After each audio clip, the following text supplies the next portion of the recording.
Hey guys, this is Star. What if? How are you all? Please support to subscribe this channel for watching new interesting stories. This video includes a self-recorded human introduction in first 30 seconds, followed by AI generated narration for creative storytelling purposes. So in this video, we're gonna see what if Harry Potter inherited an ancient vampire lordship. But before we start, if you want more stuff like this, then be sure to subscribe this channel and share with your friends. Now let's start the video. Here is short summary. On a single summer night, Harry Potter's fate shatters when he is saved by a mysterious vampire, and awakens a dormant inheritance tied to an ancient vampire lordship. Caught between the wizarding world and a hidden nocturnal empire, Harry must master forbidden power, uncover buried bloodlines, and decide whether he will remain a pawn of destiny or become its ruler. But before we start, if you want more stuffs like this, then please support to subscribe this channel and share with your friends. Let's start the video. Despite the fact that it was midsummer, the night was dark and stormy, with the stars and moon completely concealed by the low-hanging black storm clouds. This turned what would have been a reasonably well-lit night into a dark and fearful one. The streets were almost completely deserted. Most of the residents had long since gone to bed, with the children grumbling about the wet, while the adults remarked optimistically that at least last year's drought hadn't continued. Gardens that had, a year before, been brown with want for water and neglect, were now flourishing. Bright flowers of all colors bloomed and the grass was emerald green, glowing with health.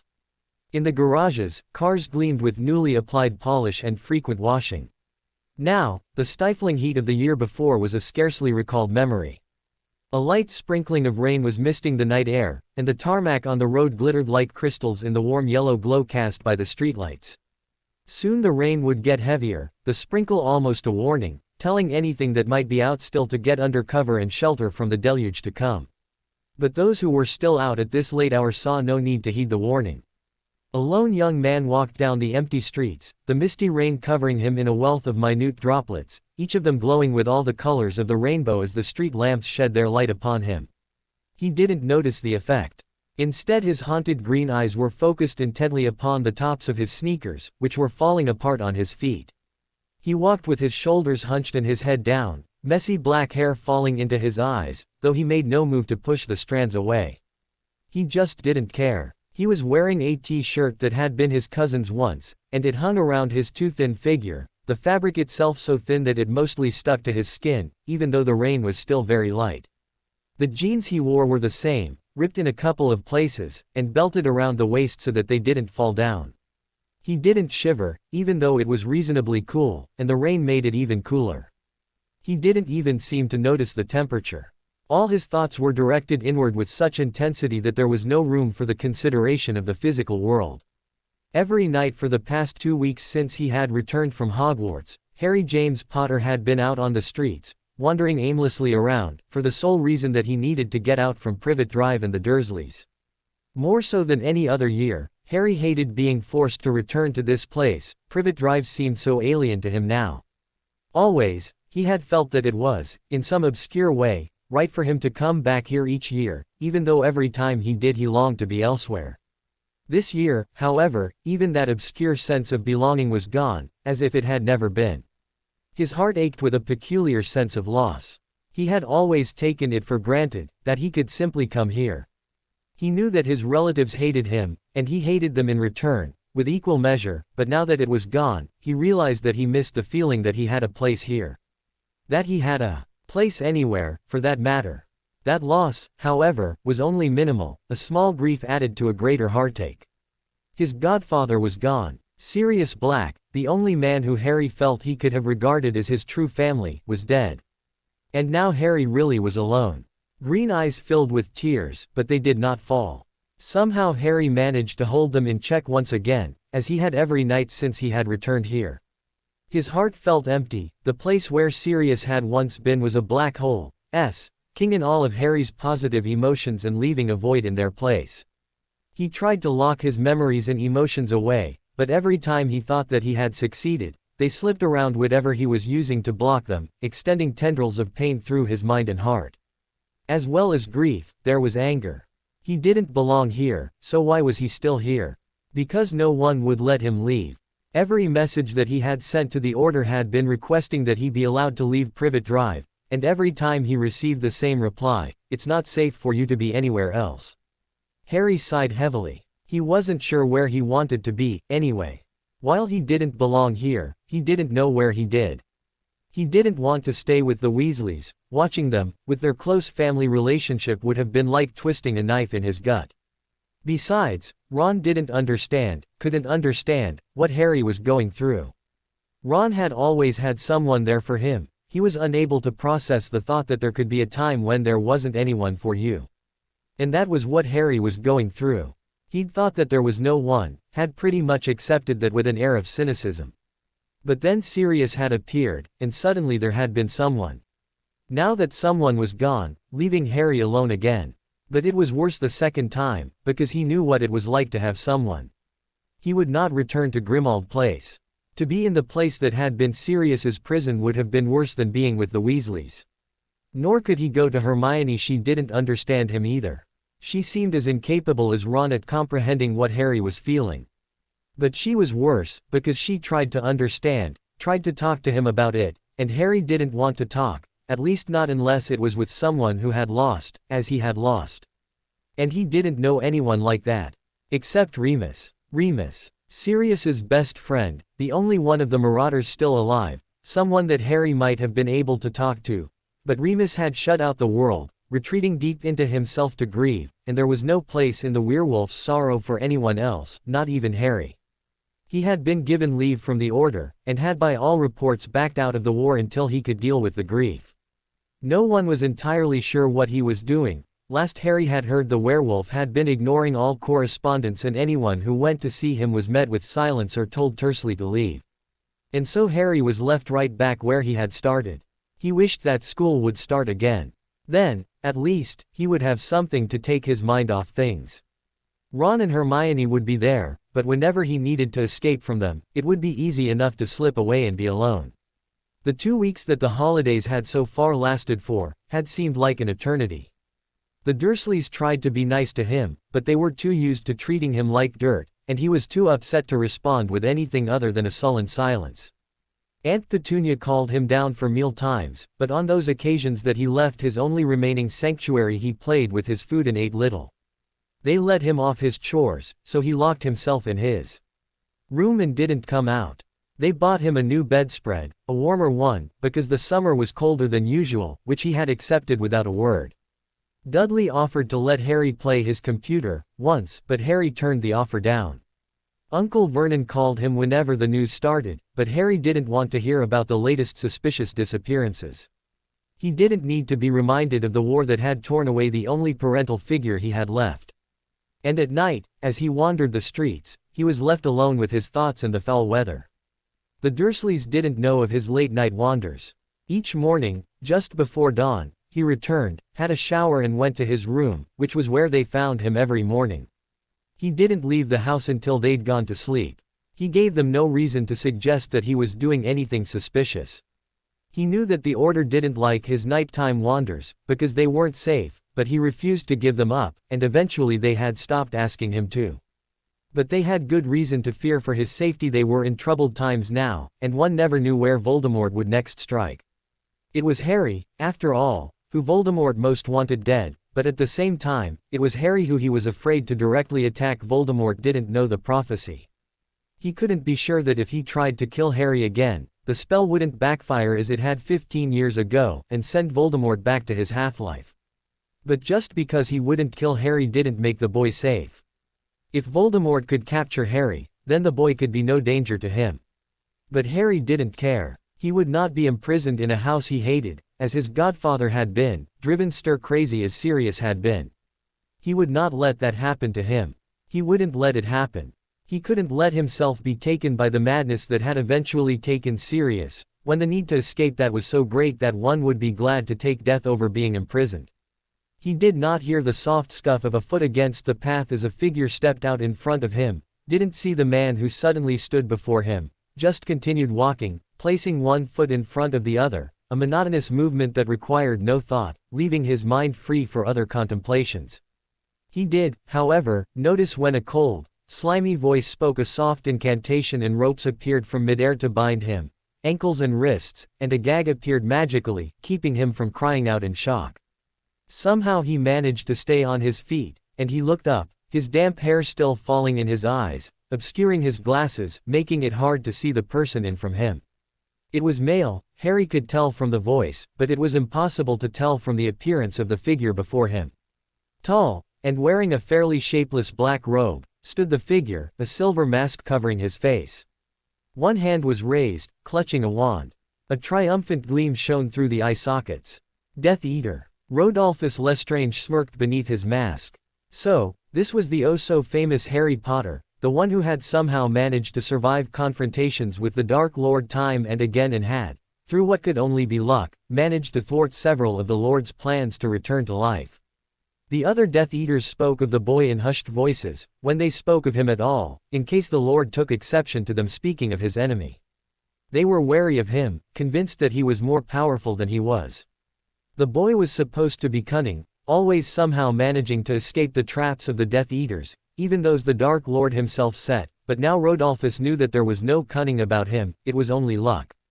The right things just happened at the right time, always in the boy's favor. He looked into the eyes of his lord's greatest foe, and was surprised to find no fear in his prey's eyes. The boy looked up at him, messy hair falling in front of his eyes and obscuring his vision, but in his eyes there was no fear, or hopelessness. There was a look of haunted grief, of anger, and a certain trace of disgust about him. As if Rodolphus was somehow lesser than this mere child, whom he had subdued so easily. That unspoken judgment made him feel a sudden rush of anger. He was a Death Eater. One of those chosen to serve the Dark Lord, one the chosen few who would be given power beyond their dreams when the Dark Lord triumphed over this inferior society. But the anger was somehow dimmed, not as strong as it might once have been. Rodolphus was aware of that difference in his emotions, and he knew its cause: Azkaban. The constant company of Dementors had worn away his emotions until he was unable to summon much more than irritation, when once unrivaled rage would flow through his veins. And it was all Potter's fault. Had the stupid child not somehow managed to be luckier than any other man on the planet and survive the Dark Lord, Rodolphus would have never been sent to Azkaban. In fact, he would probably be sitting in a seat of power at Lord Voldemort's right hand, while all around them wizards and muggles alike cowered in fear. "Well, Potter," he murmured silkily, "you weren't so hard to capture." "Not as hard as I had been led to believe. Didn't you know that wandering the streets at night all alone isn't a good idea for children?" His words reminded him of his wife Bellatrix, and the likenesses they shared. He was no longer sure whether he had rubbed off on her, or if it was the other way around. They just were, these days, and he could not remember ever being any different, both ruthless but impassive, their emotions eroded by Azkaban. The expression on Potter's face didn't change, which made him angry. It always made him angry when they acted as if he had said nothing, or if what he said didn't get to them in any way. "You might have had the others running around in circles, but it seems that your luck has deserted you now. The Master will reward me greatly for this service to him, and on the first night of the hunt too. It is I who will bring him his heart's desire, not any of his other servants. He knows my loyalty, but I will prove it over again by delivering you to his fortress." He was watching the boy's face still, and even the knowledge that he was being taken to the Master didn't seem to faze him. His face remained the same, that same disgust as he looked upon the Death Eater before him, and that made Rodolphus even angrier. His rage was beginning to surface again, it seemed. How dare this puny child assume that he was somehow higher than one of the Dark Lord's own inner circle, one of the chosen who would lead the wizarding world in its purification. "But we don't have to go straight to him. No, in fact, he would be disappointed if I don't take the chance to familiarize you with some of his favorite games. My lord doesn't like it when his guests don't know all the rules, and it will be a pleasure to teach them to you." Somehow Harry did not feel afraid, even though he knew what sort of games the Death Eater was talking about. All of the Dark Lord's games revolve around torture, pain, and inevitable death. He did not think he knew this Death Eater, but then, that was unsurprising, considering that they were his enemies. There must be many that he had never had the misfortune of meeting in person. The Death Eater raised his wand, and began to speak, but he was never given the opportunity to finish. A third being, also out on this foul night, leapt from hiding in a nearby tree, one powerful leap allowing him to clear the branches, and the fence, landing lightly, almost soundlessly, behind the Death Eater. Rodolphus Lestrange never had the time to turn and see what this interruption was, as two hands shot up, one coming beneath in chin, the other on his forehead. With a single upward and backward jerk, the stranger snapped his neck, killing him instantly. The manner of death seemed almost ironic, given his predisposition to agonizingly slow murder. Had he been able to speak, or make any sound at all, Harry would have gasped in relief and thankfulness, but his night was not yet at an end. The man behind the Death Eater was by some means still holding the dead weight of the body upright.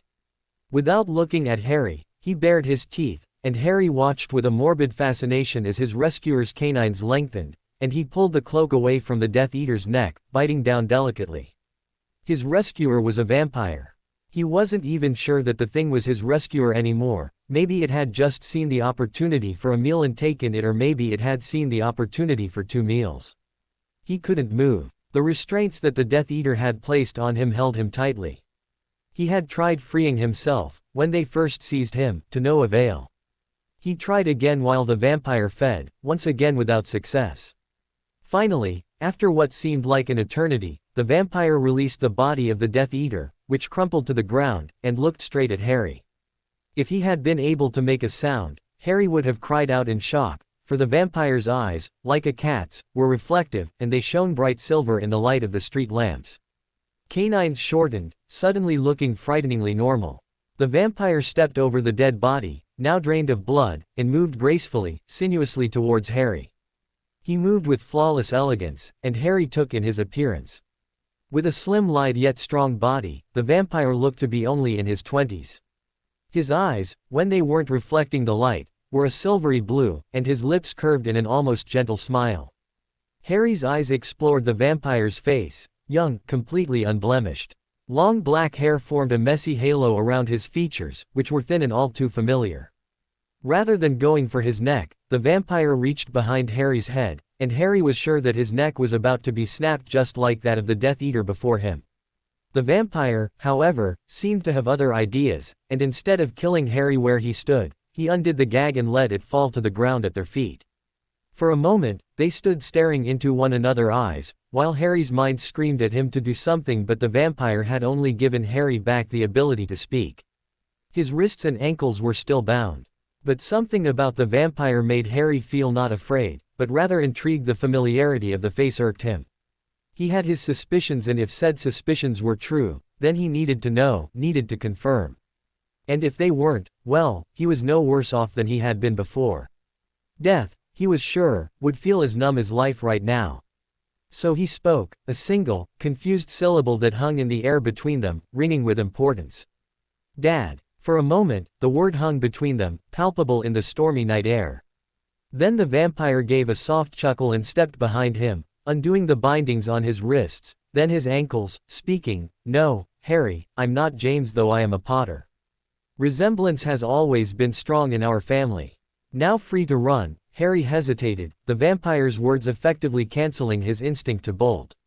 He had another relative, one he hadn't heard of before. His mind was reeling with the possibilities of where this could lead, somewhere better than where he was now, if he had any kind of luck. "We're related?" he asked, his voice conveying all of his surprise. "But you're a vampire." "Yes, we are, and yes, I am, as I think I demonstrated quite adequately with that Death Eater," the man said with a faint smile. "My name is Charles Potter. But I haven't heard of any of my relatives still being alive, let alone of them being vampires," Harry said in confusion. "That's because no one knows me as Charles Potter as far as the world is concerned. Charles is dead. I faked my own death rather than let my family live with the knowledge that I was a vampire. It was better that way. For centuries now I have watched over those of my blood and kept them safe from as much as harm as I could turn aside," the vampire told him, with that same gentle smile on his face. "But I've always been led to believe that vampires are king monsters, so why would you care?" Harry asked. Perhaps it wasn't the most intelligent question, because it might anger the vampire, but he needed to know. And he figured that if Charles was a king monster, he would be dead soon enough anyway. He wasn't even sure if this would be a bad thing. At least he would be able to see Sirius again. Charles shook his head sadly. "No, we aren't. Most muggles think we are, and many wizards are uncomfortable with us, because we need to drink human blood in order to survive. But most of the time we don't kill, we just take enough to stay alive and healthy, and move on. Muggles, well, people in general really, are inclined to fear that which they don't understand. And no one who is not one of us has ever really understood vampire kind. Oh, Harry said, and then paused for a moment before saying, sorry. It is a common misconception, Charles said delicately. Of course, we do kill on occasion, like now.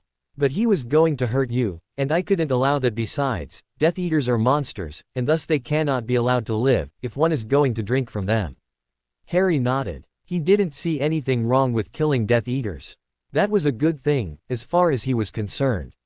So you helped me because I'm of your family? He asked, to make sure that he had things right. Yes, Charles nodded. You are the last, and I will not let my line die out. I've been working far too hard, for too long to keep you lot alive. You said that you'd been helping us for centuries, Harry said, but you don't look that much older than me. I'm sure you've heard stories of vampires being immortal, Charles remarked. I have been alive for almost 1,000 years. While I'm not immortal, completely, I will live long enough for people to assume me to be so. It would take a very long time to explain all the mechanics of vampires and the distinctions between us, so I will simply tell you that, provided nothing untoward happens, I will live for 4,000 or 5,000 years before true death takes me. 5,000 years, Harry whispered, impressed. Wow, you try living for a couple of centuries, and you'll get bored pretty quickly, Charles remarked. Very few vampires live to 1,000. You get bored, you get tired, you get complacent, you make a mistake, or you go looking for the end of a life that has gone on far too long. Those of us who live longer than that usually find tasks to keep us occupied, and mine was to take care of my family. Harry just nodded. He was awed by the age of the vampire before him, but he wasn't in the least bit scared of him.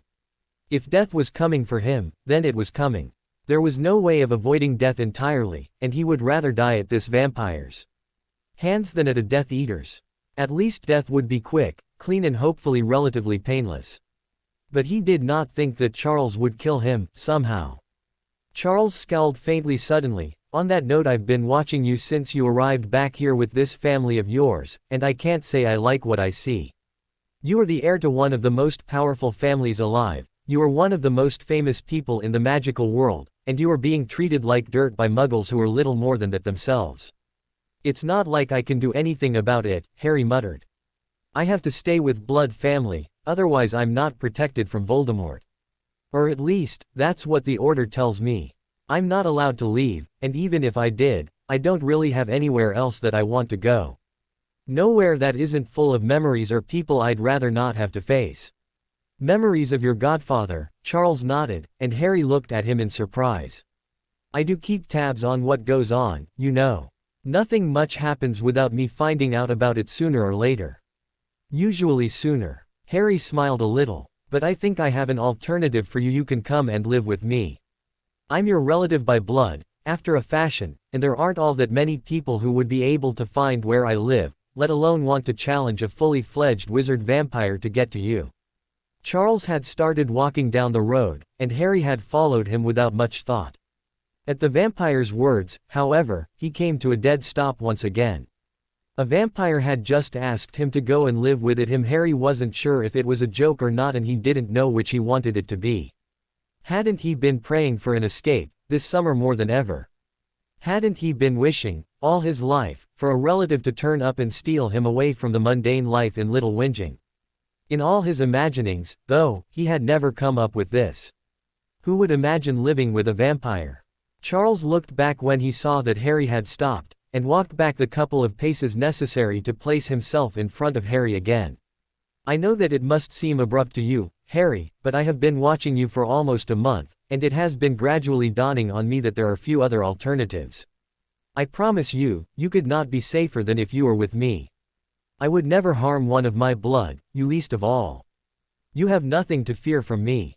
I don't know, Harry hesitated, looking anywhere but into the vampire's face, unwilling to see the hope that he knew would be there, or let Charles see that hope mirrored in Harry's eyes. To have an escape, any escape, would be a welcome relief, but this escape. It tried the boundaries, even for Harry. He seized on a more reasonable excuse than, "You're a vampire and I don't trust you," and spoke again. I mean, I don't know you at all. You've just appeared out of nowhere, it seems, told me this story about being my long-lost however many greats grandfather, and then asked me to come and live with you. It's all very sudden, and I don't know what to say. I believe what you've told me, he added hastily, as he saw Charles open his mouth to speak again. I see no reason for you to lie to me. If you were going to kill me, I would be dead already, but I'm still not sure. Of course, I understand. As I said, I have been watching for so long that I feel as if I know you, even though I do not really, and you certainly do not know me. Charles sighed. So perhaps we could reach a compromise. I come home with you to the Muggles.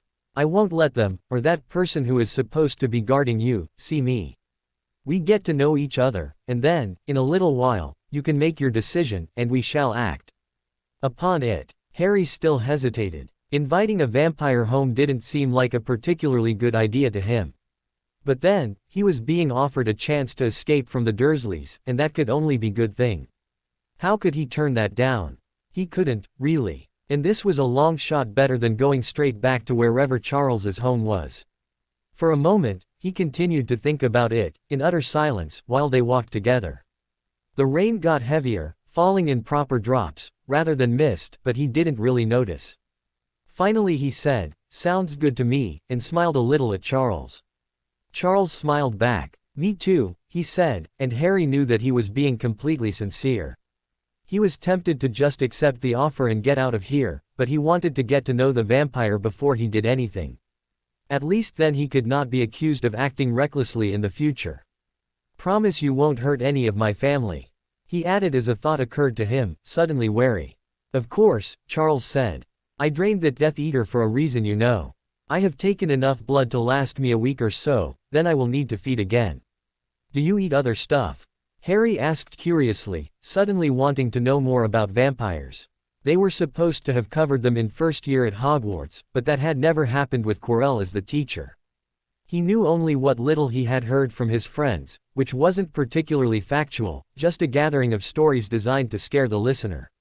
"Yes," Charles replied. "We need blood to keep our bodies going and our blood fresh, otherwise we'll die within a month or so. And generally we'd need to feed every couple of days, to get enough, but if you drain someone completely, then it lasts longer.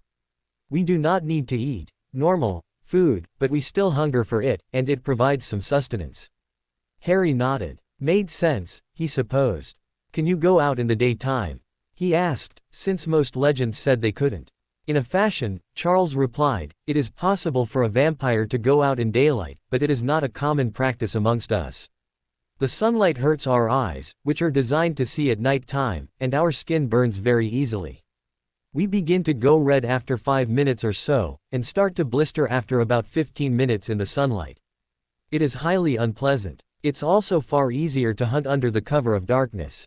So, if you wear sunglasses and sun cream, and long clothes, and don't try to hunt, then you're fine." Harry asked. "Yes," Charles nodded, "but still, we find it easier to cut ourselves off from the world of day and dedicate ourselves to the night. It makes our loss easier to deal with if we don't taunt ourselves with the inevitable. Although, the occasional wander through the day is a pleasant change, I must admit." Then they were standing in front of number 4 Privet Drive. Harry hardly remembered the walk that brought them here from where he had been attacked, several blocks away. It seemed surprising that such a distance could be covered in what seemed like such a short time, but he supposed that he had been a little preoccupied. Harry suddenly remembered something, that Death Eater. What if the Muggles find him? He asked. "They'll freak out." "They won't," Charles said grimly.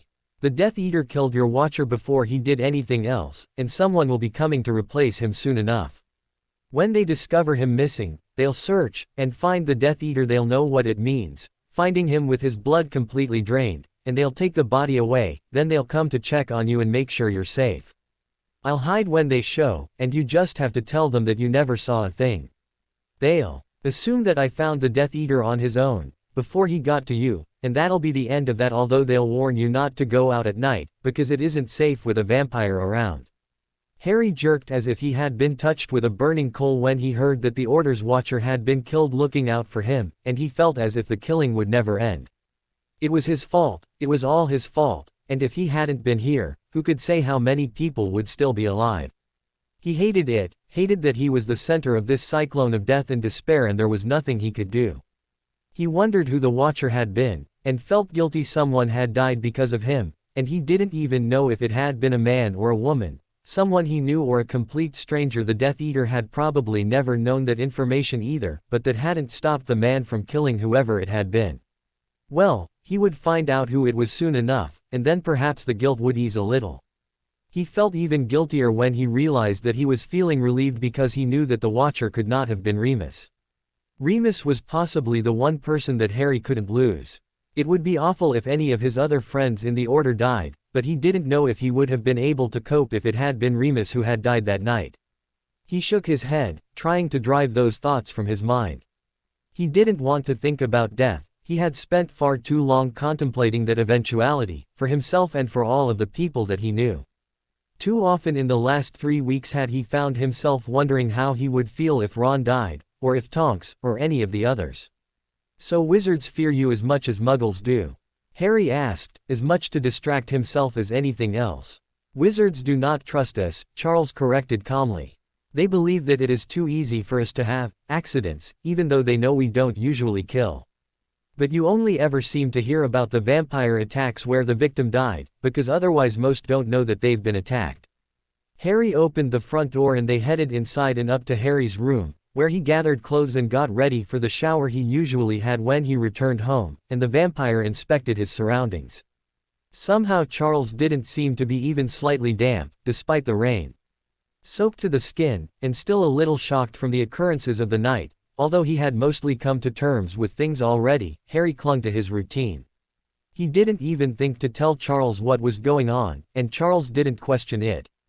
Harry supposed, when he thought about it as he turned on the shower taps, sending a cascade of hot water over his chilled body, that Charles knew his routine from watching him over the past weeks.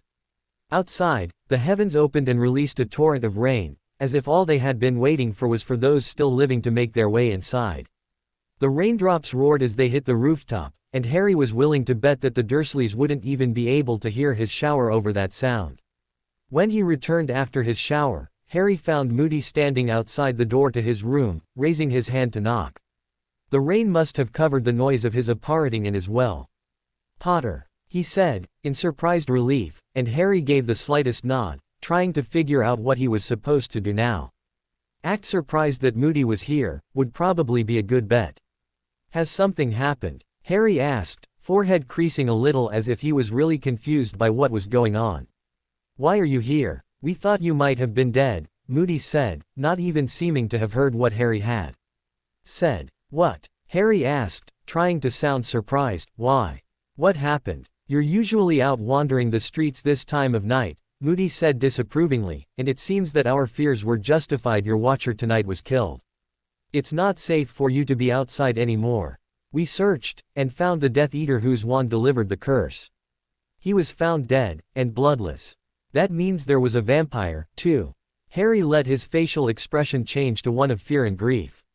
The latter was not hard to summon, because he was upset that someone else had died because of him.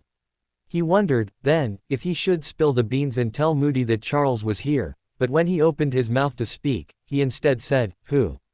Who died?" "I don't believe you ever met him," Moody said. "He joined us after Christmas last year." Harry nodded in barely concealed relief. No one he knew. That had to be better than one of his friends or someone he knew. Immediately, he felt worse about the occurrences. The relief that he felt in itself was condemning. "And a vampire," he added, trying to play shocked and cover all of the bases so that Moody didn't think that he was being suspicious. He wasn't sure how he was supposed to convince Moody of all people that he knew nothing. Moody was perhaps the most suspicious person Harry had ever met in his life. "Yes," Moody said. "I'm surprised that it killed, because you don't usually find them killing people, so we're going to ask you to stay here and not go wandering anywhere at all, until we're sure that the vampire has gone and there aren't any Death Eaters. Frankly, I'm amazed you got back alive. Vampire must have attacked while the Death Eater was still following you, and not seen you." "Must have," Harry said faintly, relieved because that was exactly what Charles had said they would assume. "Remember, boy, constant vigilance. If you see danger everywhere, you'll be prepared, and being prepared will mean the difference between life and death." Moody nodded firmly, before parting abruptly away, and Harry went into his room. Charles was nowhere to be seen.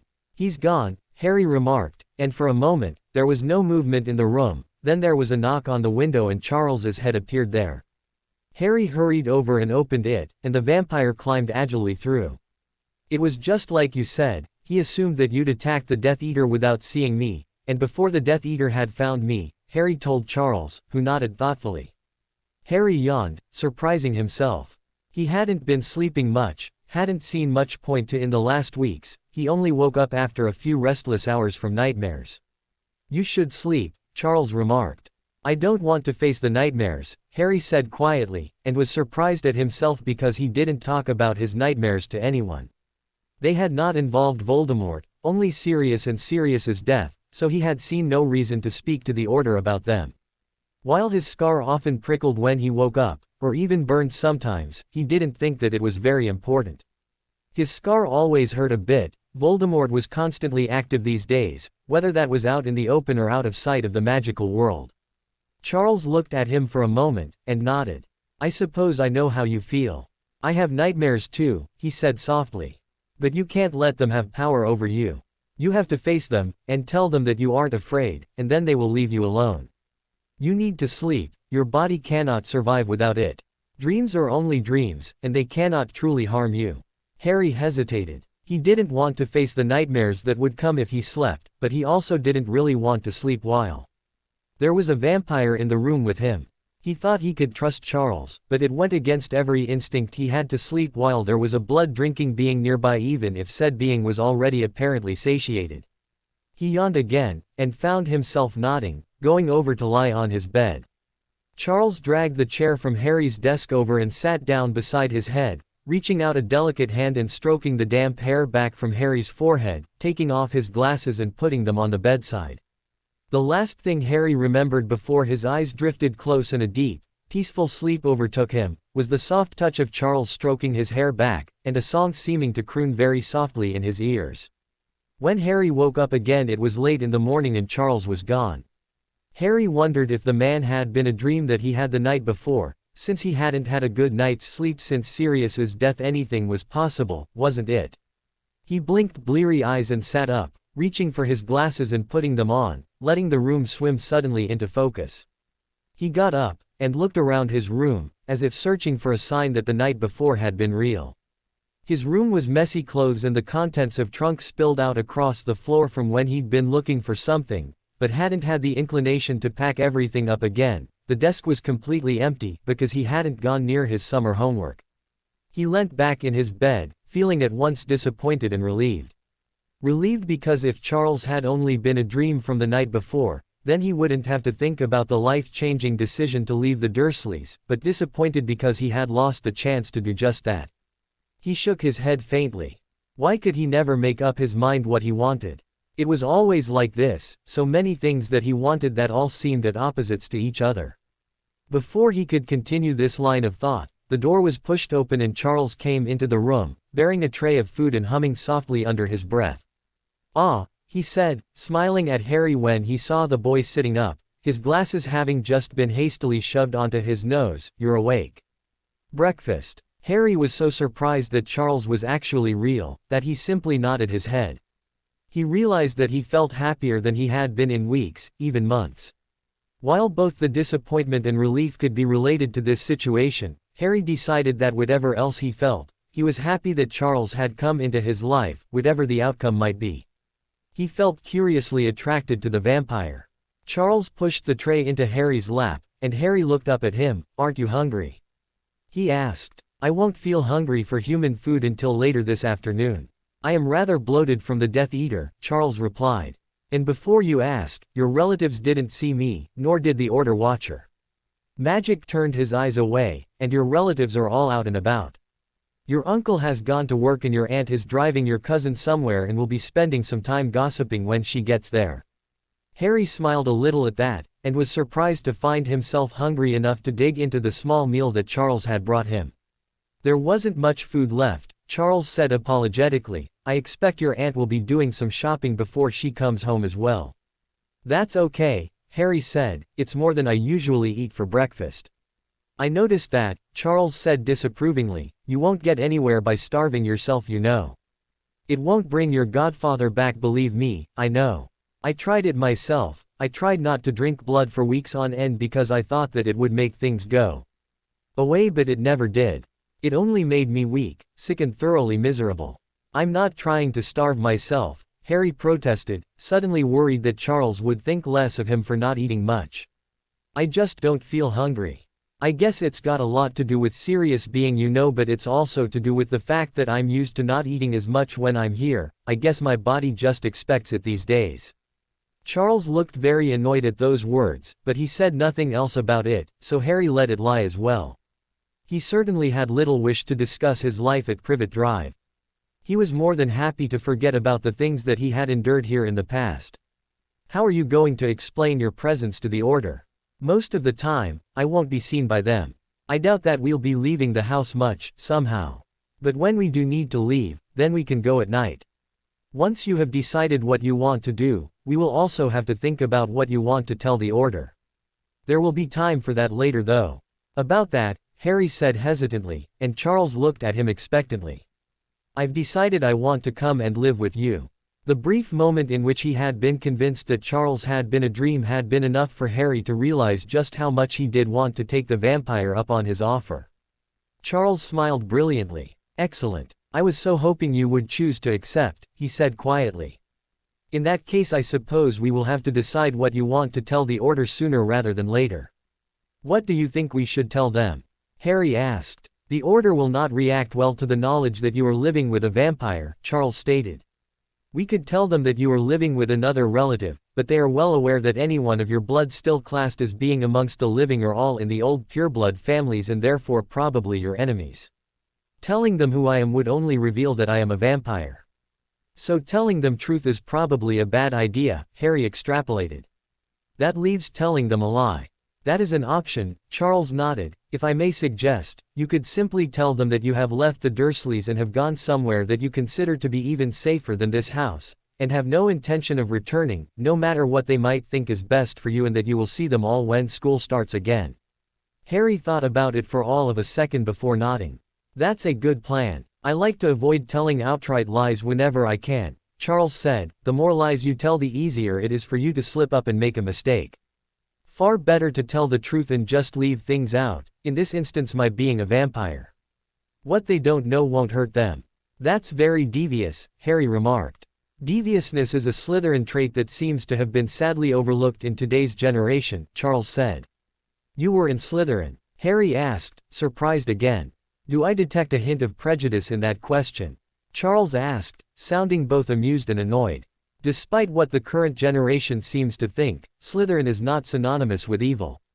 To be Slytherin should be to prefer more subtle ways of getting things done, to prefer to do things the quiet, intelligent way, rather than run around drawing attention to oneself. Unfortunately, all the pureblood bigotry got attached the house entirely too early on. Sorry, Harry said. Most of the people I know from Slytherin are really nasty. Apology accepted, Charles said, and that closed the issue. When would you like to leave? We can go tonight, or later if that seems too soon. Harry hesitated again, but only for a fraction of a second. Tonight, he agreed. I don't want to spend another night in this house ever again. For a heartbeat after he spoke he wondered if he had been too rash, but the thought of getting away from the Dursleys focused him.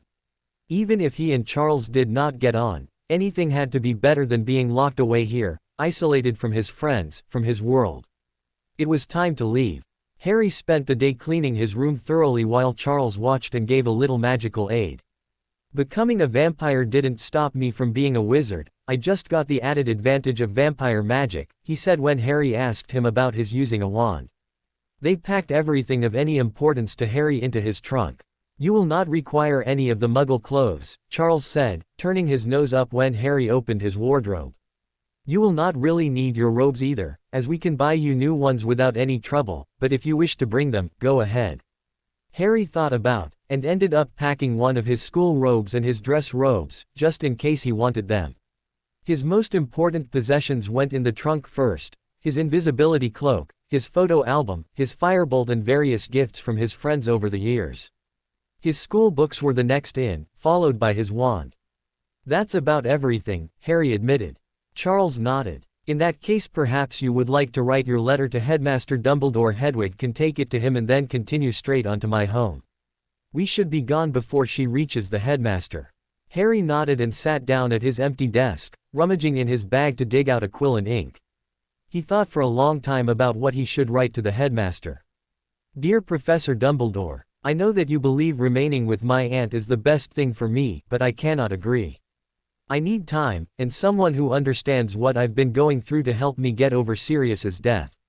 I have found exactly the place that I need, and I'm hoping you will understand when I do not tell you where I am.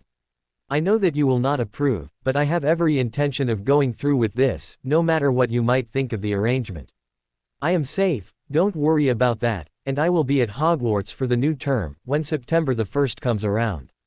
I am safe from Voldemort here as well, he will not find me, and neither will you. Do not try to follow Hedwig back, this place is unplottable, and it won't work. Just leave me alone for the holidays, and let me get used to things on my own. This is what I want, and if you try anything else, I won't be happy about it. I'm sorry for worrying you, but I've done what I had to. From Harry. P.S. You can write to me here if you want to, but only if Hedwig is bearing the messages.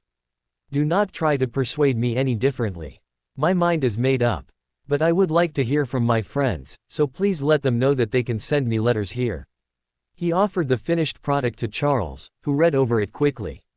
Nice and to the point, was the only comment he made as he handed the page back to Harry, who carefully folded it and gave it to Hedwig. Girl, I need you to take this to Dumbledore. I'm not sure exactly where he is at Hogwarts or in London. If he's really close by, I don't want him getting this message until after sundown, okay? He said quietly to his faithful owl, who hooted reassuringly. May I speak with her a moment? Charles inquired, taking the owl on his arm only when Harry nodded his approval. He spoke too softly for Harry to overhear what he was saying, but when he finished, Hedwig hooted again and took off out the open window. I was just making sure she would be able to find us again once she has delivered your message, Charles said quietly, and Harry nodded. Now, I think we're all done here, he added, looking around. Harry glanced around as well. Nothing was left in the room to suggest that he had ever been here. Dudley's cast-offs and everything else he had decided not to keep had been banished by Charles, and everything else had been packed carefully away in his trunk. A few charms from Charles had the room perfectly clean, the paint renewed and the window shining, his bed made neatly in the corner. Dudley's old books and toys, banished to a corner since Harry had moved up here when he was 11, were returned to their previous place on the shelves. Now what? He asked. Now we go and catch a train, Charles announced cheerfully. I think we can leave now. Do not worry, your watcher will not notice us leaving. Where are we going? Harry asked, while Charles shrunk his trunk and pocketed it. Glasgow, Charles said cheerfully. It'll take most of the night, I'm afraid, but you can sleep on the way. Harry nodded in agreement, yawning slightly. Having a good night's sleep last night had left him feeling like he could use a lot more. Let's go and get tickets then. They walked to the train station very quickly and were soon on the train and heading toward Glasgow. The train was fairly devoid of occupants when it left Little Whinging, most people seeming to travel at earlier hours, so Harry and Charles ended up with a carriage of their own. I can pay you back for the ticket, Harry offered. Charles just looked at him. Harry, you are my family, my only family. I have accepted the responsibility of housing you and taking care of you as your guardian. Usually there would be legal channels for this that we would have to go through, but obviously we can't at this point in time. When I asked you to come and live with me, I did so with the intention of being someone you can rely on, for financial support, among other things. I will provide you with everything you need and most things that you want, and I do not expect repayment of any sort. Harry was confused, and his confusion must have shown on his face, because Charles spoke again, gently. I saw what your aunt and uncle were like as your legal guardians. They didn't act in the least as one would have hoped, or expected. You have never known what it is like to have a guardian who intends to fulfill that role to the utmost. Now you do. It will take some getting used to, but I am here for you now. Harry nodded slowly, and they lapsed into a silence. Somewhere along the way, Charles started humming softly under his breath, and Harry felt his eyelids begin to droop. Suddenly, he was snapping awake, and the train was stopping. Did I fall asleep? He asked, a little stupidly. Charles smiled slightly. You did indeed, he replied.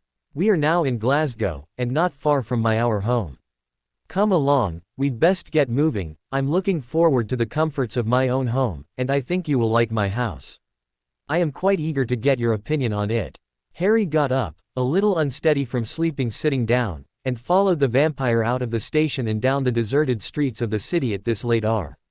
They walked until they were reaching the outskirts of Glasgow, where the houses had greater gaps between them, and were a lot bigger than those closer to the city center.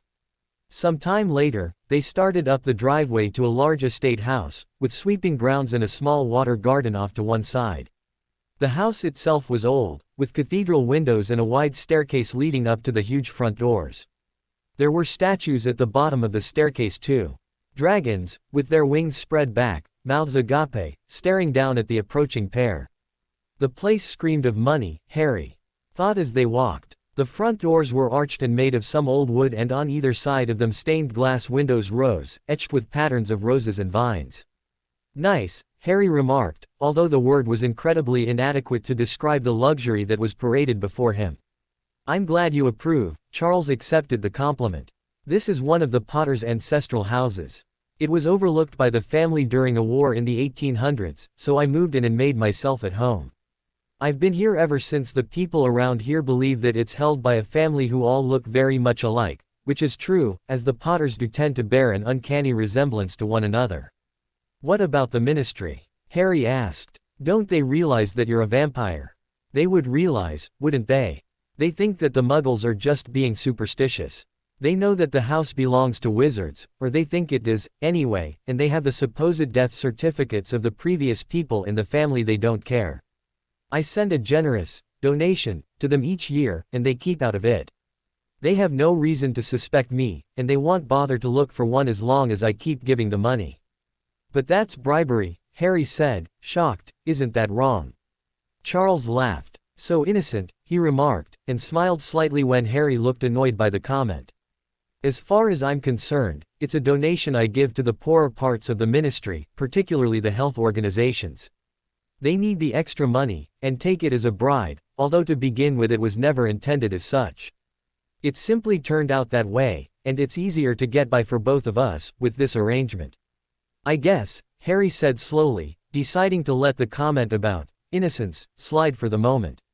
It all sounded very Malfoy as far as he was concerned, but what Charles did with his money was his own business, he supposed. And donating to health organizations was a good thing. They always seemed to need more money, and they were helping people, which was good. Charles walked up the steps ahead of Harry, certainly seeming very happy to be home, and threw open the doors, which opened inward, then turned to smile at Harry, bowing slightly, welcoming his descendant to his home. Behind Charles, Harry could see the entrance hall. It was even grander than the one at Hogwarts. Welcome to my humble abode, the vampire said, with a proud smile.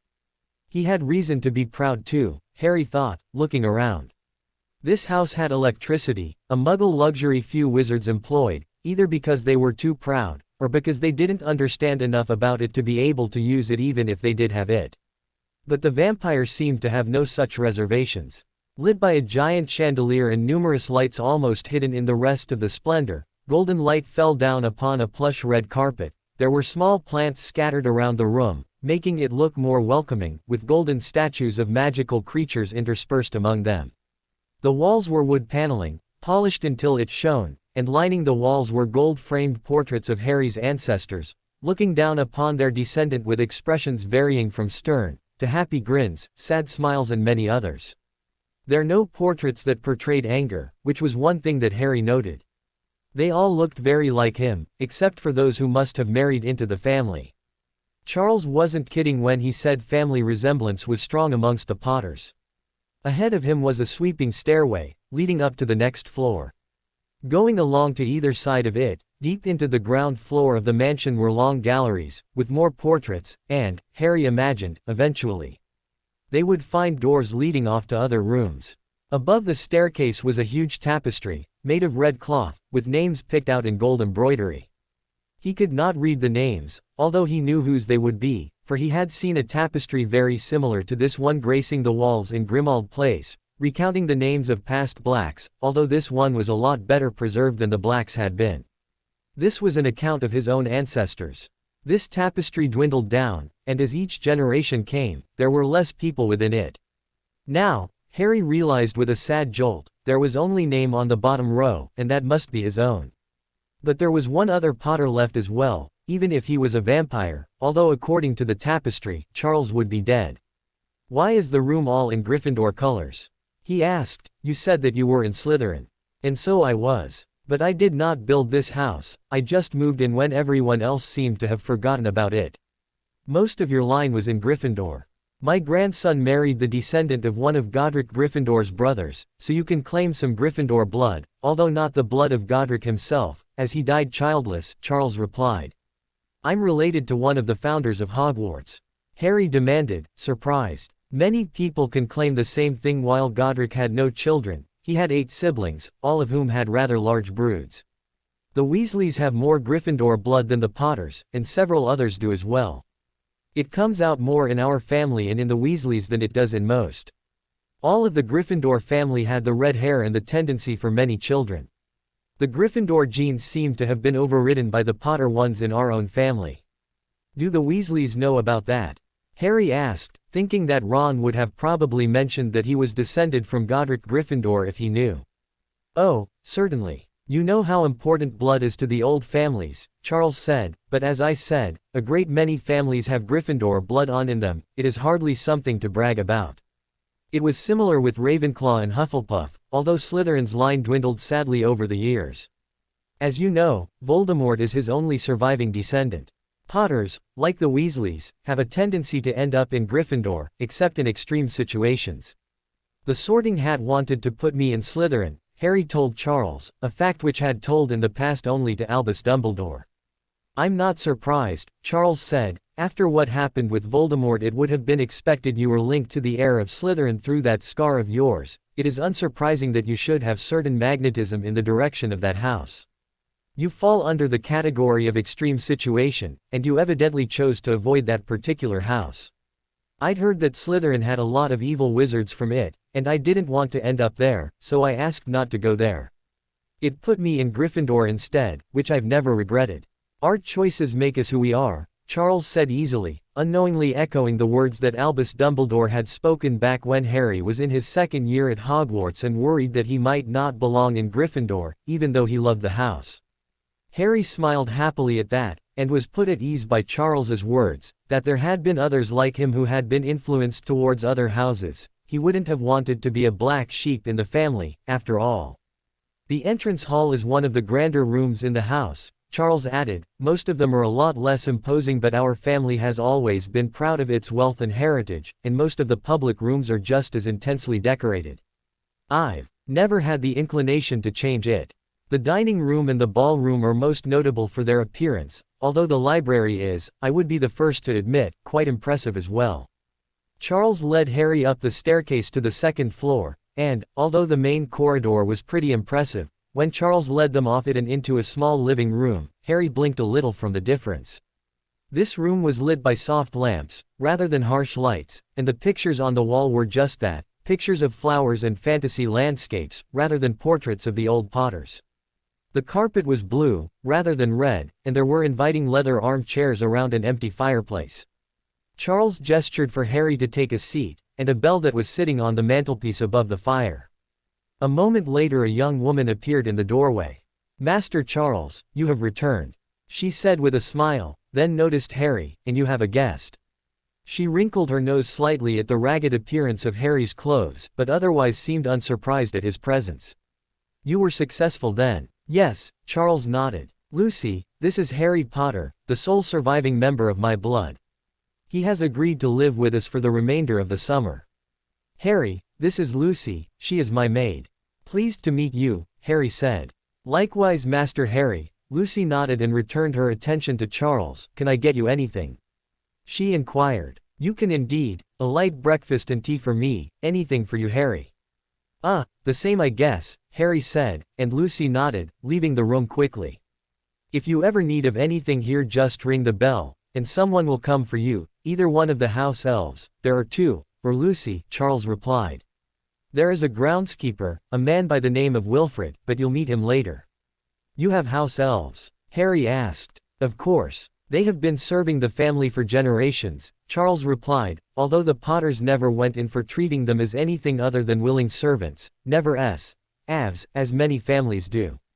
It would be an unkindness to set them free, after all. They have a good home, get good treatment, and are doing something that they enjoy. Harry nodded, glad that Hermione wasn't with him. She would be freaking out at the mention of house elves, after all. Lucy and Wilfred, are they human? He asked. Of course, Charles said mildly. They both attended Hogwarts some years ago, but don't have any great prowess at magic. They have enough to deal with most things. They'll come up working with me. They know about vampires and know that they don't have to be afraid of me. They know all about the magical world, so things like the moving portrait gallery don't worry them at all. Harry nodded his understanding. So they know all about you then? He asked. Yes, Charles replied, if I go too long without a feed, or am doing something too important to interrupt for the business of hunting, both are quite happy to allow me to drink some of their blood. Not much, and not often, because that would make them sick, but enough to be going with at the time. It is very useful, sometimes. I would not hide my true nature from any who live with me, to do so would be highly discourteous, and the truth always seems to find a way of getting out. Harry shuddered slightly at the thought of the vampire feeding on him. He didn't think he could ever just allow Charles to drink his blood, it seemed too weird. He supposed he should be used to weird things happening, really, given that he went to Hogwarts and all. Charles saw the shudder, and guessed what it meant. You have no need to worry about me feeding on you, he assured Harry. Vampire law decrees that feeding on children is a sin beyond all measure, because their bodies cannot cope with the loss of the blood, and such an action could have far-reaching consequences. We count children as being 15 years or younger. It is also against our laws to turn anyone under the age of 21, unless in the last extremes of saving that person's life. Harry nodded, feeling a little bit better at that, and before he had the opportunity to ask more questions, Lucy arrived again, now burdened by a tray that looked as if it were about to collapse under the sheer weight of food that was piled upon it. Harry thought Charles had asked for a light breakfast.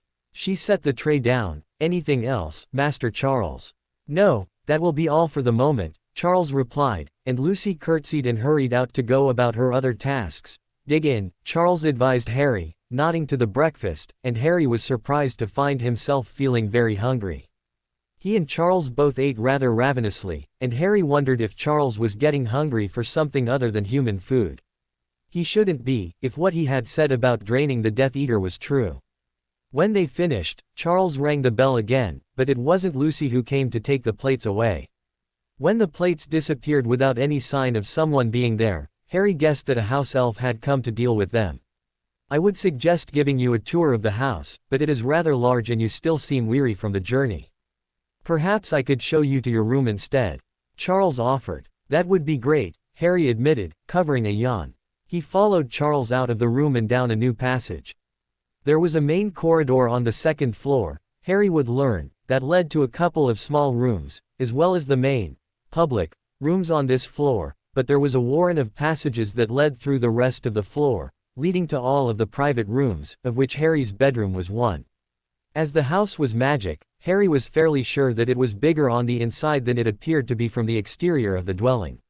His own room was on the far side of the house, looking out over the water garden that he had noticed on the way to the house, and was much bigger than any of the rooms in the entirety of the Dursleys' house had been. There was a walk-in wardrobe that was completely empty, which made him feel rather embarrassed, a personal bookshelf, also empty, but he supposed that would be dealt with in time, a king-sized 4-poster bed with soft blue hangings, a large desk on which he could do homework, and the exterior wall was made up of glass windows giving him a perfect view over the grounds. There was a stand with a cage hanging from it just beside an open window, just waiting for Hedwig to come and take residence there. It was much larger than the cage she normally had at the Dursleys, and Harry was looking forward to her arriving so that she could see it. Sleep well, Charles told Harry with a smile. If you wish to leave the room, you might want to summon Lucy or the house elves, because this house is very easy to get lost in until you learn your way around. I wouldn't want you to end up wandering around the house lost, it could take a while to find you again. Harry nodded absently, still a little overcome by the luxury of the room. There is an ensuite, Charles added, nodding to a door on one side of the room, if you wish to bath before you sleep. With that, he saw himself out, before Harry could thank him for the room. Wow, he whispered, looking around. He was, however, too tired to want to explore the room more thoroughly at that moment, and simply climbed into his bed, nestling into the warm covers and falling asleep in seconds. Perfectly at peace for the first time those holidays. He woke up again probably only a few hours later and pulled open the drapes that Charles had closed over the windows. The sun was well and truly up now, and the view of the garden was simply spectacular. Harry looked around his room and noticed that his trunk had been left by the door. He went over and opened it, taking out all of his most treasured possessions. His school books went onto the bookshelf, filling the top 2 rows, the various presents from his friends over the years he arranged on the surfaces around the room. He put his quills and stacks of parchment on the otherwise empty desk, and hung his invisibility cloak and his single Hogwarts robe up in the wardrobe. That done, he decided to explore the ensuite, which looked like a room modeled on something in the far distant future. It was covered in marble tiles, with fluffy white towels and a bath robe hanging on the door. The taps and door handles were polished to shine like gold, and there was a spa bath in the center of the room, with oils, hair products, bubble bath and much more resting around the edges. Like the rest of the house, the room screamed of money, and the luxury of it made him feel a little out of place after living with the Dursleys. Even at Hogwarts he had never really had access to something like this. The prefect bathroom that he had visited once in 4th year had come close, but it didn't really have anything on this. After a while of simply standing and looking around, Harry decided that he should try out the spa. Once he'd filled the bath, scented the water, and added bubble bath, he turned on the jets and letting them massage his body and relaxed him totally. When he got out, some time later, it was almost painful to pull on the old clothes of Dudley's he had been wearing all summer. They felt out of place and completely ridiculous when compared to the rest of the house. He wondered how Charles would feel about taking him shopping for some new clothes very soon. He really didn't like the feeling. When Harry opened his bedroom door, he found Charles there raising a hand to knock. Perfect timing, Charles announced brightly. How do you like your room?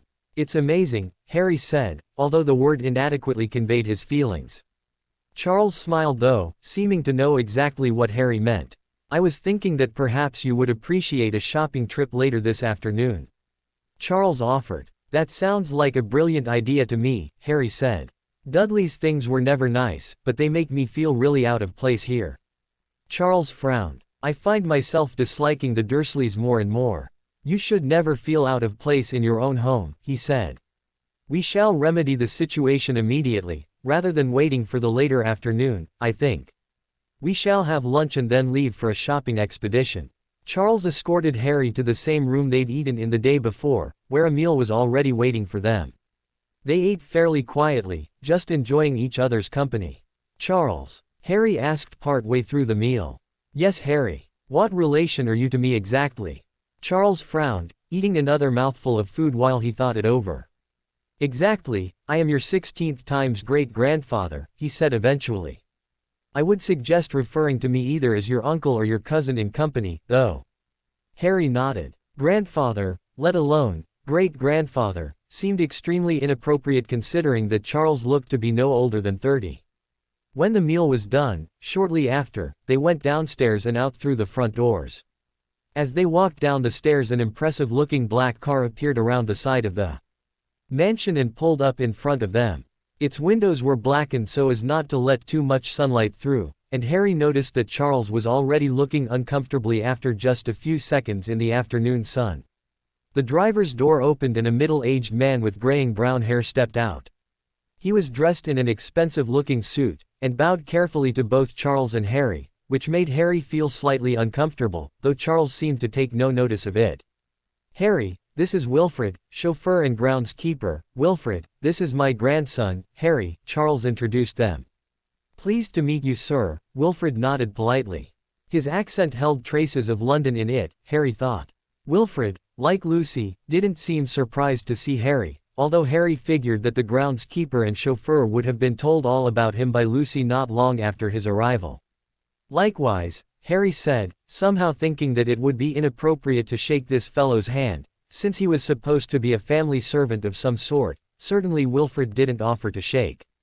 The chauffeur opened the back door and Charles climbed in, before leading Harry around to the other side of the vehicle and letting him in as well, then going around to the front again and climbing into the driver's seat, and they were off, heading for the center of Glasgow.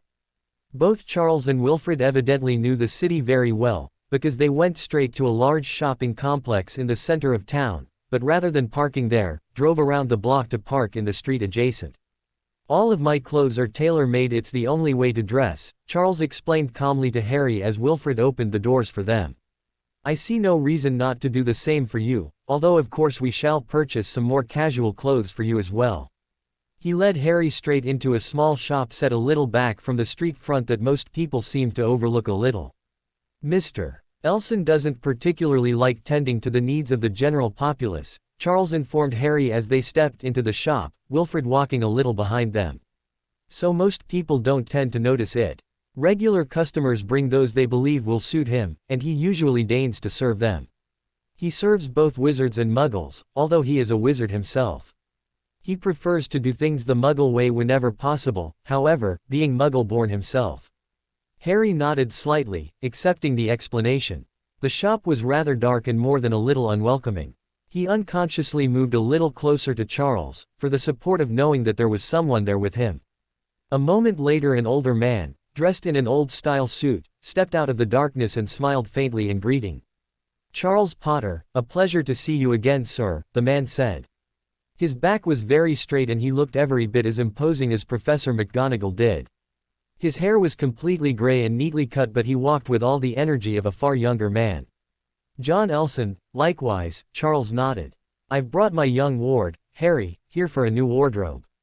He lost most of his not long before he came under my care. Mr. Elson looked at Harry intently for a moment. I suppose we will soon be reading reports of young Master Potter's disappearance then, Charles, he remarked, and smiled when he saw Harry's fearful look, and the way Harry's hand inched towards his wand, and smiled. Rest assured, your secret is safe with me. You can trust on John Elson's discretion. Charles smiled. You can trust him, he reassured Harry. It will be an honor to provide such a renowned young gentleman with a new wardrobe, Mr. Elson said, a ghost of a smile playing at his lips. Out in the back, the shop was much more inviting, although the lights were harsh after the dim front. They had to be, Harry supposed, so Mr. Elson could see properly to sew. What sort of clothes will Master Harry be wanting? Mr. Elson asked Charles, rather than Harry. The same as me, Charles replied, and Harry smiled slightly. It would be great to have new clothes, and since Harry and Charles looked so alike, it was, he thought, fair to assume that he would look as good as Charles did when wearing the same sorts of clothes. Perhaps also some more casual clothes, something more suitable for a teenager to wear. He will appreciate casual clothes more than you, I believe, Mr. Elson agreed. The young do like their exotic new styles. But he will look good in the same style as you. Would you prefer muggle or wizard styles of dress, Master Potter? This was addressed to Harry. Both, I think, Harry replied. Mr. Elson nodded absently, seeming as if he had expected this response. Harry found himself hustled up onto a low stool and measured out carefully, all the results being written down. So I can easily make new clothes as you require them, Mr. Elson said to Harry, who nodded slightly. Getting clothes, Harry discovered, was a long and rather boring process. Mr. Elson measured him, then got out ready-cut fabric that was around Harry's size, and got out pins, pinning everything to fit. I always keep some fabric cut close to Charles's size in his usual favorite styles, the tailor continued, which means I will have a pair of clothes ready for you fairly quickly. Harry was fairly glad to get out of the shop once Mr. Elson had finished pinning the fabric. It was a process that took several hours all told, but when they were done Harry was assured that his clothes would be ready by the next afternoon. In the efforts of getting you out of those revolting clothes as soon as possible, I suggest we go to the mall and do some shopping there also, Charles announced as they stepped onto the street, leading the way forward. Harry walked beside him, while Wilfred walked several paces behind. Wilfred's presence was making Harry slightly uncomfortable. He had never had people following him around like this before, and it was certainly not a general practice anymore. Charles, and Wilfred himself, didn't seem to find it at all strange though. In the mall, Charles led Harry through an exhaustive collection of shops full of Muggle clothing. Here they bought jeans, trousers, t-shirts, shirts, jumpers, socks, underwear, 2 jackets, several pairs of shoes and 2 new belts. By the time Charles pronounced himself satisfied with Harry's Muggle wardrobe, the shops were about to close and Wilfred was having some trouble keeping hold of all of their purchases. All day Charles had paid for everything and refused to allow Harry to even think of paying him back, reminding his charge that as they were both Potters, their wealth was shared regardless. Harry still felt a little odd at having someone else pay, but he realized very quickly that he would simply have to accept it. "We will have to make an excursion to the magical area of Glasgow soon," Charles announced as they stepped into the car. Wilfred was loading all of their purchases into the boot. "John Elson will make you a number of dress robes, but for buying in bulk for your stay in Hogwarts, it would be more appropriate to go elsewhere." Harry just nodded slightly. He was exhausted from all the shopping they had done today, and very glad to be on the way back home again. Home, he repeated the word in his mind with a sense of wonder, for the first time ever he had a real home. As they were driving back to the manor, something else occurred to Harry. "I'll be able to fly. At your place," he exclaimed suddenly, smiling widely. He was so used to being simply unable to fly that it taken him a while to even think of it. "Indeed you will," Charles nodded, smiling in return. "I had heard how much you enjoyed flying, youngest seeker in over 100 years. A love of flying is something else that has been written into the Potter genes. Almost all of us have been on our house Quidditch teams at Hogwarts, and the few who weren't still flew recreationally." When they got home, Harry went back to his room. When he arrived there he found that all of his clothes had been brought up already from the car, and that someone, presumably the house elves, had put them all away for him. Harry sighed. It was going to take a while to get used to having people do all of his work for him. He looked through all of his new things and eventually picked out a pair of nice trousers and a fitted long-sleeved black shirt. Clothes chosen, he went to reacquaint himself with the bathroom, feeling much better at being able to put on real clothes when he was done. He took great pleasure in throwing Dudley's old clothes in the bin on the way out. He would never have to wear second-hand too big clothes again. When he was done, Harry went into his room and looked around vaguely, wondering what to do now. His desk, he noticed, had also been set up by the servants. His homework was sitting in a neat pile on top, along with his quills and ink. For a moment, he considered making a start on it, but decided that he wasn't in the mood. He wanted to see more of his new home. Mindful of Charles's warning to summon a servant to prevent himself from getting lost, Harry looked around to see what might be used to call said servant. He found a bell sitting on his desk, and rang it uncertainly. Immediately, there was a pop and a house elf appeared beside him. "It's she," he realized quickly, bowed deeply to him as soon as she appeared. "Holly is being here, Master Harry Potter, sir," she squeaked. "How is Holly being able to help Master Harry Potter today, sir?" Could you just call me Harry?" he asked, remembering from previous house elf experiences that this was unlikely. Just as he thought, the elf looked positively scandalized. "That is not being proper behavior for a house elf, Master Harry Potter, sir." She squeaked indignantly at him. "Is there any possible way to shorten the title without being improper?" Harry asked, resisting the urge to bang his head on the desk. His experiences with Dobby made him well aware that compromising with house elves was both difficult and time-consuming. The elf actually thought about it for a long moment. "Holly is thinking that calling you Master Harry or Master Potter is not being too improper," she said eventually. "Which would you be preferring?" "Master Harry," Harry said decisively, and the elf nodded. "Master Harry it is then, Master Harry, sir," she said, bowing again. Harry restrained the instinct to roll his eyes with some difficulty. Is Master Harry needing anything else from Holly? "Food, maybe." She looked hopeful. "No thank you, Holly, I'm not hungry just yet," Harry replied. "I was hoping that you could show me around. Maybe take me to Charles."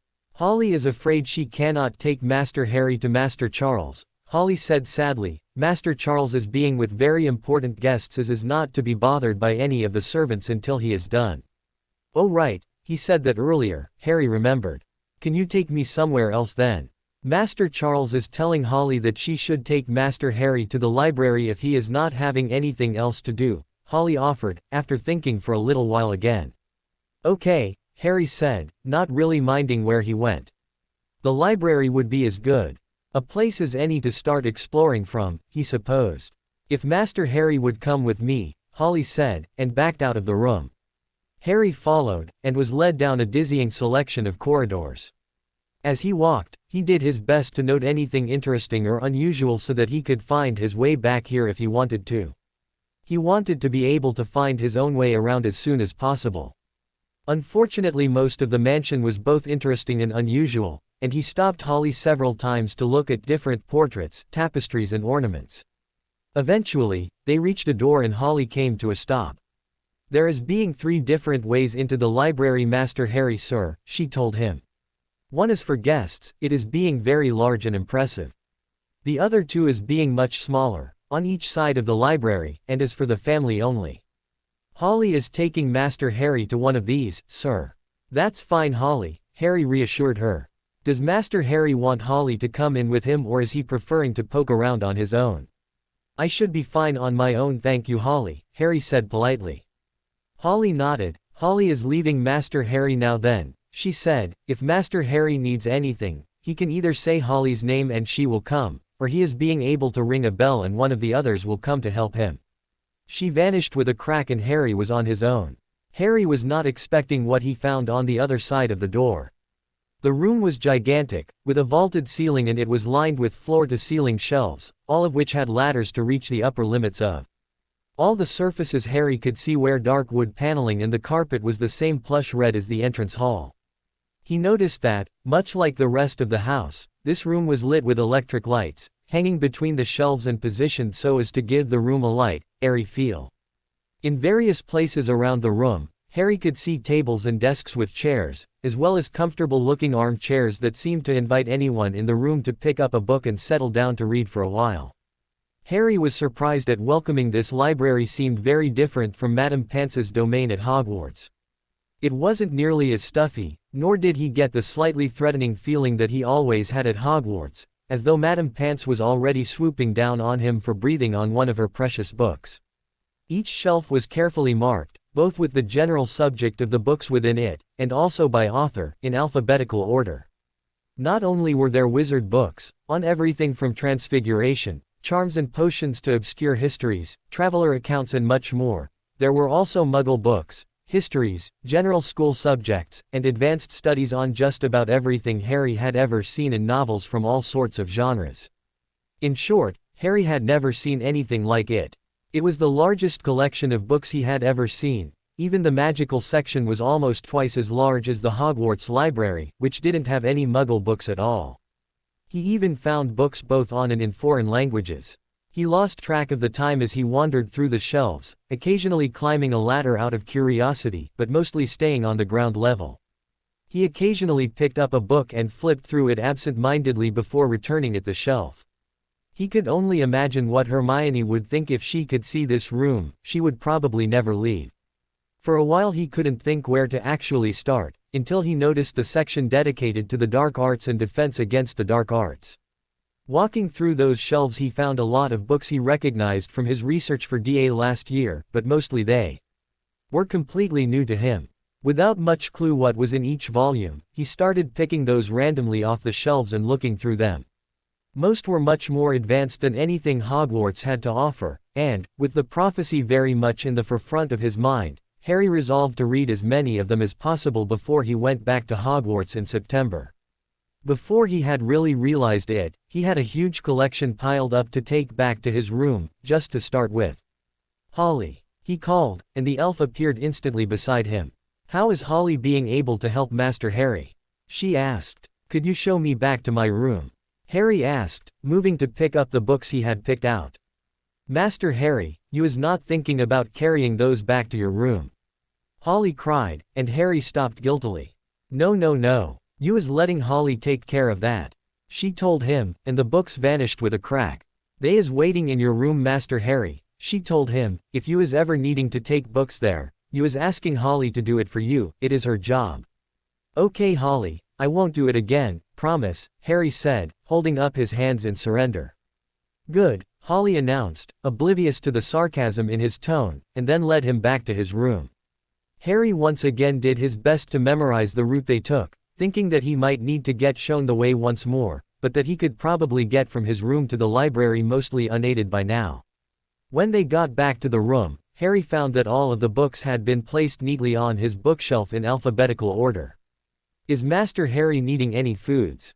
Holly asked him, sounding hopeful. "Yeah, okay, just a snack though," Harry said, and the elf vanished instantly. Harry picked up one of the books and flopped down on his bed to start reading.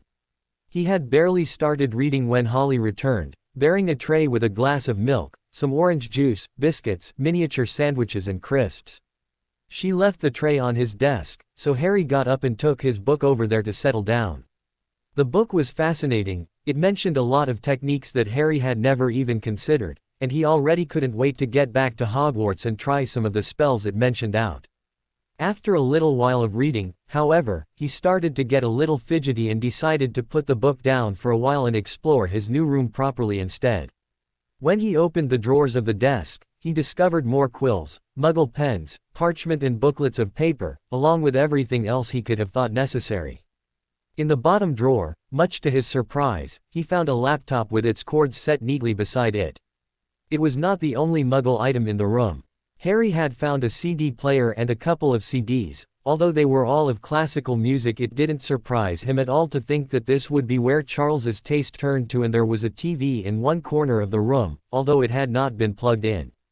It was the first time he had seen any real muggle technology in a wizard's house. He didn't count some of the things that Arthur Weasley had lying around, and he found his interest in old muggle things reawakening. He hadn't even thought of using computers since he had entered the magical world 5 years ago. He briefly considered turning the TV on, or trying to use the laptop, but he ended up deciding not to investigate them just yet. It was getting quite late now, and he had a long day, with the shopping and exploring the library. He had hoped that Charles would have come to see him by now, but his important guests must still be demanding his attention. Harry made a brief attempt to start on his homework before he decided to call it a night. Tomorrow would be plenty early enough to start working on it. The next morning Charles came to see Harry, and smiled contentedly when he saw the boy in his new clothes. "That is a vast improvement," he announced, and Harry smiled in return. "Good morning," Harry greeted his new friend. "It is indeed," Charles agreed. "I apologize for not coming to see you last night. I was rather busy with some vampire guests who were asking me to do things I would rather avoid. Thankfully, you provided the perfect excuse to stay out of things. Even they agreed that my first duty was to you as my ward." "That's all right," Harry said. "Holly showed me to the library. It's huge. You've got a lot of books there. We have a lot of books in there. As the last living Potter, you own them as much as I do," Charles replied. "I hope that you make good use of them. I found some yesterday. They're really interesting," Harry said, waving vaguely in the direction of the bookcase. Charles glanced over his selections and his eyebrows raised slightly. "That's rather heavy reading for a teenager," he remarked. Harry shrugged uncomfortably. He trusted Charles. He had come to live with him, after all, but he wasn't at all sure that he wanted to discuss the prophecy with him just yet, or his destiny. He settled on a half-truth. "I'm the boy who lived. That makes me pretty much top of Voldemort's hit list. I need to be able to defend myself." Charles gave him a look that suggested he was well aware that Harry was leaving something important out, but he didn't press the issue. "A good point. You are a very sought-after young man," he agreed. "The better you can defend yourself, the more chance we have of keeping the family alive. I thought perhaps we could have breakfast together this morning," Charles suggested a moment later, and Harry nodded in agreement. He followed Charles to the same room they had eaten in the day before, where a full meal was already waiting for them.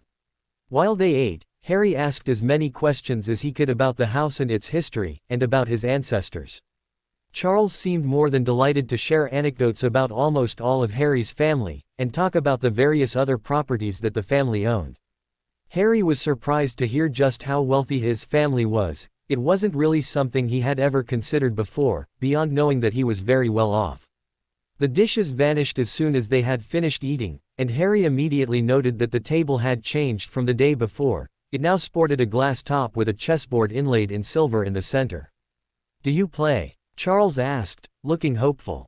I have never been able to convince Wilfred or Lucy to have a game with me or the house elves, for that matter. My friend Ron is really good at it, Harry said. We play sometimes, but he always wins. He decided not to say that he was sure Charles could run rings around Ron, considering how long he had had to hone his skills. Would you care to join me in a game? I am sure you are better than you think, Charles offered. Harry shrugged his agreement, and immediately the animated chess pieces appeared on the board. You may play white, Charles said.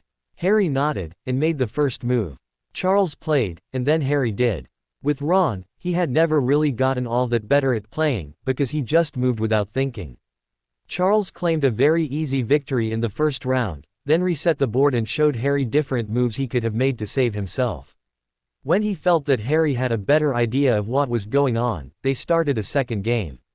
Harry very quickly learned that Charles loved chess even more than Ron and that he wanted nothing more than someone who could provide him with a challenge. Within just a few games, Harry realized that he had probably learnt more about chess in the past hour than he had in the 5 years he'd been playing with Ron.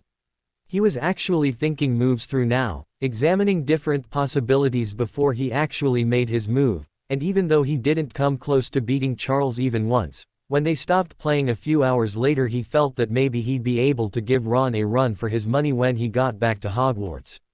I thought perhaps you would like to go flying today, Charles remarked when he sensed that Harry was getting bored of chess. He had stopped trying to consider every move and reverted to making the first play that seemed like it would work.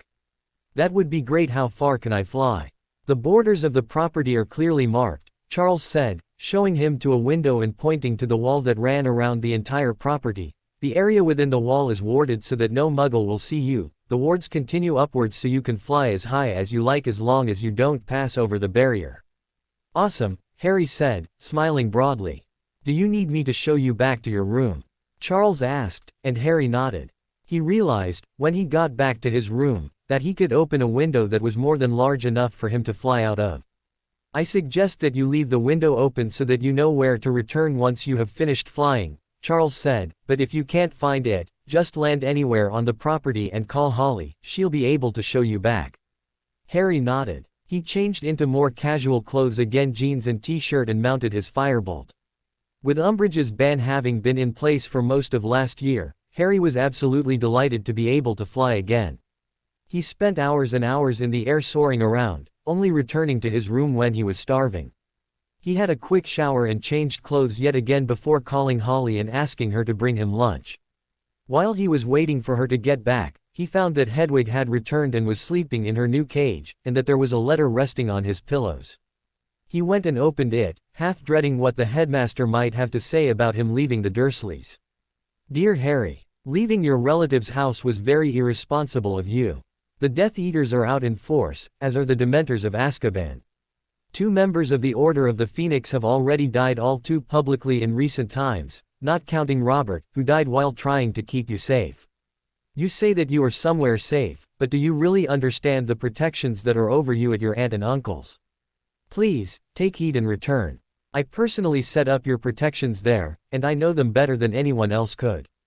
Trust me when I say that you cannot possibly be as safe as you are there, wherever you are. Not even Hogwarts is quite as safe as the house of your relatives. I apologize if it seems that I am trying to run your life, but I must reinforce the lack of security across the magical world. We have been making arrangements for you recently to try and make it safe to go to the Burrow for the rest of the summer. I know you have been restless at Privet Drive, and I am doing my best to make you more comfortable. I am afraid that I cannot simply allow you to remain where you are without making any effort to find you. Voldemort's minions are more intelligent than I think you realize, and unless I can be certain that one has not tricked you, I cannot leave you be. The headquarters have been moved. I feel I must also warn you, and I had greatly wished to make contact with you, as I believe that you can help us with our present difficulties. Even if I wanted to, I could not call off the search teams at this point. An alert went out when you were discovered gone from your relatives, and Cornelius was made aware of the situation before your letter reached me.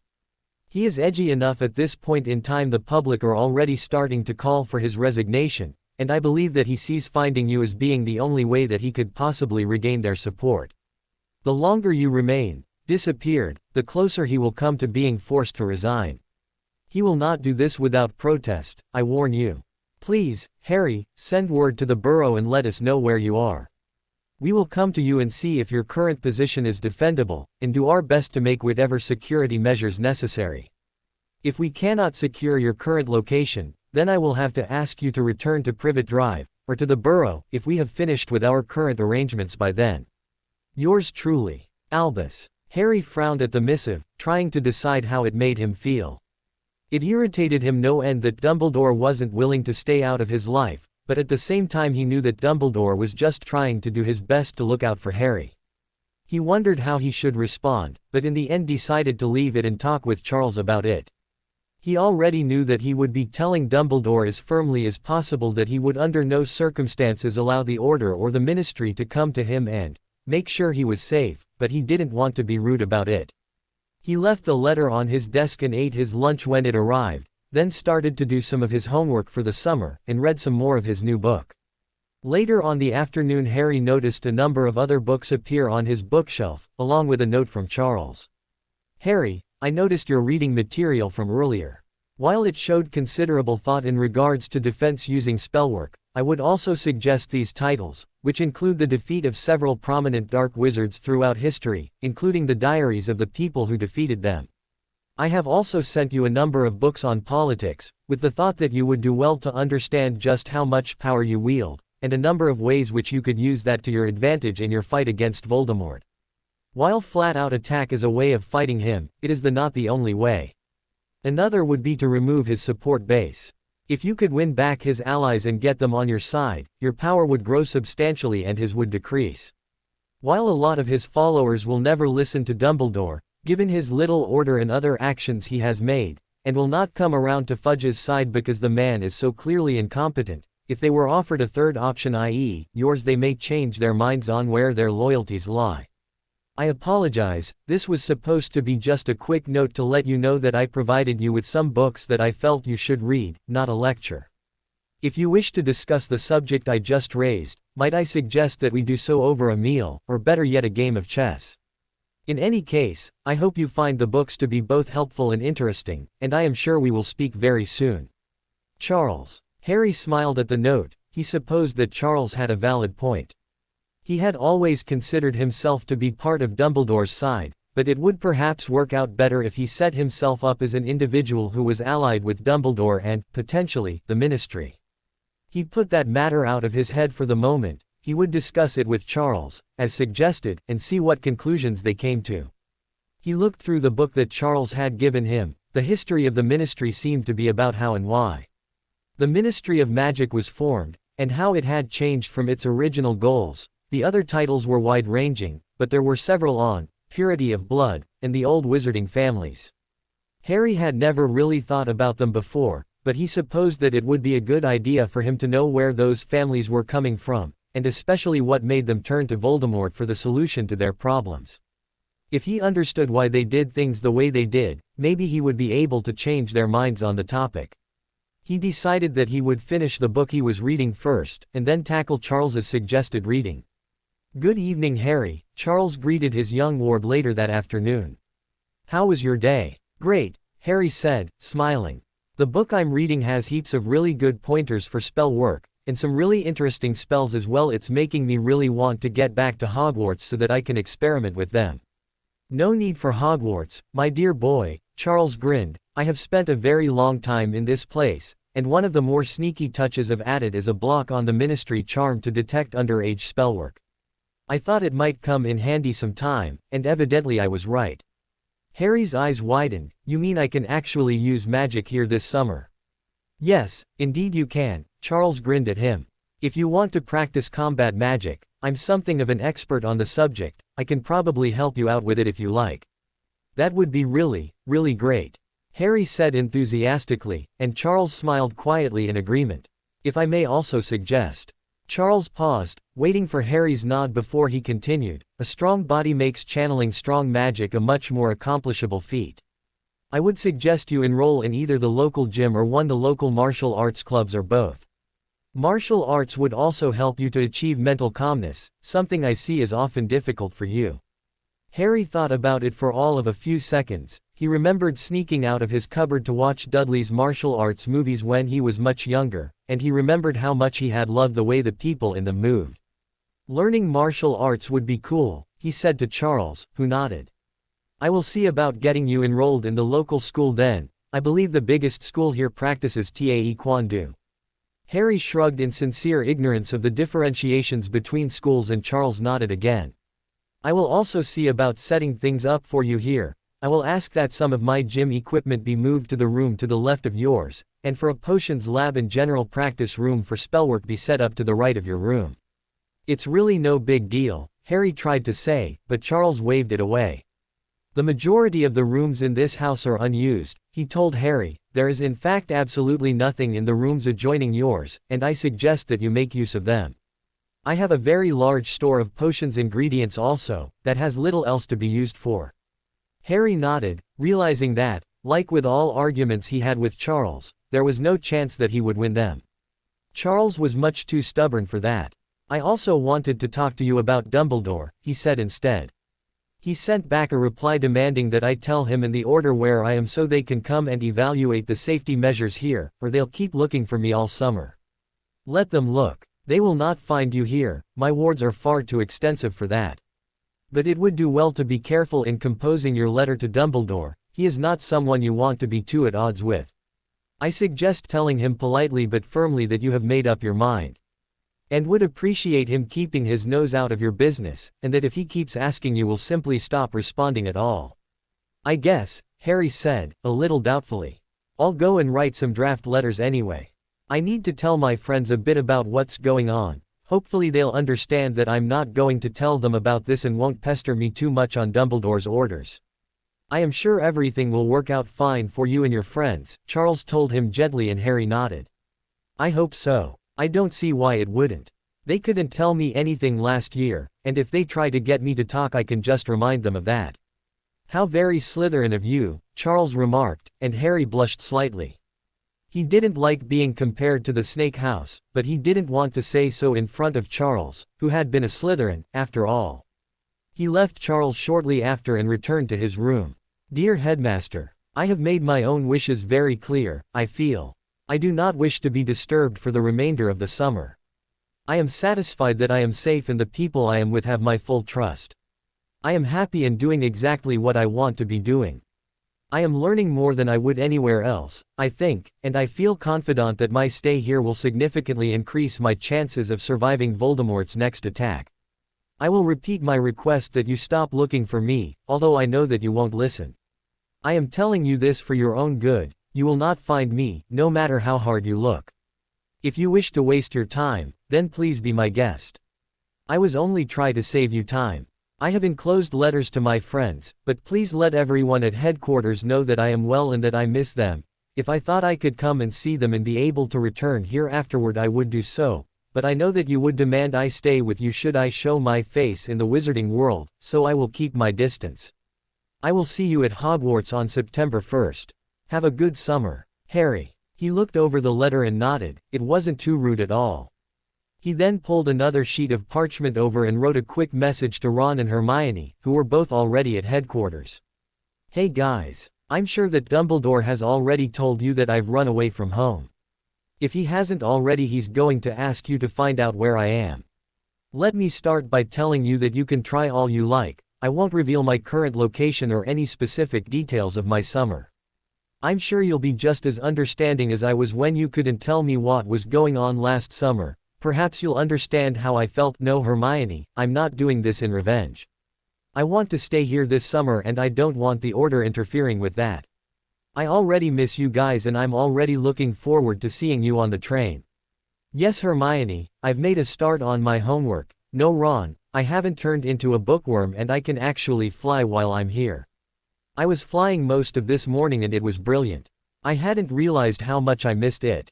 I went shopping with the people I'm staying with and bought heaps of new things, mostly Muggle clothes. It's great not to have to wear Dudley's old stuff, my clothes actually fit me now. There is a huge library here, Hermione, maybe when things calm down a bit and everything is out in the open, that may take a while, sorry, I will bring you to see it. If you thought the library at Hogwarts was impressive, I'm going to stop tempting you now. I have a huge bedroom and it's really nice, with a gym in the room next door and a potions lab on the other side. I want to get better at potions so that I can pass this year if I make it into the class at all. Not sure what else I can say. Please try not to worry about me too much, and have a good summer without me. Say hi to the twins and Ginny and Mr. and Mrs. Weasley and everyone else there. I asked Dumbledore to do that, but he might not have listened to me. I will do my best to keep in touch with you for the rest of the summer, but depending on what I'm doing my replies might be a bit few and far between. All the best, Harry. P.S. Say hi to Hagrid too, and tell him not worry either. He read over that letter again and nodded to himself. That looked okay. He woke Hedwig up and gave her the letters. Up for another long flight, girl. These are going to London. Stay there for a few days if you need to get your energy back. Hedwig hooted, nipped his finger affectionately and flew off into the evening sky. 2 days away from the Dursleys, Harry thought, smiling to himself. They were already little more than a distant memory, and he got the feeling that he would never have to see them again. Harry was surprised how quickly life at Potter Mansion fell into routine. He spent most of the first week there exploring as much of the place as he could, only calling for Holly to come and find him when he was well and truly lost.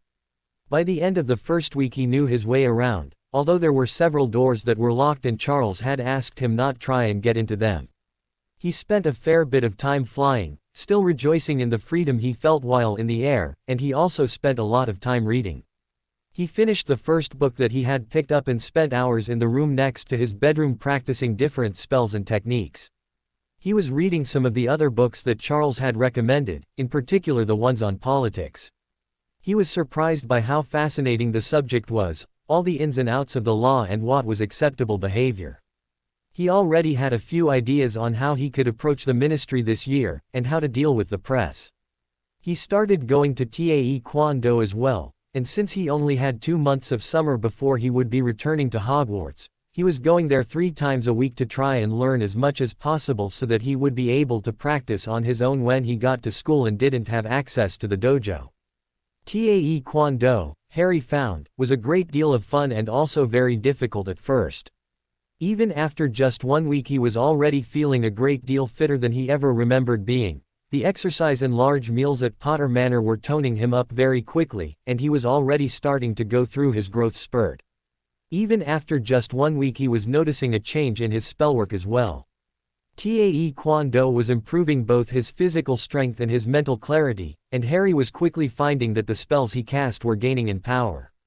He wondered how much more powerful he would be by the end of summer, if this was just the result of a week's training. All in all, it was shaping up to be a very good summer. He had even finished most of his homework, although he found himself constantly going back to add new things to his essays that he read in some of Charles's books, much in the way Hermione did. Remembering a couple of the comments teachers had made about Hermione's work, he tried to keep those additions down, and read over the essay to see if there was something else he could take out when he was including a new point. It certainly beat using big writing to try and make up the required length.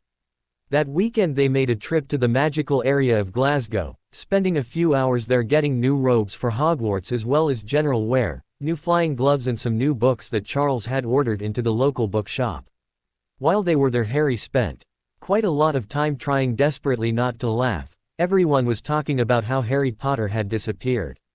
At first it made him feel a little self-conscious, but before they had left Charles had put a quick spell on Harry's scar to make it almost invisible and no one seemed to recognize him. He was quite surprised to learn how many people here supported him. He heard a lot of the people saying that they really needed a new Minister of Magic, what with the way Fudge had been acting toward Harry all last year. Fudge was apparently desperate to find Harry, and had offered huge rewards to anyone who knew where Harry was or what he was doing. And he had been making frequent public requests for Harry to return, accompanied by grand promises of things he would do if Harry came to the ministry, ranging from letting him train with the Aurors to becoming an honorary member of the Wizengamot. "I'm almost tempted with the Wizengamot offer," Harry admitted to Charles while they laughed over the Daily Prophet late on Sunday night. "But I'm guessing that they wouldn't actually listen to me at all. I highly doubt they would actually accept Fudge's proposal to give you a seat there." Charles agreed, You are not even 16 yet, after all, and it is generally accepted that no one under the age of 17 should be allowed into the Wizengamot. There have been some exceptions to that rule, Harry remembered. At Charles's recommendation he had been reading a large book on the Ministry of Magic from its beginnings to the present day. He was constantly surprised at how much he was learning about the magical world this summer. There were a few heirs of ancient families thought to need a voice in the Wizengamot who were emancipated and given positions there. Indeed, Charles nodded. I am very glad to see that you are getting a firmer grasp on politics in the wizarding world. It is something that will be very useful for you. As always, if you have any questions regarding anything you've read, you may always come to me. Harry smiled in agreement. He was beginning to see where Hermione was coming from when she went on and on about some of the things she read, even if they usually didn't interest him all that much. He and Charles had nightly discussions on the things that Harry had been reading, or they did whenever Charles didn't have important guests to see to. There was a soft mewing at the door, and it swung open to admit a dainty little cat with fur the color of midnight and huge pale eyes. She looked between the two people in the room, then bounded across the room and up onto Harry's lap. Hey there, Wraith, Harry murmured to the animal, running a hand down her back. The cat purred loudly and settled down very quickly. She was one of two cats in the house, the other was named Spectre, and he didn't much care for Harry. Wraith, on the other hand, absolutely adored him and often slept in his room. How is your spell work going, Harry? Charles asked after an interval. Very well, I've found some really interesting offensive and defensive spells in your books, things I really think they should have taught us at Hogwarts, but I guess with all the changes in defense teachers it's a bit hard to make a program to stick to, Harry said. If I'd known some of these spells I would have done so much better at the ministry last year. His throat closed up slightly at the thought of that event, but he forced the sadness away. Excellent, I hope that it will help you in future confrontations, Charles said, then paused. Harry recognized the pause as Charles about to suggest something else he felt Harry should learn, and sure enough the next words out of the vampire's mouth were, you should have read in some of those accounts of old. Battles against the dark about silent casting. The act of thinking a spell rather than speaking it aloud. Yeah, Harry nodded, I read about it a couple of times, to maintain the benefit of surprise right. Indeed, many dark wizards are foolish duelers. They like to say their spells aloud to inspire more terror in the people they are facing. The more intelligent of your foes will probably try to use silent casting, although it does require mental discipline. You would do well to beat them at their own game, try to use obscure spells and avoid using the same ones too often, and also to cast them silently, so your opponent will not know what you are casting and will have less chance of countering it. Harry nodded, he could definitely see how that would be helpful. If you like, I will help you with learning the technique, Charles offered. I am a master of it myself and could probably share with you some helpful learning tips. That would be great, Harry said. Shall we go to your training rooms then? Charles suggested, rising fluidly to his feet. Harry tried to stand in much the same manner, but got the feeling that he hadn't managed it nearly as well as Charles had. He followed his new mentor out of their chess room and back to his set of rooms. Albus Dumbledore was furious, and that was putting it lightly. His watchers had lost Harry completely, and then there was the note that Harry had sent him.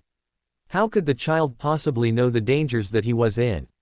Albus knew them, was all too intimately familiar with them, and he had dedicated years to tweaking the wards on Privet Drive to protect Harry from as many of them as possible. He was sure that Harry had somehow fallen under the control of their enemies. In his right mind, Harry would surely see reason and return to his aunt and uncles. He had thought that Harry understood the blood protection that was over him there, but perhaps he had been wrong. The majority of the Order had been given the task of finding him, and they were currently scouring the country, with the help of the Aurors and the magical population in general. Dumbledore had been against making a spectacle of Harry's disappearance, not wanting to alert the Death Eaters, but the minister hadn't listened at all. Now all Dumbledore could do was pray that it was an Order member or one of the uncorrupt Aurors who found the boy, and that they would find him soon. As soon as Harry was back in his clutches he would make sure that an event such as this could never happen again. He was already regretting not having put tracking charms on any of Harry's things. He had wanted to give the boy some form of privacy. He also needed rather desperately to speak with Harry regarding Sirius's will. He had to make sure that Creature had passed into Harry's care and Grimmauld Place remained uncompromised so that the Order could go back to using it as headquarters. Dumbledore had grown used to the comforts the house had provided, and very much wanted to stop holding Order meetings in his office. In his own mind, Dumbledore was utterly convinced that Harry needed help and that he, Albus, was the only person who could provide all that was necessary. The wizarding world was at war, and having Harry present was essential for their success. He could not afford to lose the boy. With a sigh, Albus turned his mind from Harry Potter and considered what he was going to do about Fudge and the rest of the Ministry of Magic. If Harry wasn't found very soon, Fudge would be forced into resigning, which Albus did not consider being a bad outcome. He just wished he had more information, and that he could discover who would become minister when the position became vacant. Right now, unfortunately, he could only hope that it would be someone who understood about the Order of the Phoenix, open to his own suggestions, and above all, someone who was not under the control of Lord Voldemort. "Hurry home, Harry," he whispered, "the world needs you safe and so do I." Ron and Hermione. "This is the best summer I've ever had. I have been working really hard, reading up on old battles against dark wizards and about politics and stuff. I can't wait to get back to Hogwarts and practice some of the spells I've been learning. I know the Order mustn't like it, but I'm sure you guys are glad that you aren't stuck at headquarters all summer like last year. That must have really ked. I'm glad you're having more fun at the Burrow and I'm sorry to miss seeing you there. Thank you for inviting me to join you there for a birthday party, but I'm afraid I must decline. I am still not ready to show myself, and I feel that the Order would be highly unlikely to let me leave again. While I would love to see you again, I am not willing to do so with the probability that I would not be able to return to my new home afterward. I have been learning Taekwondo and flying a lot this summer. I'm also learning a few mental techniques for spell casting and general use. It's been really helpful in getting my emotional issues under control. I think it's safe to say that I won't be blowing up at you all the time this year when you don't deserve it. Sorry about that, by the way. I was a real prat last year, and you guys stood through it with me. I want you to know that I appreciate that, I really do. I wouldn't have made it through last year without you. There isn't much else to say, really. I already told you about having access to a laptop computer and a television. I'm sure Mr. Weasley would love to see both and how this house has actually managed to integrate magic and Muggle technology effectively. I'm sure that Ron is disgusted and Hermione is delighted to know that I have already finished my summer homework, but I keep having to go back and rewrite it with some of the new information I've found in the books that I have access to here. I haven't received my OWL results yet, but I'm really hoping that they get here soon. I'm worried about not being able to get into potions. Snape might be horrible, but I really do want to be an Auror. I hope that your holidays are going as well as mine have been, and I look forward to hearing back from you soon. Love, Harry. Harry looked over the letter to his friends and nodded to himself. He was writing to them less frequently than they might have liked, but his days were very much taken up with all the reading and exercise he was doing this summer. He had had to cut down the amount of time he spent flying to keep up with Taekwondo, silent casting, dueling practice, reading all the books Charles kept recommending as well as the ones he found himself and having his discussions over chess with Charles in the evening. The summer really was the best he'd ever had. He had now met the second house elf bound to the Potter family, a delightful creature by the name of Gentii, and already fitted into the way things worked in the manor. He was still a little confused on exactly where the fine line between servant and friend rested with Lucy and Wilfred. Wilfred was always somewhere close by when Harry was out of the house. He'd be gardening just in sight when Harry was flying, or would accompany him if he was walking around the grounds. Wilfred also took Harry into town for his Taekwondo lessons, and always stayed to watch throughout them as a protective presence. Harry was surprised to note that he didn't even mind having a watcher at these times. Wilfred's presence didn't annoy him like the Order's had.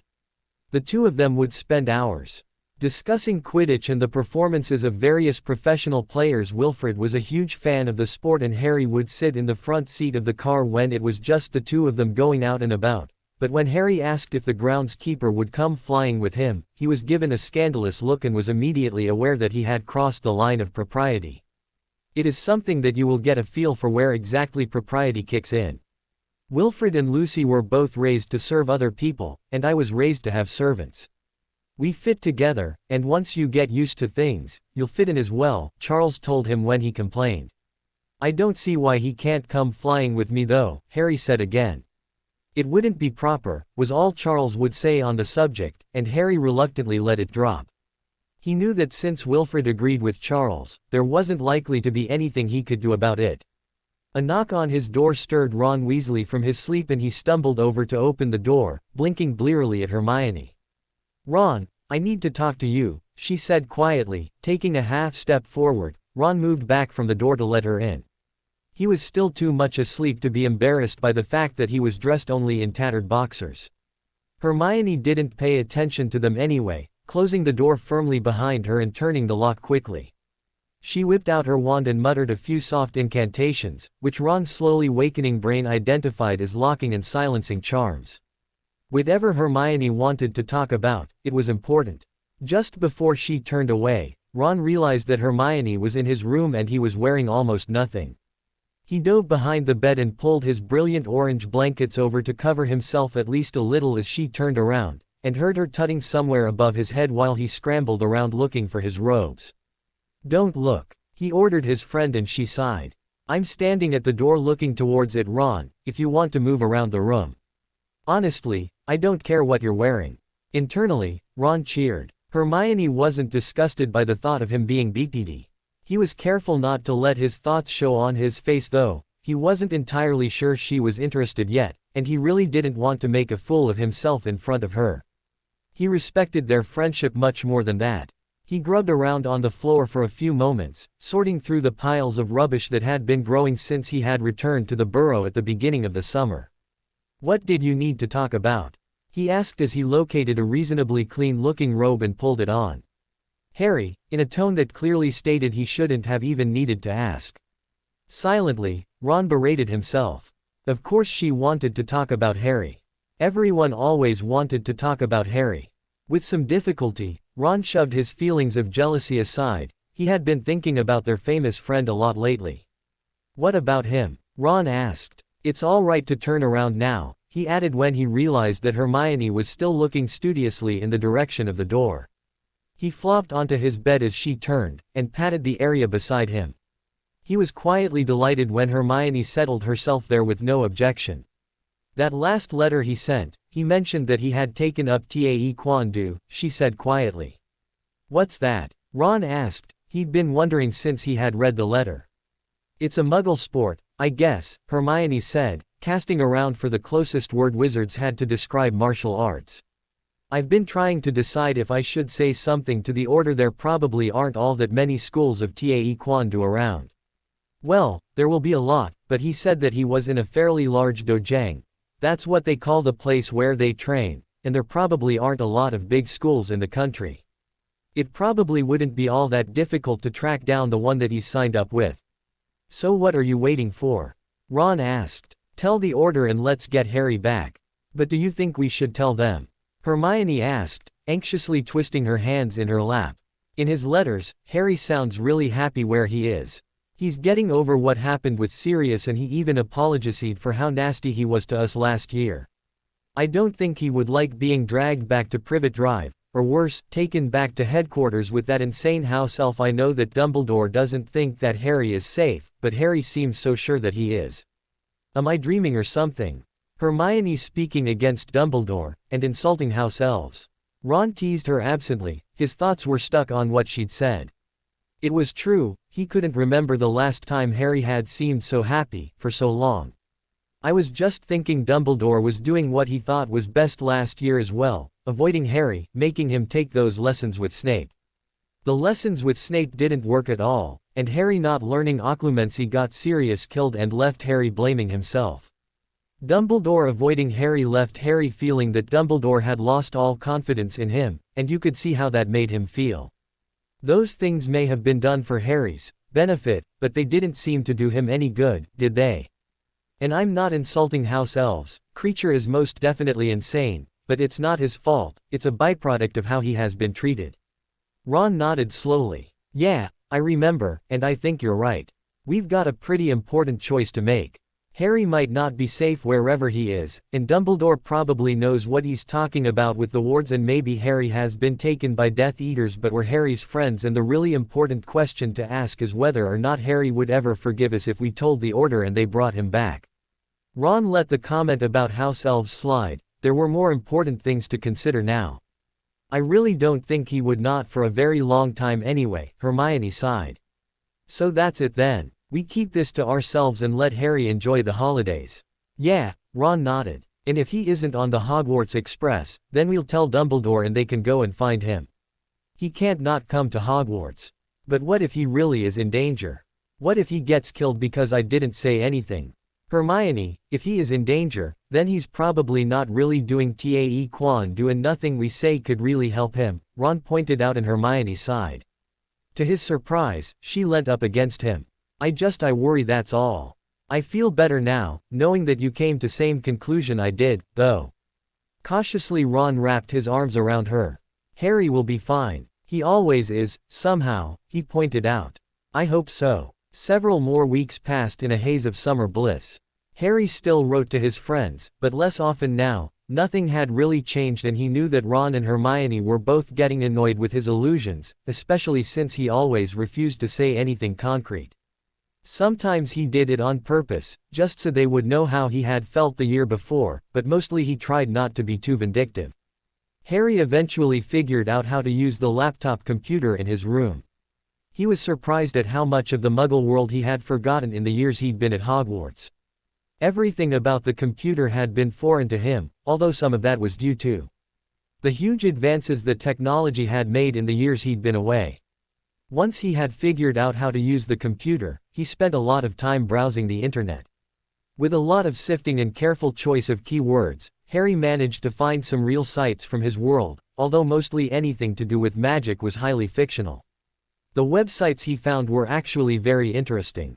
They were run almost exclusively by half-bloods and mug-borns, which wasn't at all surprising, and had a lot of information for people who had not been born in the wizard world. Harry learned a few interesting things that people like Ron would have taken completely for granted. He also found a lot of accounts people had written about their transition into the magical world, and Harry was surprised at how much some of those accounts could help him, even 5 years after coming into the world. The television also quickly became something that Harry made use of, mostly tracking what was happening in the Muggle world and seeing what sort of cover stories the wizards were creating for the murder sprees that Voldemort and his followers were engaging in. Most of them were very good, and if Harry hadn't been reading about the same events in reverse, he wouldn't be at all suspicious. TAE Quan Do was going very well for Harry as well. He was picking things up quickly and was very proud of the skills he was developing. His sensei was impressed with the amount of dedication Harry had for learning the art. Harry chose not to mention that he had a madman trying to kill him. Harry fervently wished that he had thought to take up martial arts before. He wasn't looking forward to having to leave the dojang at the end of his summer holidays, but he wanted to learn a lot more than he had so far. He generally kept at a bit of a distance from the other people in his class, mostly because he didn't really know what to talk about with Muggles anymore. His classmates were generally talking about the most recent movies or Muggle sports that Harry didn't follow. He also didn't want to get close to anyone here, when he knew that he'd be going away to Hogwarts for the better part of the year, and wouldn't really be able to explain where he was going or why they weren't able to keep in contact with him. But things couldn't stay as happy as they were forever, not in his life. In mid-July, 2 weeks before Harry's birthday, they took a drastic change, though for better or worse, Harry never could decide. It was noon, and Harry had taken his seat in the dining room, as he had on every other day, waiting for Charles and Lucy to show up. In just another 2 weeks, he would be 16, and he was aware that Charles was planning something big, although the vampire refused point blank to say what. Harry got the impression that it would be more than just a party. The door opened and Charles came in, followed by Lucy, bearing a tray of food. It was only when he saw the sheer amount of food that she brought that it struck him how much more he was eating compared to previous summers, and he had definitely noticed how much of a change it made in his appearance. He had already grown a great deal since arriving at Potter Manor, and Charles was making noises about needing to take him shopping again for better-fitting clothes. The day went normally. He and Charles played chess while they ate, and continued to play while they discussed Harry's most recent forays into the literary world, his progress with his spell work and his improving grasp on silent casting. Charles had proved an excellent mentor on that particular technique, and Harry was progressing very well. The spells he cast silently were still significantly less powerful than when he spoke aloud, and he had difficulty casting unfamiliar or lesser-used spells at all, but he was getting better almost daily. By the end of the school year there shouldn't be any difference between speaking or thinking your spells, Charles remarked that day, but you will need to keep practicing at Hogwarts. I imagine most of your classes will be working on it this year, so you should have plenty of opportunity. Once you're feeling more comfortable with the technique, I would suggest trying to master silently casting spells before you try to speak the incantation, so that your magic becomes more familiar with your thoughts than your words. It makes a difference, then? Harry asked, then elaborated, which one you learn first, thinking or speaking, it makes a difference. Yes, Charles nodded, most definitely. The reason your spells are still less powerful when you think the incantation is because your magic is already used to being channeled through the spoken word. If you had learned to cast them silently before you learned to say the incantations, it would be the other way around, but once you have mastered both techniques it should cease to make any difference at all. After lunch and their talk, Harry returned to his room, went for a quick flight and spent a little over an hour practicing his taekwondo in his practice room, and then had a long soak in his bath and settled in for an evening of reading, browsing the internet and watching television. When he turned off the computer and closed his book he found that Wraith had snuck in while he was reading and was curled up on the bed, clearly waiting for Harry to join her there before she got completely comfortable. Hedwig was glaring at the cat rather venomously. The two creatures did not get along, and each seemed to resent any attention that Harry paid to the other. Harry tried not to give either pet greater amounts of attention, because he didn't really want to be on their bad sides. Sometimes he was reminded very strongly of Ron and Hermione. To keep Hedwig happy, Harry petted her for a little while and told her what a brilliant owl she was, while Wraith mewed pathetically from the bed, ordering Harry to come and hug her and sleep. It was only when he was sure that Hedwig wasn't going to feel neglected that Harry clambered into his bed and rubbed Wraith's head with an affectionate hand. Hedwig stretched her wings and soared out into the night sky once she had seen Harry safely into his bed. The weeks at Potter Manor had done wonders to Harry's sleeping habits. He didn't dream about Sirius falling through the veil, or about Cedric, didn't have nightmares about Voldemort killing his friends, and there had been absolutely no nightmares from Voldemort since the vision about Sirius. Even his scar was hurting less frequently, and was barely more than a twinge when he felt anything at all. These days he slept deeply and rarely remembered his dreams, just woke in the morning with a faint sense of contentment and a vague recollection of a pleasant night. These good times were not to last, however, and the moment that he relaxed fully into sleep, he knew that something was wrong. Rather than a pleasant blankness that was only ever partially remembered upon waking in the morning, he was in a cold, dark place and was fully aware of his surroundings. He couldn't feel the warmth of his bed, the sheets on the cat that was snuggled up next to him. Instead he felt that he was standing at the center of a square room that reeked of a fathomless evil. He recoiled with shock and disgust under the sudden change, and he felt the evil of the room seeping into his skin, feeding on the chill that was rapidly taking hold, it draining away his energy and his emotions faster than any Dementor ever had. He screamed before he could help it, but the sound was swallowed up before it could reach his ears, and the room seemed to pulse with something almost like satisfaction. Harry tried to think, reached instinctively to the pocket where he kept his wand, but it wasn't there. It was on the bedside table where he left it while he slept, but that memory was only a vague presence somewhere in the depths of his mind. The similarity to a Dementor struck Harry again, and he tried to summon up his happiest memories: chess with Charles, flying, cuddling Wraith, winning the house cup at Hogwarts. Expecto Patronum, he cried, hoping that even without a wand the words might have some effect, but the darkness was unchanged, and he realized almost immediately that the attempt was futile. On the far side of the room, a dark mist appeared and Voldemort stepped out of it, looking directly at Harry with a triumphant smirk gracing his lipless mouth, red eyes blazing with victorious light. Harry shivered and backed away slightly. In his real dreams Voldemort had never been able to see him before, and he was scared of the implications. This wasn't like any other nightmare he'd had, and he knew that the difference was incredibly dangerous. "You've been hiding, Potter," Voldemort hissed softly, "The whole world is looking for you. What a pity for you that I found you first. You can never escape Lord Voldemort, you should have known that. Seems have been escaping you for years now." Harry drew on his courage and forced himself to speak back to the monster before him. "You only avoided your fate. Voldemort didn't seem interested in being baited, you never truly escaped me. And now you are trapped where no force on earth can save you. This delightful place will feed on your emotions, your power, drain them away until there is nothing of you left. All of your power will be mine, and your body will be my puppet to use as I please. What do you think of that, Potter?" Harry barely suppressed another shiver.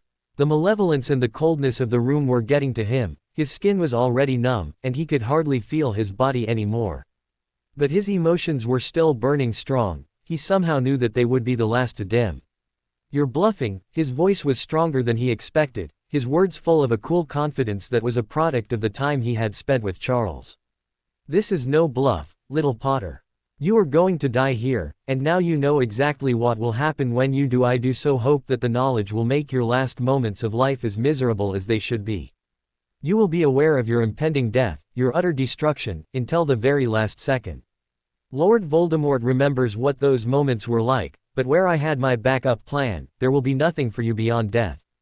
Then, he was gone, the memory of his evil laughter ricocheting around the walls, and Harry was alone in the evil room, feeling his powers slowly draining away from him, helpless to do anything to stop him.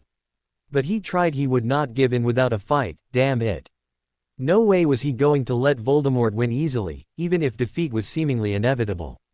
His mind was filled with cold determination, and, beneath the coldness of his concentration, his emotions and his power burned like molten lava, refusing to give in to the icy chill that the room was slowly extending deeper into his mind. Wraith was curled up contentedly against the human teenager. He was warmer than Charles, but more restless. The cat was rarely able to sleep through the whole night, but the warmth was enough to tempt her back here, night after night.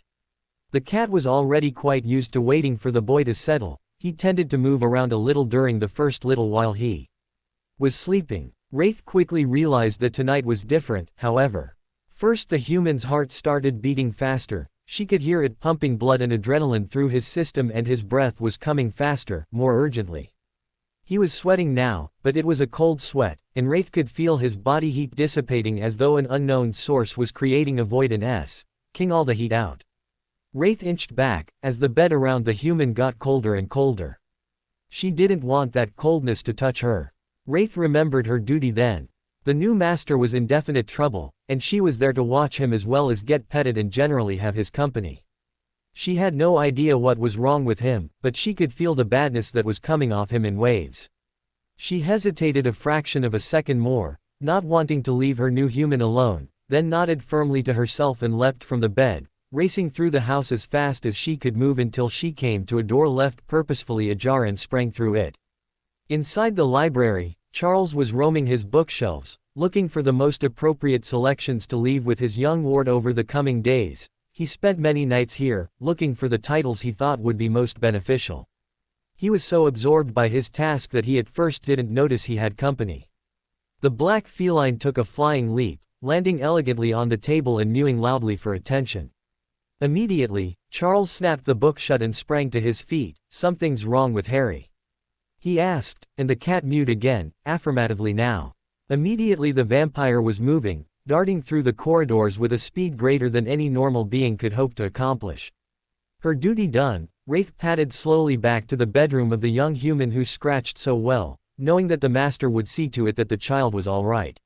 She had trust in the master, and that trust had never been unfounded in the past. In Harry's room, Charles was beside his young ward in a second, accessing blood magic, which all vampires have an instinctive grasp of, to discover what had happened. What his magic showed him terrified him completely, but his mind immediately started searching for solutions, even though his heart was heavy with the knowledge that there was only one thing that could save the child now. Trapped in the cold, evil room, Harry was aware that he was losing. His concentration kept slipping, and he was aware of the molten core of his emotions and his magic being slowly frozen by the persistent cold. More and more he was feeling like an empty husk, with only the memory of emotion remaining. It frightened Harry more than he liked to think, the feeling of slowing being devoured by this place.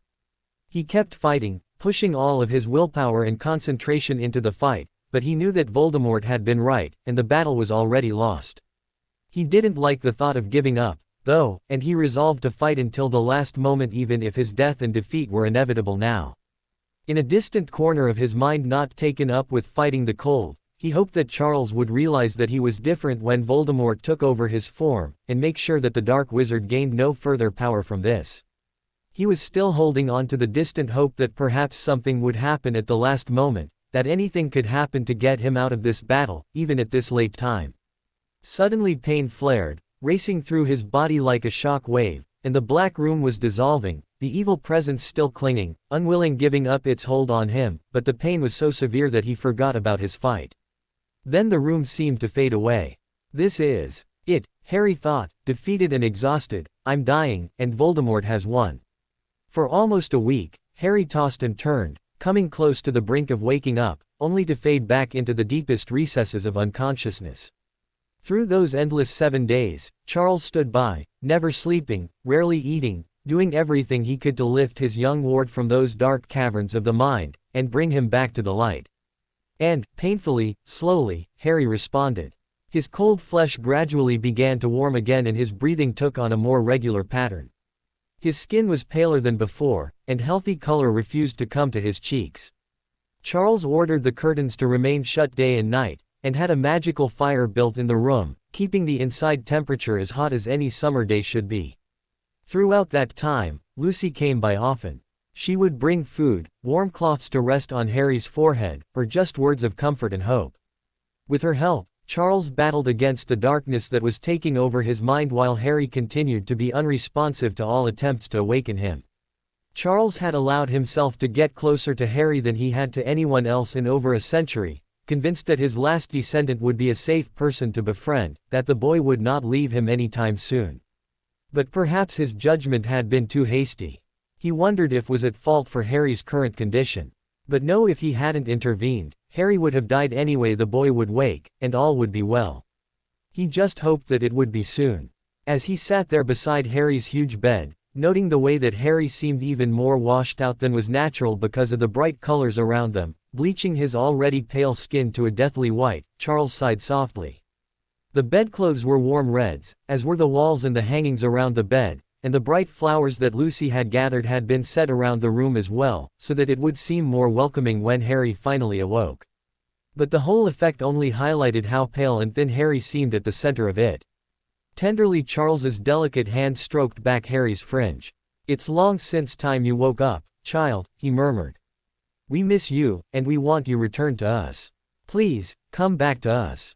We love you." Harry's eyelids fluttered, then opened a crack, and the boy's mouth worked for a moment, before he managed to speak. "Love you too," he whispered, voice hoarse with misuse, and then his eyes closed again, and his breathing slowed.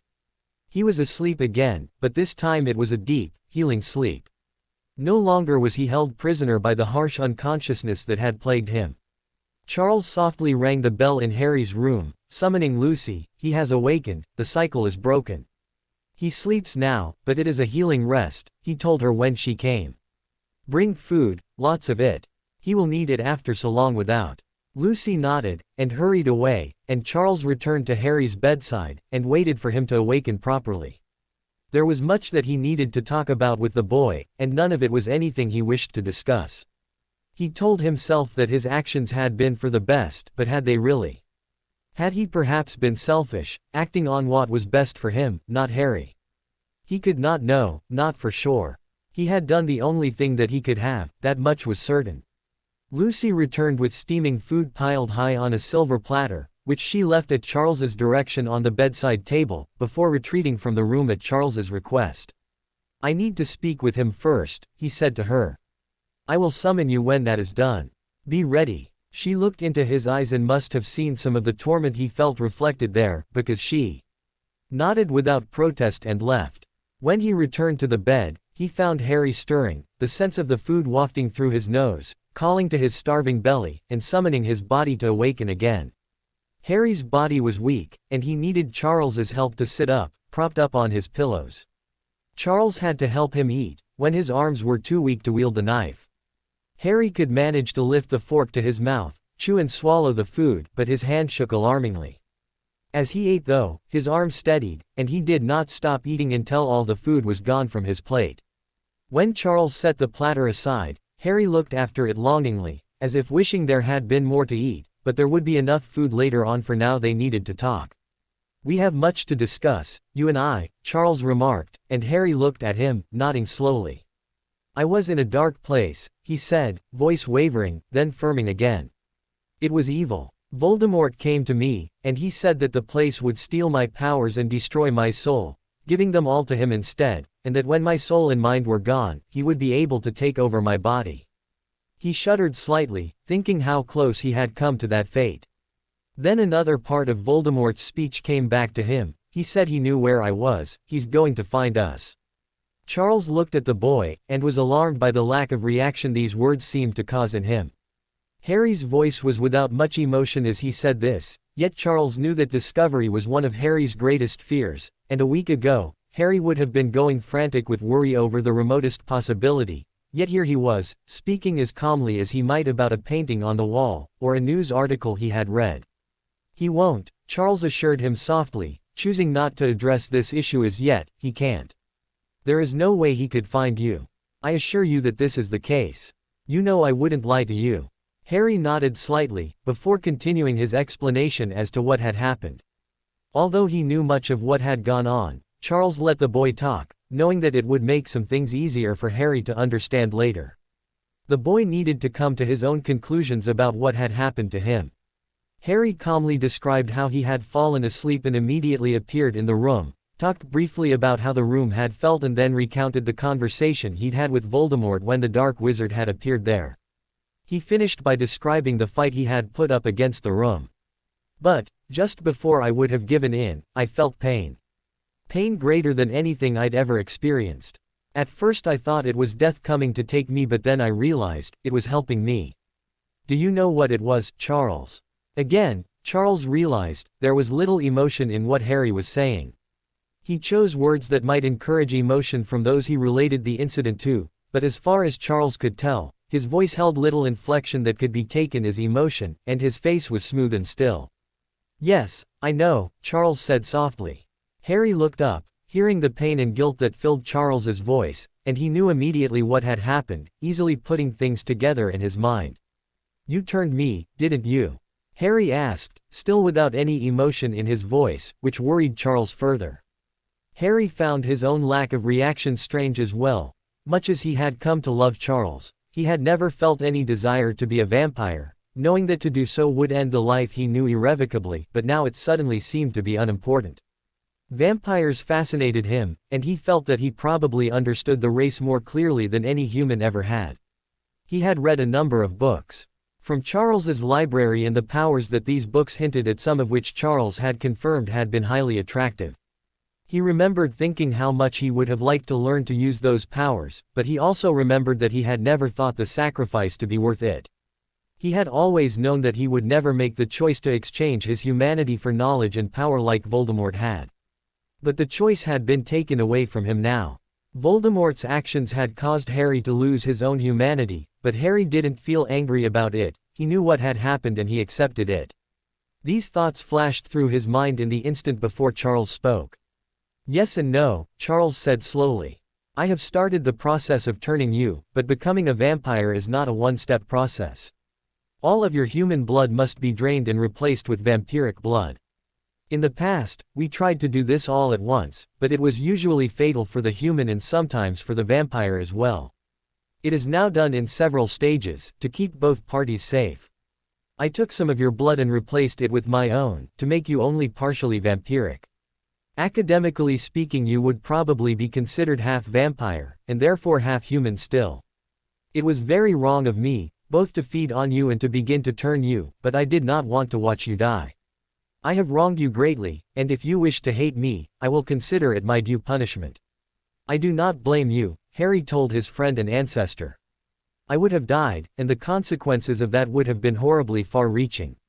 Had I been able to speak with you and you had told me it was my only option to survive, I would have told you do exactly as you did." Charles let out a long sigh, and Harry could see that the vampire had been totally convinced that Harry would despise him for the actions he had taken. That is well. All new vampires need a mentor, and I had hoped that you would remain here so that I could teach you everything you need to know about our kind. Harry nodded wearily. He was exhausted but still starving despite the huge meal he had consumed. To take his mind off the hunger until the food settled in his stomach, he spoke his thoughts. What are the consequences of this action? You said that I am not fully vampire, but I'm not fully human either. No, you aren't, Charles said, desperately falling back to his centuries-old attitude of calm infallibility. You are more human than vampire, your body will become stronger, your sight will improve, you will be able to move with greater grace and speed, though you will not be as strong or fast as I am. The downsides are that your eyes will be more sensitive to light, you will have to be careful not to be blinded in direct sun or other bright lights, and your skin will burn much easier than before. Staying outside for long without proper protection from the sun will make you weak and you will hurt for days. You said I would become stronger, but I feel weaker than I ever remember being, Harry said, confused.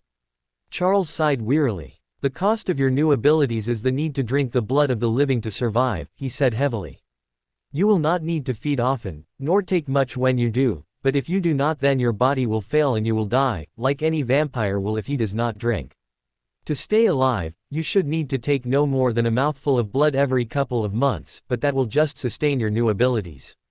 The more you take up to a point, the stronger it will make you, and your vampire abilities will become stronger and easier for you to access. I see, Harry nodded. This was where his major problem with being a vampire had come from, the need to steal life from others to survive. But Charles said he didn't need to take much, and he didn't need to kill people. The idea was still not particularly pleasant. What if I don't want to drink? There is no help for it, Charles replied. You know that, Harry. You have heard the story of my own turning, know the lengths that I, and many others, have gone to try and avoid this. If you do not drink blood, you will die in the next couple of months. There is nothing anyone can do for you.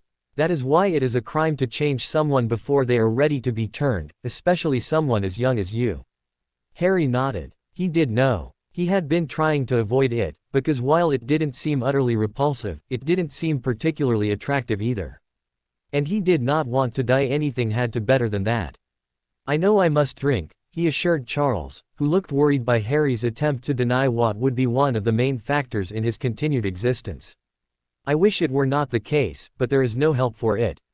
Charles nodded. I'm so sorry. For a moment, they were silent. Then Charles went back to explaining what would be different for Harry now that he was partly vampire. You will live a little longer than others of your kind. If your life is not ended abruptly, old age should not take you for another 500 years, Charles added, hoping to point out more good sides than bad. Harry shook his head. I do not blame you, Charles, he repeated. I know you are trying to avoid the subject of my drinking blood, but it is something that we must address now. I am obviously too weak to hunt now, and the thought of invading someone's home to drink from them seems wrong, somehow. Lucy and Wilfred, I'm sure, will be more than happy to help you out there. You will need to drink only a very small amount of blood, and I'm sure that they will be able to provide that much for you. I cannot feed on only them because I must feed more often and must take more than you would. But for your purposes, I believe that they will be perfect. They would not be doing anything other than extending to you a service which they already award me. I don't want to, Harry said immediately, even though he knew that he would end up doing so anyway, because he did not want to die. You must, Charles said evenly. I know, Harry assured him. There was a soft knock on the door, and Lucy looked in. I hope I'm not distracting you, Master Charles, but you have guests arriving in an hour's time, she told him. Guests? Harry wondered what guests were there. Vampires, probably. You aren't, Charles assured. Please come in. Lucy was only too happy to do so, coming straight in and giving Harry a warm hug. Then she stepped back and looked at him, seeing a strangely hungry look in his eyes, which seemed slightly reflective in the soft light that managed to find its way through the curtains. The moment Lucy had entered the room, Harry had been terrifyingly aware of her. He could hear her heartbeat, hear the sound of her blood running through her veins, and it made him hungry. He felt his canines lengthening and sharpening. When she hugged him, it was all he could do not to bite her, and she seemed to realize this because she stepped back slightly. Poor child, Lucy sympathized. "You'll need to take blood now. If you don't want to die, you may take some of mine. I give it to you freely." At that moment all of Harry's control vanished. Later, he would remember looking at Lucy, who had become some combination of sister and mother to him since he had arrived in Potter Manor, but he didn't see that, he only saw food. Her offer tore through his starved mind. The thought of food was almost too tempting to question, but the realization that she was offering, that she was need to offer, was distantly dirty, revolting. But she was holding out her wrist, hovering just in front of his mouth, the veins there pulsing with blood, an offering that he did not have the willpower to refuse. Guided by instincts that he didn't fully understand, and had never had before, Harry lowered his mouth to her wrist, fangs tingling slightly in anticipation. His two fangs gently pierced the skin, seeking blood, which washed into his mouth, and he swallowed convulsively. A part of mind told him he should be repulsed by what was doing, but it just felt too good. He couldn't bring himself to feel anything but relief at his hunger being fulfilled. It was the first proper emotion he had felt since awakening, satisfaction. His body, so weak when he had first awoken, was taking strength from the blood that was flowing from Lucy into him, and he reveled in that strength. His feeling of hunger abated as the blood washed down his throat, and then, slowly, he released her arm, his canine fangs shortening again into normal teeth. And he realized what he had done. He had drunk the blood of a woman he considered his family, and he had enjoyed it.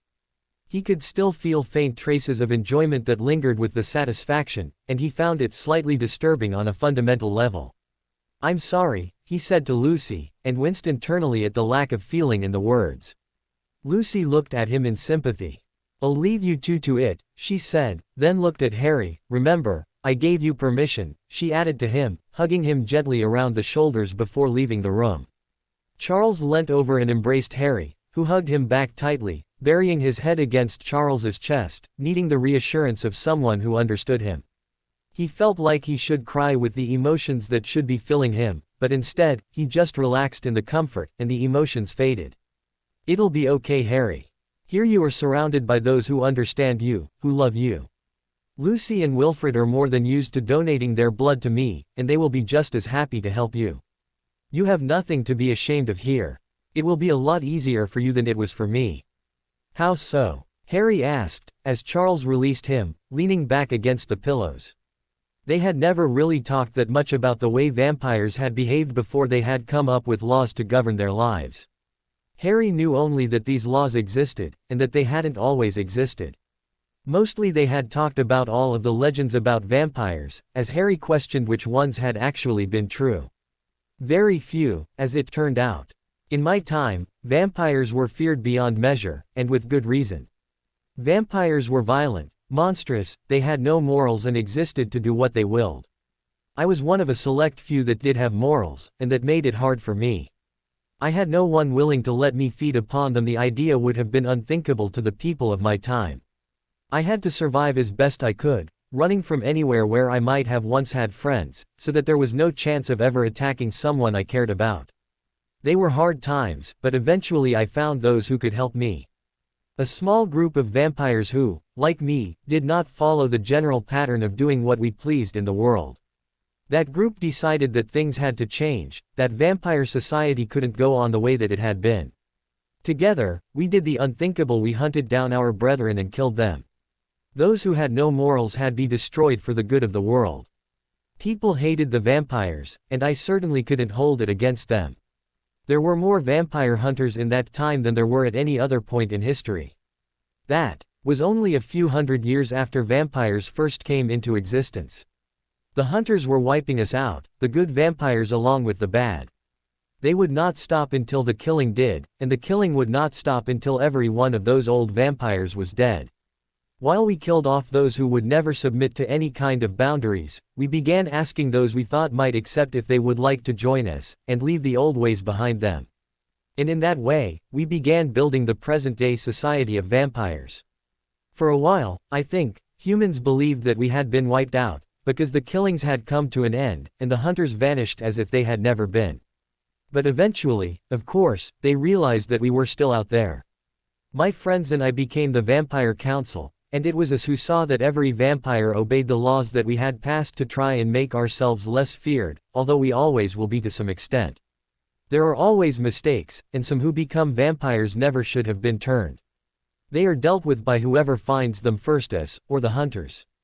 Eventually, we made connections with the Ministry of Magic and worked out an agreement about magical vampire hunters, but ties were never strong. But still, the Society of Vampires is a more welcoming place now than it was when I was brought into it. Cool, Harry said, eyes wide. So you're one of the top vampires. I was once, although I left the council to be run by others a long time ago now. Charles smiled at him. Although I am proud to consider myself one of the saviors of our race, one of the pioneers of our changed society, I am the only left of our original group. Harry grinned back. Already he felt a little better. Although the thought of drinking blood vaguely disgusted him, he knew that as long as he never drank without permission, he would be able to live with himself. Most vampires needed to hunt, because they could not find enough blood from those willing to help them every time they needed it. He was one of the lucky ones. He only had to drink on infrequent occasions, and he knew that on those occasions, all he had to do was ask either Lucy or Wilfred and he would receive what he needed. It would be easy enough to keep his slight vampiric traits hidden, because his body wasn't lots stronger than it had been, and he did not have skin as sensitive as the other vampires did. The other vampires, he was one of them now. Now he really belonged here, he supposed.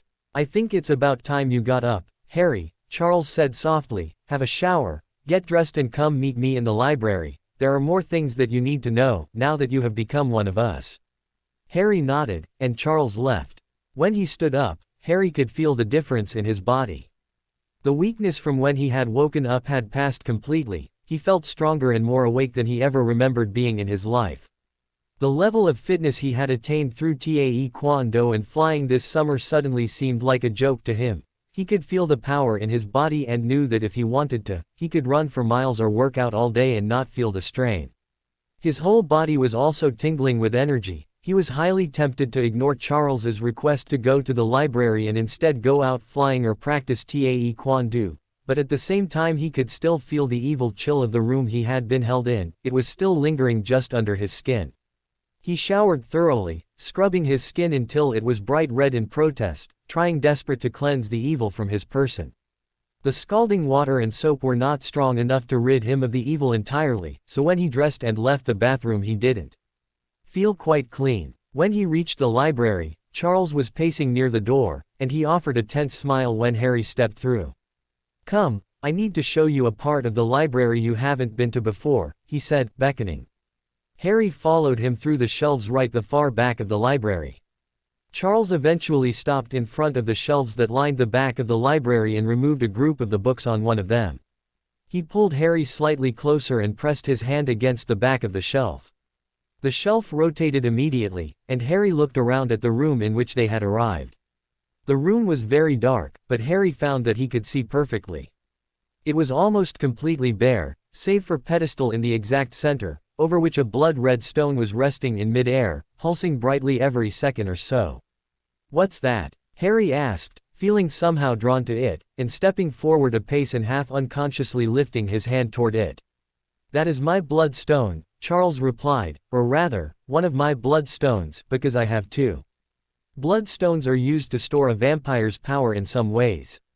This is my other one. Charles reached into a pocket and drew out a ring. On it was a small red stone, which, like the larger one in front of Harry, seemed to pulse gently. Harry remembered having seen it before, when Charles was actually wearing it, although it hadn't pulsed then. He had never paid it much heed before, but now it sang to him. When you drink blood, it replenishes your cells and keeps them strong. It also gives you a lot of excess energy and power. In the past, vampires would simply exercise a lot and cast powerful spells to work off all the extra energy, but that meant that they used up the power of blood they had taken faster, and needed more. Then one of our brethren, well before my time, discovered the bloodstones. They can draw out most of the excess energy, and as long as you keep them close, they will feed that power slowly back you as yours begins to wane. The pulse becomes slower as the need for new blood becomes stronger, and when there is a minute-long gap between pulses, you need to replenish your energy. It means that we do not have to feed quite so often. Also, in the case of an emergency, a vampire can call on the bloodstone's power and use it to work blood magic, which strengthens his own power. You should not use it for that except in cases of dire emergency, however. So I need one of these? Harry asked. You do, Charles replied, and it is the duty of the vampire who turned you, in this case me, to provide you with one. He walked over to the hovering bloodstone and rested his hands upon it for a moment.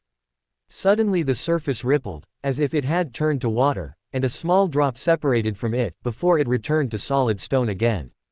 Charles drew for his pocket a thin gold chain with a golden jump ring, which he carefully slipped through a small hole in the top of the new stone, then treaded both onto the chain, murmuring something soft under his breath, and then handed it to Harry. Wear that always. It's charmed to never get lost, or break, and if anyone ever tries to take it from you, it will give them a scorching they'll never forget, he explained. Harry took it and fastened it deftly around his neck. It hung low, and he tucked it beneath his shirt, hiding it from view. Immediately he felt some of that heady energy drain away, as the stone shone brighter and pulsed rapidly. Harry and Charles looked at each other and smiled. You are bound to me now, Harry, in ties that go beyond ordinary blood family. I turned you, that is another tie between us, and I gave you a bloodstone, which cements the tie. If there was ever any doubt that you were unsuitable to be my ward, or me to be your guardian, that is gone now. We belong together. Harry liked that, we belong together. Now he really did belong here, and that was something that he had wanted all of his life. Now he had found it, and he was satisfied. They left the room, and Charles replaced the books that he had taken from the shelf, before leading Harry to another part of the library, one that he hadn't noticed before, and taking down a thin, black hardcover book and handing it to his ward. There was no writing on it anywhere that Harry could see, but when he flipped it open, there were words written across the page in a firm hand. This is a book that all vampires must read. It tells you everything there is to know about us, Charles told him.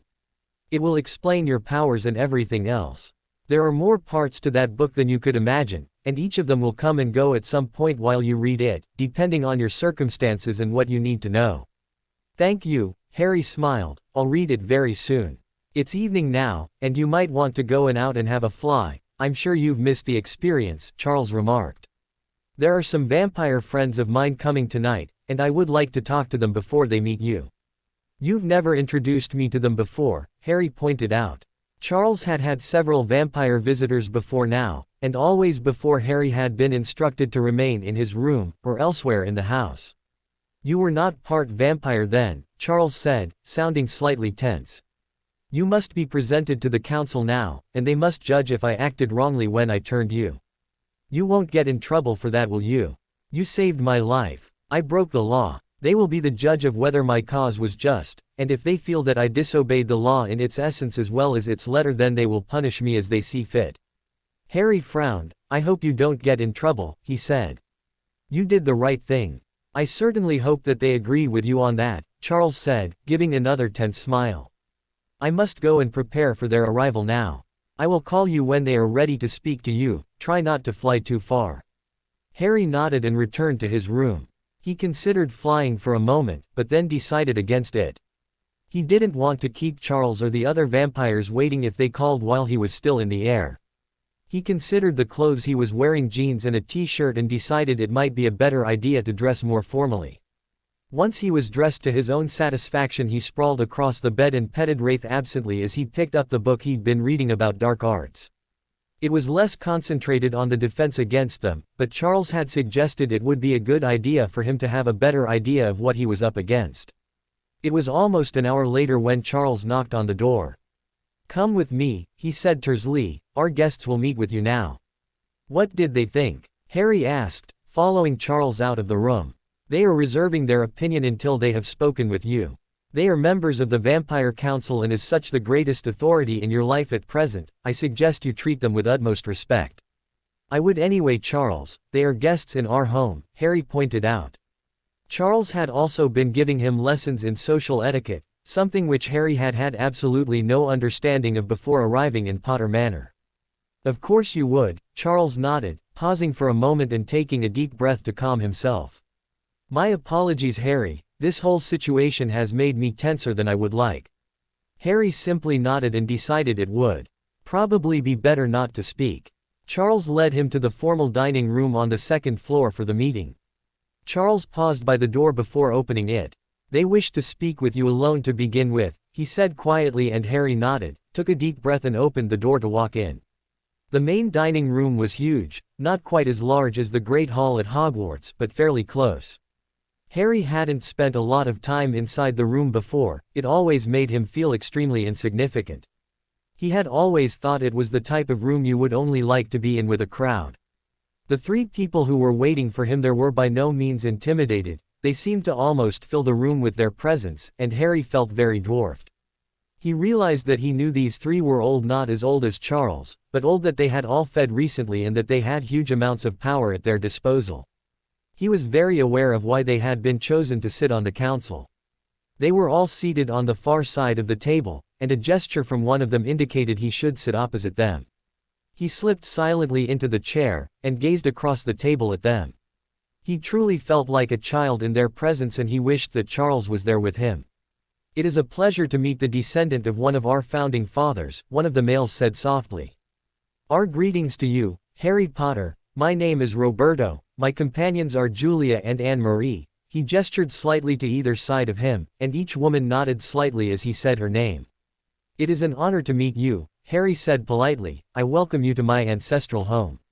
"You are more well-spoken than we had believed," Julia took over speaking. "Charles has been teaching you." Harry inclined his head slightly at the almost insult.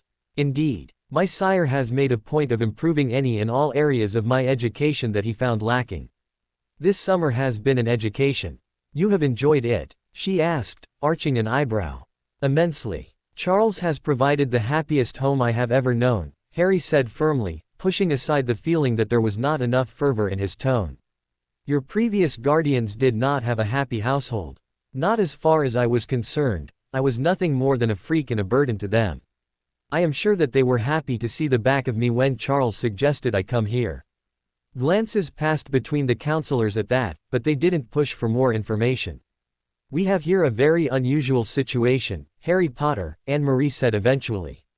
"You are only 15 years of age, and by the laws that he helped set in motion, Charles was in the wrong when he began the process of turning you. Charles saved my life," Harry told them shortly. "Had he not acted as he did when he did, I would be dead, to all intents and purposes, my body nothing more than a puppet of Lord Voldemort's. Living with Charles has given me something of an understanding of vampire life, and I was very intrigued by it all. Had I been awake, I would have asked Charles to turn me." Again, the looks passed between the vampires. "We will reserve our judgment for the moment," Anne-Marie announced.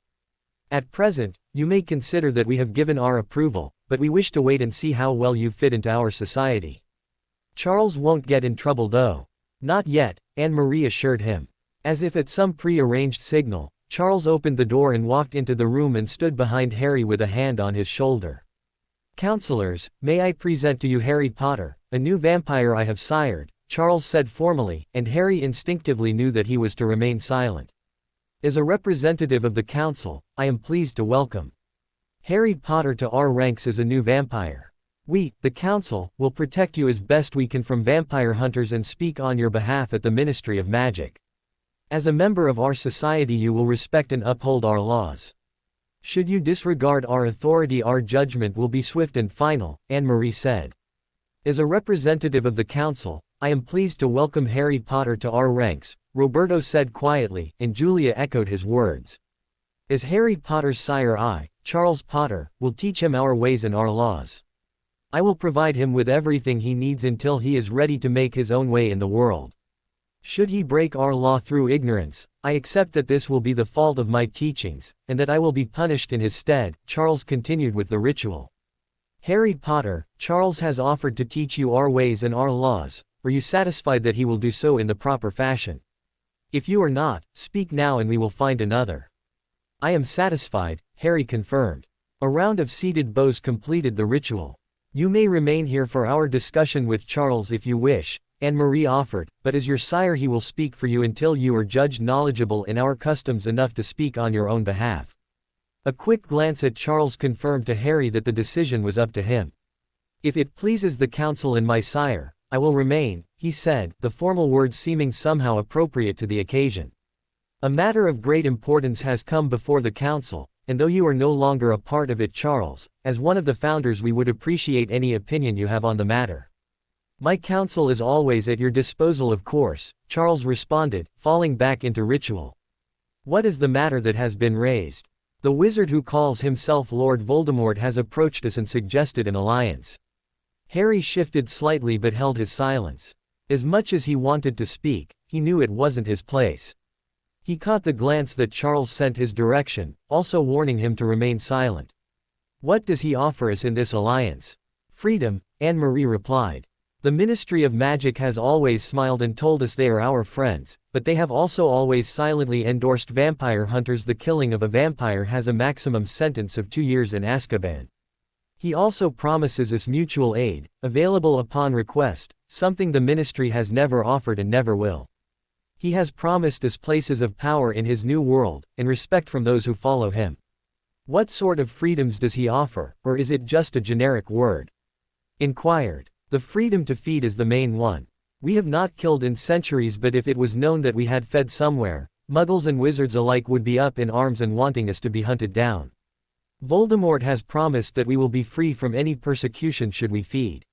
Some of the younger ones grow restless now. They were not alive for the vampire hunts of our early days. They do not understand that as bad as things are now, they were once much worse. After a century or two of hiding from the world, of living apart, of being afraid to feed, morals start to fade. It is a tempting offer, Charles agreed, much to Harry's shock. We have hidden in the dark for a very long time, and the Ministry is making things harder and harder for us to function in society. As the offer stands, I would be tempted to throw my support behind it. However, my new ward has had a lot more experience with Voldemort than most, and I think perhaps he would be able to give you some further insights. We are aware of Harry's previous encounters with Lord Voldemort. Their enmity is legendary, Anne-Marie admitted. What would you say in regards to this proposal, Harry? If you joined Voldemort, Harry said softly, it would not be the alliance that he claims. An alliance is between equals, and Voldemort does not believe that he has equals. There is only himself, and those who are lesser than he is. He doesn't want alliance, he wants servitude. As Anne-Marie said, your enmity with the Dark Lord is legendary, Roberto spoke suddenly. You would speak against him regardless of the truth. He is my enemy, yes, Harry agreed, and as his enemy I see what his power-hungry followers will not admit, and the sides he does not show to those he is wooing. I was at his rebirthing ceremony, I saw how he treated his followers there. In one breath he called them his family, the next he was torturing them for not doing more to find him. I have a connection to him through my scar, and I have seen him torture his followers with the Crucio curse for failing to follow his orders to the letter. Albus Dumbledore once said something that I believe sums Voldemort up to perfection: he shows as much mercy to his followers as he does to enemies none. He is a sadistic, power-hungry and completely insane animal. And what do you think would happen if the council were to accept his alliance? Charles prompted softly. Once you had agreed to join him, for a little while things would be good. He would let you feed on his prisoners, or on his followers if he had nothing else available. He would send teams of Death Eaters after known vampire hunters, and he would ask very little from you. Then, when he had something to hold over you, and he will find something, he would have you raiding with his Death Eaters, killing those he ordered you to, and torturing our people as readily as he does his own. He would use you to inspire terror in his enemies, and when you had outlived your usefulness to him, he would dispose of you before you could become a threat. And what would you say to that, Charles? I remember Voldemort's last reign of terror. I have always stayed closer to society than most of our kind, Charles said. It was a slaughter, and worse yet, it was meaningless. He arbitrarily decided that muggles and anyone who was not purely magical should die. He killed anyone who sympathized with them, and anyone who stood against him in any little way. As Harry said, he is an animal. The counselors looked between themselves for a long moment. Charles, Harry, please allow us to speak in private, Anne-Marie said after a long silence. Harry and Charles stepped out into the hall to wait. What do you think will happen? Harry asked his friend and mentor. I could not say, Charles responded softly. The council will do what it thinks best for our people, and the truth is the ministry has never done much beyond alienating us. It is fairly likely that they will choose to side with Voldemort. But, I know it seems unfathomable to you, but Voldemort has a lot of support among our kind now. Many of us and not just the younglings are increasingly angry at the Ministry, at wizards in general, and wouldn't object to taking them down a peg or three. I promise you though, if the Council chooses to follow Voldemort, I will declare myself outlaw rather than remain as a part of our society. I will keep you safe from him. I would not want you to lose your place. I would not want a place in that society, Charles interrupted firmly, and Harry nodded slightly. They spent the rest of their wait in silence, both silently hoping that the vampires would choose to listen to Harry's words. Finally, they were called back to the room, and again took their seats in front of the counselors. We have one further question for you, before we return to the council, Roberto said calmly, looking straight at Harry. What is your question? The Dark Lord claims he will grant us equality. We have no sure way of knowing whether he will come through with this promise or not, and so our question is this: what would you offer us to side against him, Harry Potter? What would you offer us, Harry Potter? Robert's words echoed in Harry's head, as his mind went blank. What could he, alone, offer the vampires? As far as he could see, nothing. He was only one 16-year-old boy. There was no way he could speak for the wizarding world on something as important as this. I can offer you very little, Harry said honestly. I have only my own voice, and I cannot speak for the rest of the wizarding world. But if you don't join Voldemort, you have my alliance, and my friendship. And with me, an alliance is what you will get. Voldemort will be defeated, more easily if you help me. I do not request that you help the rest of the wizarding world, given that they have treated you badly in the past. I have some amount of fame, as you are all aware, and now I am more than sympathetic to vampires, being one of you. I do not ask that you join the wizarding world, only that you join me against Voldemort. When he is gone, and the wizards see how you aided me, I promise that I will do everything within my power to make changes for you, in legislation and in popular opinion. I will not promise you anything solid, because I do not know that I will be able to keep such promises, but I will promise you my aid in anything I can give it in, Harry added, looking around at them. You have only to ask, and I will do my best to deliver. Well spoken, Charles murmured in an aside to Harry, and then turned his attention back to the vampires. Did Voldemort, when he came to you, ever admit that it was possible he could be defeated? If he is, then aiding him will get you in more trouble than you are in already. If you aid Harry, together we can defeat Voldemort, and as he said, it will put us in better standing. Whatever the decision of the council is, know this. I side with Harry, and if that means siding against the council, then so be it. Harry turned and smiled at his sire, relieved beyond measure to have his support, and Charles's words meant more to Harry than almost anything he had ever heard in his life before now. I'm sure we will hear the council's decision soon enough. Till then, I do not believe that there is anything else that we need to discuss, Charles added. We will convey your words to the council, Anne-Marie said firmly. I'm sure you will be one of the first to hear when the decision is made. We thank you for your input on this issue. Farewell, Charles said mildly, standing to show the vampires to the door. Harry let his sire take care of the elaborate traditions regarding the departure of guests, and went to their chess room to wait, knowing that Charles would join him there when the formalities were done. It took nearly half an hour for Charles to meet him in the chess room, but he was accompanied by Lucy and a large meal. How are you holding up? Lucy asked. Fine, Harry replied absently, his thoughts focused on the conversation he anticipated having with Charles. He didn't notice her slightly disappointed look at not getting more information, nor did he pay attention to her departure. Instead, he looked at Charles, wondering what his sire would say. I think they will agree, Charles said softly. You spoke well, and chose your words with care. Thanks, Harry said, looking down in embarrassment. I only said what was in my heart. I couldn't let them side with Voldemort. Charles laughed. Always say what is in your heart, Harry, he advised. It will stop you becoming a politician who lies as easily as he breathes. If you speak your heart, you will appeal to hearts, and that will give you power that comes only from the good. I'm not going to be a politician, Harry replied. I wouldn't want to turn out like Fudge. It's too easy to become corrupt, history has proven that. All celebrities are politicians, whether they want to be or not, Charles informed him. Most often they are controlled by others, often manipulated into doing or endorsing things they never wanted to without even realizing it. You have power, whether you want it or not, and I would strongly suggesting making use of it yourself before someone uses it on your behalf. Harry had been reading the newspaper far too much over the holidays to deny the power he had. The Daily Prophet was once again printing him as the golden boy of the magical world, conveniently ignoring everything they had said about him the previous year. He knew that the general populace thought of him as the only one who could defeat Voldemort, and of course he also knew that they were right.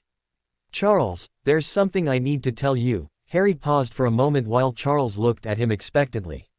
"You know all those articles talking about me being the chosen one, the one prophesied to defeat Voldemort that we've been laughing at all summer?" He waited for Charles to nod before continuing. "They're kind of true. There was a prophecy made about us, me and Voldemort, that is, before I was born. It was made to Dumbledore, and a Death Eater overheard the first half of it and reported it to Voldemort. It was because of what he had heard of the prophecy that Voldemort killed my parents and tried to kill me." "What does the prophecy say?" "Basically, it says, the one with the power to vanquish to the Dark Lord approaches, born as the 7th month dies, and the Dark Lord will mark him as his equal, but he will have a power the Dark Lord knows not. And either must die at the hands of the other, for neither can live while the other survives." "I think there might have been a few more words, but that was all the important ones," Harry said quietly. "I wondered if there was some truth in those stories," Charles said pensively. "It makes a lot of things make more sense. It was because of the prophecy that you went to the Department of Mysteries then." "It was, but I didn't know about it until I got there. Voldemort wanted me to get it for him," Harry explained. "He sent me a vision showing Sirius being held there, so I went to try and rescue him, but it was a trap, as you know. The actual prophecy was broken, but Dumbledore showed me his memory of hearing it afterwards." "That must have been harsh," Charles murmured, and Harry could tell his sire's mind was not entirely present. He recognized the look as the one that Charles wore when he found out a new piece of information and was sifting through his memory to see where it fit into everything. After a while, he shook his head slightly and smiled at Harry. "My apologies, I got lost for a moment there," he remarked. "This prophecy means you have even more power, and even more need to use it than I had thought." "I don't want that power," Harry reminded him. "Harry, Voldemort has a lot of people in the Ministry and he's trying to take over. If you're going to fight him, then you need to be able to combat the hold he's going to try and make on the magical world. You have to keep him from playing the same games he did last time." "What games did he play last time?" Harry asked curiously. He had heard a bit about Voldemort's first rise to power, but mostly people didn't like to talk about it. He and his Death Eaters would go out on their little killing sprees, and then his people in the Ministry would do things that seemed to be combating him to gain more power in the Ministry, until they were often in very high-up positions and start changing things slowly to gain him more power, to make Voldemort's voice heard. And you think I could stop some of that? If you played your cards right and didn't end up as a ministerial pawn. Also, remember that you promised to speak up for the vampires. If you want to make yourself heard on a controversial issue, then you will need to have a far greater political support base than you do." Harry frowned, realizing the truth in Charles's words. He would need to have more of a say in the political world if he was going to come through with his promise to the vampires, and it really wasn't a promise he wanted to back down on. "And I guess if I had more political standing, it would be harder for the papers to change their mind about me every other day," he continued his thoughts out loud. "Indeed. At present you are a little too much of an unknown factor, so people can make you into whatever they want. Once they get to know you, their opinions become cemented. How do you think I should go about getting a political voice?" Harry asked, after thinking about it for a little while longer. "Approach the Ministry and start making yourself known to the department heads and the upper people in the Ministry. You should definitely try and speak with as many of the Aurors as possible to try and win their support for your cause. Think about doing some interviews with the Daily Prophet," Charles rattled off immediately. "You've been waiting for the right time to bring this up, haven't you?" Harry accused his sire with a smile. "Indeed I have. The Potters were once a very well-known name in the magical community, and while your name is still widely known, ours has fallen off the charts a lot since your father's death," Charles admitted. "I would like to see the family's reputation rebuilt. Everyone is looking for me at the moment though," Harry pointed out. "I can hardly go to the Ministry if they're going to immediately try and put me back with my aunt and uncle." "Then perhaps you could begin by sending some letters," Charles suggested. Introduce yourself and tell the ministry what you told Dumbledore, that you are safe and well and have no intention of returning to your other relatives. And remember that as soon as you turn 16, they cannot force you to return to Privet Drive.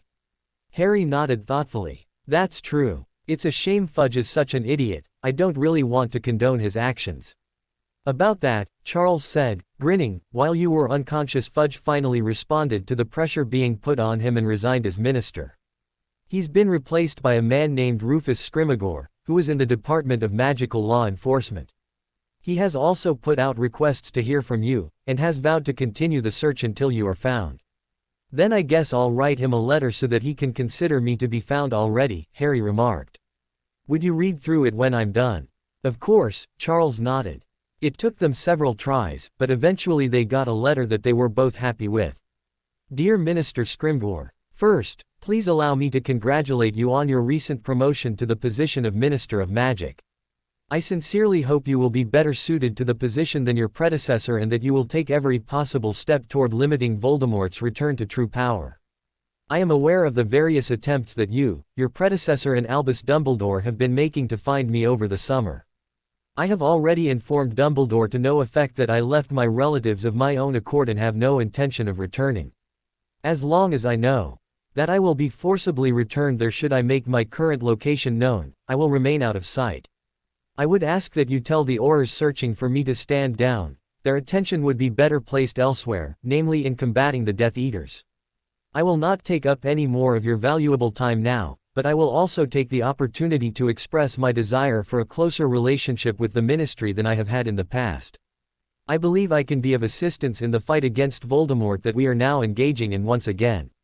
Sincerely, Harry J. Potter. P.S. My location is heavily warded. No attempt to follow this owl will work. Also, you will not be able to send any mail directly to my current address without her cooperation. That should be fine for an initial contact, Charles decided once Harry had written it out in his best penmanship.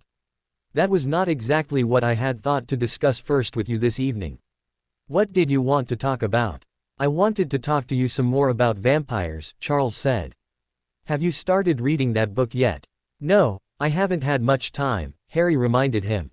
Charles waved it off. Some of what I say now might be covered in there, but if you already know it, it might not. I want to talk about some of the traits vampires have and how they might affect you, and most especially how you could go about hiding them when you leave the manor. I'll be able to go back to Hogwarts then? Harry inquired. If you still want to, of course, Charles reassured him. The differences between you and a full human will be fairly easily concealed. You do still want to go, don't you? I think it would be a good idea. Like you said, I have to become more powerful in the magical world and that won't happen if I'm hiding here. I'm expected to go to school and so I should, otherwise people will get the impression that I feel the rules don't apply to me, Harry said. And of course you'll want to see your friends, Charles added, frowning slightly. Well yeah, I guess, Harry said, frowning himself. He hadn't given a thought to his friends since he had woken up. When Charles gave him a look demanding more on the subject he shrugged slightly. Well, I don't know how they'll react to this, all the secrets this summer and what will happen when I tell them I'm half vampire, he said. We will have to consider what you will tell people about the summer. It would be better to have a ready-made lie to take with you than to try and come up with something on the spot when people start to question you. The Slytherin approach, Harry agreed. We were talking about vampire traits though. Charles gave him another half-thoughtful glance then continued from where had been distracted before. Well, to begin with there are your eyes. As you've probably noticed, they have been repaired and you should be able to see fine without your glasses. Yeah, I had noticed that, Harry said, recalling that when he had tried to put his glasses on after his bath earlier, they had given him a headache and made the world blurry. Although you can now see perfectly well, your eyes will be much more sensitive to the light. I would suggest that we get you some contact lenses that act like sunglasses. They will protect your eyes from the light, and make sure that no one notices that your eyes get reflective in the dark. And provide a handy alibi for why I don't need to wear glasses anymore, Harry caught on immediately. That sounds great. I used to want contacts really badly but the Dursleys certainly wouldn't have got them for me. Once I had money I also had an entire new world to explore and I kind of forgot about Muggle technology. It's a mistake most wizards make, Charles agreed. I suggest you try to rectify that. Muggle technology can do a lot of things magic can't, or do things more efficiently. Electricity and telephones are prime examples. It's a shame the pureblood maniacs are a lost cause in regards to Muggles being anything more than intelligent animals. Harry nodded in agreement. Something else I could perhaps try to work on, although I'll have my work cut out for me with the vampires. I might leave Muggles to the other Muggle-born witches and wizards out there. Don't try to bite off more than you can chew, Charles agreed. The other major thing you will need to watch out for is that you are now stronger, faster and more agile than the average human being. You could do some serious damage without even realizing it. I'm not really one for getting into fights, mostly just trying to stop Ron from killing Malfoy. You would do well to watch yourself a little in Quidditch though. You aren't a beater or a chaser, so your newfound strength shouldn't come into it too much, and you are known to be an exceptional flyer, so faster reflexes probably won't be too highly noted. I think we may need to take you out of Taekwondo lessons though. You could too easily do a great deal of damage to your sparring partners. You should know enough now to be able to practice reasonably efficiently on your own. And you know something about the art as well. We could spar together, Harry pointed out, and Charles nodded in agreement. Those were the main things. I will make an appointment at the optometrist for you tomorrow and we can organize those contacts, Charles said decisively. We might want to get you a few pairs of sunglasses as well. You might want both when you are out in direct sunlight. Their discussion done, Harry and Charles settled in to play chess for a couple of hours. After chess, Harry returned to his room and picked up the small book on vampires that Charles had given him. He flipped open to the first page and was immediately absorbed by the text. The vampires were created by a dark wizard, with the intention of taking over the world with a group of willing, fearsome servants. Vampires were made to drink blood, the blood of his enemies. He gave them the ability to make others like them, so that his army would continually grow. But the spell went wrong, and when the first vampires were born, they were not loyal to him. They had their own minds, and they had no reason to remain with him. They killed him and his human servants and drank their blood, having been born hungry. Then they escaped into the world to live for themselves. The first chapter was all about the creation of vampires and the abilities that the nameless dark wizard had given them. He found out that a magical person who became a vampire would have more power and live longer than a muggle who was turned, and the book reiterated that a wizard would not only keep his ability to use wizard magic but would also get more powerful in that regard. The dark wizard had obviously wanted the most powerful army he could create, muggle vampires for the foot soldiers and magical ones for the elite forces. The thing that interested Harry most was the allusions that the chapter made to blood magic, the inherent magic of the vampires. He was delighted to realize that the second chapter was a much more in-depth description of blood magic, and he read it very carefully. At the end of the chapter he was left slightly disappointed. His own power with blood magic would be sorely limited, at least unless he was ready to become a full vampire. As it was, the main difference was that blood magic would add itself to his wizard magic. The upshot of that, he gathered, was that his spells would have a two-fold nature that would make them both more powerful and more difficult to block or counter, as blocking spells would only work against the wizard part. It would also make his spells more focused on intent than incantation, which he reflected would make it easier for him to learn new spells. It would also mean he would have to keep a focused mind when he was casting. The chapter did not really touch on what a full-blooded vampire would be able to achieve with blood magic, and Harry took this as being part of the nature of the book. Charles had explained that it would give him the information he needed, when he needed it. Harry set the book aside with some regret. He wanted to find out more about his new kind, but there were other things he wanted to do as well, other books he wanted to read and things other than reading that he wanted to do. He stretched luxuriously as he stood up and headed into the training room next door. First, he wanted to try some new combat spells, and then see how much things had changed by doing some Taekwondo moves. And once he was done in there, it would definitely be time to take a long overdue flight. Merlin, I can't believe how different my body feels, Harry exclaimed the next morning over breakfast. I feel incredible. Stretches that were a real strain to hold last week are totally natural now, and I can tell that my movement is much more graceful now. A very endearing side effect to vampirism, Charles agreed, smiling over a cup of tea. And flying, Harry continued, barely listening to his sire, the amount of control and accuracy I have over my broom is amazing. I don't think I've ever enjoyed flying as much as I did last night." After breakfast, Wilfred drove Harry and Charles to town to the optometrist, who seemed slightly surprised by the request, but after doing a lot of testing came to the conclusion that shielding the light from Harry's eyes would be a good idea. "Normally we would recommend lenses that would deteriorate over time to readjust the eyes," the optician explained to Charles. "I think that would perhaps be a good idea." Then he smiled and said, "I think that having permanent lenses to block at least some of the light from your son's eyes would be an excellent idea." Harry had barely caught the motion with which Charles drew his wand and performed the silent charm, but he knew immediately that it had been a memory modifier. "Those lenses should be ready for pickup in about 3 days, the man told them as he escorted them to the door. "We will phone you when they arrive and you can pay for them then." "That sounds delightful," Charles assured him and led Harry out of the shop to browse for sunglasses. Being outside even this long was beginning to give Harry a headache. Potter Mansion had a carefully dimmed interior, so it was only now that he really noticed how his eyes had changed.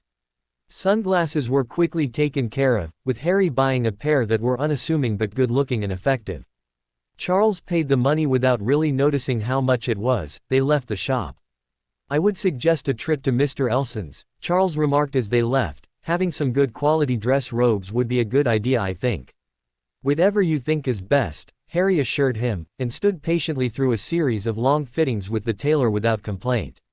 "Your body has changed already," the man said, in a faintly scolding tone. "I only fitted you a few weeks ago and you have already grown, filled out. Charles, his old wardrobe simply won't do any more. I will need to make him new things."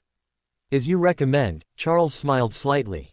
Harry considered protesting at spending a great deal more money replacing expensive clothes that they had only just bought, but one look at Charles's face was enough to convince him of the futility of such a protest, so he remained silent. At least Charles didn't insist on replacing his casual wardrobe, which could either be slightly modified or simply dealt with. That night saw Harry sleeping fitfully. After returning from the shopping expedition, he had spent some time working on his potion brewing, which he had spent a lot of the holidays struggling to improve.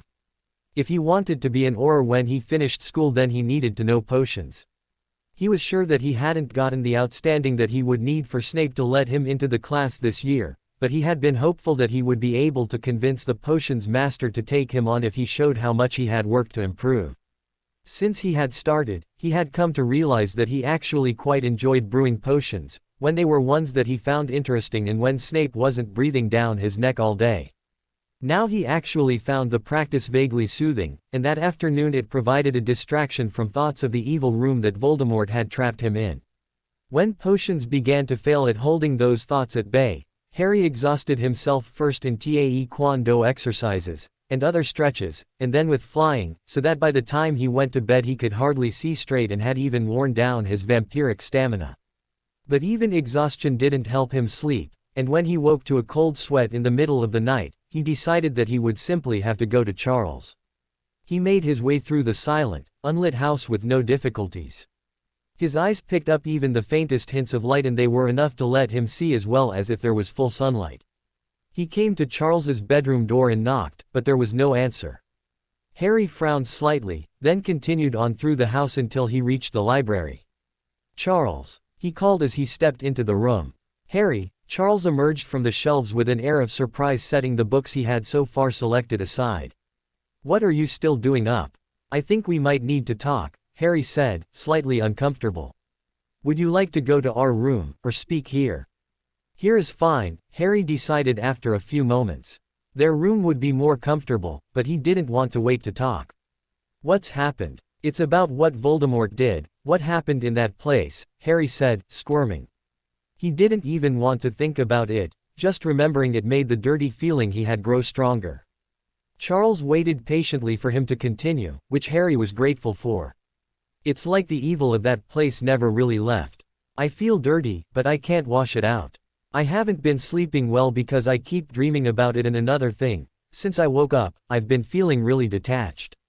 Like people and things I should care about don't concern me anymore. When we were talking about what my friends might think of what's happened, I just didn't care. I know I should, but I don't. And I don't think that's part of becoming a vampire." Charles sighed and rubbed his eyes. Certainly not. Turning should have the opposite effect on a newly made vampire. You should be brimming with emotion, with hormones. You should be missing your family and friends and convincing yourself that they will accept you, somehow. Didn't our Creator include that so that the newly turned would seek out friends and family to slaughter or turn them on their own account? Harry questioned, thinking back to the first chapter of the book he had been reading. That is how it is supposed to work. Your emotions should be in overdrive, and I think that my turning you is the only reason you have any connection to your emotions at all. Charles murmured, turning back to the books that he had gotten from the shelves. I had noticed the changes in you myself, and I was searching for any record of what Voldemort did to you that night. I thought it might be relevant. It was that place that did this, I'm sure of it, Harry agreed. Can I help you look? I can't sleep. I know what it is that did this to you, Charles said with a sigh. It's finding any real information on it that is difficult. I am not sure of its name, but it is an ancient weapon, created long before the first vampire was.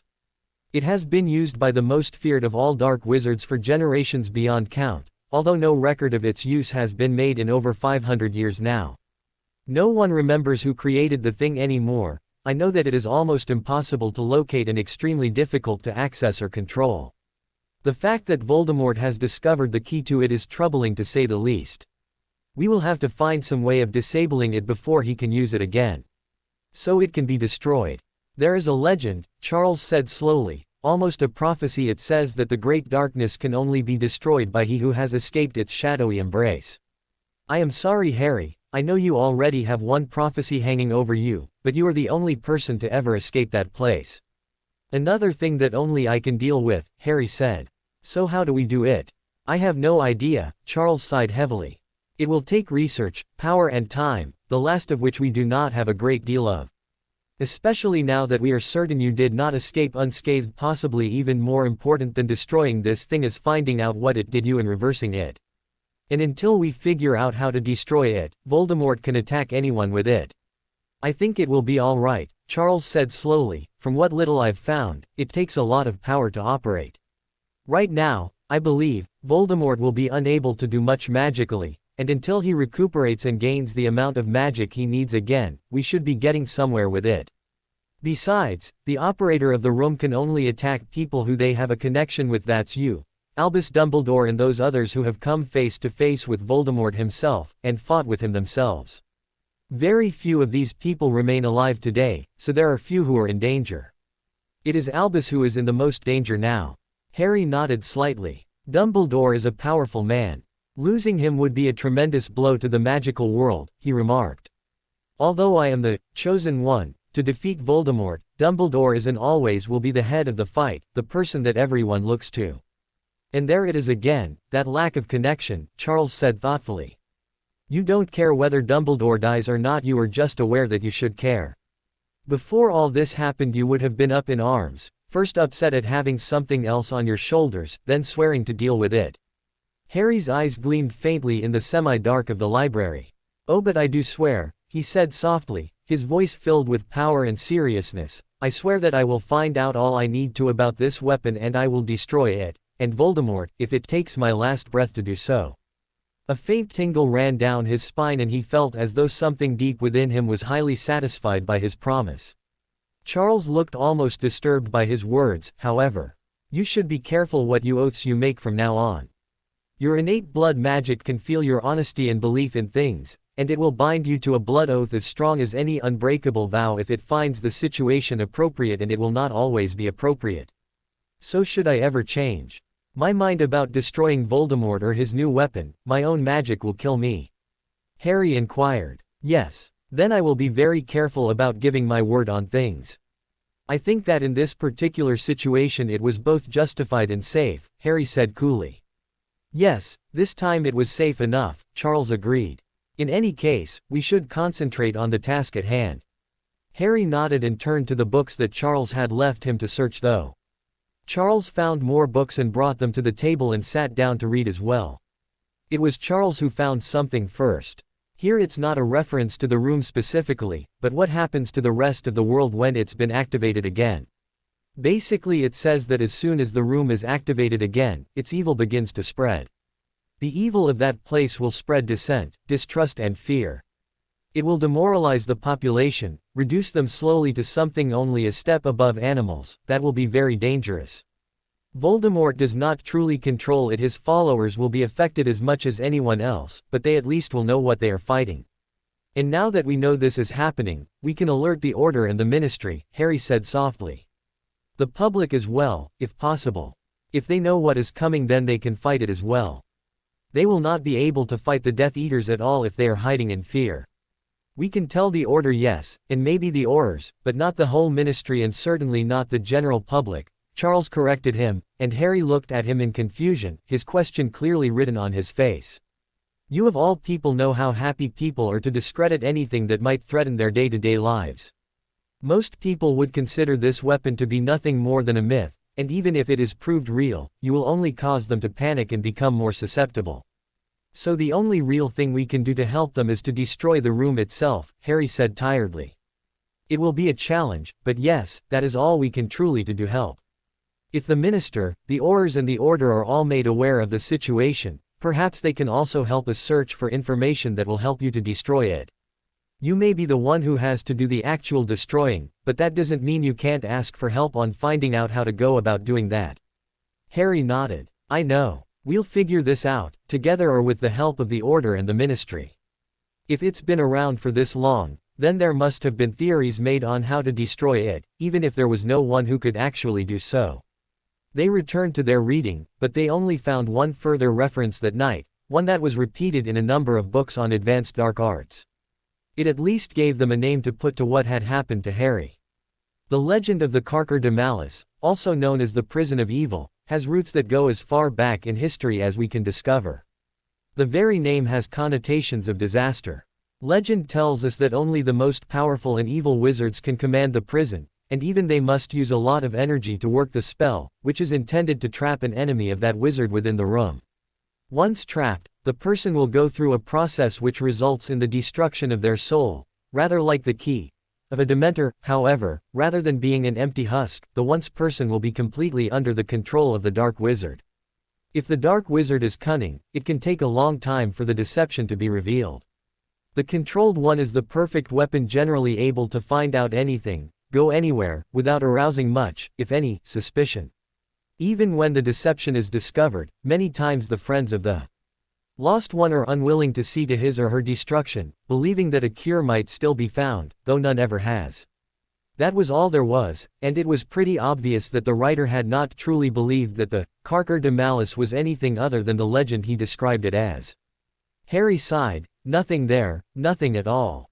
They each took one of the books on dark magic to read through, and returned to their room. Well, that's something I suppose, Charles said doubtfully, just as the sun was coming over the horizon. We know that what's happened to you is similar to the Dementor's key, one that hasn't fully worked. When you turned me, I was rallying my remaining strength for a last stand. It may not have fully worked, but it was so close to doing so that there wasn't really a great deal of difference. And we can't know for sure how much damage it imparts before the final destruction of the victim's soul, Charles muttered, more to himself than to Harry. I do not think that this is permanent, anyway, since the process was not completed. I'm just not sure exactly how the room works. We will eat, and then we should continue to search. Harry nodded. They left the library and returned to their little dining room for breakfast and a few games of chess to relax themselves before they returned to their search. As they were finishing up their second game, Charles looked at him suddenly. Harry, have you ever heard of something called legilimency? He asked. Yes. Professor Snape was attempting to teach me occlumency last year at school. I don't think he was very good at teaching it, or maybe I was just horrible at learning. Anyway, it didn't go very well. They were trying to teach me to shut out Voldemort so that I wouldn't get visions of what he was doing. Why? Whatever the Carker de Malice did to you was a mental thing, Charles explained. I am something of a legilimens myself, and if you would give me permission, I would like to look into your mind and see if I can find out exactly what was done to you. Then let's do this, Harry said. Charles nodded. It's not quite that simple. Vampires have highly increased mental shields. You may not have been any good at occlumency before, but now your shields are similar to those of a master occlumens, except that you have no conscious control of them. You will have to let me in, and do that you will have to trust me. You are my sire, I trust you more than anyone else on the earth, Harry told him flatly. Do it. Charles nodded, looking extremely touched by Harry's words. Legilimens, he whispered softly, looking directly into Harry's eyes. It was very different to what he had gone through with Snape, Harry reflected distantly. He felt Charles in his mind as a cool zephyr, brushing gently up against shields he only then realized he had. Somehow he knew that he had to let Charles in, that Charles couldn't or wouldn't breach the barrier using force. In his mind he found his memories of Charles, his trust for his sire, and the shields seemed to ripple slightly. When they stabilized, Charles was inside with Harry. Harry felt a brief impression of thanks, and then Charles was exploring, delicately avoiding Harry's actual memories and thoughts, skimming over them without looking at them. Before he knew it, Charles was out of his mind and they were blinking at each other across the chess table. They were silent for a few moments until Harry broke it. Well, there are huge holes in your mind, Charles said, frowning slightly, places where things have been torn away and broken. I think those are supposed to be the links between your memories and your emotions. The emotional centers themselves are surrounded by blockages and buried very deeply in your mind. Do you think you can fix it? Definitely, Charles nodded. I could already see where the links were being gradually rebuilt, and there was the slightest wearing away of the blockages on your emotions. I think that with enough time, you would recover completely on your own. How much time would we be talking? Well, probably close to a decade, Charles admitted. Which is unacceptable, but if you could recover on your own then surely we can do something to help you recover faster. That will also take a while, but that time would be measured in months rather than years I think. Harry nodded. What can I do to help? I think that this might be a little beyond your abilities, Harry, I'm sorry to say. I will have to research this myself. You should continue to look for anything on the Carker de Malice and any way you can find to destroy it. I will work on fixing you. Okay, that sounds good. But before we do that, do you think there would be any way to distance myself from the evil that I'm still feeling? The residue evil, I'm sure that I can find some way of blocking that. I will work on it. I think I have a very neat solution, but it will involve some work and research. I will look into it. It shouldn't be anywhere near as difficult as the problem with the Carker de Malice. Let me know when you find anything, won't you? Harry requested. Of course, Charles nodded. In the meantime, I think the best thing you can do is to try and do things that inspire strong emotion in you, flying for example, and anything else you can think of. Positive emotions would be best to work on, but others as well. Harry nodded again. I think I'll go for a quick fly and then maybe try and get some sleep, he agreed, suppressing a yawn. Thanks for all the help. I'm your sire, it is my eternal honor to help you, Harry Potter, Charles murmured as his young charge left the room, bleary-eyed from lack of sleep. The night after he and Charles had begun their search for information on the Carker de Malice, Harry returned to his bedroom to find Hedwig had returned from the Ministry of Magic and was bearing a rather thick letter. She hooted in weary relief when Harry removed it from her leg, and flew back to her perch to sleep. Sorry I've been making you work so hard, girl, Harry murmured, stroking her feathers gently. She only hooted softly, as if to say she liked it better than being stuck in her cage the entire summer. He opened the letter back and read it slowly. Dear Mr. Potter, you cannot know what a huge relief it has been for me to hear from you at long last. I will of course do my best to perform to the utmost in my new position as Minister of Magic, especially in regards to magical law enforcement in these troubled times. I have been looking over a number of the decisions my predecessor made, and the policies he enacted, especially in regards to your case. I must say I have rarely been so appalled in my life. I think it would be extremely beneficial to both our causes to meet up at some point in the near future. Out of respect for your desire for privacy, I will leave the date, time and place of that meeting up to you. Let me only say that my office is open to you at all times, and also that, if I may be so bold, your late godfather's will is to be read on the 1st of August at Gringotts.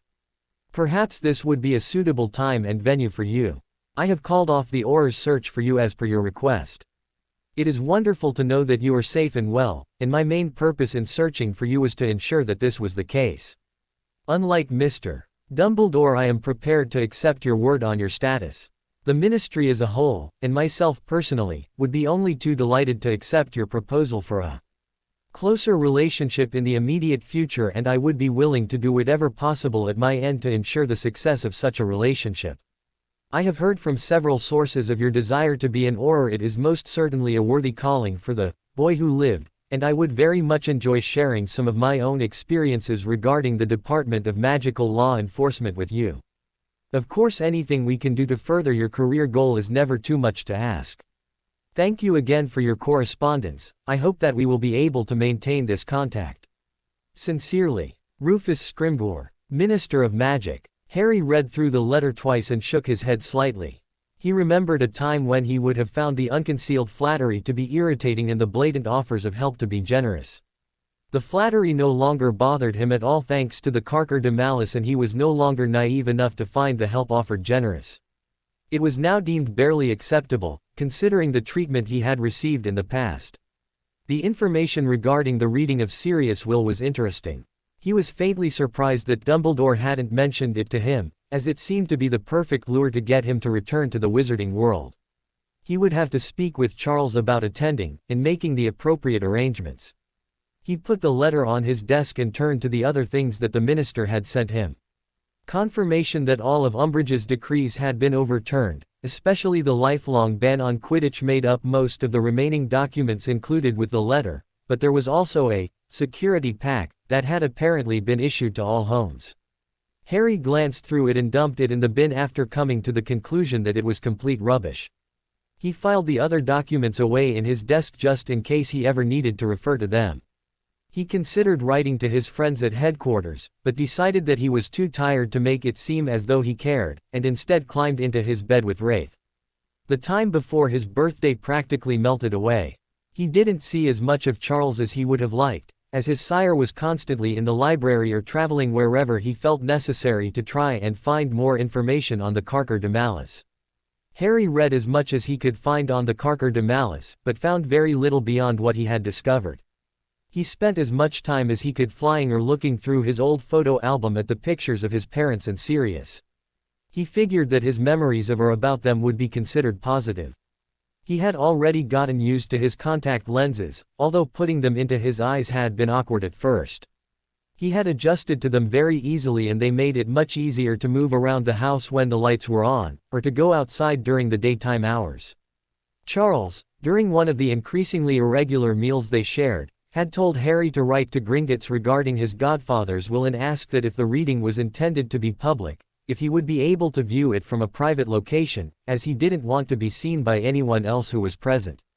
Remember to be very respectful in your letter, Charles had added. Goblins are used to dealing with wizards who think themselves superior. They will give you much better service if you don't treat them like underlings. Most wizards don't seem to realize that. Harry found very quickly that this was the case. In response to his polite and respectful request, the goblins had assured him that he would be able to watch the reading of the will from a room that would prevent anyone else from seeing him, although he would be able to see everyone perfectly. Harry made sure to remember to send a quick note back in thanks for the allowances they had made for him. Harry discovered, when reading some of the nastier volumes that Charles provided him with, that he had a very definitive negative response to them. "You said I should keep you up to date with how I was responding to things emotionally," Harry added, when he explained to Charles what he was feeling. "So I did, and thank you for that. You understand that you will have to try and keep reading the texts, don't you?" "Yes, it's important that I exercise as many of my emotions as I can," Harry reassured his sire, sighing. "I don't like it though." "That would be the point," Charles pointed out, and Harry grinned slightly in agreement. "Charles, would I be able to meet more vampires, do you think? I know that I respond emotionally to you, and to general comments about other vampires much more than I do to humans. Maybe it would be good to explore how far that goes." Charles looked surprised. "I hadn't thought of that," he said, sounding disappointed in himself. "I will certainly see what I can organize. You're right, it might be beneficial to work with vampires, even though you will notice the change when you return to Hogwarts." "Thank you," Harry said quietly, and left his sire to it. A short time later he was outside flying again, wishing that he had a snitch to chase rather than just to practice maneuvers. He saw Wilfred working just within sight of him, and swooped down to land beside him. "Master Harry," Wilfred said, standing slowly so that he could bow. "Can I help you? I was just wondering if there was any Quidditch equipment in the manor. Flying is great and all, but I would really like to be able to play with a snitch, just to give myself some more purpose in the maneuvers. Wilfred said, I'm afraid there isn't any Quidditch equipment anymore. The old Potters must have taken it with them, and Mr. Charles was never a big player so he didn't bother replacing it. I'll have to have a look into it for you. Thanks, let me know if you find anything, won't you? Of course, Master Harry, Wilfred smiled, and Harry took off again, but only to fly up to his open window to put his broom away for the day. Letters from his friends had arrived in his absence, and he gave them a quick glance over general comments about wishing he was with them, hoping he was well, saying that they had wanted to do something special for his birthday. Dumbledore did eventually send Harry a note detailing the time and place of Sirius while reading. Harry supposed that his headmaster had finally decided that Harry wasn't going to be found by the search parties, or coaxed out of his hiding place in any other way, and was now resorting to using Harry's affection for Sirius. Harry wrote briefly back to the headmaster thanking him for the information but not saying whether or not he was planning on attending. He had only just finished finalizing arrangements with the goblins to view the reading and avoid detection by Dumbledore. He had also organized to meet with the new Minister of Magic at Gringotts on the same day. Before Harry knew it, the day before his birthday arrived. They hadn't made any headway on the Carker de Malice, which he could tell was frustrating Charles to no end. Harry was fairly sure that his sire had extended his research to people who had been keyed by Dementors, and the various things people had done to try and reverse that process. It's very difficult to find anything, of course, because the only people who have been keyed in recent times were the worst kind of criminals, and no one really cares that much about trying to cure them. If they were cured, they'd only be keyed again, Charles groused at dinner that night. I know you'll find something, Harry said soothingly. I hope so. Would you mind if I looked into your mind again tonight? I want to see what's happened there now that a few weeks have passed, Charles requested, and Harry nodded. Again, Charles entered his mind and Harry had to make his shields let Charles in. As before, Charles barely let his presence be felt and was out before Harry was aware of anything happening. Well, Harry asked. Not much has happened at all, Charles sounded disappointed. A slight improvement, but so minuscule that it doesn't make any difference to you overall. At least it hasn't gotten worse, Harry said optimistically. True, but it seems my initial calculations were a long way off. It will be at least a decade before you get any noticeable improvement at this rate, and considerably longer to get back to how you were before. Charles rubbed his eyes tiredly, sighing. But you'll find something long before then, Harry pointed out, not sure if that would actually be helpful or just make Charles feel more pressured than before.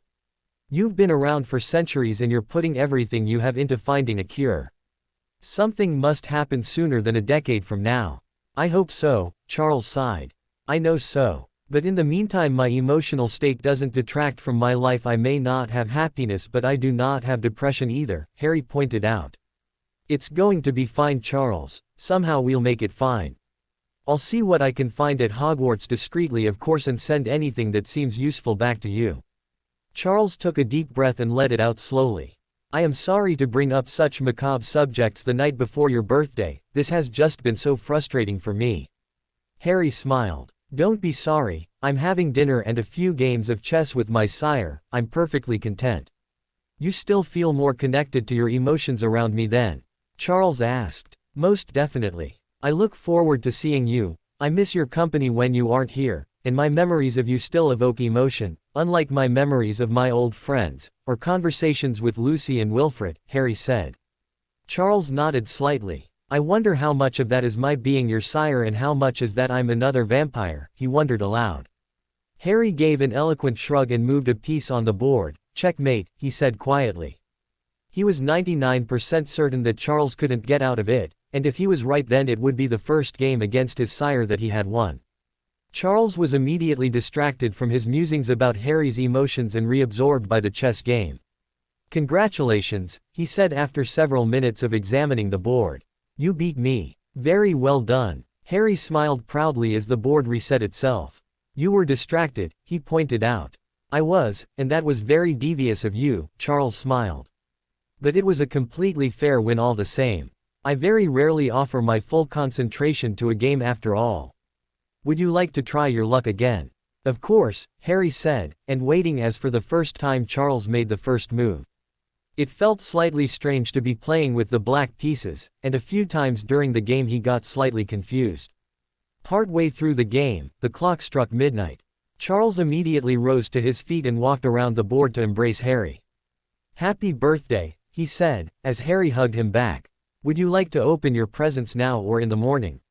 "Now," Harry said decisively, and Charles grinned. "Boy after my own heart," he said. "I never could wait until morning either. You'll have to wait for the presents from Lucy and Wilfred, though they will want to be present when you open them. You can get the ones from me and your friends though. Ron and Hermione sent presents." Harry asked, surprised because he hadn't seen them. "Yes. I had Hedwig deliver them to me instead of your room. Come, all of your presents are waiting in your room for us," Charles announced, apparently even more excited than Harry was by the prospect of gifts. Harry followed his sire through the house and found a small mount of presents sitting in the middle of his bed. "Here, this one is from me," Charles said, immediately picking up a present and handing it to Harry. Grinning at Charles's infectious enthusiasm, Harry took the gift and unwrapped it slowly, savoring the feeling of anticipation. When he removed the paper, he found a gorgeous dream catcher nestled inside. The circle was almost a foot in diameter, wrapped with red leather, and golden thread formed the web inside it. There was a large ruby caught in the exact center of the pattern, and long red gold feathers dangled underneath it. Harry stroked the feathers in awe. "Charles, these are phoenix feathers," he said. "Yes, I know," Charles said. "This is a large part of what I've been doing the past little while. I made it especially for you. Do you know much about dreamcatchers?" "Not really," Harry admitted. Dreamcatchers are designed to filter dreams. They are designed to be hung at the head of a bed, and to filter the dreams of the person or people sleeping under them. Very few people can actually charm proper dream catchers, which actually do prevent all bad dreams from being experienced, so most dream catchers are just bogus charms sold to muggles and tourists, but this is a true one. I've also added to the enchantments on this one and made it especially powerful. Not only will it prevent you from experiencing general bad dreams, it will also stop any dreams or visions that Voldemort tries to send you, as long as you are in your bed. Additionally, it will store all dreams and visions in the ruby, and there is a spell you can use to view all of the dreams caught, either quickly or in detail, so that you are still aware of what's going in your mind, and what Voldemort is trying to do to you. Charles explained his gift carefully. The phoenix feathers were needed to give it enough power to work properly, considering the bond between you and Voldemort. "That's amazing," Harry said, almost completely lost for words. He hugged his sire thankfully and stood to carefully hang the dream catcher above his bed. "I never thought you'd be able to do so much when I asked for help with this." "It is my greatest pleasure to have been able to help you with this problem," Charles assured him. "I only wish I could also provide a cure for what Voldemort has done to you." "Let's not go into that again, please," Harry said, and Charles smiled slightly as he nodded his agreement. "Just remember though, the dream catcher will only provide the additional protections to your mind when you are in bed. You still need to be careful about Voldemort trying to access your mind during the waking hours," Charles adding warningly. "I know. I will have to work on my occlumency more. It won't be good enough to just have the additional protection of vampire blood, not against Voldemort." Having read though more of his vampire book, Harry had discovered that after being turned, vampires developed a unique form of mind shielding. As a half-vampire, his weren't as strong as a full-blood, and a skilled legilimens would be able to break through with some difficulty, even if they had never encountered the type of shield before. "Maybe Dumbledore will teach me this year, or Snape will. He might actually be able to teach me if we don't blow up at each other every 5 seconds, he continued, musingly. "I hope so. I can give you some books on the subject, but it is much easier to learn when you have someone teaching you," Charles offered. "Thanks, I'll see what the library has to say on the subject before I go back to Hogwarts," Harry promised, reaching for another gift, this one a joint gift from Ron and Hermione. Their gift was a beautifully made silver figurine of a large dog. Harry recognized it immediately as Sirius in his animagus form. The eyes were made of clouded glass and looked very lifelike. The figurine, which was about the length of Harry's hand and made in perfect proportions, even moved.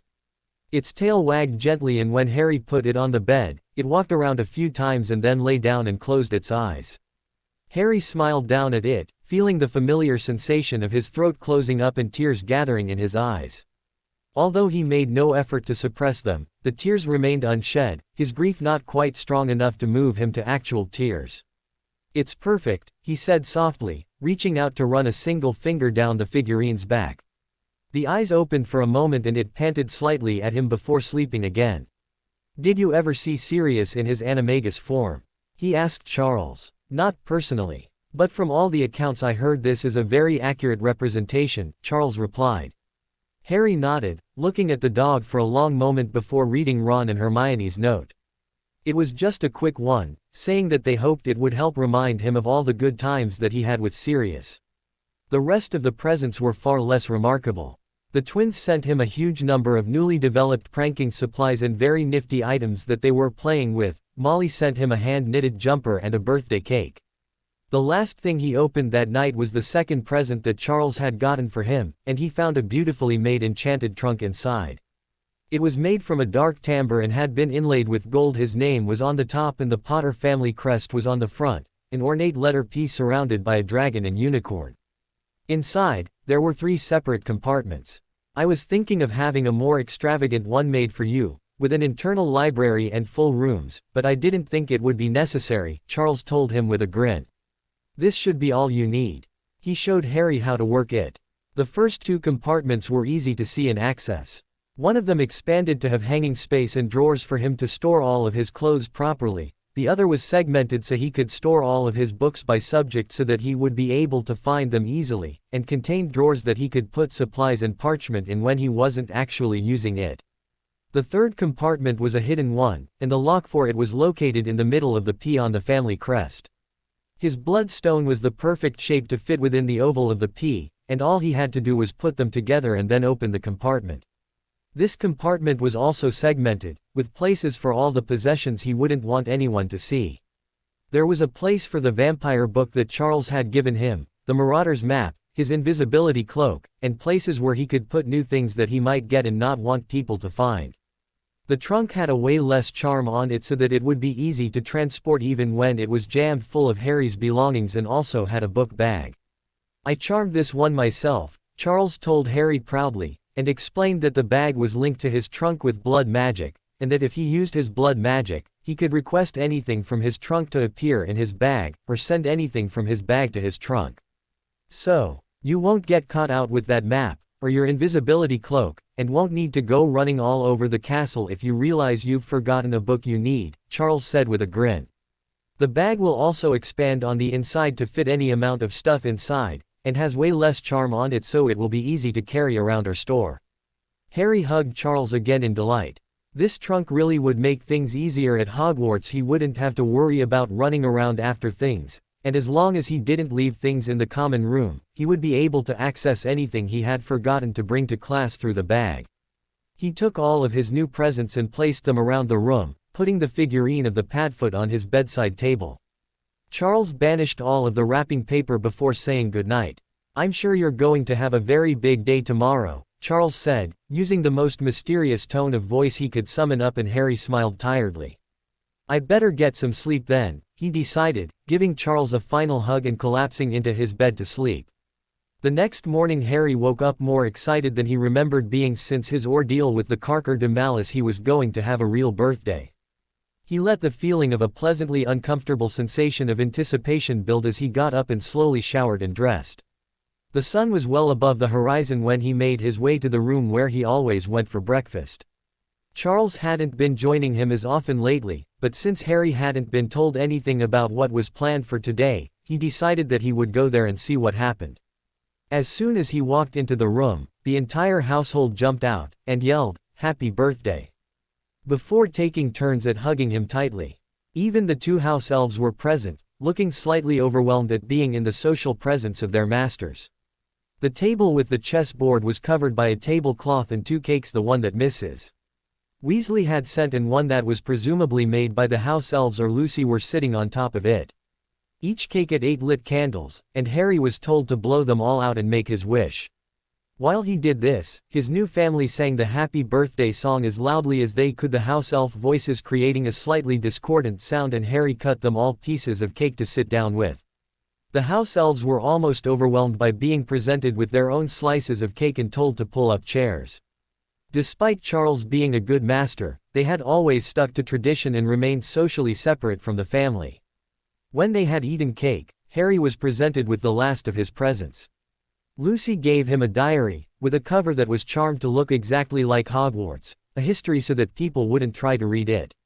I thought writing your thoughts and feelings down might help you with getting yourself back to normal, and that since you won't be able to talk to your friends about what happened over the summer, you might need something else to confide in when you're at school, she explained. Harry tore the paper off Wilfred's present next, and was stunned to find a wooden box with a snitch lovingly carved on top. Inside was a real golden snitch, and when he opened the lid it zoomed into the air. Lightning fast, Harry's hand shot out and caught it. His family cheered at the catch and he smiled, carefully putting the ball back into its box and closing the lid so it wouldn't escape in the room again. Even the house elves had gotten him something. They presented him with a handmade card that sang happy birthday in house elf voices, and Holly had knitted him a scarf of beautiful blue wool. "Thank you so much," he told both them, patting their shoulders while they hugged his knees, delighted that he'd liked their gifts. He also hugged both Lucy and Wilfred, and their happy smiles told him how much they appreciated his effort to connect with them. All three adults caught the looks he kept sending in the direction of the box with his new snitch in it, and once they had all had another slice of cake, Charles laughed. "Why don't we let you go and play with your snitch? We'll call you in for lunch. The real party isn't until tonight." Harry grinned on purpose and raced back through the house to collect his firebolt and take off. Once outside, he opened the snitch box again and let it escape, catching it mere seconds later and the tucking box securely into a pocket so he wouldn't lose it. He released the snitch and caught it again easily before it managed to get more than a foot away. He looked down at the snitch in his hands, suddenly realizing what it reminded him of, the only memory he had ever seen of his father, who had been playing with a snitch under a tree at school and showing off. It gave Harry a curious sense of satisfaction, of connection to his father and his past. He chose to ignore the fact the memory had ended by revealing the darker, bullying side of his father. He knew that he would never be like that. He'd been put down too many times in the past himself. He realized he had been hovering for almost a minute, caught up the revelations of the year before, and let the snitch go. This time he gave it a head start and closed his eyes for a few seconds before chasing after it. He lost track of the time very quickly, and only noticed how long it had been when his eyes and skin began to smart from being out in the sunlight for so long. Regretfully he caught the snitch one last time and put it away in its little box before heading in.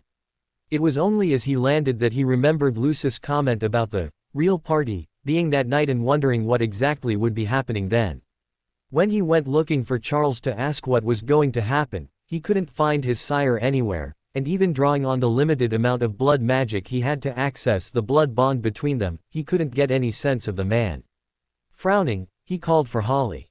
"Holly, do you know what's happening tonight?" "Holly is not being allowed to tell Master Harry that," the elf informed him. "Master Harry is being very surprised tonight. Could you tell me where Charles is?" Harry tried a different tact. The elf shook her head violently again. "No, Holly is not being allowed to tell Master Harry that either. Holly is being told that Master Harry will be told what he is needing to know when it is time for him to be getting ready." She popped away before Harry could ask anything else, so Harry returned to his room. His birthday had never been a particularly special day in the past, and despite what had been done to his emotions, he had already had the best birthday of his life. Whatever else he might get later in the day would be a bonus, and he realized that he didn't even mind not being able to see Charles until the night time.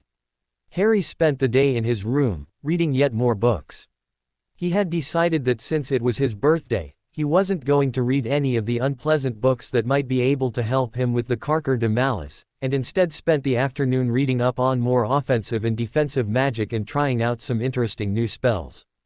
It was almost dark when he returned to his room and found a note resting on his pillow in Charles's ornate writing. "Ballroom 7:30. Dressed to impress." Harry read the note quickly, shrugged and went to have a quick shower. If he was supposed to be impressive, he had better not turn up smelling like he'd just finished a long workout. Once clean, he spent a little while deciding on his clothes. Charles had not specified muggle or wizard clothing, so Harry supposed he was free to choose himself.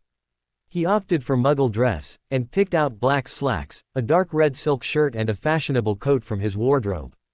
After some consideration, he decided against a tie and picked comfortable but good-looking leather shoes. A quick polishing charm and they were perfect. He also spent a little while deciding on what to do with his hair. It had grown out longer since he had left his aunt and uncle's, and now had enough weight to it so that it didn't stick up in every direction. He ended up quickly running a comb and some gel through his hair so that it ended up looking slightly windswept but perfectly respectable.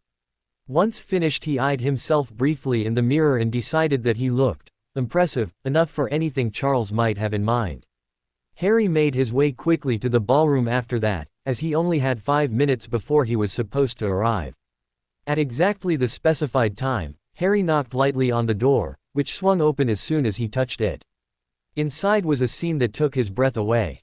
What must have been literally hundreds of people were inside, all dressed up in gowns and suits. Most of them were separated into partners and were dancing slowly to the music. The room was lit by huge floating chandeliers, each one sporting hundreds of lit candles. Everyone there seemed to be wearing a mask of some description, most just ones that covered their eyes. A masked man approached Harry, but the blood bond between them immediately told him that it was Charles. "Welcome, Harry, to the masquerade ball," his sire said, handing him a simple silvery mask.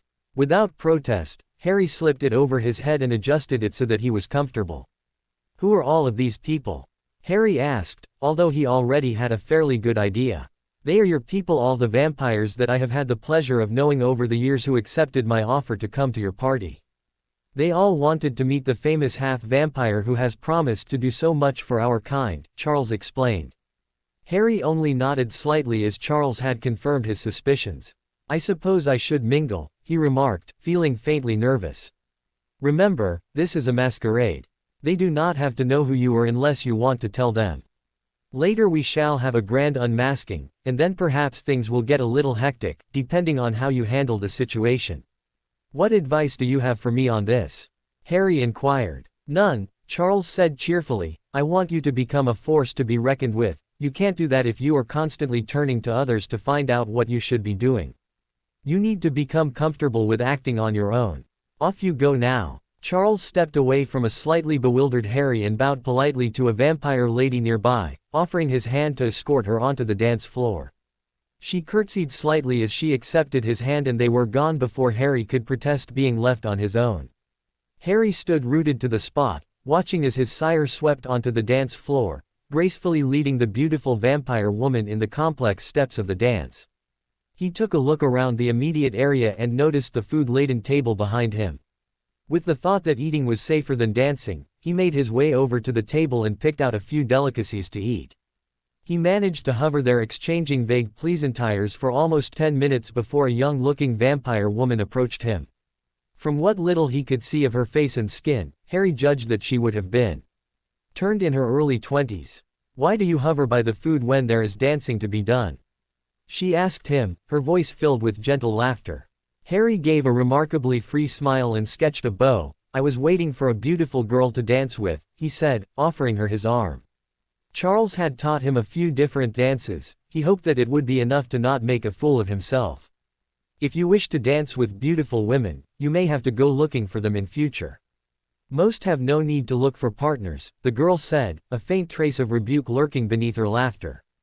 "I will remember that if I need to search for a different one to dance with," Harry said, leading her onto the floor. She stayed with him for several dances, showing him the steps to the ones he hadn't done before. Harry found himself fervently thanking the traces of vampire blood in his system. The natural grace of that species made learning dances much easier.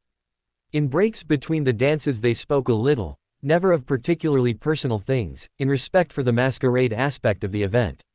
Harry was surprised at how easy it was to talk to her without ever needing a name or having any concrete information on their lives emerge. After a little while though, she moved away, and Harry found another woman to dance with. His first partner had at least broken the shyness he had been feeling, and Harry let himself go to enjoy the dance. The night progressed completely without hitch. Harry alternated between dancing with ladies and mingling with small groups discussing whatever came to hand. He learned some new things about vampire society, and didn't feel too awkward talking about a number of topics at midnight, they had the great unmasking, and the dancing wound down slightly as dawn approached. Even without the anonymity of the mask, Harry was enjoying himself enough to not feel shy about asking the girls to dance. A few hours before dawn, the guests began departing. Harry joined Charles in farewelling each guest individually at the front doors, bowing politely to the ladies and shaking hands with the gentlemen. By the time the last guest left, Harry was exhausted. "How did you enjoy that, Harry?" Charles asked, as he closed the door behind the final guest. "It was brilliant," Harry replied through his exhaustion. "Definitely the best birthday ever. And was our hypothesis correct? Could you engage emotionally with them?" Charles asked hopefully. "Most definitely yes," Harry nodded, smiling broadly. "Would you mind if I looked into your mind again?" Charles asked politely, and Harry nodded his permission, already lowering his shields as Charles whispered, "Legilimens." Charles was in and out before Harry was properly aware, and he was smiling. "Good news?" Harry asked. There was obvious improvement. "Not a lot, but at least an easily noticeable change. You will have to join me when we are entertaining any vampire guests in the future," Charles said decisively. "I would certainly recommend that you try and keep in contact with the people you met tonight. They are all fairly prominent in our society and there is undoubtedly a lot that you can learn from them." "Okay," Harry nodded, hiding a huge yawn behind a hand. "Is there anything else you need from me?" "No, Harry, you go and sleep, you look dead on your feet," Charles said with an affectionate smile. "We will have plenty of time to talk about tonight later." Harry nodded, stumbling back to his room. Before he slept, he called Holly to him. "Holly, I may need you to come and make sure I get up in time for the will reading tomorrow, it's at 1 in the afternoon." Holly is making sure that Master Harry Sir is awake in time. The elf squeaked affirmatively, and Harry gave a faint smile in thanks as he climbed into bed.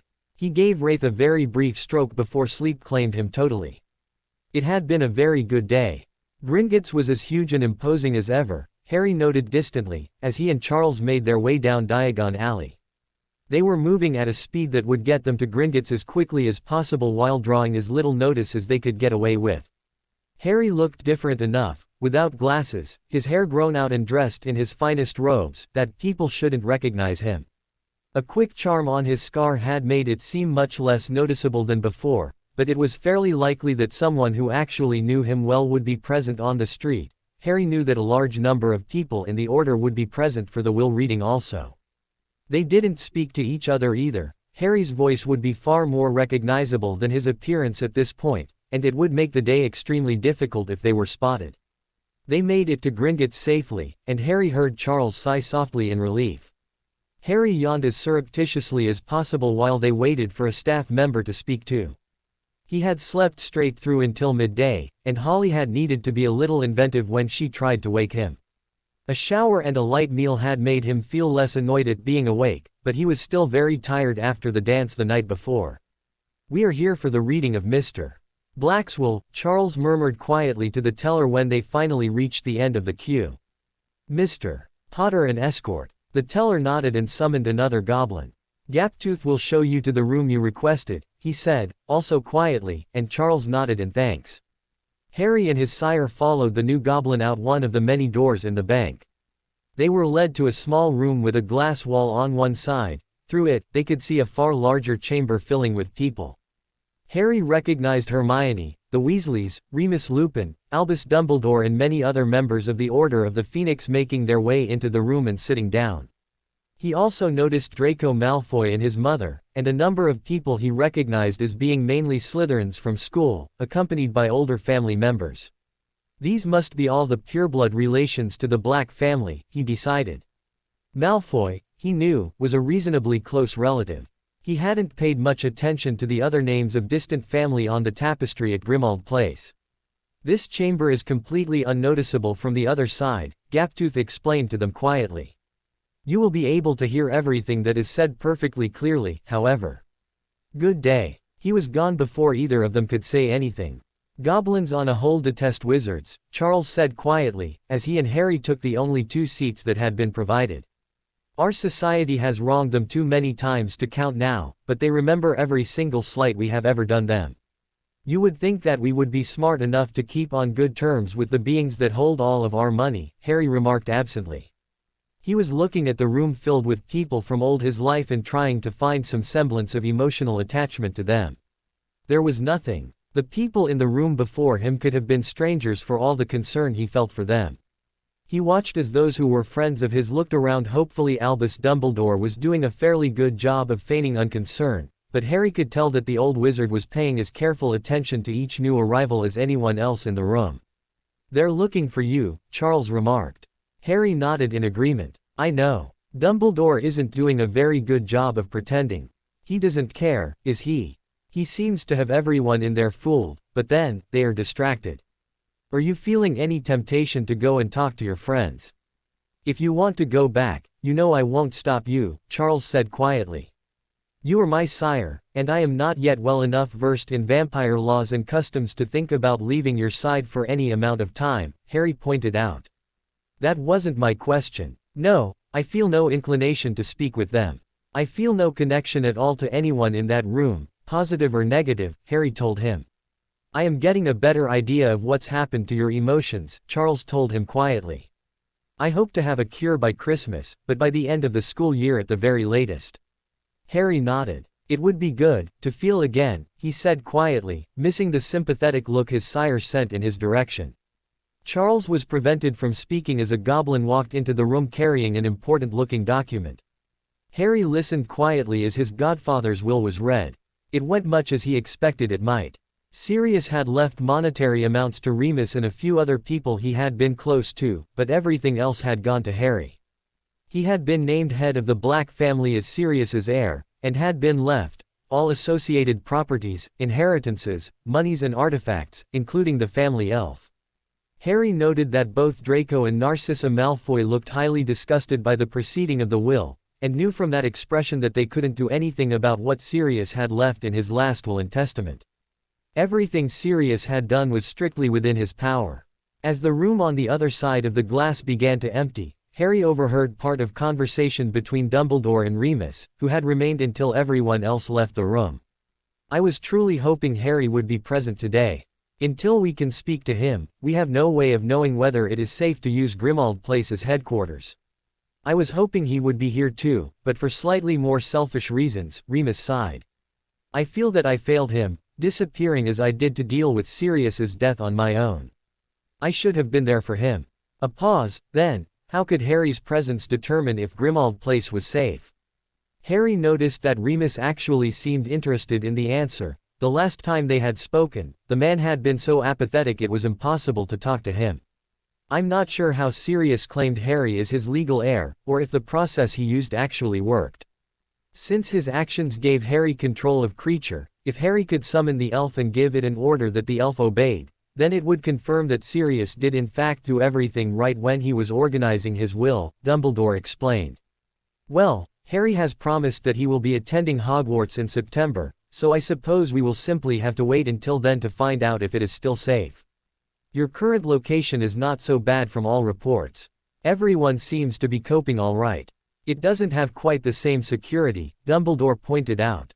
"And Harry being here would have meant we could ensure that he is safe and well. Still, all our efforts have come up with nothing, and now the Ministry isn't even helping in the search. Minister Scrimgeour may be prepared to accept a letter as proof that Harry is all right, but he could have been fooled. Personally, I think that Harry is probably taking a well-deserved break from his relatives," Remus remarked. "I wish that I had made myself more available to him after everything that happened. If I had, perhaps he wouldn't have felt the need to leave as he did. But I think his friends are right, it's doing him good to be away from Privet Drive. The blood wards protected him there," Dumbledore sighed. "If it wasn't for them, then I would be happy to see Harry away from those people as well. If he doesn't return there within the next 2 weeks, the wards will fall, and he will not be able to return there if he is threatened.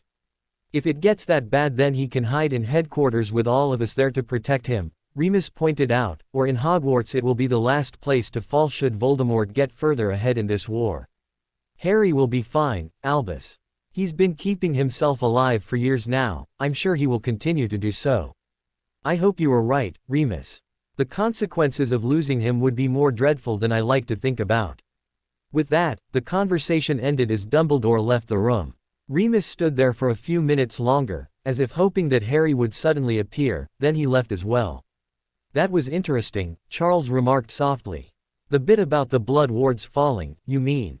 Harry questioned softly. The will itself hadn't been hugely surprising. He had become accustomed to the reality of having a vast fortune at his disposal. The knowledge that he had an even larger one than before didn't particularly faze him. Yes. It is a sure sign that they were made by a wizard. No vampire would craft wards which actually needed you to be there in order to keep them going. What if you have to go away unexpectedly and can't go back for over the specified time limit, for whatever reason? But it is good news they will have fallen by the time you return to Hogwarts, so the headmaster will not force you to return there at the end of the year. We will have to see whether he will actually allow me to return to Potter Manor peacefully, Harry said, frowning slightly. At least he has nothing else to hold over me to force me to go somewhere I do not wish to now. Or he won't, in 2 weeks' time. Their conversation was interrupted as Gaptooth entered the room. All the other wizards who were here to view the reading of Mr. Black's will have now left the bank, he announced. I will take you to the conference room you arranged for your meeting with Mr. Scrimgeour. Thank you, Gaptooth, Harry said politely, standing with Charles. Also, please convey our thanks to all personnel involved in setting this room up for use by myself and my companion. It was much appreciated. The goblin looked slightly surprised by the polite tone Harry used, but didn't seem at all impressed. He didn't say anything else as he led them down a few more corridors and gestured to a door. The minister will join you there, he said shortly and left. Did I do something wrong? Harry asked Charles in confusion. Goblins don't like it when humans, especially wizards, are polite to them. They assume that it's only an attempt to win their goodwill, which will then be used as the basis to make huge demands on them. They tend to avoid wizards who are actively polite. Harry sighed. I was only being polite, he said. I know that, and you know that. It was the right thing to do, Charles assured him. I suppose I will simply have to show them that I am being polite because I consider the right thing to do, rather than to take advantage of them, Harry remarked, opening the door and stepping into the room, noting that the minister had not arrived yet. Goblins would make better allies than enemies. Actions speak louder than words, Charles quoted the old adage in agreement, as they took their seats to wait for the minister. He arrived only a few minutes later. Mr. Potter. The minister waited until the door was firmly closed behind him to exclaim loudly and come forward to shake Harry's hand. As they shook, Harry examined the man who had taken over from Fudge. He was a tall man, and it was obvious that he had seen more than his fair share of combat, although he was not nearly as scarred as Alistair Moody. He had a huge mane of hair and intelligent tawny eyes and walked with a pronounced limp. Harry felt vaguely reminded of an old lion. Minister, he said politely. This is a close friend of mine, Charles, he added, gesturing to his companion. Charles stepped forward and shook hands with the minister as well. Minister, he nodded, Harry has been staying with me since he left his relatives at the beginning of the holidays. I see, Scrimgeour obviously wanted to ask more, but clearly wasn't sure that it would be a well-received question. He held his silence as they returned to their seats around the circular table in the middle of the room. How did you cope with your late godfather's will, Mr. Potter? Well enough. He left me a great deal, it's still sinking in, Harry answered, not giving the minister an opening. How goes the ministry's stand against Voldemort? He was pleasantly surprised when the minister didn't flinch at the sound of the Dark Lord's name. Could be doing much better, the man said honestly, but we could be doing a whole lot worse as well. At present we're counting our blessings, as he hasn't been too active this summer. It's giving us some chance to reform and deal with everything that Fudge left on our plates. I imagine there has been a lot of house cleaning going on at the ministry at present, Harry said diplomatically. I hope you weren't put in too difficult a situation when you took control. I'm coping, Scrimgeour said with a wolfish smile. But it's difficult to win the public's support at present, what with all my predecessors' failings getting a bit too much press coverage. I was hoping, Mr. Potter, that you would be able to help on that front. That would depend largely on the help you wanted, Minister.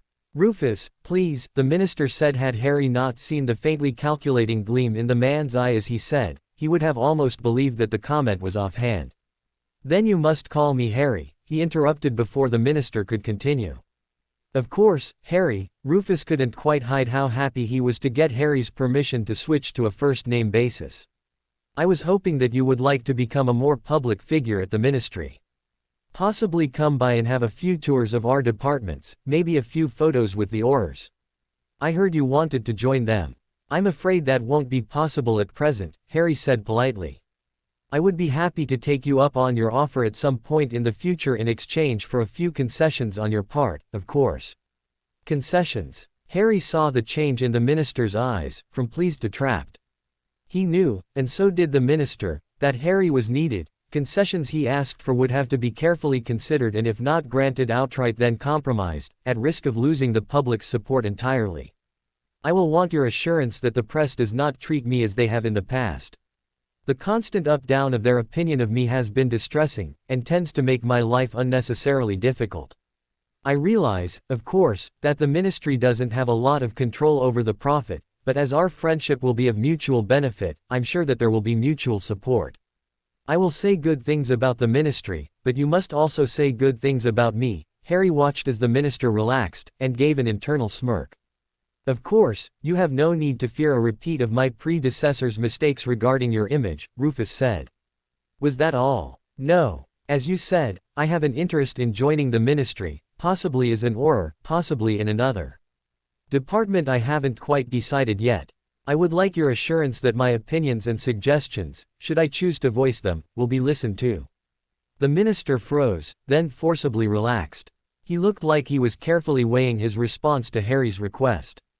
He couldn't afford to say no, if doing so would alienate Harry. The ministry needed Harry's support too much for that, but the request was a very difficult one. Harry remained silent, forcing the minister to respond.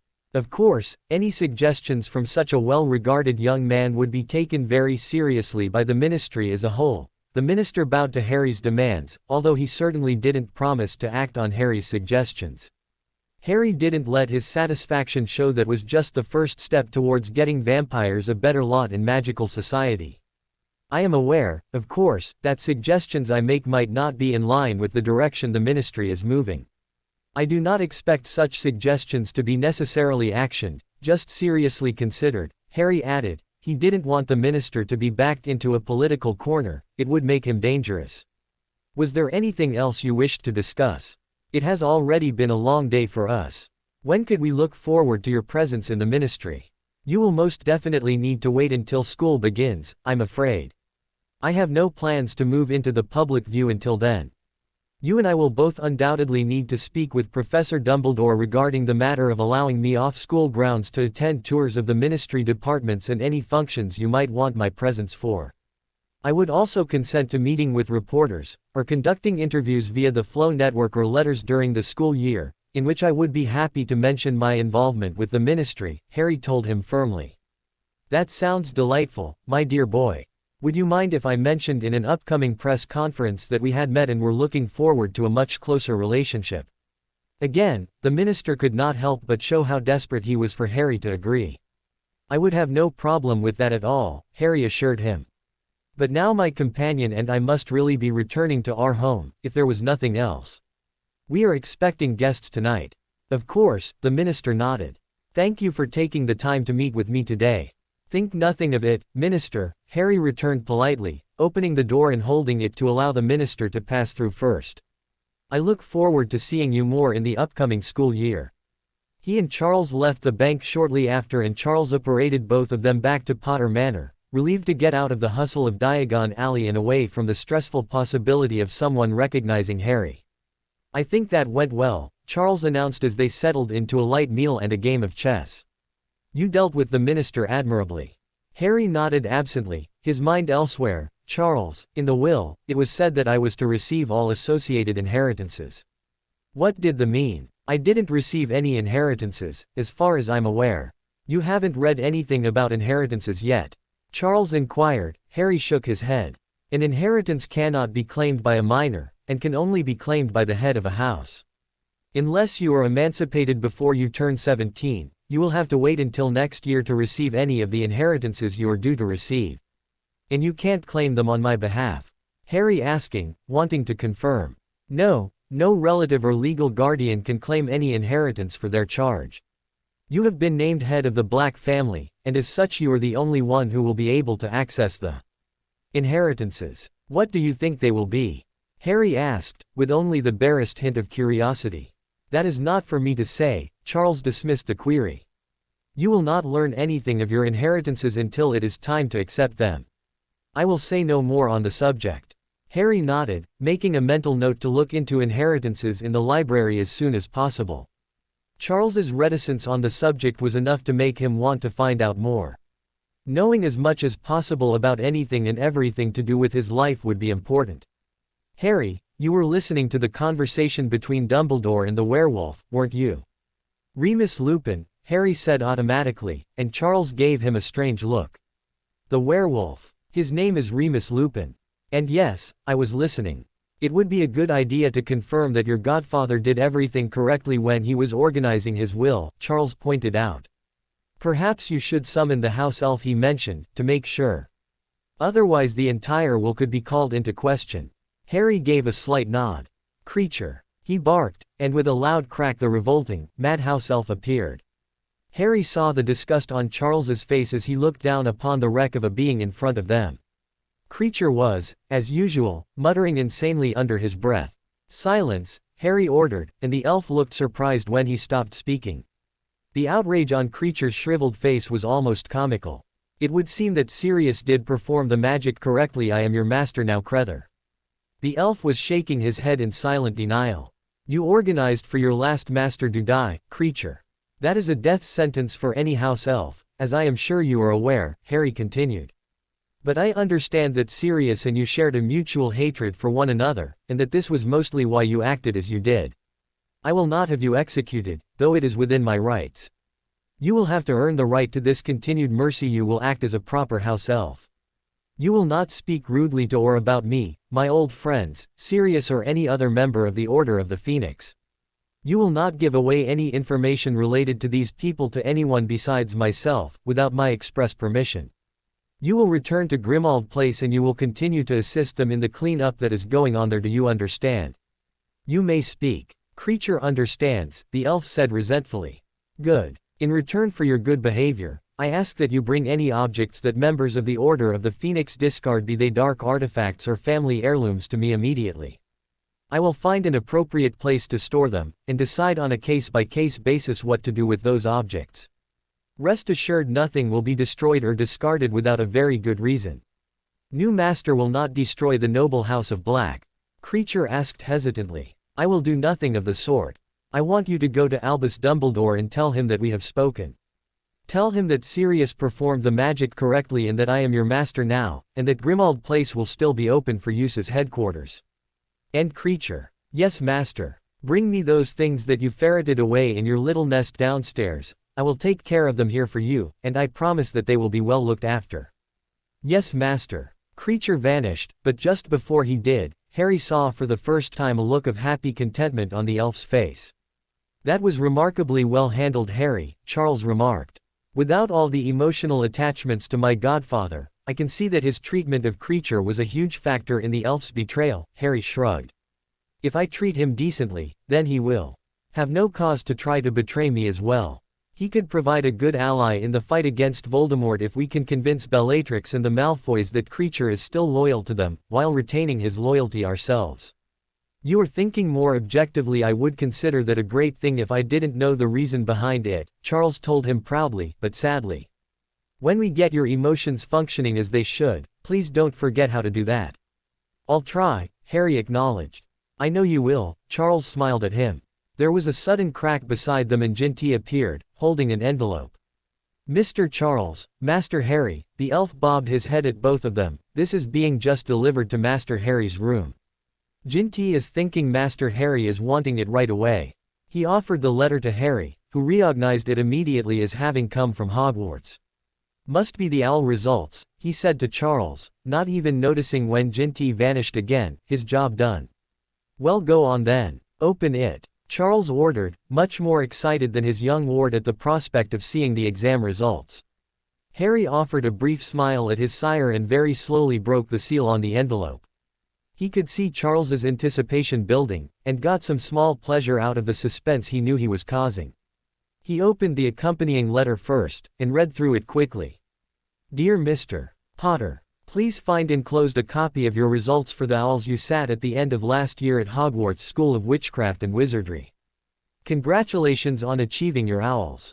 The Department of Education is delighted to be able to provide you with your examination results, and your school, Hogwarts School of Witchcraft and Wizardry, has included a list of the courses you will be able to attend next year, based on your results.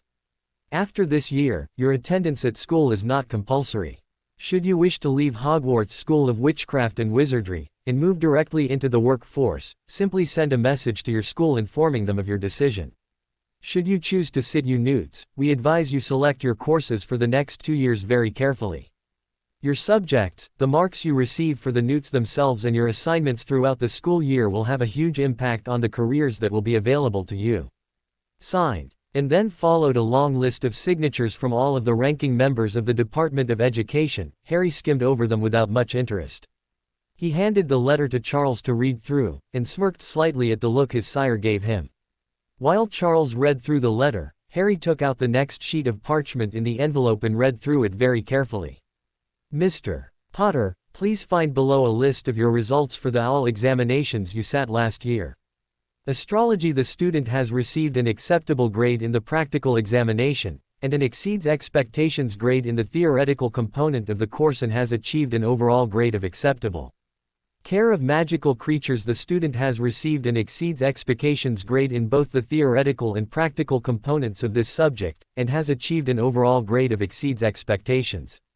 Charms. The student has received an exceeds expectation grade in the practical examination, and an exceeds expectations grade in the theoretical examination and has achieved an overall grade of exceeds expectations. Defense against the dark arts. The student has received an outstanding grade in both the practical and theoretical components of this exam and has achieved an overall grade of outstanding.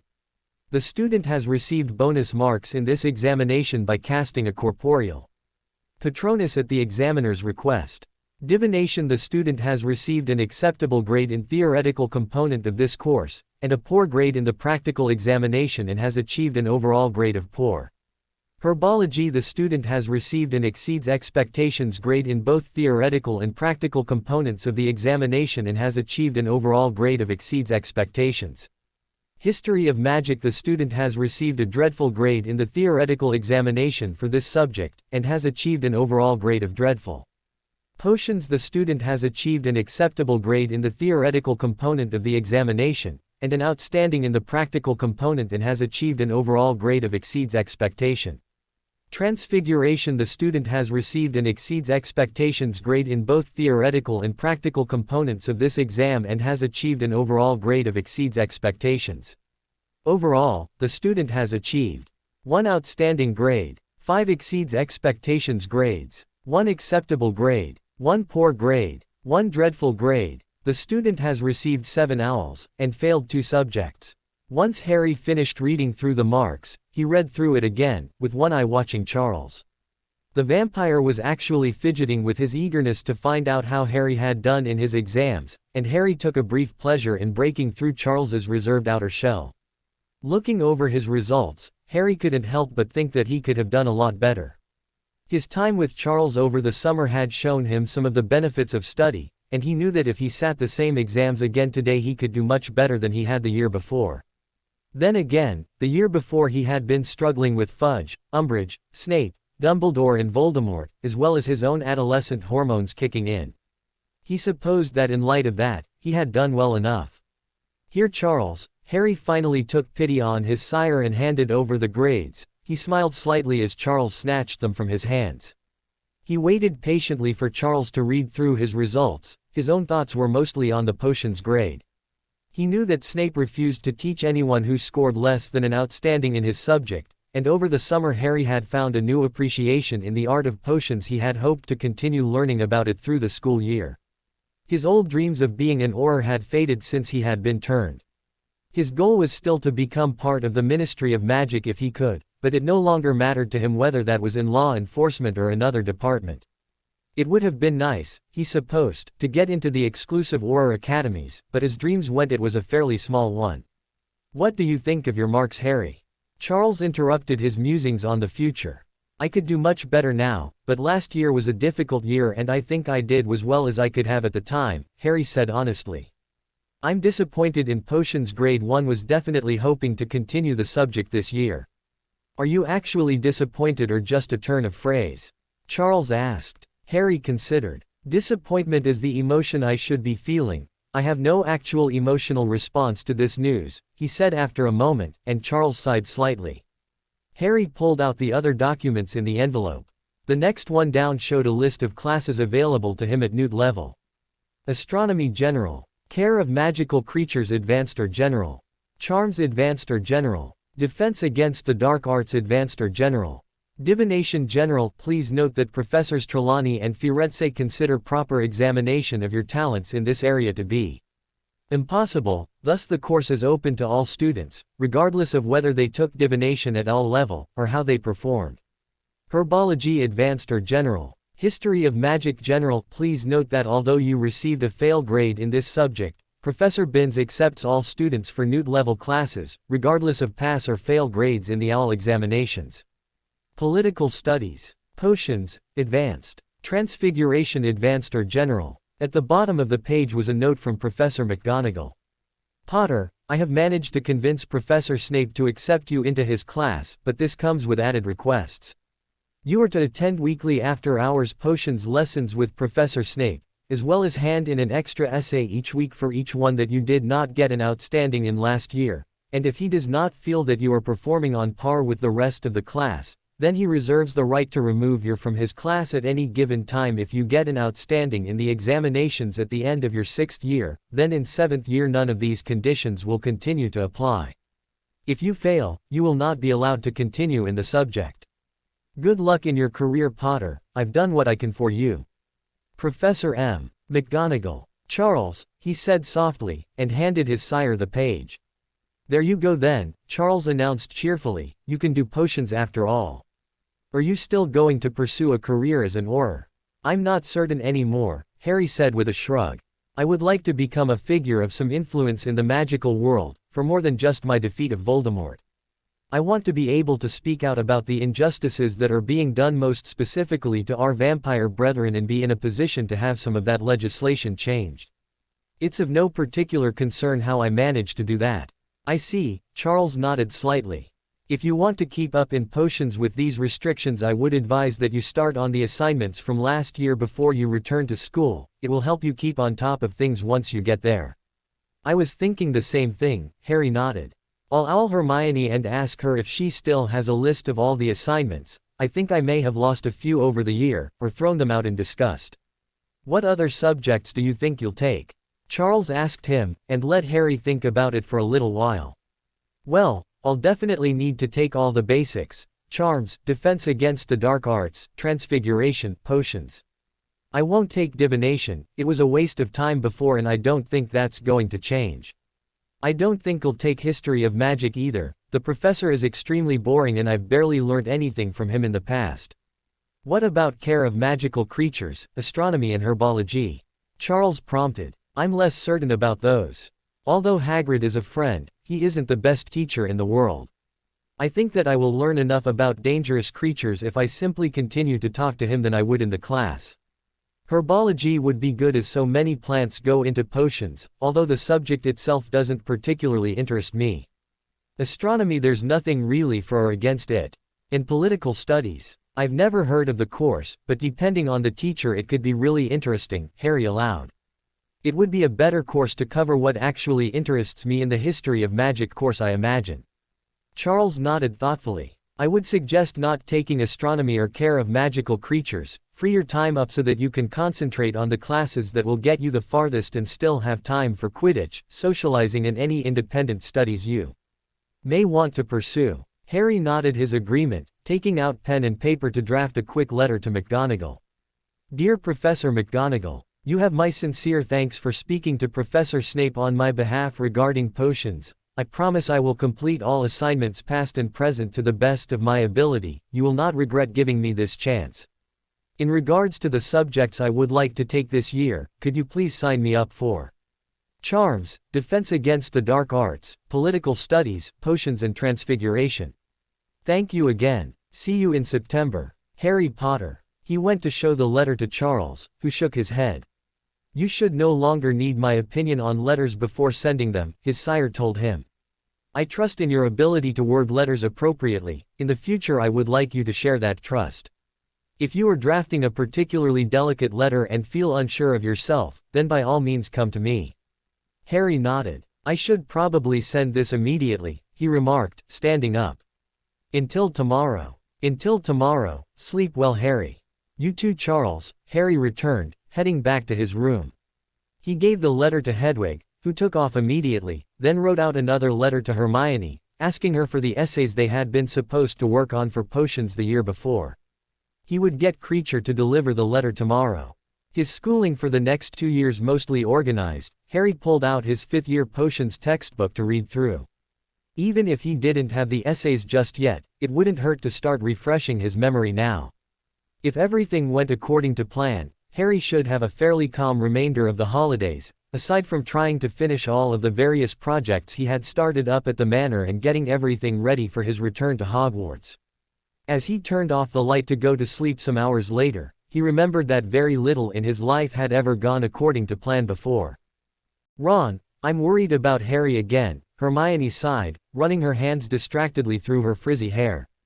They were sitting together on a couch in the living room of number 12 Grimmauld Place, a week after Creature had appeared in the burrow to tell them that it was safe to return there.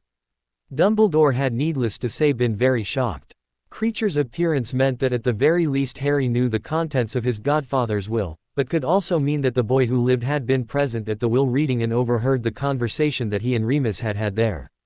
It hurt, Dumbledore realized, to know that Harry might have been that close to him but hadn't chosen to show himself. Once the initial shock had worn off, the Order had relocated to Grimmauld Place again, taking Ron, Hermione, Ginny and the twins with them to continue with the cleaning work of the year before. Unlike the previous summer, though, Creature was proving a great help.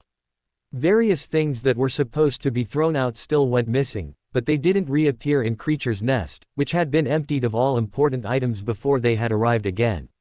Creature removed the shrieking painting of Mrs. Black from the wall in the hallway and relocated her in the attic, saying only that, the master is not wanting old mistress to be making such a noise. He referred to Harry constantly now as his master, and it was very clear that the elf was in contact with him on a reasonably regular basis, although he refused to confirm that, or answer any queries about Harry. Most surprisingly, and gratifyingly, Creature had also stopped his constant insulting muttering about blood traitors and the like. He was, it seemed, a completely new elf, and the insanity that had plagued him seemed to be fading rapidly. What about him? Ron asked, trying very hard to keep the resentment from his tone. He still saw Harry as his best friend, but he couldn't help but feel jealous when Hermione started talking about him in that wistful tone. The afternoon after their conversation about finding Harry through Tae Kwon Do he had gathered his courage and asked her out. To his surprise, she had said yes. That had been almost a month ago, and things were going so well that Ron could hardly believe it. Except when she mentioned Harry, and he remembered how much more Harry had going for him. Boy who lived, gold, Tri-Wizard champion and all the rest. He isn't writing to us nearly as much anymore, Hermione said sadly, we've hardly from him since before his birthday, and when he does write he doesn't sound right anymore, like he's moving away from us. Have you noticed? Not really, Ron shrugged. I mean, we haven't been writing to him as much either. He's probably just got other things to be doing. Maybe he's got a girlfriend, or he's just hanging out with other people over the summer since he isn't here with us. Although he didn't say, Ron found the prospect of Harry having other friends almost as painful as the thought that Hermione might want Harry more than she wanted him. I suppose, Hermione said doubtfully. Professor McGonagall said she'd been in contact with him regarding his owls last week, but he still hasn't responded to the letter I sent with our results and asking for his. Hermione, I don't think he cares about his results that much, Ron pointed out. He chose not to mention that he agreed with Harry. Hermione should know that well enough already. He's always humored me in the past, Hermione sighed. I think I made a mistake not telling the Order about the Tae Kwon Do. I think something is really wrong with Harry. Hermione, Ron spoke gently, you did the right thing, and you did what Harry would have wanted. He's Told McGonagall that he'll be coming to Hogwarts this year, he's picked his classes and everything. I know it was kind of disturbing for him to want a list of all the potions assignments from last year, but we can't ask him what's going on with that when we're on the express together. I still think Hermione, I looked into that dojang thing, Ron interrupted her. There are a lot more of them I think you realized, enough that it would probably take months to check all of them to see if Harry was there, unless you got really, really lucky. Months? Hermione asked. Well, we have limited resources. The Order members are struggling to keep on top of everything, and now that the Ministry has pulled out of the search for Harry, that leaves very little manpower for large-scale searches, Ron explained. As far as the Ministry is concerned, Harry is alive and well, and he has had a meeting with the Minister himself. I know Dumbledore doesn't like the new Minister much, but he was in law enforcement. I think he would have known if Harry was under any spell. He thought that Harry was a surprising young man, and that he seemed to be in perfect health and happiness. It's all going to be okay, love, Harry's fine. Hermione sighed, nestling against his chest. I'm sorry, Ron, I didn't mean to make you jealous talking about Harry. It's just not like him to be like this. Last year, sure he was angry, but now he just seems cold. Ron hugged her. Maybe he's just growing up, he offered, dotting her to distract her from worrying about Harry. Mr. Potter, thank you for your prompt reply with your selections for classes for the upcoming year. I believe these choices will open the types of paths you would like to follow in the future and have signed you up for all of them. Please find enclosed a copy of the textbooks you will require for these subjects. I would also like to congratulate you, as you are my choice for captain of the Gryffindor Quidditch team this year. Please find enclosed your captain's badge and a list of privileges you will get as the holder of this position. Please speak with me or Madam Hooch regarding booking the Quidditch pitch for team practices. On a less professional note, I fully expect you to win the Quidditch Cup this year. I have grown fond of seeing it in my office. Should Professor Snape try to give the advantage to the Slytherin team and change practice times around, please contact me so I can set him straight. I look forward to seeing you on September 1st, Potter. Sincerely, Professor McGonagall, Deputy Headmistress. Harry read through the letter from his head of house. It had been arrived with Hedwig just days after Harry had sent her to Hogwarts or Grimmauld Place with his choices for the upcoming 2 years at school. His lips quirked in a small smile at being made captain. He was sure he would appreciate the honor more once Charles found a way to fix what Voldemort had done to him. He took the letter to Charles straight away, and they took a quick trip to the magical shopping area in Glasgow and bought all of the things on Harry's list for the school year, plus a number of other things that Charles decided were absolutely necessary.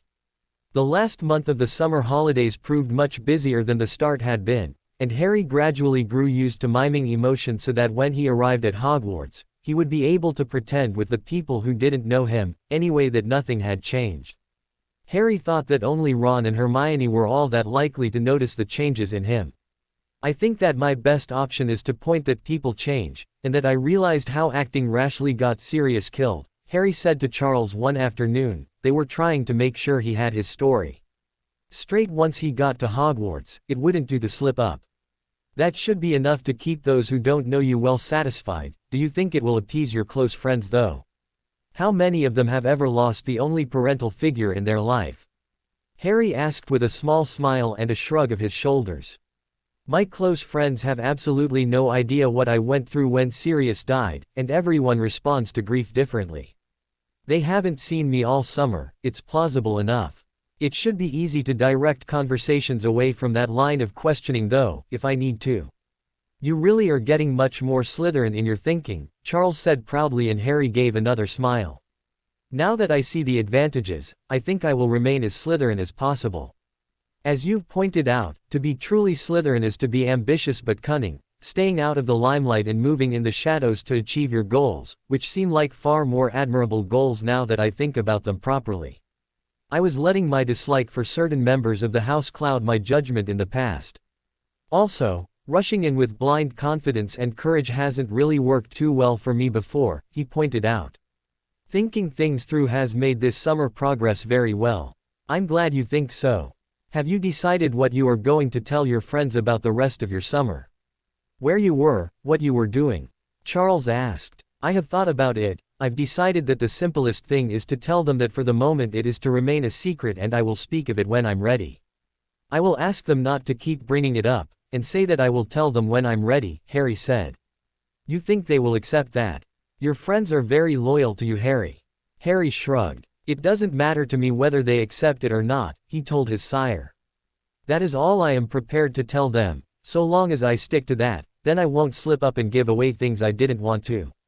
Charles sighed. I hope you don't lose your friends over this, Harry. You may not care now, but you will in the future.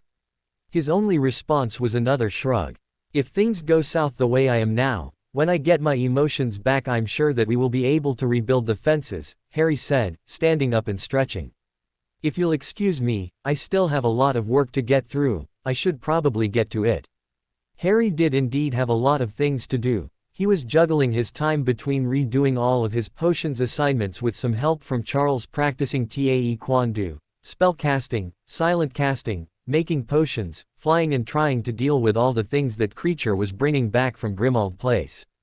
When it came to dealing with the artifacts of the noble and most ancient House of Black, Harry went to Charles at almost every turn.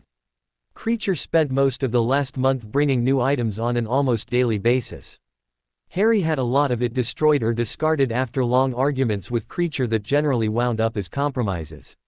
In return for Harry allowing him to keep a photo of the young black daughters Andromeda, Bellatrix and Narcissa, Creature gave up all of his old master and mistress's clothes, and a pen which, when used, wrote a suicide note from the user and then killed them. The addition of repairing the broken frame the picture was housed in helped to cement Creature's loyalty. I feel I should congratulate you again on your dealings with the elf, Charles remarked when Harry handed the pen over to him for destruction. Harry flopped into a chair, exhausted after a nearly 2-hour-long battle with Creature. You treat house elves exceptionally decently, even for a Potter. Creature still wants to keep pictures of Bellatrix and Narcissa, which is proof enough that his loyalties remain undecided, Harry said. The better I treat him, and the leeway I give him within reason should convince him that his loyalties are better placed with me.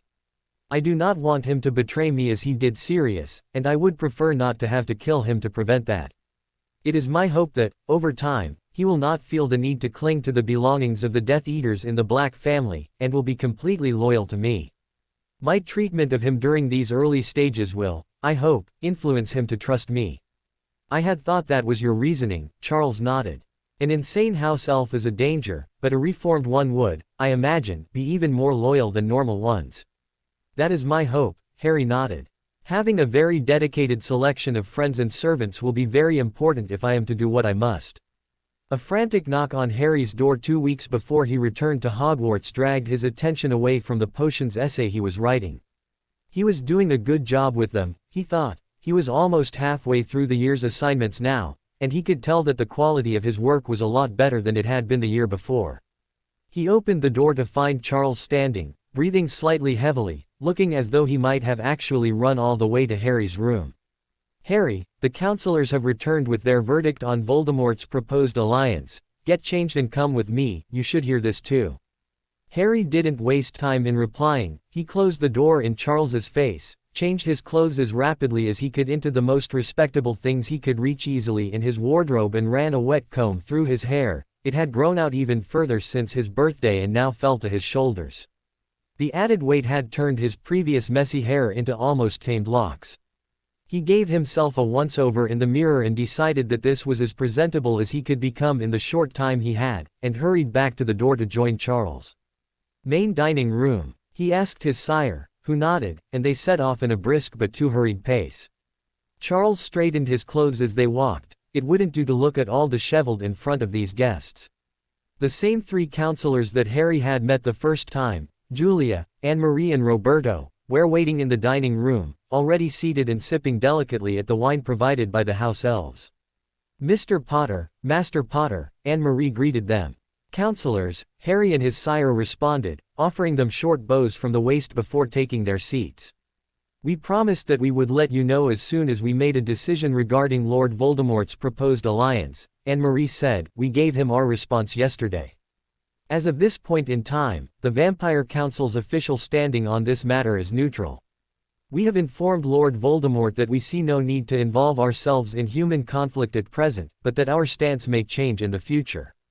For your ears alone, the Council is in favor of giving our support to you, Harry. Should you need our assistance with any matter, whether it is regarding the war or not, we hope that you will turn to us. We will certainly do our best to help. But if it looks like Voldemort is going to win, we will throw our support behind him, in the hopes of not being eradicated. Please convey my thanks to the Council for choosing to support me, Harry said quietly, after a look from Charles told him it was his time to speak.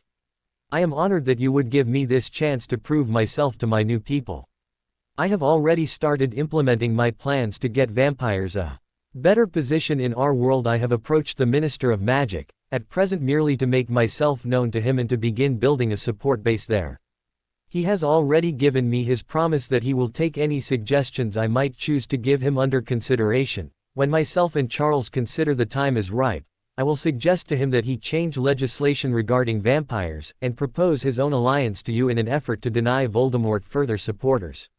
Would you consider such an alliance with him? Anne-Marie conferred briefly with her two companions before answering. That would depend largely upon what concessions he would be willing to grant us, she told him. At the very least, the laws regarding penalties for killing vampires will need to be changed. We will want them to be increased to the same level as murdering a wizard.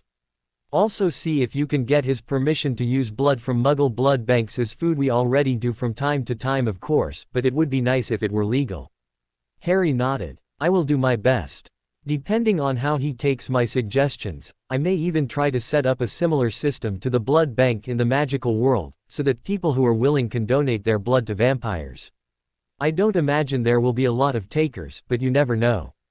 The counselors nodded. We will give our promise to carefully weigh any alliance from the Ministry of Magic then, although we will not promise to accept it out of hand. That is all I ask, Harry said, smiling. I hope that I will be able to make a move on this front in the new year. There is a lot I need to do to prove that the minister should listen to me before I can make suggestions like that. Of course you are only one child, however famous you are. We do not expect you turn centuries worth of distrust and hatred around in the space of a few short months, Roberto told him. In fact, we are less than certain that you will be able to do anything towards that goal. We merely believe that the war is too balanced for us to pick a side as yet. Harry got the impression that Roberto did not particularly like him, and hadn't been in favor of supporting him, but decided that the best way to win the older vampire over would be with actions, rather than words. Once he had done some regarding getting vampires a better standing, he got the feeling that Roberto would be at least slightly warmer towards him. A week before his return to Hogwarts, Harry was starting to feel almost stressed by the workload he had undertaken. The essays for Snape were taking longer than he expected, but nearly a month of working almost exclusively on them and he was almost done with all the assignments from the previous year.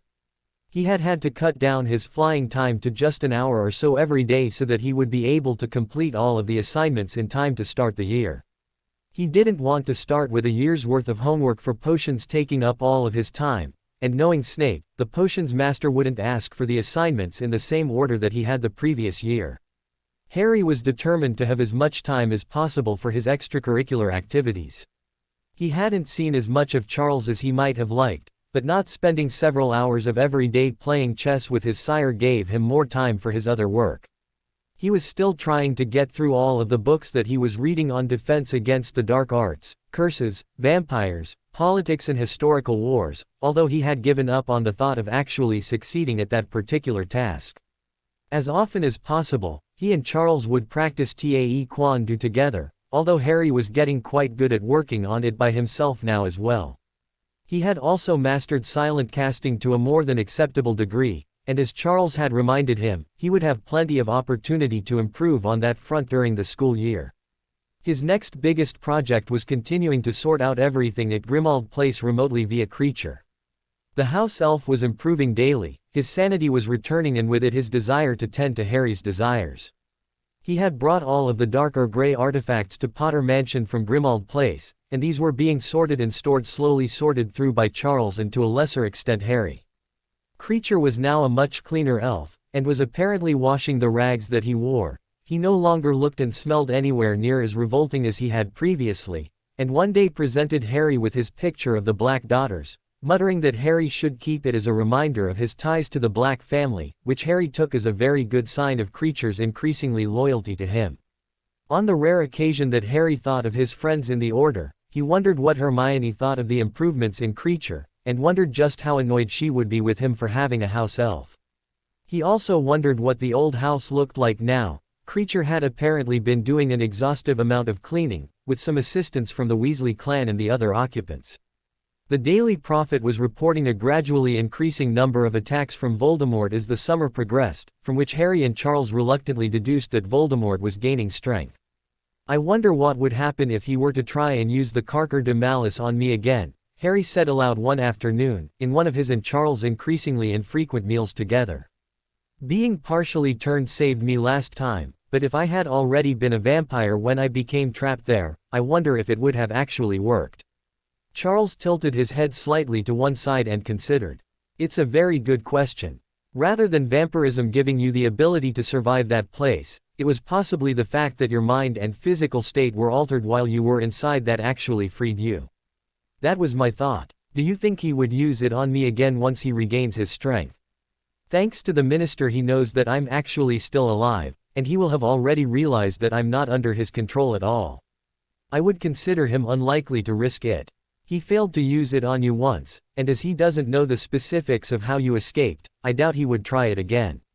Trying to trap you in it again would, as far as he's aware, just give you more information regarding it. He will know the legend, that only one who has survived the Carker can destroy it, and he knows now that you are the first such person in history. Do you think he would use it all then? He might have given up on it as a lost cause now that he knows you are capable of destroying it," Charles allowed. "But I would not count on that. Besides, even if he no longer means to use it, its influence on the world has been reawoken and we will all still have to deal with the consequences of that. Perhaps when I start giving interviews, I could drop hints about surviving and critically damaging a weapon that Voldemort tried to use against me," Harry mused. "Try to lead Voldemort to believe that the Carker is already broken." Charles nodded. "A good idea. Don't go too overboard though, you need it to be believable if you are going to convince Voldemort that you aren't having him on. I will do my best to be discreet. Using the press as a weapon might be a useful path to investigate, again, very discreetly. The press is a very dangerous weapon, and it's the sort of thing that will turn on you at a moment's notice, never forget that," Charles reminded him sternly, and Harry nodded. He knew what the press was like, he'd had enough exposure to it over the past years. On another matter, Charles continued, "I'm sorry I haven't been spending much time with you these past few weeks. I have been chasing a theory for getting your emotions back. I didn't want to get your hopes up by saying anything though." Harry gave a slightly twisted smile. "What hope?" he asked. "Point," Charles nodded. "Anyway, I think I've found a potion that will, with a few adjustments, be able to fix what Voldemort did your mind. It will probably take me about 3 or 4 months to brew the potion and make the changes that are necessary for it. Once I've done that, it will be a matter of taking the potion every day for at least 2 months, maybe 3. And then everything will be back the way it was before. Not exactly the way it was before. I would hope that the changes you've made in your thinking habits will remain as they are now when you get access to your emotions back again. But yes, everything that was damaged will be repaired." "Good," Harry nodded. "So it will take most of the next year, but by the end of it I'll be right again." "I hope so," Charles smiled. Finally, the morning of September the 1st dawned. Harry came awake in an unfamiliar room at the crack of dawn. It took him a few seconds to remember that they'd made the exhaustive drive from Glasgow to London the day before and had stayed the night in an upmarket hotel only a few minutes' walk from King's Cross. Harry rose almost immediately. His body was full of energy and the bloodstone around his neck was pulsing brightly and rapidly. Lucy had insisted on Harry feeding the day before, to make sure that he was at full strength when he got to school, in case there were any emergencies. After a quick shower he dressed in his muggle clothes for the walk to King's Cross that he would make later. His school robes were easily accessible in his trunk for when he got on the train. A once-over of the room assured him that all of his belongings were packed and he was ready to make the trip back to Hogwarts. In the room next door, Charles was also up, but Harry had the sneaking suspicion that his sire hadn't actually slept the night before. When he entered the room, Charles was reading a massive old tome, delicately flicking through the pages. "Still researching that potion you think will cure me?" Harry asked, and was amused to see Charles start slightly. It wasn't easy to sneak up on a vampire, but Charles had evidently been highly absorbed by the book he was reading. Yes, Charles closed the book very gently and put it carefully aside. The more I know when I start experimenting with the potion, the higher my chance of an early success, and then you'll be cured all the faster. But enough of that, I'll stay in contact with you and let you know my progress over the school year, of course. This morning is for more pleasant things. Goodbyes are pleasant things, Harry queried. No, but sharing meals over games of chess are, Charles grinned, waving a hand. The table that they always played chess at appeared, along with the chairs from Potter Manor and a feast that could have only been prepared by Lucy and the house elves. I organized the spell for this before we left, I thought you might appreciate it. A perfect way to spend the morning, Harry agreed, taking his seat behind the white players. He had won a couple more games against Charles now, but it was still a very rare thing, and so he still always played white. He and Charles played chess and talked of inconsequential things until just past 10. We should probably get you to the station now, Charles sighed, checking his watch. Harry glanced at the window. Through the heavy curtains he could easily see how glaring the sun was going to be outside. Perhaps it would be easier to say goodbye here, he suggested diplomatically. Even sunblock and long sleeves wouldn't be enough to make the trip to the station bearable for the full-blooded vampire. I would not miss saying a proper goodbye to my grandson for all the world, Charles told him with a slight frown.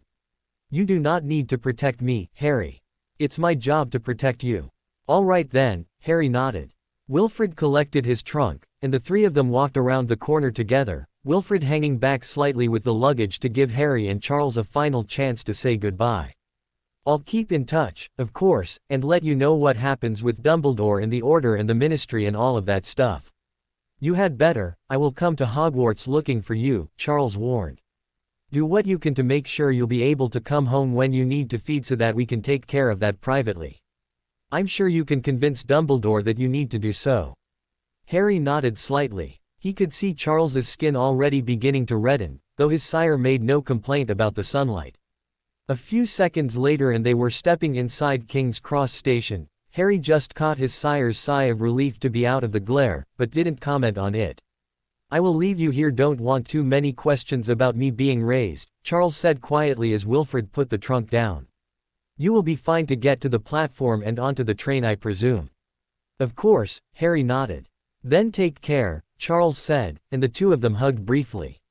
You'll see me again before you know what's happened, Harry promised his sire, before turning to Wilfred. Thanks, he said, gesturing awkwardly in the direction of his trunk. Since the incident with the Carker de Malice, he had found it difficult to deal with the human servants at Potter Manor. Everything he said to them came out stilted and awkward. You're welcome, Master Harry. Wilfred and Lucy had been overly accommodating, especially once they had the situation explained fully to them. They gave him the space he needed and didn't push at him to try harder to be normal. They knew that he dismissed them easily because he didn't emotionally connect to them, and knew that in time it would be fixed. For a moment they hovered there together, awkward and out of place, then Harry gave a sharp nod and turned away, pulling his trunk easily behind him as he made his way to the barrier between platforms 9 and 10. He passed through the barrier easily and found himself on a nearly empty platform facing the Arlet Hogwarts Express. He crossed the open space quickly, glad to have avoided the crowd.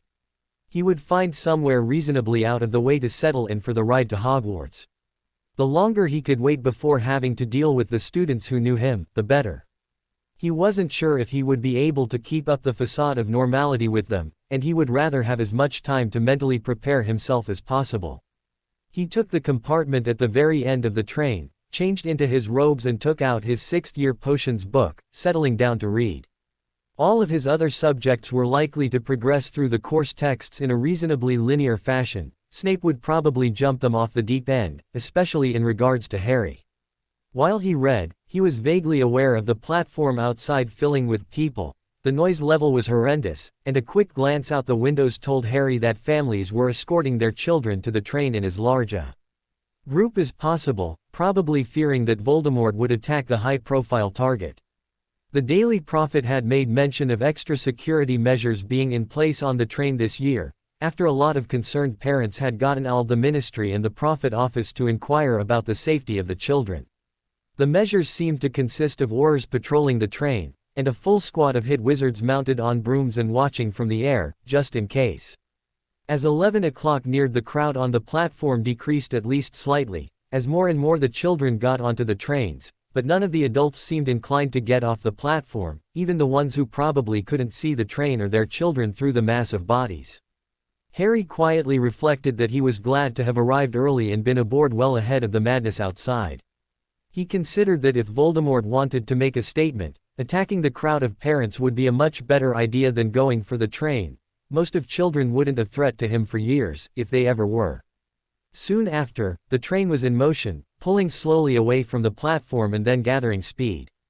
Harry stood to return his potions book to his bag and took out the snitch instead, absently releasing it and then catching it. It was time to prepare himself mentally for meeting all the people who he was supposed to consider friends, and start the intricate dance that would hopefully convince them that any changes he couldn't hide were due to strictly normal reasons.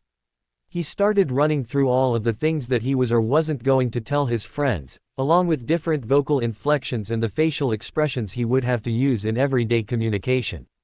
The task of pretending nothing or not much had changed had seemed a lot less daunting when he was going over it with Charles in the comfort of manor, where his emotions at least recognized someone. While he was carefully reminding himself of everything he would need to keep in mind on a constant basis, he spared a moment to wonder who would find him first, his best friends, a neutral party, or one of his enemies. The train journey had been going for almost 10 minutes before Harry's compartment was disturbed. Harry's hand snapped out and captured the snitch, his head already turning as he heard the sounds of people approaching the compartment door. As the compartment door slid open, Harry's green eyes were focused intently on it, his mind once more reviewing all the necessities of conversation. Smile a lot, laugh when it seems appropriate, keep your attention on the person speaking even if you're bored. As he recognized the blonde-haired boy who was standing in the door, Harry relaxed his hand. Malfoy. The Slytherin was probably going to be the easiest person to converse with, as he wouldn't need to smile, laugh or pay attention to him when he got boring. Who are you? Malfoy seemed surprised and faintly curious. Harry mused that he must have changed more than he thought, if Malfoy didn't recognize him. I'm sorry, that was rude of me. Draco shook himself and fell into the routine of the perfect pureblood. Evidently he saw Harry as someone he should impress. My name is Draco Malfoy, I don't believe we've met. He stepped forward and held out a hand to shake. Harry shook it firmly. Good morning, Draco Malfoy, he said, in equally polite tones. We have met, actually, although I have changed a lot since our last conversation. Letting go of Malfoy's hands, he reached up to push his sunglasses up to rest on top his head, revealing his scar as he did so. He smiled slightly as Malfoy stepped back, his pleasant demeanor vanishing instantly. Potter, he spat. Malfoy. We're back to last names then? Harry inquired, still polite. That put Malfoy on the wrong foot and gave Harry a chance to examine his two companions. Oddly, the hulking forms of Grab and Goyle were nowhere in sight. Instead, Draco was being flanked by two other Slytherin boys. One of them was shorter, with dirty blonde hair and a slightly weedy appearance. Harry vaguely remembered his name as being Theodore Nott, and thought that the boy was one of the few students who had been able to see Thestrals the year before. Malfoy's other companion was a tall, aristocratic black boy. His name was Blaise Zabini, although Harry only knew him as the person who was all last when teachers called the register. Blaise had never been one to take part in the general bickering that went on between Slytherin and Gryffindor. He preferred to stay on the sidelines and watch. So Potter, you aren't dead. What a pity the minister wasn't lying when he said you were alive and well, Malfoy drawled. Harry gave a theatrical sigh, and now we're back to exchanging childish insults, as well as using last names. He asked, noting that he managed to pull off a very disappointed tone. Well, not so much an exchange, considering I don't intend on taking part. If Harry's eyes didn't deceive him, the Zabini boy was trying very hard to conceal a smile, and possibly laughter. Nott just looked surprised and slightly angry. Evidently Malfoy's new lackeys were more intelligent than his previous pair. Grab and Goyle would have met that comment with blank looks rather than understanding. Malfoy looked slightly taken aback by Harry's response. You've changed, Potter, he noted. From all appearances, you haven't. Not a prefect anymore. Why would I want to go back to being a prefect under Dumbledore's administration? Professor Umbridge had a much better approach. I resigned from my post, Malfoy informed him loftily. I noticed Dumbledore didn't take pity on you and give you the post this year either. Is Weasel really still the Gryffindor prefect? Harry pretended to cough to cover a laugh. Well, I suppose being, just, a prefect would make it harder for you bully students. The inquisitorial squad must have been much more up your alley. I don't know why you were ever appointed prefect to start with, you obviously aren't an icon of ideal Slytherin values. What the hell do you mean by that, Potter? I mean, as far as I've seen, you're a bullying imbecile, Harry told him, keeping his tone unwaveringly polite. Slytherins are supposed to value cunning and ambition. What's your ambition? To become yet another bootlicker of Voldemort's, a follower who will be tortured or killed without remorse or thought if you don't bow deep enough. And really, you, cunning. Don't make me laugh. You're too stuck up on petty insults and even pettier shows of power which get you precisely nowhere. Malfoy was getting redder and redder by the second, Not, on the other hand, was deadly pale and looked furious. Zabini was leaning against the doorway, his calculating eyes offset by a faintly amused smirk. Not got the first word in. How dare you use the Dark Lord's name? Your blasphemous lips are not deserving of his chosen name. Harry just arched an eyebrow at him. Right, he drawled. The Dark Lord rewards those who offer him faithful service, Malfoy added superciliously. My father failed, but I will succeed and he will reward me above all of his other followers. He will be served by only the greatest the magical world has to offer, and I am one of his chosen. Harry noticed the idolizing look that Not directed at Malfoy at the last words. I was under the impression that Voldemort was searching for allies in the giants, the werewolves, the dementors, the dregs of the magical world, dismissed by you and your pureblood mania for centuries. I thought you would prefer to avoid being associated with them. Our Lord will use such lesser creatures to his advantage, Not snarled.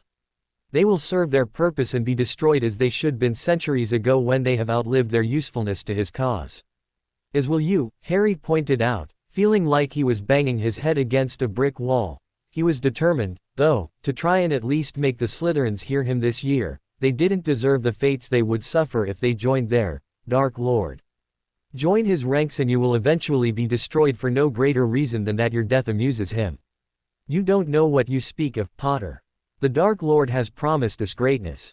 You and your lackey there are polluting the air with your stupidity. You acknowledge that Voldemort will destroy the giants and werewolves once he has used them. If you can't see that he will do the same to you, then you deserve the rewards you will get for following him. An early death at his hands, or those of the Aurors, or a lifetime in Azkaban with your father. When the Dark Lord is triumphant, I will be at his side and watch him break you, Potter. Malfoy was practically spitting. If that's what you want to believe, go ahead. But please go believe it elsewhere. I've used up my patience for idiocy today. Our rivalry stands, apparently, but I would suggest you look at the past, Malfoy, and actually use the mind I'm sure you have. Look at what following Voldemort has brought for others. Harry saw Malfoy reaching for his wand, and before the Slytherin even knew what was happening, Harry was on his feet and standing in front of him. I wouldn't, Malfoy, he said, voice soft and dangerous. His own wand was out, but held easily at his side. Malfoy stepped back, evidently shocked at how fast Harry had moved. Get out, Malfoy, Harry ordered. Malfoy, Not and Zabini moved back into the hall, letting the compartment door shut firmly behind them. The last thing Harry saw before it finished closing was Zabini's amused, calculating eyes. It was nearly half an hour before Ron and Hermione found him. Harry heard them approaching long before they reached him. He had left the door propped slightly open so that he could hear what was going on outside his compartment. No one else had joined him since Malfoy had left. A few people had glanced in, but they'd all gone elsewhere very quickly. Harry could only assume that they didn't recognize him, and felt threatened by him. Finally, though, he heard his friends approaching. We haven't seen him yet. What if he's not on the train? Hermione's fretful voice was the first he heard. He'll be here, we just haven't found him yet. Ron's tone was reassuring, with an undercurrent of doubt that Hermione must have caught. We're nearly to the end of the train. Ginny's voice came next. Maybe he was running late and had trouble finding a place to sit. If he isn't in any of the last compartments, then we'll have to owl ahead and let Dumbledore know. He's got to be here, Hermione sounded slightly desperate as she slid the compartment door open. All three of them stopped dead in the doorway. Harry assessed his friends. He hadn't bothered to pay much attention to them at the will reading, so he took the opportunity now to take in how they had changed. All three of them had grown taller, much as he had. Where Harry's changes over the summer had made him more sophisticated and even elegant, the opposite seemed to hold true for Ron. Ron had grown another several inches, and still towered over Harry. His hair had grown out slightly, becoming messier as it did, and he had bright red fluff dusted across his cheeks. His gangly limbs looked more awkward than anything, and his robes, while the newest that Harry had ever seen him wear, were already on their way to being outgrown. Hermione and Ginny both looked much more mature, their figures had filled out and Hermione's hair looked longer and neater than he had ever seen it. In contrast, Ginny had cut hers to shoulder length and looked like she was wearing makeup, though Hermione wasn't. While he took in their changed appearances stoically, their reactions were much more obvious. They gaped. Finally, Hermione took a slight step forward. "Harry?" she asked, unsure. Harry barely remembered to flash her a smile. "Hi Hermione, how was your summer?" "Ginny, Ron," he nodded in their directions, waiting for them to get over their shock. While Ron and Ginny continued to stare at him, Hermione strode straight across the room and slapped Harry hard across the face. Harry rubbed the cheek she had hit and stared down at her in surprise. "What was that for?" he asked, faintly surprised that his voice actually came out sounding petulant. He hadn't actually considered his tone when he had asked the question. He made a mental note to tell Charles in a letter later. He wasn't sure it was important, but his sire would want to know. "That was for not telling us where you were all summer. That was for not coming to look for us earlier. That was for making me lie to Dumbledore. That was for trusting the minister and not your friends. That was for coming to Sirius, will reading and not talking to us." Hermione was shaking, although he wasn't sure that it was from anger. Her shaky hold on her emotions was enough to get through to Ron, who walked into the compartment and wrapped his arms around her. She turned to bury her head against his shoulder. It sounded like she might have burst into tears. Harry cocked his head slightly to one side and considered them. It was obvious something had happened between them. The embrace was more than just friendly, so they must have become romantically involved, although neither of them had mentioned it to him. The romance would be a good thing, Harry decided, because it would draw their attention more towards each other than him, so his job of convincing them that he was still the same person would be made easier. "You've got a lot of explaining to do, mate," Ron told him coldly over his apparent girlfriend's head. "I suppose I do," Harry said agreeably. "Please come in, sit down." He waited for them to sit down and closed the compartment door behind them before taking his own seat. Harry paused, looking across at the three people who were his oldest friends, and wondered how to start. "So, are you going to tell us where you've been all summer?" Hermione asked in a business-like fashion when Harry didn't start talking for a little too long.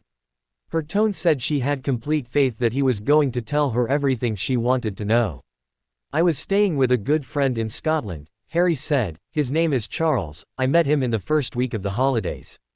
"That's hardly an answer, Harry," Hermione pointed out as diplomatically as possible. Ron looked ready to start yelling. "The house is hidden through a number of privacy charms and wards," Harry explained. "I cannot speak of its location. And even if I could, I wouldn't, not yet." "Then what about this Charles person? When did you meet him, and how could you possibly come to trust him so fast?" "I met him when he saved my life. He suggested I might do better at coping with Sirius's death and everything else that had been happening if I came to live with him, and he was right." "Aren't you going to elaborate?" "I wasn't planning on it, no," Harry said with a shrug. "That's not good enough." "Harry," Ginny exploded. She'd been staring at him intently ever since they had arrived at the compartment. "You've been gone all summer, just vanished off the face of the earth. You can't seriously expect us to just ignore the fact that you've been gone." "Yes I do," Harry made his tone as stern as he could. "The location is hidden and Charles values his privacy. I trust him, and I was happy. I hoped that knowledge would be enough for you, because I'm not ready to say anything more." "Ginny's right, that's not good enough," Ron told Harry coldly. Harry shrugged. "That's your call. If you can't accept that I can't or don't want to share everything that happened this summer, then you can't. I'm not going to try and make you. I would prefer it if you would accept that I'll tell you as much as I'm comfortable to, which will grow over time, but if you can't, then that's a consequence that I have to live with. That statement seemed to shock his oldest friends so much that they couldn't even yell at him. Harry decided that he'd better continue talking now, while they were letting him. A lot of things happened this summer, some good and some not, and I've changed because of them. I would like to be friends with you still, but for that friendship to work, you're going to have to accept that this summer is my secret, and I won't elaborate until I'm ready. Not all the secrets are mine to tell. So that's it. You met someone this summer and suddenly you don't care if we're your friends.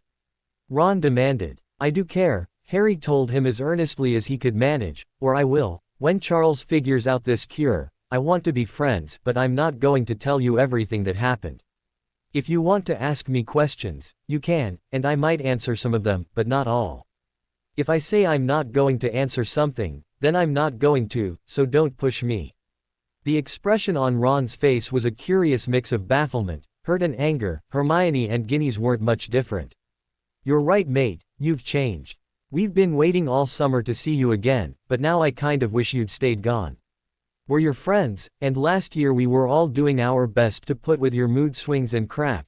Then you vanish over summer and come back saying that you aren't going to tell us anything about what happened to you, and that if we can't just accept that, then you don't want to be friends. That's not how friendship works.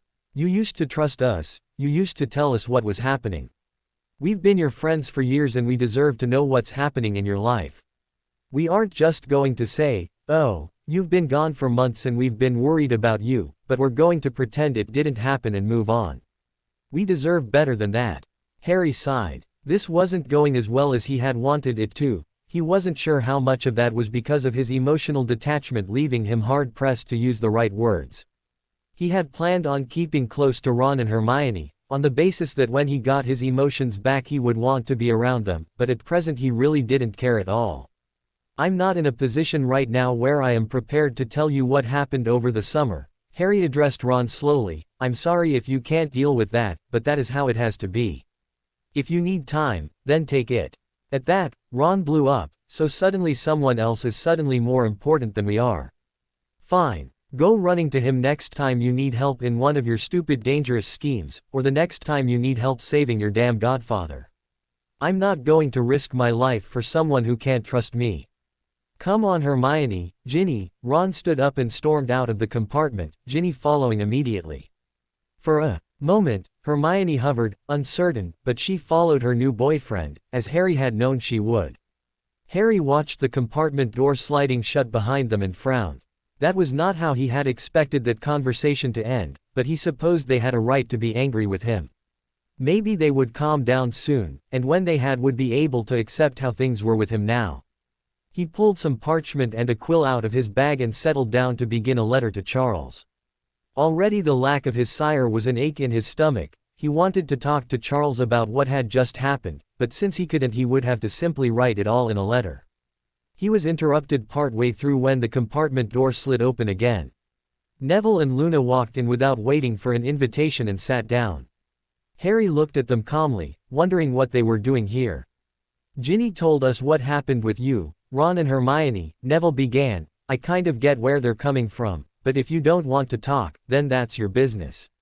I'm sure they'll remember how much they value being your friends soon. I hope so, Harry said, voice filled with false sincerity.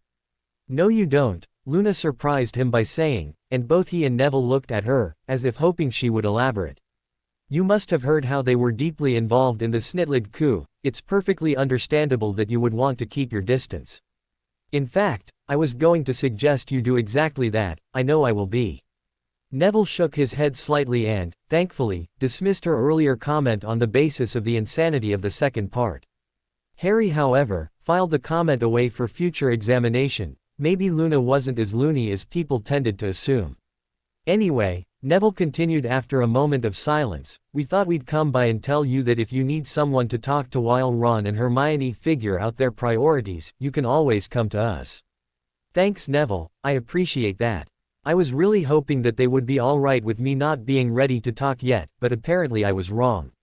I think they're just surprised, Neville told him sincerely. They've been worried about you all summer, and they had kind of built up this expectation that when they saw you again, you'd tell them everything and make it all better, and then you could all laugh about how worried they were and everything would be back to normal. And then you didn't, so they're confused and upset. A second surprise in almost as many minutes, Harry thought, forced to regard Neville in new light as well. Two people he had apparently underestimated in the past, probably blinded by the camaraderie he had shared with Ron and Hermione.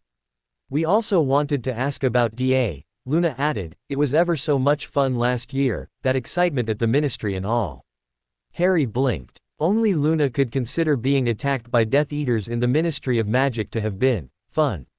Almost everyone from last year wants it to go on, Neville said eagerly. I don't think Cho or Michael Corner are all that interested. She's head girl and he's a prefect and wants to spend most of his time with her. But the rest of us really want to learn more, and you were a brilliant teacher.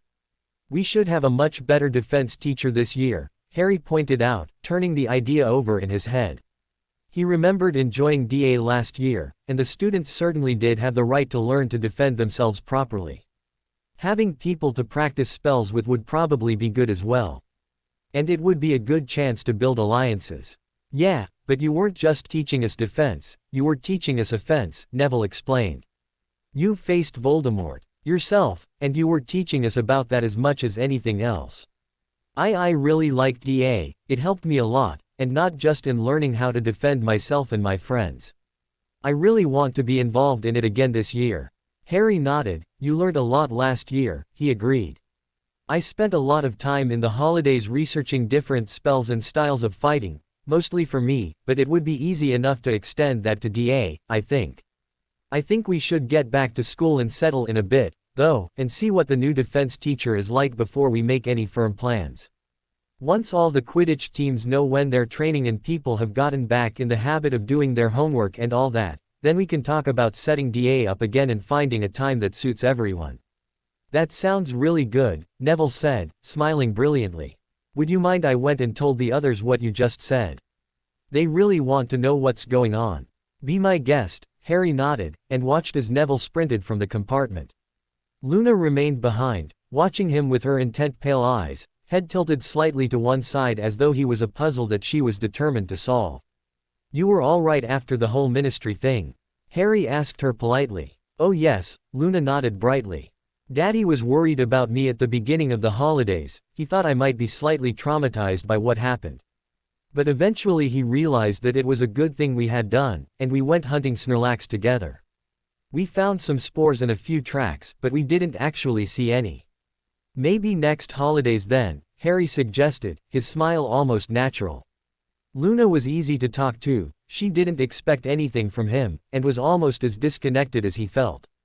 Perhaps, Luna agreed. The train ride went quickly after that. Some of the other members of DA dropped by in ones and twos, stopping long enough to thank him for the previous year's lessons, and to let him know that they wanted to continue. Voldemort was getting active and the more defense they knew, the better. People Harry had never spoken to, especially girls, also stopped by, usually just staying long enough to introduce themselves before leaving again. Luna seemed very good at scaring such people away with her absent-minded comments about conspiracies and fanciful creatures. She was his one constant companion, but didn't try to push her company on him at all. He didn't see Ron, Hermione or Ginny again, but his location on the train was an easy one for them to avoid while they were patrolling.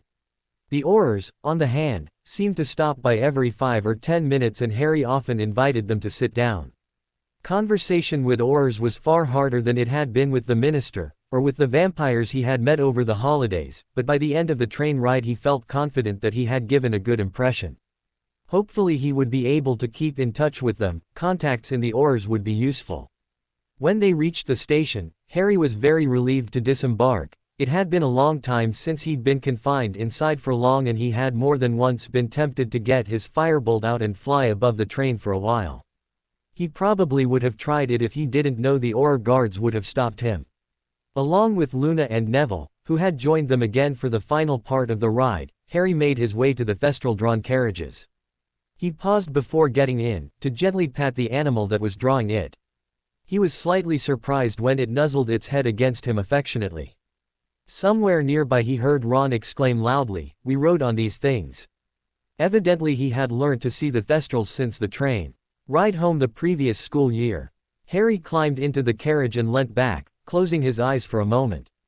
Being out in daylight for so long had made his eyes quite tired. Hogwarts was fast approaching, and with it the world that he had been apart from for the past 2 months. He suspected that Ron and Hermione would not be the only ones who were disappointed with the reality of his return, and he wasn't particularly looking forward to talking to Dumbledore either. He had changed so much since he left, not even 3 months ago. Everything was different now. Would Hogwarts still have its same magic, bring him the same delight that it once had? His lips quirked in a faint smile. It would be some time yet before Hogwarts could bring him any delight at all. The carriages came to a halt, and the students spilled out. Harry descended slowly, Neville and Luna close at his back. As soon as he was visible, he could feel people turning to look, hear the whispers starting up. Some was still surprised that he was back, having not seen him on the train. Others commented on the rather obvious absence of Ron and Hermione. Harry ignored the comments easily, walking calmly up the stairs and into the entrance hall. With so much attention focused on him, it wasn't surprising that Dumbledore found him immediately. "Harry, my dear boy, it's delightful to see you safe and sound at Hogwarts," the old wizard exclaimed. Harry turned to Neville and Luna. "Thank you for company on the train ride, if we'll excuse me a moment." They nodded quickly and left, hurrying to their respective tables to sit before the sorting began. "How may I help you, Headmaster?" "So cold, Harry," Dumbledore murmured, his voice filled with disappointed rejection. "You used to trust me." "I still do," Harry spoke quietly also. "You are my headmaster and the leader of the old crowd. You are the figurehead for the stand against the dark. But you must also learn that my life is my own, and I will not allow you to make all of my decisions any longer. You must now trust me to know what is in my best interests, regardless of what you believe yourself." "But Harry." "No buts, Headmaster. I told you I was safe this summer, you chose not to listen. It is my hope that in the future you will choose to listen to my decisions, and perhaps even learn to respect them. There is much for us to talk about, but I feel that here is not the time, nor the place, for that conversation. Perhaps we could adjourn to your office after the feast." "Ah yes, my office, after the feast," Dumbledore nodded. "Until then, Headmaster," Harry said quietly, giving a slight bow of his head in Dumbledore's direction before he turned on his heel and made his way over to the Gryffindor table, where Neville had saved him a seat. What did Dumbledore want? "To talk to me," Harry shrugged, "mainly about the summer, I expect. I will be meeting him in his office after the feast tonight." He gave a slight, secretive smile without even meaning to. He already had Dumbledore on the wrong foot, now he just had to keep it that way. Once the older students were all seated, McGonagall led the new first years in. Harry barely looked at them, they were of no particular interest to him, after all. The sorting hat was brought out as well, and set before the new students. A slight shift in the air currents brought a new scent suddenly to Harry's attention, and he focused on it, not even noticing when the sorting hat began its song. The scent was puzzlingly familiar in a way that Harry couldn't understand, and it was coming from the direction of the first years. While the hat sang, Harry focused, trying to figure out which of them he was sensing. He eventually narrowed it down: a short, slender boy with dark eyes and hair standing near the back of the line. Of all the students, he seemed the least nervous, standing with his back very straight, eyes moving between the hat and the Slytherin table. The sorting progressed fairly normally, roughly even numbers of students being sent to each of the 4 house tables. Harry clapped politely for every student sorted into Gryffindor, and made a point of giving a hopefully welcoming smile when each took their seat. His attention was still mostly focused on the puzzling first year, who remained at his place in the line as McGonagall made her through the R's. He was going to be one of the last students left standing. McGonagall started on the S's, and came to a name that sent surprised whispers rushing across the hall. "Snape, Sebastian." Harry was somehow unsurprised when the mystery boy he had been watching stepped forward, faced composed and struggling not to let himself be put off by the whispering mass in front of him. Harry was jolted back to his own sorting, when the school had a very similar though infinitely more welcoming response. The Snape boy sat down slowly and put the sorting hat on. Like most first years, it fell straight past his ears and came to rest more on his shoulders. The hat deliberated for a very long time, the atmosphere in the hall growing gradually more tense and silent as they waited to hear the judgment. Everyone had been expecting the hat to immediately declare him a Slytherin and let the sorting end. Finally, the hat opened its brim of a mouth and cried out, "Ravenclaw." The silence was deafening as Snape Jr. removed the hat. He shot a longing glance in the direction of the Slytherin table, and a slightly apologetic one in the direction of his father. A moment later the hall erupted, everyone asking the same question: how had Snape's son not been put in Slytherin? Silence. Dumbledore had to try several times before order was restored to the hall, the younger Snape still hovering beside the sorting hat. "If Ravenclaw House would be so kind as to welcome their newest member, we will finish the sorting." The Ravenclaw students gave a very half-hearted cheer of welcome, and Harry noticed Professor Snape's eyes narrowing dangerously. Ravenclaws had better beware when they got to potions. Snape did not seem impressed by their house right now. Harry surprised himself by also clapping as Sebastian made his way slowly across the hall. He ignored the surprised glances of his housemates, and from both the Snapes for that matter, and shot Sebastian an encouraging smile as the boy sat down with the new first years. Snape Sr., Harry was interested to note, looked surprised but didn't seem particularly disappointed to see his son sorted into Ravenclaw. As Harry had watched, his expression had turned from shock to a quiet pride, and Harry knew that, without a doubt, Severus Snape loved his son, even if he didn't care about anyone else on the face of the planet. The final few students were quickly sorted, though Harry's attention was now gone from them. His eyes were still on Sebastian, and his mind was trying to figure out what was so different about the boy. Also ignoring Dumbledore standing to deliver the general start of term notices, Harry reflected that it was already looking to be a very interesting year.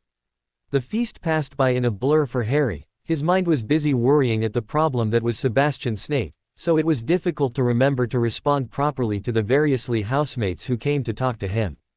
Most of them wanted to know where he'd been over the summer, and to prove to themselves that he was still alive. The other main query was why he wasn't sitting with Ron and Hermione. He got somewhat tired of saying, "I was staying in a secret, warded location. Ron, Hermione and I are having a disagreement about my disappearance over the summer." Once the remains of the feast disappeared from the plates, Dumbledore stood up to give the main start of term announcements. Harry reluctantly set his thoughts about Sebastian Snape aside and did his best to concentrate on the older wizard. "Now that our bellies are filled, let me again say welcome to all of our new students, and welcome back to everyone who has returned. Before we all go to sleep soundly in our beds, there are a number of important announcements I must make. Firstly, Mr. Filch has asked me to inform you all that the list of banned objects can be found posted outside his office. The list has almost doubled in length thanks to the wonderful inventions of the Misters Fred and George Weasley being marketed over summer. Students are encouraged to check this list to ensure they don't have illegal items in their possession. As I say, each and every year, the Forbidden Forest on the grounds is as its name suggests forbidden. This rule applies to all students, and I might make mention that some of our older students seem to need reminding of this just as much as the newcomers. You have all undoubtedly noticed that our defense against the dark arts teacher has yet to arrive. I have received word that she has been regrettably held up, but should be able to join us for breakfast in the morning. Also, as you are all undoubtedly aware, Lord Voldemort has made public his return to power. This will have several impacts on your time at school until the threat has been dealt with. First, the curfew has been changed to 8 o'clock. Any student found out of the common rooms after this time will be dealt with strictly. If you are meeting with a member of a staff and that meeting ends after curfew, that teacher will walk you back to your common room. Your teachers have all be informed of this also, but in case they forget you had best remind them. Second, after several concerned staff and parents requested Quidditch be banned this year, we have reached a compromise which demands at least one teacher be present at all practice sessions, and a full complement of Aurors will attend all matches. Also, all players have been issued wand holsters so that you can keep your wands in an easily reachable position. If any student is found taking advantage of this in a match, he or she will be immediately and indefinitely suspended from the team. Third, the age limit for Hogsmeade visits has regrettably been upped. Only students in 4th year and above will be permitted to go to Hogsmeade. Also, for these visits we will be implementing a buddy system. No student is to go anywhere alone while in the town, you should always be accompanied by at least one friend, if not more. Aurors and teachers will be stationed about the town in case of an attack. These rules have been set in place for the safety of all students, and it is my fervent hope that none of you before me now will flaunt them. That is all for my somewhat grim announcements, so if house prefects would kindly ensure that all first years reach their dormitories without mishap, you are all dismissed for the night. I look forward to seeing you again in the morning for the first day of classes. Harry moved with the flow of students from the hall, but he extracted himself from it as soon as he was through the doors. He had not been waiting long when Dumbledore joined him. "Ah, there you are, Harry," Dumbledore smiled. "Shall we go to my office?" "Lead the way, Headmaster," Harry returned, falling in step behind the older wizard. They walked in silence to the gargoyle who guarded the entrance to Dumbledore's office. "Blood pops," Dumbledore addressed the stone, which immediately came to life and sprang aside. Harry suppressed a shiver, half wondering if Dumbledore's choice of password was an omen, foretelling the failure of the plans he and Charles had laid so carefully over the summer. Harry shook the feeling quickly as he followed the headmaster up the revolving staircase and into his office. He would keep his secrets, even from the headmaster. No one would get them out of him until he was well and truly ready to share them. Dumbledore's office, when they entered, was exactly as Harry remembered it. Portraits of the various headmasters and headmistresses covered the walls, and Dumbledore's extensive collection of knick-knacks seemed unchanged by his violence at the end of the previous school year. As Dumbledore moved behind his desk, Harry took the seat in front of it without being asked. Subtle gestures were the key to making sure that Dumbledore never forgot Harry was his own man now. "So my dear boy, are you going to explain where you have been this summer?" Dumbledore asked, trying valiantly to regain the upper hand. "I wasn't planning on it, no," Harry replied. "I would prefer if you not ask me that again. I have no intention of discussing the details of my summer with anyone at present. It was very irresponsible of you to leave like that." "I beg to differ, Headmaster. Although perhaps hastily made, my decision to leave my aunt and uncle's home most certainly saved my life. Had I remained there for the summer I would certainly have died. As it was I barely managed to survive." "That is impossible," Dumbledore said, tone faintly dismissive. "It is not possible for Voldemort to find or harm you while you are under your aunt's roof." "I did not say it was Voldemort," Harry pointed out, "but the assumption is a correct one. Voldemort attacked me with an ancient weapon, one which the blood wards you set up would have been incapable of protecting me from. Tell me, Headmaster, have you ever heard of the Carker de Malice?" "The Carker de Malice has been deemed nothing more than a myth by our world for centuries," Dumbledore frowned, probably trying to remember every reference he had found to the place. "The Carker de Malice is as real as the Chamber of Secrets, and just as deadly," Harry said coldly. "Voldemort has gained access to the Carker de Malice, and he attempted to use it to destroy me. Had he succeeded, this war would likely already be lost. Do you really believe that you could have protected me from that, Dumbledore?" The old man's shoulders slumped. "No, I would not have even known where to begin," he said softly, then shook his head slightly. "While the outcome of your decision to leave your relatives may have been the more desirable, however, I still consider the decision itself to be a poor one, and made in haste." Harry shrugged. "That's your opinion and you are welcome to it. I have absolutely no regrets about my choice, and I would make it again in a heartbeat, even without knowing that it would save my life. More importantly, however, the Carker de Malice is active again, and you need to make sure the Order is ready for the consequences of that, whatever they might be. I tried to do some research over the summer, but there is very little actual information on the subject that I could find. The library I was using was much more extensive than the one here at Hogwarts, but it is still possible that there are books here that I didn't have. I would like your permission to be granted access to the restricted section of the library for my research. I could easily get some of the Order members to research the Carker de Malice. Harry, you should focus your attention on your school work and Voldemort himself. No matter how much I might want to shield you from it, you are the one who will have to face him in the end, after all. You aren't particularly well versed in the legends of the Carker, are you, Headmaster?" "Not that is surprising, of course, as you said, our world considers it nothing more than a myth. There was a prophecy made about the Carker as well. Only the one who survives it can destroy it. I am the only one who has survived it, and the experience changed me greatly." Feel free to have your order research it as well. They will have to deal with its side effects, but it is my responsibility to see it destroyed, and to do that I need to have all the information I can find. In that case I will of course inform Madam Pants that you are to be allowed full access to the entirety of the library, Dumbledore promised, and Harry nodded. I may be of some assistance. The Dumbledore family library is extensive, so perhaps I have some books that you have not yet seen. If you find anything that isn't the generic crap printed in the majority of books that mention the Carker, feel free to pass them on, Harry nodded. Also, I would like your permission to leave the school from time to time over the school year. Minister Scrimgeour has extended an invitation to get to know the workings of the ministry, and I would like to take him up on that. I'm not at all sure that's wise, Harry, especially considering how the ministry has treated you in the past. It is my belief that the magical world needs to present a united front if we are to have any chance of standing against Voldemort this time. The public's impression of the ministry has been sorely damaged, and needs to be repaired.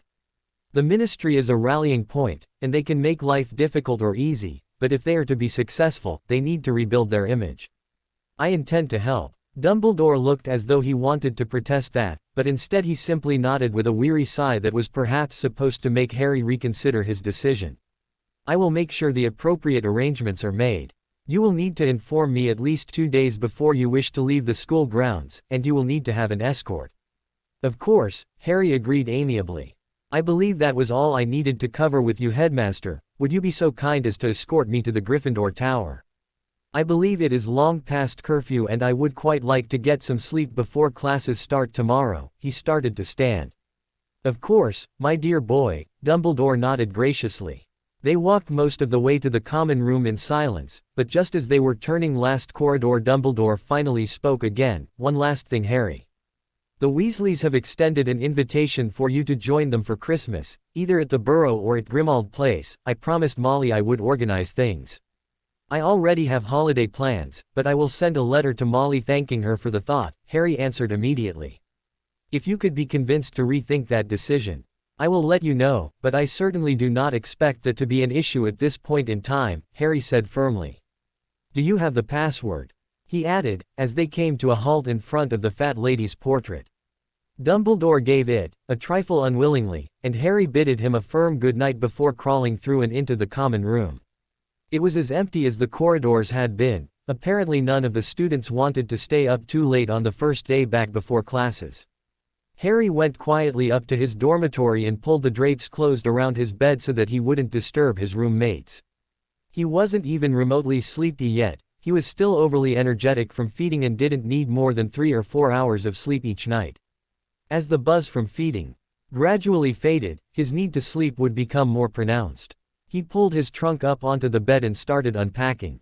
The first thing that he took out was the dream catcher Charles had made. He noted that the stone in the middle was clouded, which meant it had stored at least one dream for him to view.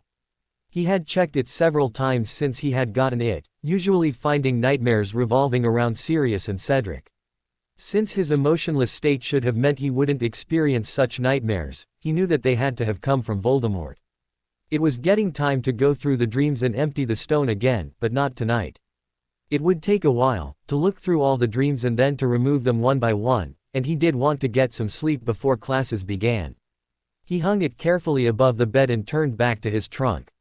He took out the photo album of his parents, putting it into the drawer beside his bed, and set the figurine of Padfoot that Ron and Hermione had given him on the bedside table where he could see it. He also took out a few of his school books and put them around his bed. The items meant either very little or nothing at all to him, but having them out would hopefully keep people believing that he still had access to his emotions. That done, he showered quickly and climbed into bed, only to lie for hours staring up at the darkened ceiling. He had become used to his bed at Potter Manor, and the warmth of Wraith's form lying beside him, and it was hard to sleep without them. He went back over his conversation with the headmaster. Dumbledore had been reticent to give Harry permission to use the restricted section of the library, especially since it was searching for information regarding the Carker de Malice. Harry got the feeling that Dumbledore didn't want him to think about the war at all, and that if he was going to, he should think about defeating Voldemort only. The invitation to the Weasleys for Christmas had come as a surprise, and he got the feeling that Dumbledore had thrown it in as a last resort, hoping to steer Harry back into safe waters. The Weasleys wouldn't normally invite him for Christmas until much closer to the holiday, although with his apparent falling out with Ron, he didn't think it would work out so well this year. Dumbledore had seemed quite taken aback by Harry's newfound support for the Ministry. Harry had deliberately not mentioned that he had Scrimgeour's promise to consider any suggestions or opinions that Harry might have. He wasn't sure that he wanted Dumbledore to be aware of his growing grasp on politics, he wanted to see where Dumbledore stood first. Hesitations and general unwillingness aside, Harry knew that Dumbledore wanted Harry to trust him, and now Dumbledore knew that if he wanted Harry's trust, he would have to work hard for it. Harry also knew that he needed Dumbledore's public support if he wanted to go through with promoting the United Front he had mentioned to the headmaster. Dumbledore's support and the lifetime of information he would have collected would also be invaluable assets. He would have to judge carefully just how far he was prepared to push the headmaster. Eventually, Harry drifted off to sleep, his mind running in circles as he thought about everything that had already happened since he had boarded the Hogwarts Express. The last thought he remembered having before sleep claimed him was, "I miss Charles." Despite falling asleep well after the other boys in his dormitory, Harry was the first awake. By the time the sun had cleared the horizon he was up, showered and dressed and sitting in the common room to finish composing the letter to Charles he had begun on the train the previous day. He had left off sending it while he was still on the train the day before so that he could give a summary of his conversation with Dumbledore, which he knew would interest Charles. It was a while before anyone else came downstairs. Harry wasn't too surprised to see that Hermione was the next to descend from the dormitories. He wondered how she was going to react to him when her boyfriend wasn't there blowing up. "Good morning," he greeted her pleasantly as he folded the letter. "Good morning," she returned, her eyes on the parchment in his hands and full of questions. "Writing to Charles?" "Yes," Harry nodded, "just letting him know I've arrived safely at school." "It looks like a long letter to just say that," she said pointedly. Harry shrugged. "There are few other things I wanted to tell him about. I'm sorry about Ron blowing up at you yesterday. You just surprised us, you've always told us what was happening, and we were both really surprised when you didn't." "I'm not going to talk about summer, Hermione," Harry said firmly. "I really hope that you and Ron can get over that, because I value our friendship." "Not enough to tell us what happened," Ron pointed out as he stomped downstairs. Hermione smiled brightly when she saw him and stood up to give him a hug, which he returned a little distantly, still glaring at Harry. "Come on, Hermione, let's go for breakfast," he added, deliberately turning his back on Harry. Neville had come downstairs just behind Ron and smiled sympathetically at Harry. "I'm sure Ron will get over it," he offered.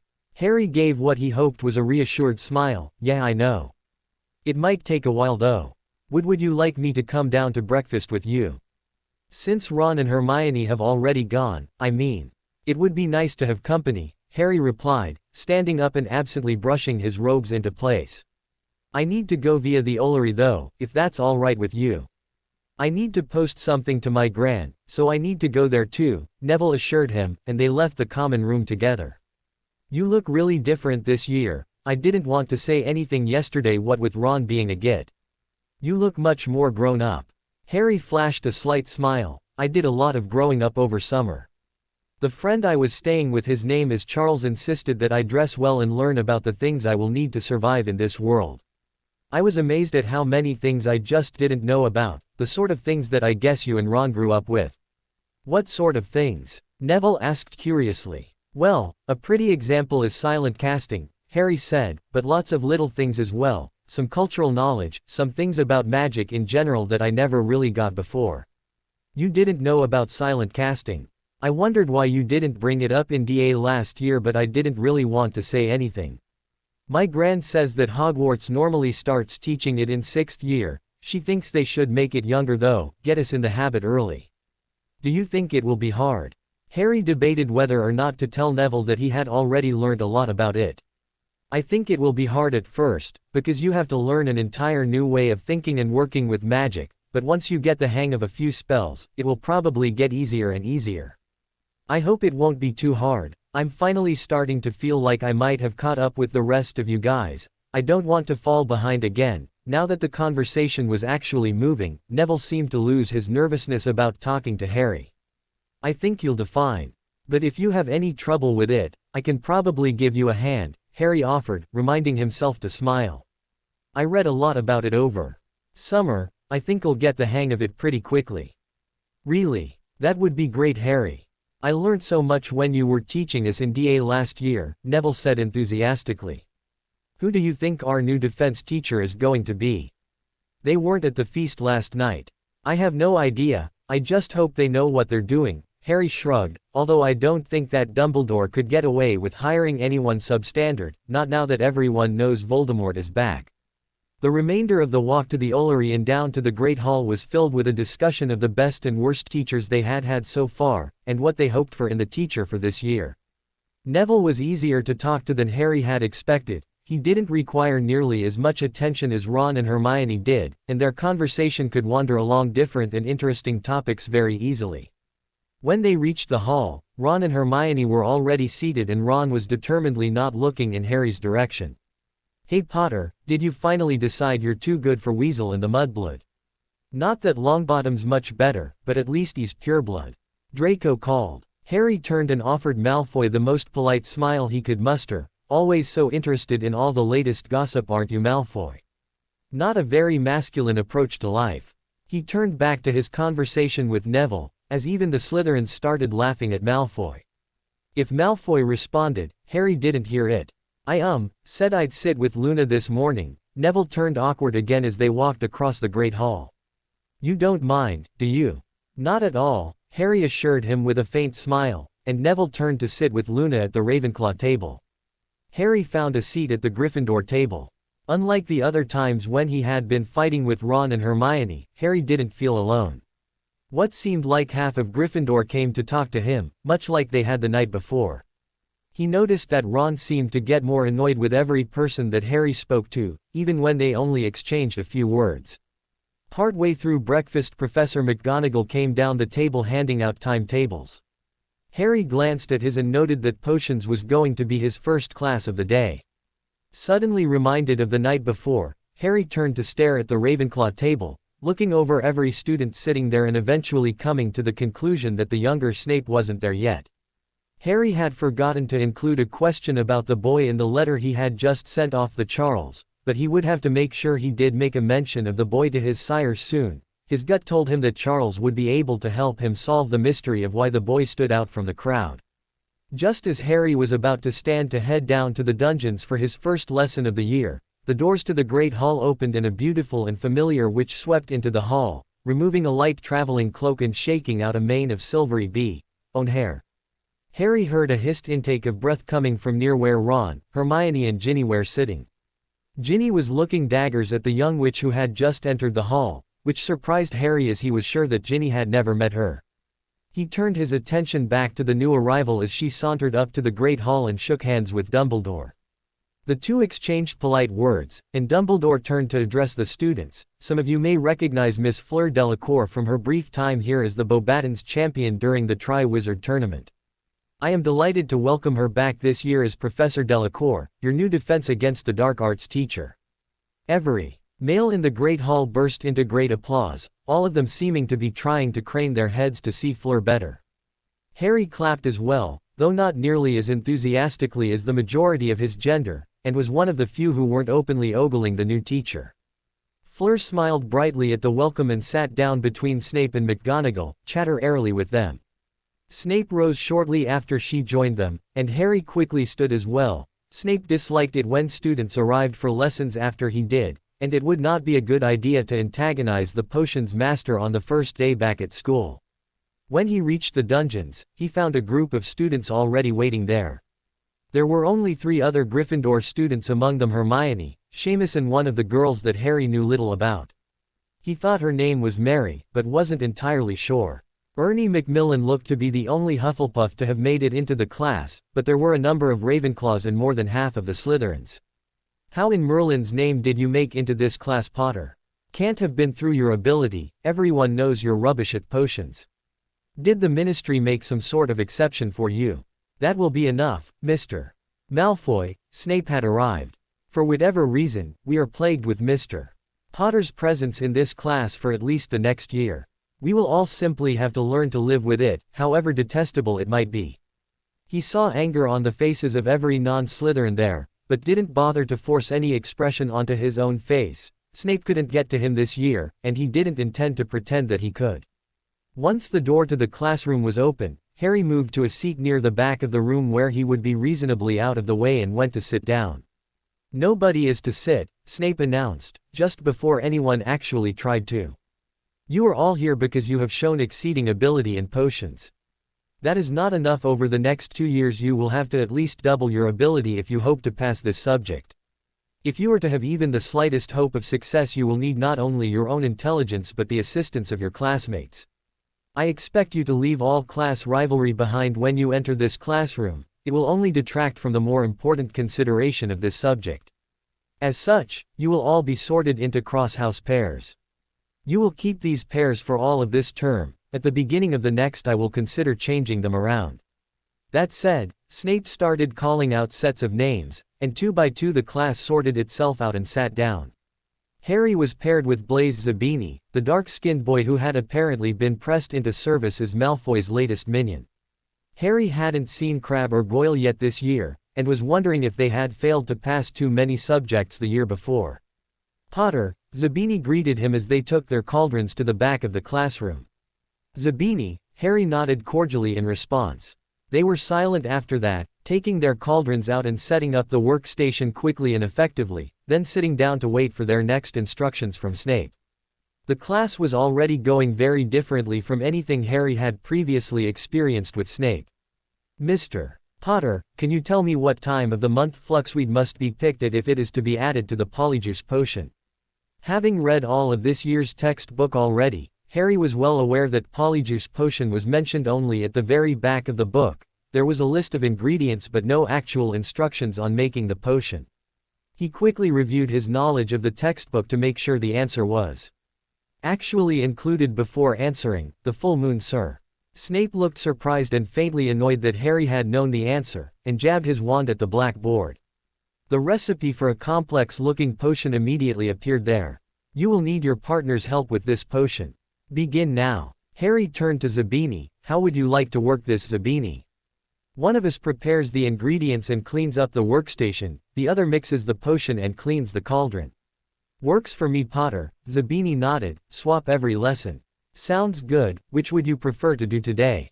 "I don't mind. I'll mix the potion then," Zabini said, and Harry nodded, turning to read through the instructions on the blackboard, then check them carefully in his potions book as well before he got out the ingredients. He quickly prioritized the order in which they would need to be prepared, and organized them into piles reflecting that order before he began preparing them. Zabini quietly started a fire under the cauldron and poured the base in, making sure it was heated to the correct temperature over the correct amount of time and watching Harry set himself up with interest. They were mostly silent, doing their own section of the work but keep half an eye on what the other was doing. Once, Harry stopped Zabini before he added too many crushed scorpion tails to the mixture, and a few times Zabini quietly requested that Harry slice or crush an ingredient more thoroughly before adding it to the potion. They seemed to be working together the best of all the pairs in the room. Snape paid very little attention to them all lesson, spending most of his time attempting to stem the arguments erupting between the partners he had set up. Malfoy and Ernie Macmillan were probably having the most difficulty, followed closely by Hermione and Daphne Greengrass. From what little Harry gathered on the rare occasion he paid attention to anything other than what he was working on, either none of the others had assigned themselves sections of the workload, or if they had, they couldn't stick to them. One, if not both, always thought they were better at the subject than their partner. By the end of the lesson only about half of the class had actually managed to complete the potion to a level anywhere near what was expected, and of them, Harry and Zabini had definitely created the best one. Hermione seemed both surprised and annoyed that Harry had outperformed her, and looked like she was blaming it all on Greengrass. Once samples of every potion had been placed on Snape's desk and all the workstations were cleared properly again, Harry and Zabini had done this the fastest and most efficiently of anyone in the class. Snape told them all to sit again. "I am highly disappointed in the majority of your performances today," he began, his soft, silky voice making most of the students squirm. "I expect you all to do much better in the future, Anyone who is unable to leave their prejudices outside this classroom and work effectively as part of a team will have no future in this field. You will all prepare a 2-foot essay on 2 famous potions masters, one who has or had a partner working with them, and one who worked alone, and highlight the differences between the highs and lows of their careers. Everyone hastily copied down the homework. Class dismissed. Snape barked as soon as the last quill stopped scratching. Potter, remain behind. Harry walked up to Snape's desk as everyone else filed out and waited patiently for the professor to put away all the vials of potions. What did you want to talk to me about, sir? Harry asked politely, when Snape ignored him for a few minutes too long. Snape took a deep breath. Professor McGonagall should have made you very aware that you are here only on sufferance, Potter. Give me any reason to remove you from this class and I will do so immediately, no questions asked. She made that very clear, sir. I wanted to thank you for giving me this opportunity, Harry interjected smoothly when Snape paused for breath. If Snape was surprised by the statement, it didn't show. His face remained sour as he continued. The headmaster has again pressed me into service to teach you occlumency, Potter. If I have even the slightest cause to suspect you of usurping my privacy again, I will have you expelled from this school and not even Dumbledore will be able to deny me. Do you understand? Yes, sir. Harry nodded. Also, since you have brought the subject up, I did not have the opportunity to apologize in any sincerity last year, but I do very much regret the incident you refer to. I kept the particulars of the incident secret and want to assure you that I will not allow my curiosity to overcome good manners again this year. I am very thankful you have agreed to continue the lessons, and intend to be a much more amiable student this time around. For a very long time Snape didn't seem to know what to say. Finally he shook his head slightly. We both know that you are not in any way sorry for your behavior last year, Potter, he snapped, and that manners are beyond you. After all, the entire world worships you. That you apologized because the headmaster told you to is of no account. You may leave, and I will see you this evening for our first lesson. Of course, sir, Harry said mildly, packing away his things with a quick wave of his wand and walking to the door. Without turning, just before he reached it, he added, and Professor Dumbledore did not request I apologize to you. If you doubt my sincerity, you may ask him yourself. There was still no response from Snape, and Harry left the classroom to join his friends in the Great Hall again. Zabini stopped him as he entered the Great Hall moments later. Potter, he began before pausing and shaking his head. Never mind. I enjoyed working with you today, Zabini, Harry said politely as the youth turned his back.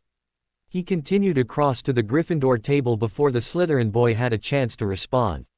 Hermione was again already seated with Ron and Ginny at the Gryffindor table, and both Weasleys seemed determined to ignore Harry still.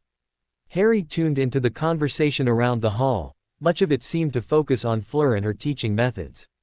None of the males seemed able to say anything bad about her, though most of what they were saying was about her looks rather than any endorsement of her teaching skills. The girls seemed surprisingly happy as well, however, and were talking more about the lessons themselves. From the sounds of things, lessons with Fleur were going to be interesting. He left the Great Hall shortly after, needing to escape from the press of students who all seemed to want to talk to him now that he wasn't spending all of his time talking with Ron and Hermione. He walked up to the defense room, figuring that he might as well get there early. To his surprise, Fleur was there already as well, apparently preparing for the lesson. "Harry!" she cried delightedly when she saw him, and swept over to embrace him warmly. He returned the hug gently, and let her step back to look at him. "My, you have changed," Fleur remarked, looking him over critically. "Almost enough for me to wish I weren't engaged, but not quite," she added with a distant smile. "You're engaged? You had not heard. Bill and I are to wed this summer. I would have thought your little friends, Ginevra and Ronald, would have told you all about it." Fleur seemed slightly put out that her pending wedding hadn't made it into Harry's conversations with his friends. "We are very, very happy together. Ron, Ginny and Hermione were less than pleased that I didn't want to talk about my holiday," Harry explained, realizing that he actually didn't want her to be upset. He made a mental note to tell Charles about it. "We haven't really been speaking." "Oh, that is too bad. They were so looking forward to seeing you," Fleur told him. "I have been looking forward to seeing you also," she confided. "I was disappointed when you did not come to the Burrow over summer." "Why did you want to see me?" Harry asked. I was very impressed by you at the Triwizard tournament, even though I made my dislike for you plain. You saved my sister, you tried to save the boy Cedric. You are the boy who lived, and I was very surprised when you seemed to live up to the expectations that everyone had for you. I wanted a chance to see you again, outside of such an impossible situation, and see if you continued to live up to your legend. Her eyes were fixed on his as she spoke, and there was something strange stirring deep within them. He couldn't look away, couldn't dismiss her next words. There are things you do not know, things you need to learn. I had to find out if you were worthy of knowing them. The door opened and the sixth-year class spilled into the room, canceling the weird mood that had built up around them. Fleur stepped back, shaking out her mane of silver hair, and turned from him as if their conversation had been of no importance. Harry felt slightly dazed as he found a seat, Fleur's last words to him running in circles in his mind. He didn't notice the jealous looks from the other boys in the class, and got out his books by rote, not really thinking about them. He didn't pay a lot of attention to the first few minutes of the lesson, with Fleur giving them a brief history of her life.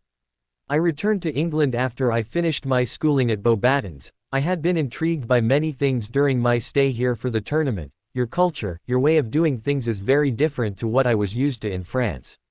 I met my fiancé for the first time at the tournament as well, and started working with him at Gringotts last year to improve my English.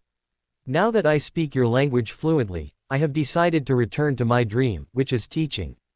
I asked Professor Dumbledore about positions at Hogwarts, and was delighted to find out that there was a vacancy. Arithmancy was the subject I was actually interested in teaching, but defense against the dark arts was my second choice, so I am very glad to have gotten this position. Headmaster Dumbledore has told me all about your previous education in this subject, all the different teachers coming and going so often. I have looked over your results in the OWL examinations, and you have done fairly well. I will spend the first few weeks of class making sure you have a thorough understanding of the basic principles of this class, and then move on to preparing you for the NEWTs. Even the boys in the class couldn't quite manage to be enthusiastic about the quiz that she handed out to start the lesson, although most of them tried to at least pretend to be happy about it, as if they thought that might impress her. Harry started the quiz, trying to put her words out of his mind for the moment and concentrate on his work, but they kept returning at odd moments, insistent that he work out the meaning behind them. He didn't get a chance to speak with Fleur at the end of the class, and he could tell from the look she shot after him that she also desperately wanted to continue their conversation. The rest of Harry's classes on the first day were easy. He had a free lesson before lunch, which he used to make a good start on the essay Snape had set them. Researching famous potions masters wasn't as interesting as researching famous Aurors, but it was interesting enough for him to get absorbed by the assignment. When he reached the Great Hall for lunch, he found it buzzing with the news that Sebastian Snape had already been sent to the hospital wing sporting a broken arm, a bloodied nose and a number of nasty hexes. Professor Snape was not at the staff table. Word had it that he was with his son. Ron was telling Hermione, gleefully, all of the rumors he had heard about what spells had been cast on the poor boy. Hermione was looking a little sick. Harry felt the stirrings of anger as he considered what had apparently been done to the boy. He remembered what it felt like to be bullied, knew firsthand from Snape what it was like to be tormented because of who your father was. He pitied the young Ravenclaw. Just being his father's son was likely going to make his years at Hogwarts extremely difficult. The one thing Harry didn't hear over the course of the meal was who had taken part in the attack. Evidently no one was prepared to say anything where someone might overhear and report it to Snape. Harry made a silent promise to himself that if he ever heard anything about who attacked the boy, he would immediately report it to Professor Snape. Whoever considered it all right to curse an 11-year-old for the sins of his father deserved to face Snape's wrath. The afternoon class passed without anything of particular note. As Charles had mentioned, silent casting seemed to be a major part of the NEWT curriculum. Harry got the feeling that everyone was going to get tired of being reminded of the fact that students who could perform all of their practical examinations silently got substantially better grades than those who used vocal incantations. They wouldn't actually get to practice silent casting in any of the classes until later in the week. Between the final class for the day and dinner, Harry called a brief meeting of the people who were currently on the Gryffindor Quidditch team. Even Ron actually showed up, albeit looking sour at the fact that he had talked to Harry, or perhaps just because he had wanted to be captain and Harry had gotten the position instead. Harry looked over the team. Sloper and Kirk, the beaters, had shown up again, along with Ron as keeper and Katie Bell as the only chaser. With him as the seeker, it meant that they only had to find 2 chasers. "Hi guys, I know you probably have homework or other things you need to do before dinner tonight, but I just wanted to talk to you quickly," he said, once they were all seated off to one side of the common room. "That's okay, as long as this is quick," Katie smiled at him. "I've got to go and speak with McGonagall before dinner is all." Harry nodded. "I just wanted to ask you all to think about a good time for us to hold tryouts. It won't be this week, but next week or the week after would have to be the latest. We need to start training as quickly as we can. Also, I'm going to try and form a full reserve team, so everyone will need to try out for their own position, to make sure that we get all of the best players on the actual team. Is that okay with all of you?" "Fine with me," Katie confirmed. As two, Jack spoke for both beaters. "We're hoping that we'll end up on the reserve team. We both have a lot of work to get through this year, and anyway, we weren't all that good.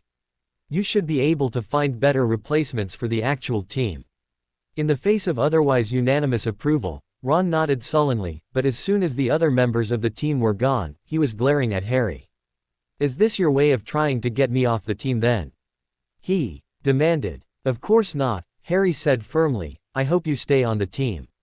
But if we want to win the Quidditch Cup, it's important to have the best on the team. Even I'll be trying out, and if we find someone who is a better seeker than me, then I'll be on the reserve team." Ron didn't seem to have anything to say that, and simply stormed away. Harry shook his head slightly at his best friend's antics, and headed down to the Great Hall to eat before his meeting with Snape. The potions master was in the Great Hall for this meal and looking sourer than Harry had ever seen him before, his beady black eyes searching every student, looking for signs of involvement in the attack on his son. "He wants to have every student's wand tested for the curses that were used on his son," Neville whispered to Harry when he saw where the other boy was looking.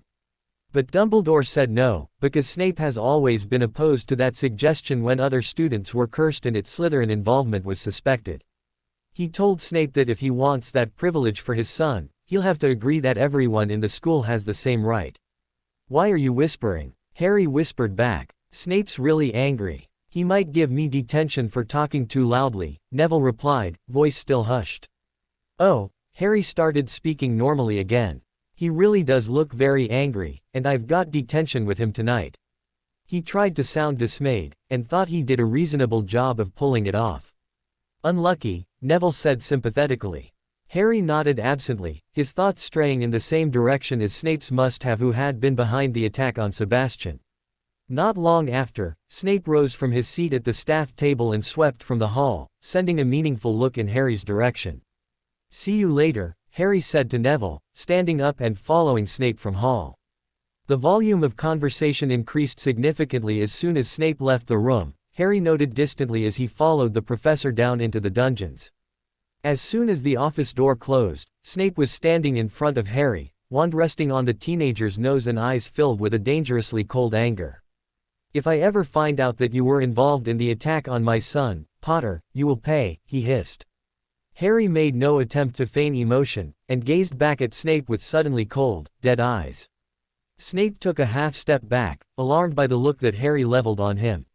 "I promise you, Professor Snape, that I had nothing to do with the attack on your son, nor would I ever condone such actions. I know what it is like to be punished for my father's sins, and I would not put another person through that." For a long moment Harry and Snape looked at each other, and Harry forced some warmth, some life, back into his eyes. Finally Snape nodded, uncomfortable, and turned his back on Harry to walk behind his desk. Harry relaxed imperceptibly and waiting for his teacher to make the next move. "Your performance today in potions was adequate, Potter," Snape informed him sourly. "I expect you to perform at least to that level in both official and unofficial lessons. I suppose you made no attempt to practice occlumency over the summer." "I did some reading on the subject, and tried to work through some of it on my own. I'm not entirely sure how successful I was. I found another way to protect my mind while I slept, and if Voldemort has attempted to enter my mind while I was awake, I haven't noticed," Harry responded.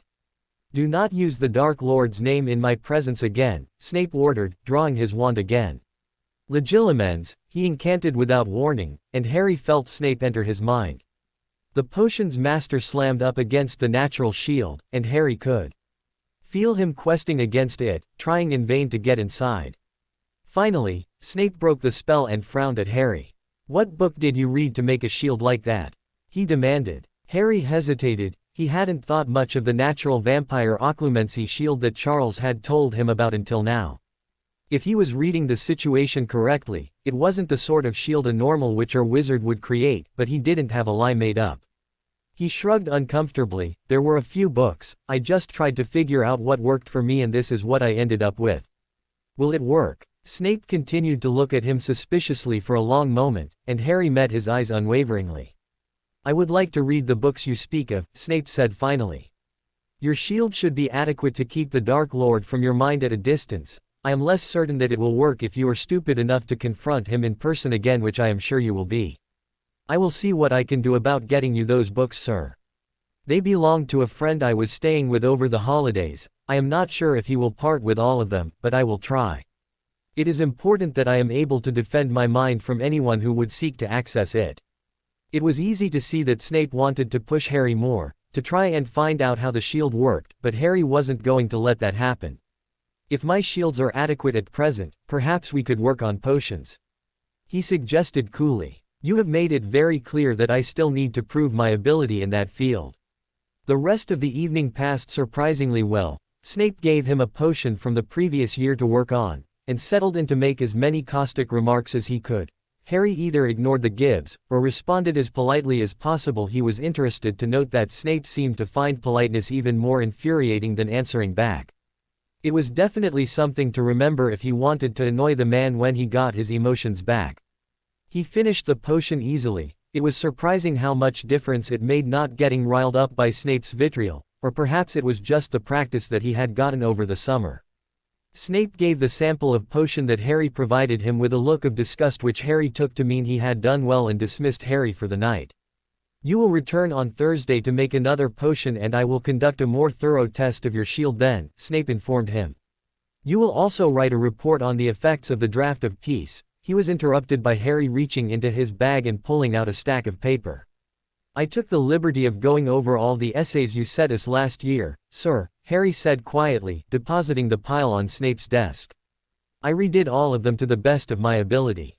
Snape gave the essays a look of pure loathing, but nodded in dismissal. Barely 5 minutes after he had managed to get rid of the infuriating boy, Snape stalked into Dumbledore's office. Severus, the headmaster, greeted him jovially, unwrapping one of his vile Muggle sweets and offering a bowl of them to Snape, who waved them away. "I just had my first lesson with the Potter brat," Snape announced, drawing himself up a chair and sitting slowly. "Really, Severus, is it so much to ask that you treat him with respect?" "I will respect him when he gives me a reason to," Snape snarled, refusing to admit, even to himself, that Potter had been nothing but respectful tonight. "In any case, I started with occlumency as you suggested I should. Over the summer Potter's mind has developed some very interesting natural shields." "Impossible," Dumbledore said flatly. "So I would have thought." Potter tried to pass them off, said that he had been reading up on occlumency over the summer and that his shields were the result of working through some of the exercises mentioned, but the mind does not naturally create defenses such as the ones he has. He is obviously aware of their existence, and I am certain that he knows how they came out, and is choosing to lie about it. Did you find anything in his mind to suggest why he would want to lie about it?" "I assume something connected with his location over the summer." Snape shook his head angrily. "You don't understand. I couldn't get into his mind, Albus. There was just a wall. Completely impenetrable, it surrounds his mind completely. I couldn't even read his surface thoughts, it's as though there is nothing there." "Impossible," Dumbledore said again, but it was almost a whisper this time, lacking any real conviction. "I know what I felt, Albus. As I said, it is no natural shield. Any shield would allow at least surface thoughts to drift through. You can't maintain a barrier around all of your thoughts, just the most important ones." Snape felt almost guilty for not telling Dumbledore that he had seen such a shield before, but some things more important than his loyalty to Dumbledore. "Interesting. Perhaps he was keeping his shields up on purpose because he does not trust you," Dumbledore mused. "It's possible that I might have more success at getting through the barrier. If you want to discover his location over the summer that desperately, then go ahead. I'll be happy to wash my hands of the matter. I have asked Potter to bring the books he said he studied to me, but I doubt he will. He spun some story about them belonging to a friend who may not allow them to be sent here. I want you to keep trying to get through, see if you can break through the shield, Dumbledore ordered. I will see if I can get his permission to try and get through as well. We need to know where he was over summer if we are to make sure that he is safe there. I know that he intends to return there. Snape only shrugged. It didn't bother him if Potter was safe or not. Of course, any chance to get into the brat's mind and find the most painful memories he could would be welcomed with open arms. How is Sebastian doing? Dumbledore changed the subject suddenly, and Snape gave a faint smile at the thought of his son. The smile turned into a scowl when he recalled what had happened to his son that day. As well as can be expected, Snape sighed. He doesn't know who attacked him, and he's very upset by the whole ordeal, but Pomfrey fixed him up fairly quickly and he'll be back in classes tomorrow. I was very much hoping he would be in Slytherin. My snakes would be able to take care of him if he were in their house. As it is, I get the impression that they felt he should have been in their house and feel betrayed by the fact that he ended up in Ravenclaw. I sense that they are unlikely to try and help him now, although I don't think any of them would be so stupid as to actually harm him. It is a shame you have made yourself so hated by the students, Dumbledore mused, and Snape glared at him. Whose idea was that? You are the one who suggested that I favor the children of Death Eaters, particularly those who were in Slytherin. It was just one more way of maintaining my mask, making me seem like I was on their side. And perhaps I was wrong to do so, Dumbledore admitted. Years as a spy stopped Snape from showing just how surprising that statement had been. Dumbledore almost never admitted to his mistakes. The Potter brat must have shaken him badly. If that was all, I've things yet to do tonight and still need to sleep before classes tomorrow. Of course, my dear boy, there will be plenty of time for us to talk tomorrow if I think of anything else to do about young Harry. Dumbledore nodded his dismissal and Snape made good his opportunity to escape. He had so much on his mind already, and it was only the first day back. Oh, how he hated teaching sometimes. Harry was the first Gryffindor to arrive in the Great Hall the next morning, although a few students from other houses were up and about.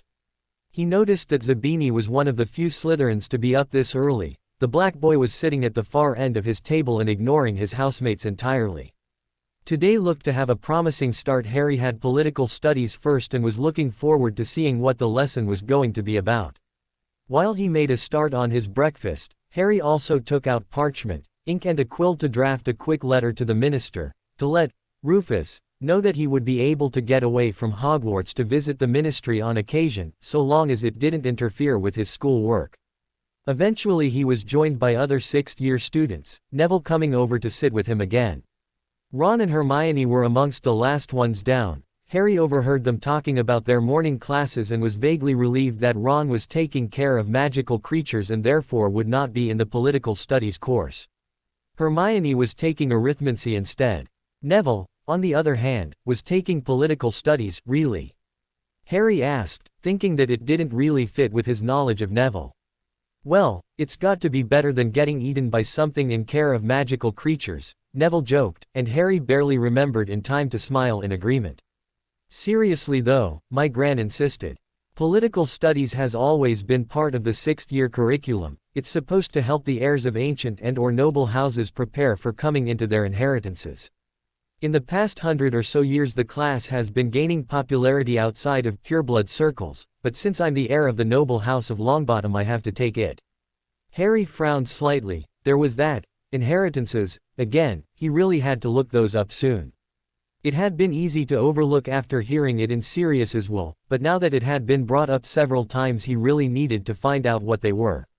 I guess you're taking the course because you're the heir of the ancient and most noble house of Potter. Neville continued innocently. Harry supposed that if his emotions had been functioning as they should, this statement might have caused him to choke on his pumpkin juice. As it was, he finished swallowing calmly and considered the statement. It wasn't really anything that had occurred to him before. He had always known his father was pureblood, but he had never given any thought to what that might mean. Over the summer he had become much more aware of how prestigious his family had been in the past, but it still hadn't sunk in, despite all of Charles's comments about trying to build up the family name again, that he was the last mostly living member of the house. Charles had certainly never really pushed the issue, and Harry hadn't been interested enough to keep looking into it. One thing was for sure, he had to find out more about what being an heir to an ancient and most noble house meant. "You still here, Harry?" Neville interrupted his thoughts. Harry turned to him and plastered a smile on his face. "Yeah, sorry. I'm taking the course because I'm the Potter heir," he agreed, once he had remembered what Neville had been talking about. Neville nodded, satisfied, and returned to his breakfast, leaving Harry to his thoughts. He was somewhat surprised that Charles hadn't said anything about it, but then, before his run-in with the Carker de Malice, Harry hadn't exactly been happy to talk about his fame or the potential for political power. Charles had undoubtedly chosen to leave that discussion for another time. After his run-in with the Carker, Harry simply hadn't been interested in anything as human as the Potter family standing. When he had brought up inheritances though, Charles had been reticent to go into detail on them, Harry recalled. That could have been the perfect opportunity to talk about the Potter family and what it meant for Harry to be the heir. It would have even tied in well with his goals of becoming a stronger political figure. With a slight shake of his head, Harry dismissed the thought. He would write to Charles tonight and see what his sire had to say on the subject. There was no use in chasing questions around in circles all day. "We should get up to the classroom," Harry said to Neville, suddenly realizing the time. Neville nodded and the two of them stood up, heading out of the Great Hall. Outside the political studies classroom was a surprisingly large group of people, all of the sixth-year Slytherins, a smattering of Hufflepuffs and Ravenclaws. He and Neville were the only Gryffindors present. "Is that because fewer heirs are in our house?" Harry asked Neville quietly. "No, just not in our year," Neville answered. "The Weasley heir was Bill. He would have taken this class, as would Charlie. Percy was a bit of a pompous ass, so I expect he took it as well just in case. Ron doesn't strike me as the kind to be interested, and the other boys in our year are Muggleborn or half-blood. None of the pureblood girls seemed interested, and Hermione chose arithmancy instead." Harry nodded slightly. He would have to remember that Neville actually knew a lot about all the pureblood stuff, the sorts of things that Ron never seemed interested in talking about. His thoughts were interrupted when the classroom door swung open. Harry and Neville took seats in the middle of the room, and Harry was slightly surprised when Blaise Zabini took the seat on his other side. From the looks of things, the teacher wasn't in the room yet. Harry looked carefully around the room, vaguely aware that the rest of the class was also searching for the teacher. Harry was more interested in the decorations of the classroom. Most of their other rooms he had been in had very little in the way of decoration, but not this place. There were lots of pictures of different politicians, miniature versions of at least a dozen pureblood family tapestries. Harry noticed the Potter one was right behind the teacher's desk, and all of the portraits in this room seemed to be unusually full of people, not just the normal occupants. Finally, an almost invisible door beside the blackboard opened and a slender young man entered. Harry looked him over with interest. He was tall, a little taller than Harry, with long black hair that fell loosely down his back. His features were handsome in an almost girlish way, and he moved with all the elegant grace of a pureblood. "Welcome to political studies," he said. His voice was soft, pleasant, and he enunciated all of his words very clearly. "I am Professor Lenoir. I spend the majority of my time in France, and have access to a very specialized form of transportation to bring me to Hogwarts for these lessons, so you will not see me around the school. This class has traditionally been based around the core pureblood families and their history, as well as teaching you a little about inheritances and how they work, what is expected of young purebloods when they come of age and enter the social scene, social expectations and power structures, and occasionally covering how one would go about taking control of an ancient or most noble house. In more recent years, our political scene has become less the province of those with so-called pure blood, and we have an increasing number of half-bloods and muggleborns taking positions in the ministry and rising fast and far. This has led to Dumbledore gaining the support of the Board of Governors in changing the nature of the course so that non-pureblood students will also stand to gain from being involved. The course we will be following therefore will include a more compacted version of the one I already outlined, as well as a fairly extensive section on the Ministry of Magic, how it works and what the departments are for, as well as an in-depth look at our foreign policy and diplomatic relations with other countries. We will also do a brief overview of the changing view society has on blood. As I imagine it will be the most controversial section of the course, and therefore most interesting to me, we will begin with a discussion on blood purity. I will begin by explaining how blood purity started. In ancient times, wizards considered themselves to be above their non-magical counterparts. They felt that magic made them better than those they termed muggles, and held that a child born of a union between a wizard and a muggle would be an abomination, incapable of magic, yet by blood part of our society. For thousands of years this belief continued, but, of course, there were always those who fell in love with muggles, who married and had children, who felt that their new families were worth leaving the magical world forever. The number of those people grew over time, as it does, and some of them were found out by the magical society, and executed along with their families. Not long after the first of these executions, a child was born of a magical couple who had no ability to perform magic, himself the first squib, as they would come to be known. This child was held up to the wizarding world as an example of what would come from interbreeding with non-magical folk. A great deal more time passed, and even though we had apparently stamped out the interbreeding with muggles, squibs were still born from time to time, and some of the lower members of society, the less rich, or least magically powerful who had difficulty in getting approval for marriages, began to marry muggles, usually exceptionally rich or exceptionally beautiful ones. This started a growing trend, although the members of older pureblood families retained the desire to marry and reproduce only with members of similar social standing. You may have noticed I did not give a time frame for when the first Muggleborn appeared. This is because no one is entirely sure when it happened, as in those days we had very little awareness or concern for Muggles, and no way of tracing magic as we do now. There was no apparent need for that. Professor Lenoir glanced at his watch and sighed. I am afraid the discussion part of this lesson will have to wait, as we are out of time. I would like you to read the first chapter of the text Pure Mania, and also write a brief essay outlining your personal view on the subject. You are dismissed. The bell rang while they were packing up their things, and Professor Lenoir vanished through the door beside the blackboard. That was interesting, Harry remarked. I didn't actually know how the whole blood purity stuff started. I think I'm going to like his teaching style. Zabini agreed. Of course, it's a little too early to tell, but it looks like he won't be alienating the purebloods, and still keep the halfbloods and muggleborns happy with the content matter. He does seem like he's going to be an interesting teacher, Neville agreed cautiously, seeming surprised to be having a polite exchange with a Slytherin. Indeed. See you in potions. Potter. My master is calling. He sauntered off in the direction of Draco Malfoy, who was glaring at him from just outside the classroom door. What was that about? Neville asked. Snape has us all in inter-house pairs in potions. He told us that he expects us to leave house rivalries outside his classroom and figures a way to promote that will be to have us working together. Zabini is my partner for this term at least, Harry explained. Snape is promoting house unity. Neville repeated dubiously. I think it's only for the advanced potions course, because he can't be bothered with us attempting to sabotage each other's potions and the like, Harry admitted, but it's interesting that it comes from him. None of the other teachers seemed particularly concerned. The rest of the week passed quickly. Transfiguration and charms were concentrating mainly on silent casting. McGonagall and Flitwick were teaching them the basic principles and having them practice on very basic first-year spells for the first couple of weeks, but had promised that they would be working on new spells as well very soon. Harry was awarded with points from both professors when he demonstrated aptitude with silent casting, and very quietly turned his attention to helping his classmates to master it as well. Hermione and Ron were the only two students who didn't allow him to help them.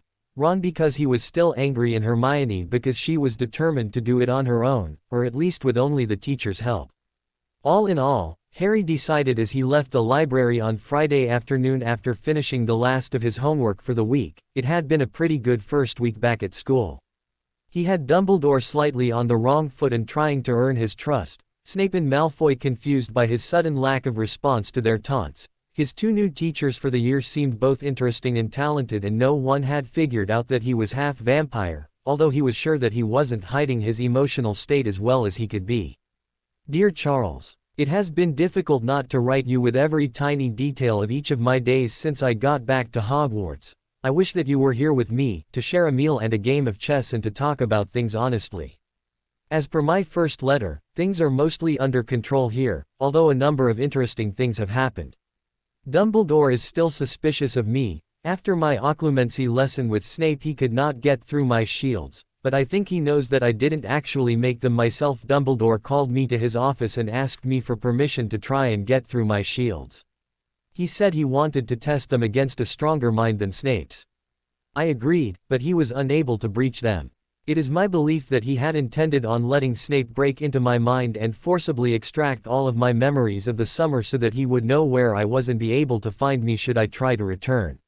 When Snape failed he decided to try himself, and now he really is at a loss on how to get the information out of me. Serves him right, really, he should have listened to start with. He is very lucky that I am in the state I am, or I think I would be rather angry with him. While I am loosely on the subject of Snape, he actually has a son. It caused quite a stir at the sorting ceremony. His name is Sebastian and he was sorted into Ravenclaw. He is not having an easy time of it this year. He has wound up in the hospital wing twice after being attacked by older students. Snape is on a warpath, and I think that will be enough to convince most older students that hurting his son is not worth what will happen should they get caught.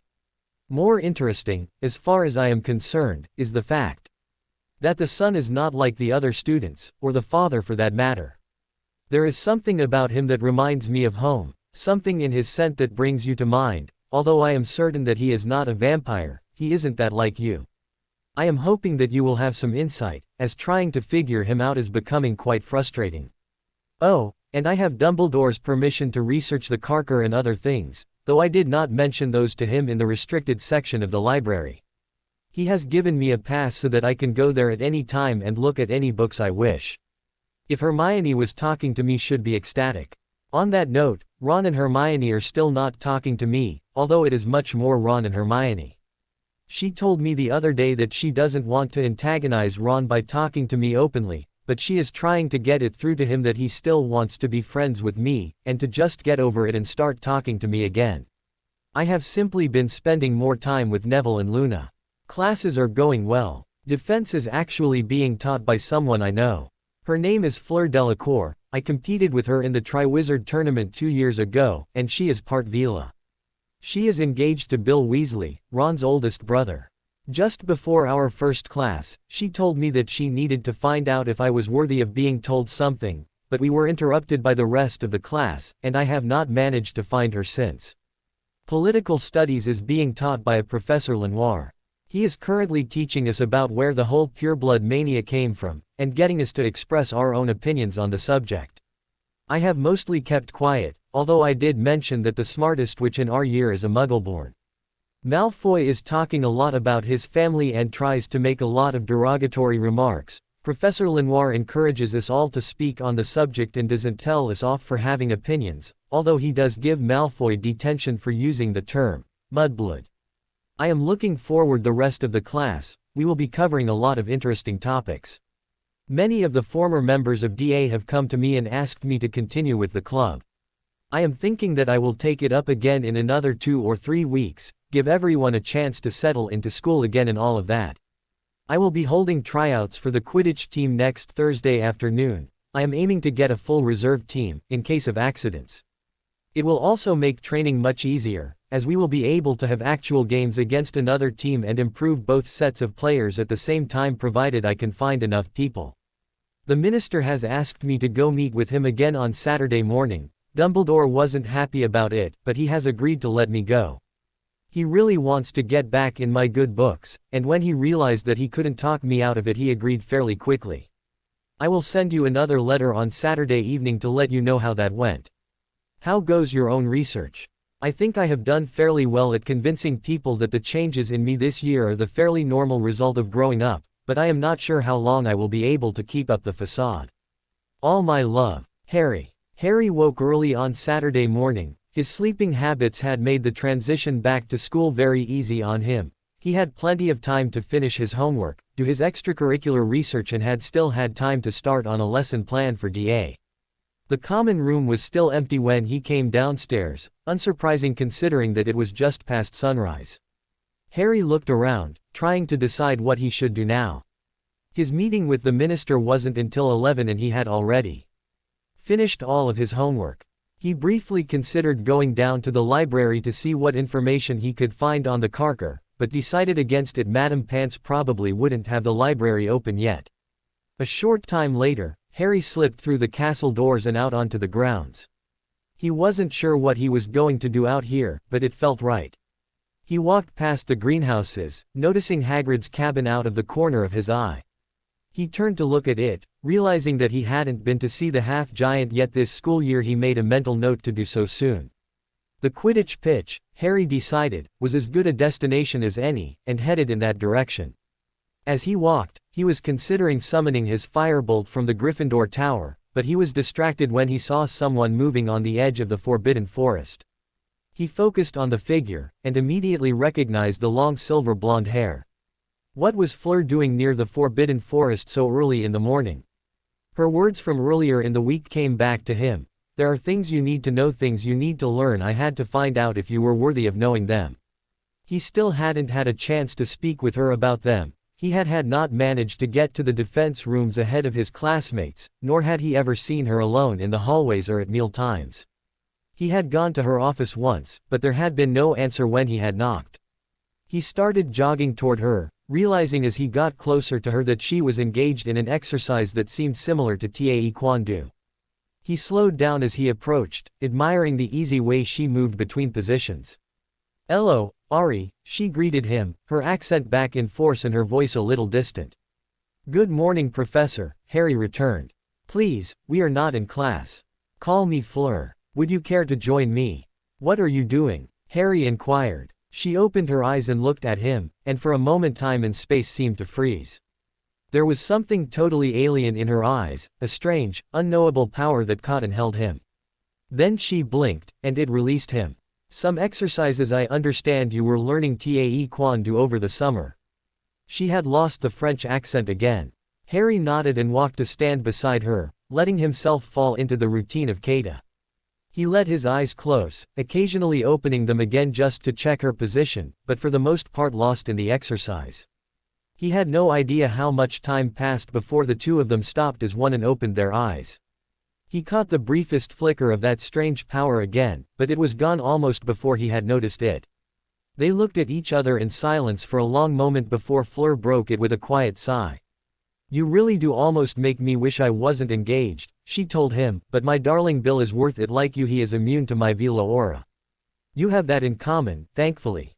"Fleur, you want to know what I meant when I spoke to you before our first lesson," she guessed correctly, turning away from him abruptly. "I should not have spoken, it is not yet time. But something in your eyes, it compelled me, I had to speak even though I knew that I should keep my silence." "What is that I need to learn?" Harry asked. "I cannot tell you," Fleur said, sighing again.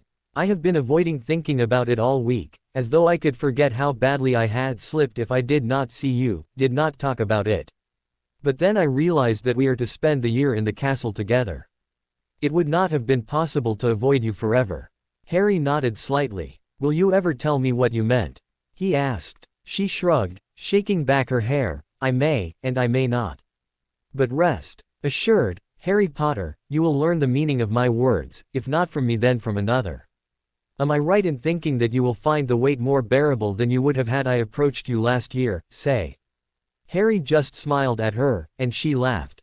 "Truly, I cannot expect an answer to that when I will not give you the answers you seek," she agreed. "It was nice to practice with you, Harry. Perhaps you would like to join me out here more often. I come every morning." "Perhaps," he said, nodding. "We should return to the school. They will be serving breakfast any minute now," Fleur said, giving a slightly pointed glance in the direction of the sun. Harry nodded and the two of them walked back up to the castle. They were still amongst the first to find their seats in the Great Hall, though Harry still received envious looks from the few males present. Hermione came down not long after and sat beside Harry at the Gryffindor table. "Good morning," Harry said politely. "Good morning, Harry," Hermione returned. "Look, I just want to say again how sorry I am for the way Ron's acting, but I really don't want to make him more upset by talking to you when he's around." "It's all right, Hermione," Harry interrupted her. "I know that Ron is prone to overreacting and he's always been jealous of my attention and trust. It's obviously a very big deal for him that there is something I won't talk to him about. I knew that when I chose the path I have. I just hope that he will get over it soon. Hermione sighed. I hope so too, I miss hanging out with both of you. I think he will, he just needs to get his head around things, and once he realizes that you aren't going to tell anyone else either, I think he might start getting over it. Harry nodded, and Hermione looked at him intently. You aren't nearly as upset by this as I thought you would be, she said accusingly. Is something wrong? Harry forced a smile. Nothing's wrong, Hermione, he assured her. I just did some growing up over the summer. Accepting Ron's behavior toward me is part of that. I have to take responsibility for my own actions. I knew Ron wouldn't like my decision, and I also knew it was the right decision to make, so now I have to be alright with how things are turning out. Hermione gave a very impressed look, before she checked her watch and sighed. I should probably go and sit somewhere else. Ron will be down soon and he'll have a fit if he sees me with you. I really hope he gets over this soon. Harry nodded and returned to his breakfast as Hermione walked away.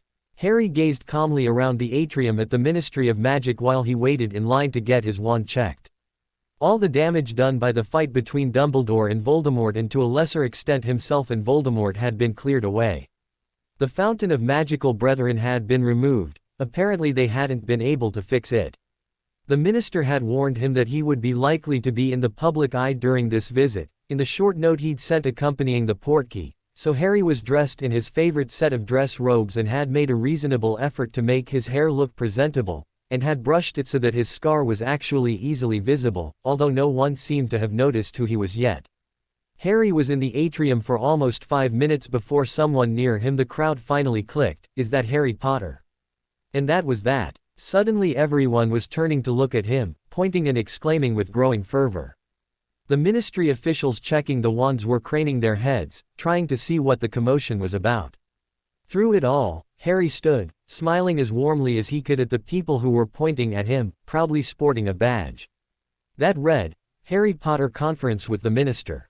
It didn't take long for the ministry officials to figure out what was going on, and then 2 of the Aurors standing guard in the atrium were pushing through the crowd with the least force they could get away with and escorting Harry to the front of the desk, muttering things like, "Important guest of the minister," and, "Chosen one, you know, shouldn't be standing in line after everything he's done." The crowd parted unwillingly. People were pushing forward, trying to get a better view of Harry Potter, some reaching out to touch him, others calling their names as though they thought he would remember. Harry offered his wand to the ministry official he came to, and the man tried to wave him through without it. "Please check my wand, sir," Harry said politely, offering the wand again. "The rules here exist for a reason, and my fame should not excuse me from them." The official took the wand at that, and Harry heard a new set of exclamations go out in response to his words. The Aurors stuck with him, navigating him through the corridors of the ministry into the lifts, which they entered with him. "Minister wouldn't forgive us if we didn't deliver you to his door, Potter," one of them said, when Harry pointed out that they didn't need to follow him all the way. "Plenty of Death Eaters, or at least sympathizers of who made it into the ministry during Fudge's reign," the other agreed, and of course, any member of the public could be a sympathizer as well. In a crowded lift or hallway, an accident could be a little easy to arrange. Harry nodded. He recognized a lost argument when he saw one. More corridors and another lift later he was hurried past a faintly startled Percy Weasley, who didn't get a chance to protest when the Aurors opened the door and escorted Harry straight into the minister's office without so much as knocking. The minister was sitting with exaggerated nonchalance, and looked up from some paperwork with an expression of faint surprise. Harry might have been taken in by the act if his eyesight hadn't been good enough to catch the doodles the minister had been using to decorate the borders of application to revoke centaur rights. "Ah, Harry!" the man exclaimed brightly, surreptitiously flipping the report over as he stood and hurried around his desk, offering a hand to shake, which Harry took. "Rufus," he returned. "Weasley," the minister called through the open door, where Percy was looking a little confused. "Mr. Potter and I will require refreshments, if you could arrange them for them to be sent down to the Auror offices." "Of course, Minister." Percy buried his surprise quickly and busily tidied up his desk and hurried out of his office. "You are dismissed, Auror Tonks and Auror Silver," the minister added to the 2 Aurors escorting Harry. Harry turned to look at the female Auror escorting him, since he hadn't recognized her as someone already known to him. Tonks changed her features slightly, her hair returning to the vibrant pink it had been the last time Harry had seen her, and winked at him before she and her companion returned to their duties in the atrium. "Please Harry, take a seat," the minister invited him, and Harry sat down in front of the large desk the minister was working from. "Did the application to revoke centaur rights bore you, Rufus?" Harry inquired politely, watching as the minister's hand jerked slightly in surprise as he was putting away a quill. "I must admit, Umbridge never did seem the type to make anything particularly riveting. I assume it was Umbridge who made the application, anyway." The minister hid his surprise well. "Yes, it was Umbridge who made the application," he admitted. "Having been forced to spend a year in her classes, I imagine you got a very first-hand understanding of how uninspired her methods can be. She is a very heavy-handed woman. What is she hoping to achieve with her application, if you don't mind my asking?" Harry inquired politely. "The exact nature of her application is, of course, confidential until such time as I consider it worthy of being put forward as a proposed law," the minister returned. "In short, I believe she is proposing the revocation of all rights centaurs have as intelligent magical beasts, and proposes that we instigate a population cap on the species, which would entail culling the existing number down to a level that she considers both appropriate and safe." Harry smiled slightly. "Evidently she doesn't take well to receiving just returns for her insults," was his only comment. "You were present when Ms. Umbridge had her unfortunate run-in with the centaur herd at Hogwarts, weren't you?" the minister inquired curiously. "I was," Harry nodded. "A good friend of mine, Hermione Granger, tricked her into accompanying us to the Forbidden Forest, where we ran into a centaur herd that we both knew were already rather annoyed with wizards in general. Professor Umbridge, as she was then, made several insulting comments about them, which I'm sure she realizes in retrospect was not the most intelligent move she could have made." The minister nodded. "One thing that was never made clear to me, Harry, was why your friend thought it appropriate to lure Ms. Umbridge from the castle." Umbridge was convinced that Dumbledore had a secret weapon he was planning to use against the Ministry. She found Hermione and I attempting to contact Dumbledore over a vision I had of Voldemort. When attempting to find out exactly what we were trying to tell Dumbledore, she came within a syllable of casting the Cruciatus curse on me. That was when Hermione pretended to break and lure Umbridge away. She attempted to cast the Cruciatus curse on a minor." The minister repeated, his voice suddenly cold and filled with danger, in attempt to assuage her curiosity. Harry nodded. "You see, I think, why I had little interest in meeting with Fudge," he said coolly.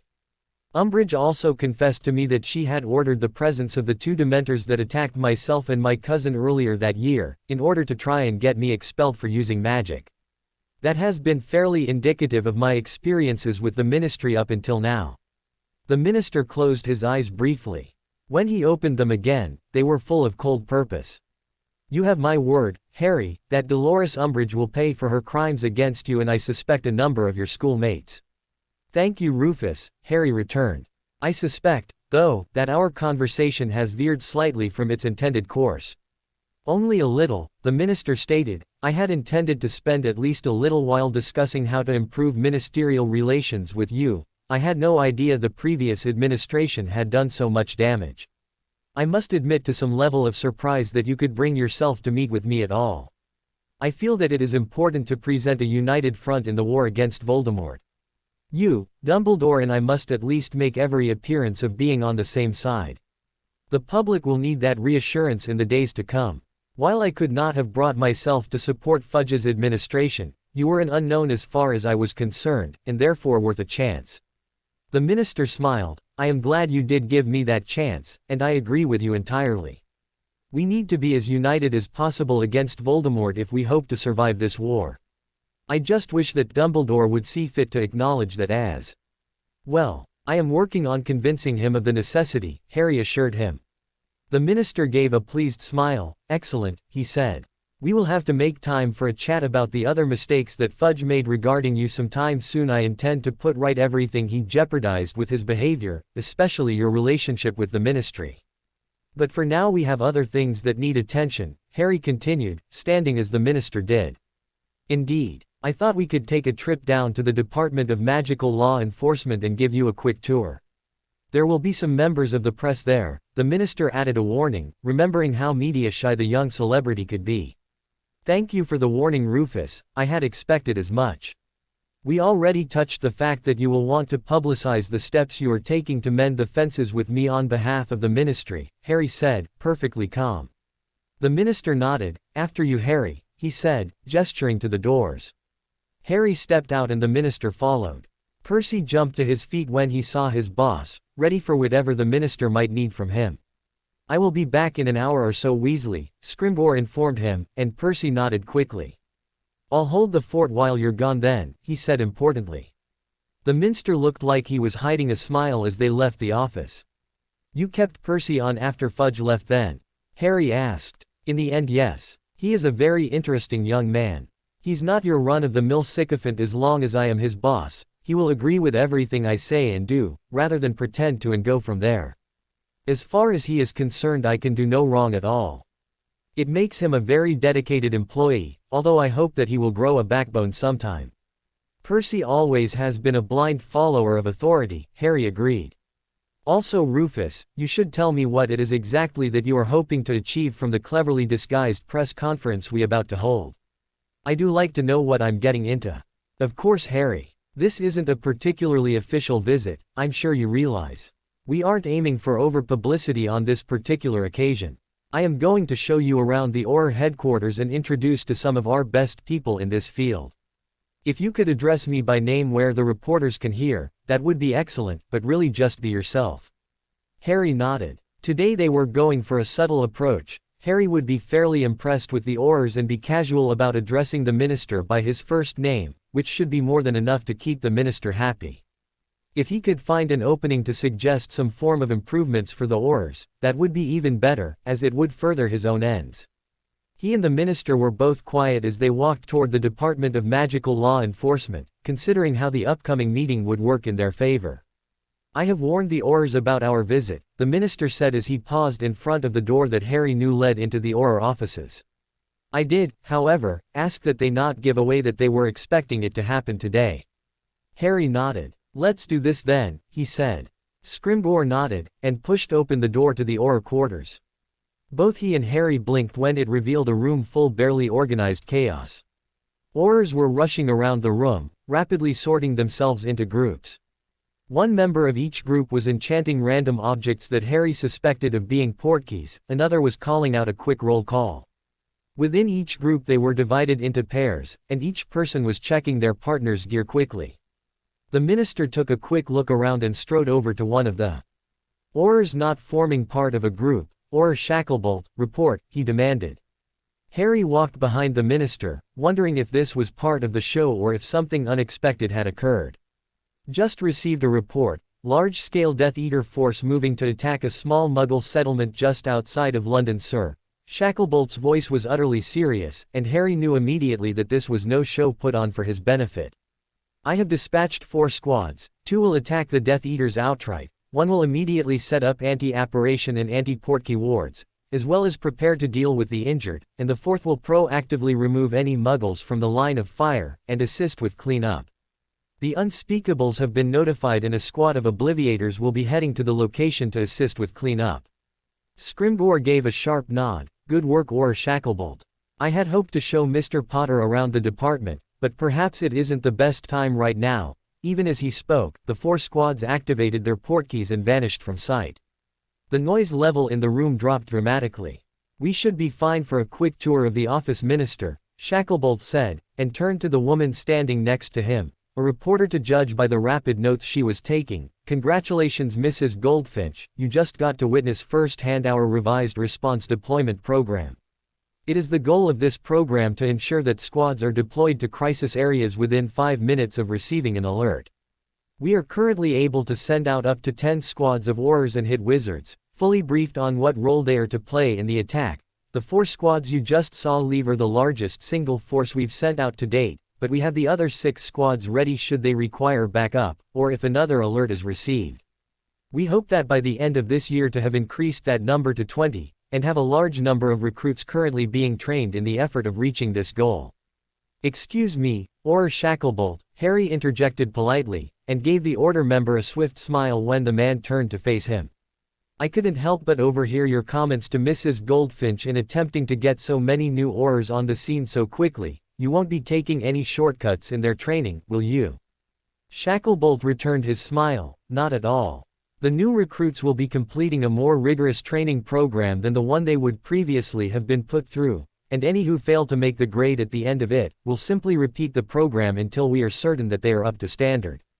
The last thing we want is for our numbers to be decreased on the field due to shoddy training. Harry nodded slightly. That's good to know. I only came in for the last part of deployment, but it looked like an impressively organized operation, considering the number of people involved. Mr. Potter. The report turned her attention to him, and he acknowledged her with a slight smile. I'm Julie Goldfinch, from the Daily Prophet. I was just wondering if I could get a brief statement from you about your impression of the Department of Magical Law Enforcement. As I just said to Auror Shacklebolt, from what I just saw they seem to be really working to improve on the policies and procedures left over from the previous administration. Over the summer I read about a number of Death Eater attacks that were foiled by quick action from the Aurors and hid wizards. It's been a dream of mine to become an Auror after I graduate from Hogwarts, although last year I sort of felt that it might not be the best idea. I wanted to be out fighting dark wizards, not working with an administration that refused to acknowledge they exist. After the summer though, I definitely want to sign up when I graduate.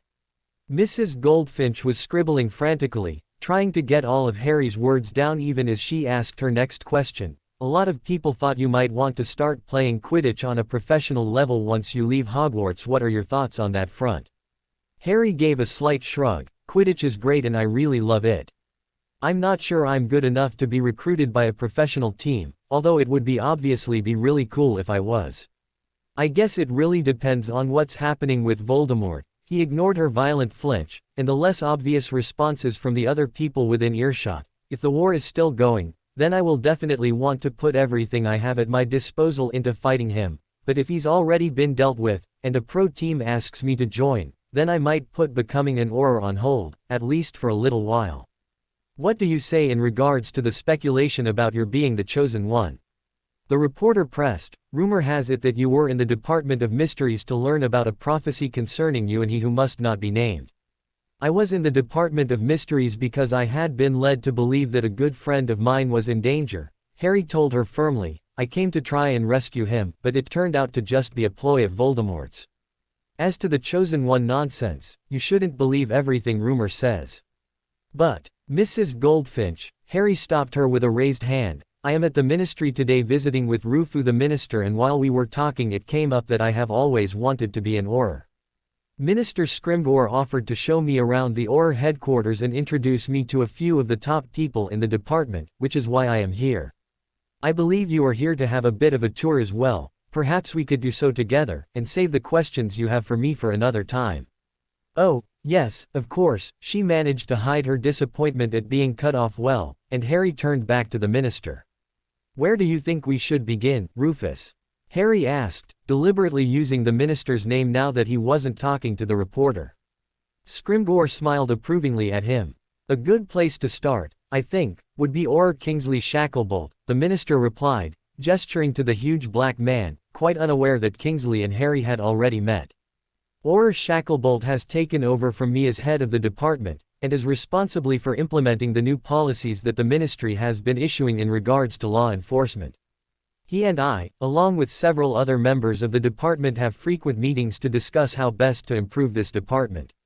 It's a pleasure to meet you, Auror Shacklebolt, Harry smiled, shaking hands with Kingsley. He and Mrs. Goldfinch were shown around the department and introduced to a number of the on-duty Aurors, and had a number of the new policies carefully explained to them. Every time the reporter tried to turn the conversation around to areas of Harry's life that did not involve the ministry, Harry politely returned to what he termed the important topic. By the end of it, he had made more than enough supportive comments about the Aurors, referred to the minister several times by name, and had asked a number of intelligent questions about how the department worked, along with slipping in a few suggestions in the form of questions that would hopefully bring about a few more changes in legislation. Merlin, he exclaimed nearly 2 hours later, glancing at his watch. Is that the time? Rufus, I've really enjoyed seeing how the Aurors work, and I'd love to stay for longer, but Professor Dumbledore is expecting me back soon, and I've got commitments at school to keep over the weekend as well, he trailed off. Of course, Harry, the minister said with a smile, your education is very important, of course. Or Shacklebolt, would Mr. Potter be able to use your fireplace to flow back to Hogwarts? Of course, Minister, Kingsley returned. If you'd come with me, Mr. Potter. Mrs. Goldfinch, I'm sure you've got a number of questions for the minister. Would you mind being left in his capable hands for a few minutes while I see Mr. Potter safely back to Hogwarts? Of course, Mrs. Goldfinch agreed quickly, turning her attention to the minister while Kingsley led Harry away. That was well handled, Harry, Kingsley said as he closed the door to his office behind them. Dumbledore was worried that you were in out of depth, but after seeing you here, I have my doubts at all. You'll be reporting back to Dumbledore, I assume? Harry inquired politely. Of course, Kingsley nodded. It's important that he knows as much as he can about everything that's going on in the war. The flow powder is there, he added, gesturing to the fireplace. Thank you. Harry walked over and took a pinch. I think you can expect to see me again. I want to see more of this department and understand how it works, and Scrimgeour will want to make my interest and support as public as possible.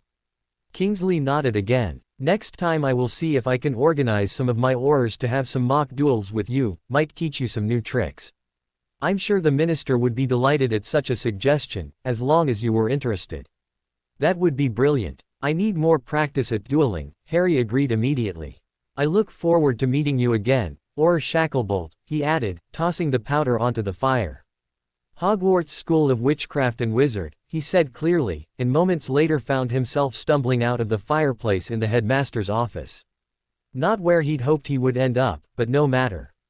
Ah, there you are, Harry. Harry turned to look at the headmaster. How was your meeting with Scrimgeour? It went very well. We spent some time talking, and he showed me around the Auror headquarters. Some of the Aurors had to leave because they got word of a Death Eater raid. They were very efficient and well organized, Harry replied.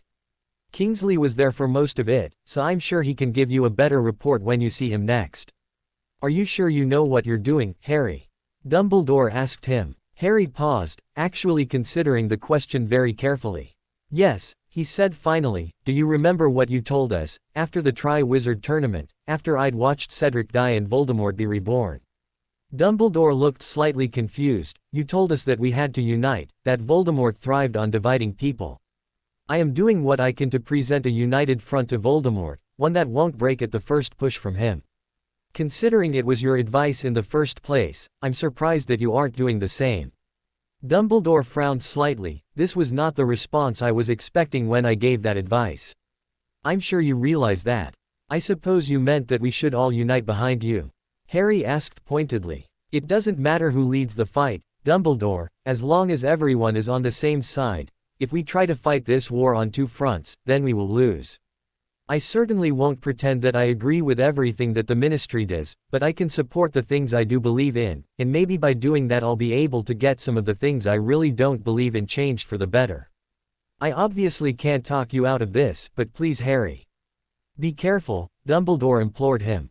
The minister is a politician through and through. Don't promise him anything unless you are totally sure you understand what it will mean. I'm being careful, Headmaster, Harry replied. Was there anything else you wanted to talk to me about? I am sure you have many other things you want to get done this weekend. Dumbledore sighed. If you ever decide that you want to trust me again, you know where to find me. Harry just gave a slight smile and left the office. Once the gargoyle had returned to its position behind him, Harry paused, wondering exactly what he wanted to do now. As he stood there, he realized that he hadn't had a chance to go flying since he'd come back to Hogwarts, and decided to head back to the Gryffindor common room to get his broom. Hi Harry, Neville called as Harry climbed through the portrait hole. Hi Neville, Harry called back, walking over to join the other boy. 2 letters arrived for you while you were out today, Neville said once Harry was close enough that he didn't need to yell. Hedwig brought one, and an owl I've never seen before brought the other, straight to the common room. Ron was all for trying to read the one that Hedwig brought, so I got it first and kept it for you. He handed 2 letters to Harry, who gave him a hopefully thankful smile. Thanks for that, Neville. No problem, mate. Your mail is your business. If you wanted us to know, you'd tell us. Neville smiled tentatively back, as though he still couldn't quite believe the good terms that he and Harry were on this year. Harry glanced at the letters. The one Hedwig had brought was from Charles, and the writing on the second looked like Remus's. "Thanks again," he said absently, turning away and hurrying up to the dorm with the letters. He opened the one from Charles first. "Dear Harry, I had thought of the natural mind shields as an added protection for you at Hogwarts. They are so normal to me that I hadn't thought of how strange your headmaster and Professor Snape would find them. I hope that it will not make things too difficult for you on that front. The headmaster will not be able to get through your shields to find out what he wants to know about your summer. You are safe from that at least. I am sure that suspicion about the shields themselves will simply die down over time, when they can't find an explanation for it. Regarding your query on Snape's son, Sebastian, I suggest you look to the book I gave you. It will possibly be able to give the answer you were looking for. Since I had not seen or sensed him, I will only give the most obvious solution I can see. If he reminds you of me, but not entirely so, could it be possible that he is like you? Keep me up to date on anything you discover about the Carker de Malice. The more information I have regarding it, the quicker I can perfect this cure for you. I have been spending a great deal of my time working on it and researching it, and I believe that I am at least going forward, although it is difficult to be entirely sure. Avila teacher. That does sound interesting. Have you noticed any difference in your emotional reaction to her, as compared with the one that you have for ordinary human beings? I wonder what it is that she would want to tell you, something to do with the French, or Vilas, or something else entirely. Keep me posted on this subject. I hope that political studies goes well for you. Understanding the whole pureblood mania would be beneficial for you if you understand it, then you can deal with the people who believe in it. Best of luck for your meeting with the minister. I hope everything works out well there. Nothing particularly new to report from here. Lucy, Wilfred and I miss you and are looking forward to seeing you again at Christmas time. Love, Charles. Harry nearly slapped himself when he read the section about Sebastian Snape. It would make perfect sense if the boy was a half-vampire like Harry himself was. The only thing that didn't make sense was what an 11-year-old was doing being turned. Charles had nearly gotten in a lot of trouble for saving Harry's life by turning him, and he was 5 years older than Sebastian was. He would definitely have to try and find out more about the boy, especially the how and why of his turning. The majority of the letter had been reasonably unimportant, but he supposed he hadn't really expected all that much to have happened at Potter Manor in a week. Still, it was good to hear from Charles, and he read the letter twice anyway, before folding it up and stowing it in the hidden section of his trunk. He then unfolded the letter that Remus had sent him. Dear Harry, first of all, please let me apologize for running away on you when you needed me the most. Losing Sirius hit me very hard, as I know it did you, and I should have been there for you so that we could grieve for him together. I suppose I had expected to see you at Grimmauld Place later in the summer, but of course that didn't happen. I am sure that your friends and the headmaster have told you off for that enough already, and I like to think that perhaps I know what you were going through a little better than them, and therefore will accept that you did what was best for you. I am afraid I will not be able to be here for you as much as I would like this year. Professor Dumbledore has me doing a number of errands for the old crowd, and this will take up a large amount of my time. I hope, however, that you will feel that you can write to me if you need anything. I want to make up for not being there for you in the summer, if you will let me. I hope that my running away will not damage our friendship irreparably. Yours, Remus Lupin, aka Moony. Briefly, Harry wondered whether Remus was responding to pressure from Dumbledore, trying to find out what Harry was hiding from him again, but he didn't think that Remus would go in for that kind of underhanded approach. He put the letter down on his bedside table and made a mental note to respond to it later that evening. Picking up his firebolt, he headed back out of the Gryffindor Tower and down the entrance hall. He was almost at the doors when he heard a commotion rising from a corridor off to one side of the hall. He paused for a moment, then decided that he would go and see what was going on. He set his broom down quietly and walked down the corridor. As he came around a corner in the passageway, he saw a group of older students from a mix of houses surrounding something on the floor. Closer inspection told him that the something was in fact a student, and it took Harry only a moment to recognize it for Sebastian Snape, cowering against the wall and shielding his head. Whether he was protecting himself from physical blows or spells, Harry wasn't sure. Harry felt his blood starting to boil at the sight. He recognized a number of the older students, several of them were Gryffindors, and he knew at least one of them was a Ravenclaw. Harry felt his teeth sharpening into fangs, and quickly tried to get in control of himself. He stalked up to them, fingering his wand. "What is going on here?" he demanded, and even to his own ears his voice was icy and cold. Rare emotion stirred in his chest. If he had had any doubt at Charles' assumption that Sebastian Snape was a half-vampire, it was immediately forgotten. No other creature could strike such a chord in Harry's heart. The bullies spun, giving yelps of surprise and momentary fear. Fearful expressions melted into smiles when they realized that Harry wasn't a teacher. "We're teaching Snape's brat a lesson," the Ravenclaw boy said nastily. "Want to help out?" "Snape's never shown you any kindness, Potter." Harry bared his teeth in something close to a snarl, shoving the other students out of the way and putting himself between them and their quarry. "I have better things to do than terrorize an 11-year-old boy who never did anything to me," he told them, voice dripping with venom.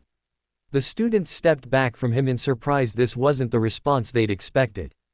Harry turned and helped Sebastian to his feet. "Go to the hospital wing, lad. Madame Pomfrey should be able to fix you up pretty quick." "Will you be able to get there on your own?" Sebastian nodded, mumbling something even Harry couldn't catch, and bolting before Harry could ask him what it was. Harry turned his attention back to the bullies, who had the decency to look a little guilty now. Harry just gave them a disdainful glance.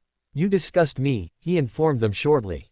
"You," he jabbed his wand at the Ravenclaw boy, and was gratified to see him jump a little. "He's in your house. You should be trying to help him, defend him, that's what housemates are for. But all of you should know better. If I see or hear of anything like this happening again, the consequences will be most dire. You may inform any other people you know who take part in this obscene behavior that I will do the same for anyone I learn is bullying Sebastian Snape." "What are you doing to then, Potter? Get your friends together and attack us back." "I wouldn't lower myself to that level," Harry told them coldly. "If I hear of any more of this behavior, I will take the names of anyone I ever hear is associated with this behavior directly to his father. I'm sure Professor Snape would be interested in knowing the names of the people who are tormenting his son." "You wouldn't," the Ravenclaw whispered, face paling. "On the contrary, I will," Harry snarled coldly, "so make sure it doesn't happen. If I find out that Sebastian has been to the hospital wing again, I will report you to his father, so make sure no one else decides to take up where you left off. I am giving you only this one chance to avoid punishment." The would-be bullies, relieved at the opportunity to get away, fled. With a sigh, Harry turned to go on his way to the Quidditch pitch again. He had no doubts that the entire school would know that he had interfered with the bullies and seemed inclined to help Sebastian Snape by the time the day was over. He wondered, briefly, what the general response to his act would be. Before Harry could even pick up his broom, a voice came from behind him. "Potter." Just that, but Harry knew immediately who it was. He turned around slowly as Professor Snape Prow7 led down the corridor towards him, robes swirling sinisterly about him. "Professor Snape," Harry greeted in return, keeping his voice carefully neutral, wondering just how much of the exchange the potions master had seen. "Why did you do that, Potter?" Snape demanded, and Harry quickly concluded that Snape must have seen most of the scene that had just happened. Possibly the potions master had been about to interrupt on his son's behalf even as Harry had come barging in. Harry thought about his answer for a moment, then looked directly at the teacher who had long been one of his greatest enemies at Hogwarts, second only to Draco Malfoy. "Because I know what it is like to be punished for my father's crimes," he replied finally, stooping to pick up his broom and turn away. "Excuse me please, Professor." The front page of Sunday's Daily Prophet had a large picture of Harry, Kingsley and the minister standing in the Auror headquarters. Harry noted that unlike every other picture of him in such a situation, his photo self seemed unperturbed by the publicity, and was enjoying its conversation. He flicked through the newspaper, noting that almost half of the newspaper was spent talking about him, mostly in relation to his visit to the ministry. The reporter Mrs. Goldfinch had painted him up as the hero he seemed to be this year, and Harry figured that Scrimgeour would be happy with the response. The public loved Harry, Harry supported the ministry, the public supported the ministry. The articles by Goldfinch were also remarkably accurate. She had added in passages of her own opinions, made reasonably well-educated guesses at the answers to questions Harry had been unwilling to speak of. It was a pleasant change from Rita Skeeter's vitriol. The main articles are surprisingly good, Harry remarked to Neville as he folded the paper again. Reasonably accurate, although a little too flattering in places. I found the comments about my destiny being, obviously in the DMLE, rather entertaining. No you didn't, Luna wandered over from the Ravenclaw table. But don't worry, I won't tell the Rotfangs or Dumbledore. May I borrow your newspaper? Harry handed it to her without a word, and watched her intensely as she flipped through the pages. Daddy mentioned that there was evidence of the Lothworts reasserting their dominance of our world in the Prophet today, she remarked to neither of them in particular as she scanned the pages eagerly. Harry didn't let her throw him off the scent so easily this time. All of last year he had mostly dismissed her as an often insane and always odd student who he didn't need to pay a great deal of attention to. Now, he wondered if he had been a little harsh in his dismissal of her. If he could remember, he would have to pay more attention to her this year. So, do you know what you're doing to do about DA yet? Neville asked, while they waited for Luna to find whatever she was looking for. We're definitely going to start up again, Harry said, I've been thinking about it a bit all week.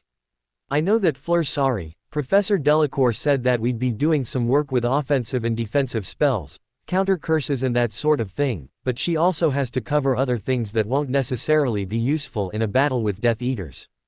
I'm going to continue DA to focus exclusively on fighting Death Eaters or other dark wizards. When are we starting? Neville asked eagerly. I've got trials for the Quidditch team this Wednesday afternoon, Harry said thoughtfully, reviewing his schedule. I know that Ravenclaw have already got their team organized and will be training on Fridays. I think Hufflepuff still need to get sorted but will be aiming for training on Tuesday afternoons, although I don't think they'll actually be busy this Tuesday. I think I'll try and get the old group together on Thursday evening, after dinner. I want to talk to everyone and get some input on what we all want to learn about and when a good time to meet permanently will be, and a few other things as well. Does that sound all right to you guys? Yes, that sounds good, Harry, Luna said from behind the newspaper, while Neville nodded enthusiastically. Can you guys help me find everyone and let them know when the meeting time is? Harry asked. I want to talk to Ron, Hermione and Ginny about it, and I'll get to as many of the others as I can but. We'll tell anyone we see, Neville promised, and Harry smiled thankfully. I've got to go and do some research in the library, he said, standing up. You can keep the paper, Luna, I'm done with it. Thank you, Harry, Luna murmured. Do you want some company? Neville asked. What assignment? Are you researching anyway? Not an assignment, Harry said. I heard about something over the summer and I want to see what information I can find on it. At this point, I'd rather do that alone, if you don't mind. That's fine, I should probably go and work on my transfiguration stuff anyway, Neville sighed. I've almost got the hang of silent casting in charms, but it doesn't want to apply itself the way McGonagall says it should in transfiguration. Try using the technique that Flitwick taught us, Harry suggested. Different people use different techniques to master silent casting, maybe McGonagall's one just doesn't work for you. Okay, Neville sounded doubtful, I guess I could try that. Thanks, Harry. You're welcome, Harry said, and set off for the library. Entering Madame Pance's domain made him miss the library at Potter Manor. The Hogwarts library had a larger collection of books on magic, but it had none of the welcoming feeling that the library at home did. He moved straight through the shelves, headed for the restricted section. If he was going to find any books on the Carker, that's where they would be. He had been in the restricted section for about 10 minutes before Madame Pants found him, carefully flicking through each book he came across, searching for any reference to the Carker de Malice. What are you doing in there? She demanded suspiciously. You don't look like one of the 7th years. I'm Harry Potter, he told her. Dumbledore should have spoken to you about having given me permission to do research in here. She looked at him suspiciously for a long moment, but turned away without actually saying anything else. Harry returned to his browsing as soon as he realized that she wasn't going to protest him being there. This prison of evil is the foulest thing ever to grace the face of our planet. It was created for the sole purpose of destruction, and its creator went to great lengths to ensure that not a single part of it could be used for anything remotely resembling good. It has been used by the most desperate, most powerful and most sadistic of self-styled Dark Lords, over time, to sow fear and terror and to destroy those who have the most chance of fighting back. They do not realize, I think, that while they can unlock the Karkar, they are bound to it for what remains of their existence, and that rarely lasts for long. Once its power source has died, the Karkar closes again. If it is not fed with the souls of humanity by the one who opens it, the Karkar will take others, people who are connected to its power source. It does not distinguish between friend and foe, and will take the followers of the Dark Lords as readily as his enemies. Legends holds that one who escapes the dread confines of this room will find the power to destroy it, and in those legends I find my hope, that one day this thing will be destroyed and the world will be a far greater place for it. It was the most promising entry Harry had found in hours and hours of searching through tomes for any form of information. Everything else was just the same comments that he and Charles had found 100 times over. Harry had never read anything about the Dark Lord being bound to the Karkar once it was open, nor had he known that the Karkar would close once Voldemort was dead. He pulled over a piece of parchment and carefully copied the passage onto it. He flicked through the rest of the book, but the author made no further note of the Karkar, so he returned it to the shelf with a sigh. 5 hours of searching had revealed only this meager passage. Sighing quietly, Harry stretched and picked up the parchment he had copied the passage to. It was already dark outside and he still needed to send his findings to Charles. The corridors were deserted as Harry made his way to the Ollery. He was obviously pushing things by still being out this late. The moment he entered the Ollery, Hedwig fluttered down to him, landing on his shoulder and nibbling affectionately on his ear for a moment. Harry folded up the parchment and spelled it so that no one but Charles would be able to open it. "Here girl, take this home for me," he murmured softly to her, stroking her back gently. She hooted softly and took off, winging away into the night. Harry stood by the Ollery window and watched her flight until even his vampire-enhanced sight couldn't keep track of her any longer. He was about to return to the Gryffindor common room when he saw a movement on the grounds. His sharp eyes quickly verified that the figure was human, young. It took him only a few seconds to realize that it was Sebastian Snape, heading straight toward the Forbidden Forest. Harry was already moving downstairs by the time that his mind gave him an explanation for the first year being outside so late. Sebastian was going to try and hunt animals for food. He cursed softly under his breath, unconsciously moving faster, pushing his enhanced body to the limits as he raced down the stairs and exploded through the front doors and out onto the grounds. The moon chose that moment to come out from behind the clouds, bathing the grounds in light. The beauty of it was enough to, for a heartbeat, break through Harry's barriers and touch his heart. Harry shoved the feeling away ruthlessly. He didn't have time to admire the view. His eyes swept the area around the forest, and he quickly spotted Sebastian, now only a few meters from the forest's edge. Harry was running again in an instant, pushing every bit of energy he had into moving faster, and actually managed to reach Sebastian before the boy could get more than a step into the forest's boundaries. Sebastian spun around as he heard Harry's thundering footsteps, his eyes wide in surprised recognition as Harry skidded to a stop beside him, quickly regaining his breath. Sebastian looked like he was about to bolt, so Harry reached out to grasp his arm gently, just enough to prevent him from leaving. "What are you doing out so late?" he asked the now quivering first year. He kept his voice perfectly polite, for all the world as though they weren't meeting on the borders of the Forbidden Forest after curfew. Nothing," Sebastian asked hesitantly, his fearful eyes begging Harry to believe him. Harry arched an eyebrow in an aristocratic gesture he had picked up from Charles.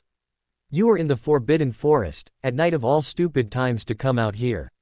That's 2 rules broken already, and you really expect me to accept nothing as an answer?" "I guess not." Sebastian looked at his feet, refusing to meet Harry's eyes again. "But it's okay for me to be out here," my father said. "Your father would never have let you come somewhere as dangerous as this on your own," Harry interrupted him firmly. "It would take a blind person to miss how much he loves you. If he ever did give permission for you to be out here, it would be with the understanding that he was with you, I'm sure." "You're out here too," Sebastian pointed out. "You aren't allowed any more than I am." "I came out here because I saw a first year heading straight for the Forbidden Forest," Harry pointed out. "I wasn't about to let you get eaten by a werewolf or shot by centaurs.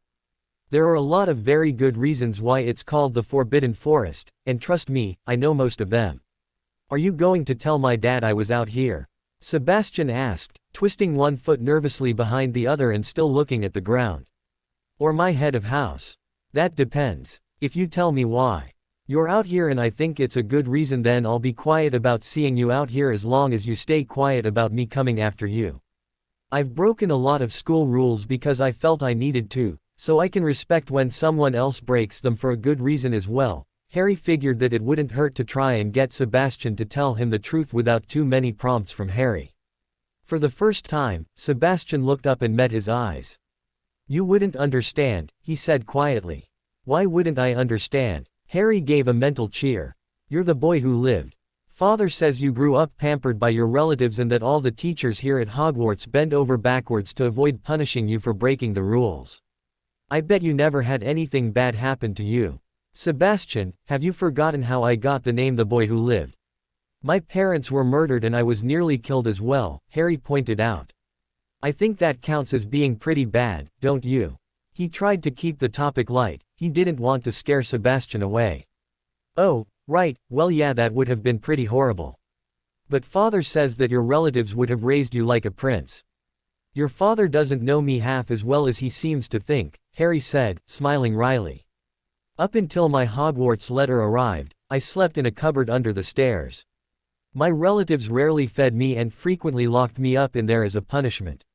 I spent most of my time cleaning the house, cooking their meals and generally doing all the chores that they didn't enjoy. That's not possible, Sebastian said flatly. You're the boy who lived, a hero. No one would ever treat you like that. I assure you, my relatives think of me as nothing more than a worthless freak. It's part of the reason I left this summer, to get away from them and all their crap, Harry said earnestly. He needed Sebastian to see him as a human being even if he was going to earn the boy's trust. Sebastian didn't seem to have anything to say to that, he was busy gaping at Harry in disbelief. Look, Sebastian, that's not important, I just wanted you to understand that I've been through a lot of really horrific situations. Are you sure that I wouldn't understand? The boy nodded frantically, and Harry sighed. I think I understand a lot more than you realize, Sebastian. I was hoping that you would tell me yourself, I thought that would be good for you, but the truth is, I already know. Know what? The boy was looking down again, his breath coming faster and faster. I know why you are here, what you are. I just don't understand how you can be what you are. Somehow, you've become a half-vampire, and you don't know anything about your new people. They aren't my people. Sebastian snapped with fervor. They're monsters and they made me one of them, but they aren't my people at all. He then looked horrified at confirming Harry's statement, and stayed quiet for a long moment before he spoke. When he did, he had managed to strip all emotion from his voice. How did you figure me out? Easy. You know how you can smell things much better now, how human blood smells like prey. Surely you've noticed that my blood is different, that I'm not prey. Sebastian nodded slowly, fearfully. I'm a half-vampire as well, Sebastian. So don't worry, so long as you're careful, no one else should be able to guess your secret. But no, that's impossible. You seem to think a lot of things regarding me are impossible, Harry said wryly. But I assure you, I'm telling you the complete truth. I'm a half-vampire too, and what's more, you know that what I'm saying makes sense. It explains why I'm so different from everyone else in this school. Is that why you stood up for me the other day? Sebastian asked slowly. He seemed to be coming to terms with it reasonably easily, Harry was gratified to note. Partially, Harry admitted. But I hate bullies anyway, I've been bullied and I don't like seeing anyone else being made a victim. Sebastian looked like he was about to protest the idea that anyone might want to bully the boy who lived, but in the end he kept silent. Hey Sebastian, it looks like we're going to be talking for a little while. How about I show you a kind of secret place and we'll talk there? It'll be safer than standing on the edge of the forest. Sebastian hesitated, but curiosity overwhelmed his hunger and the desperation to find something that wasn't human to feed on. Harry led him quickly out of the forest and up to the Whomping Willow, pushing the knot on the trunk to make it freeze. They stayed silent while they walked, Harry giving Sebastian the time to let everything sink in. The Shrieking Shack was as dusty and broken as Harry remembered it being, but it was the work of a moment to magically clean up the room they had emerged into, conjure 2 chairs, a table and 2 cups of tea. Sit down, Sebastian might as well be comfortable while we talk, Harry said gently, a final spell lighting a magical fire in the fireplace. They sat in silence, drinking their tea. Harry was waiting patiently for Sebastian to say something. He knew that the younger boy would have questions, but wanted to let the younger boy ask them in his own time. Finally, Sebastian spoke. "How can you be a half-vampire? When I went home for the summer I was out walking late one night and was attacked by a Death Eater. Just before he started to torture me, he was attacked and killed by a vampire. That vampire was actually an ancestor of mine, and invited me to spend the rest of the summer with him, an offer which I was glad to accept. I was nearly killed by one of Voldemort's plots, and the only way to save my life was to at least partially turn me, which Charles did," Harry explained. Sebastian nodded, digesting the information slowly before speaking again. "Weren't you upset with him for doing that? For making you a monster?" Harry thought about his answer carefully. "I didn't feel that Charles had made me a monster," he said finally. "I had known him for over a month by that point and he had been very open about vampires and the way he lived his life. Had he not needed to turn me in order to save my life, I would not be surprised if I had gone on to ask him to do so, years in the future. How could you want to be like this?" "Perhaps because I knew what I was getting into," Harry shrugged. "Perhaps because Charles taught me that vampire isn't synonymous with monster, as you seem to feel it is. Vampires are just a separate society to wizards, they have their own laws and customs, and from what I've seen they aren't all that different to wizards." Again, he let Sebastian digest the information. "Sebastian, under vampire law, no child may be fed on and no child can be turned, for any reason." "They can't be very good laws then," Sebastian said softly. "The punishment for breaking either of those laws is death at the hands of the council's executioners," Harry said flatly. "Sebastian, please believe me when I say that not all vampires are like the one that attacked you. Plenty of wizards end up in Azkaban for breaking the laws, for killing people, but most of us are perfectly decent people. Vampires are no different, and once the council becomes aware that someone has broken their law, that vampire's life is forfeit. Can you tell me what happened to you, so that I can warn the council of the lawbreaker?" "He's already dead," Sebastian said softly. "My father killed him. But I guess I could tell you what happened. You told me what happened to you." He was staring into the fire, as though he were trying to distance himself from the story before he even started telling it. "It was quite late at night, about 3 weeks ago," Sebastian started slowly. "My father and I had just arrived back from our summer vacation. We always go away somewhere nice, to make up for him not being around through the school year. I was really excited, and couldn't sleep. I had to keep getting up and go and look at all the supplies that we had bought that day, ready for me to come to Hogwarts this year. My father was downstairs, working on some potions from the Order of the Phoenix. I know all about his loyalties, his job as a spy. He's never tried to keep anything from me. I think it's to make up for what happened to my mum. I had the wizard wireless on, so that he wouldn't hear me creeping around my room. I had just gone back to bed for about the 10th time that night when I realized that there was something else in my room. I didn't even have a chance to scream before it rushed at me, covering my mouth with one hand. It was so strong. I saw the moonlight shining on its fangs before it tilted my head aside and bit me. I tried to fight it off, but there wasn't a lot I could do. I tried to kick or punch at it, but I was so weak that it barely even noticed what I was doing. One of my kicks caught the wizard wireless, and it smashed against the wall. The sound was enough to alert my father to the danger. He came running upstairs, and it took him like 2 seconds to realize what was attacking me. The vampire was sort of holding me between him and itself. The only thing my father could do was to use a spell to cut off its head. I fell, and the vampire fell on top of me. Some of the blood from its severed neck must have made it into my mouth. I don't really remember. I was really hazy from the blood loss, and I must have passed out right about then. It was about 3 hours before I came to. When I did, I attacked my father. I drank his blood. It was horrible but perfect at the same time. I managed to stop myself before I hurt him, but it scared us both. Father spent the next week doing lots of tests on me, figuring out how much damage the vampire had done.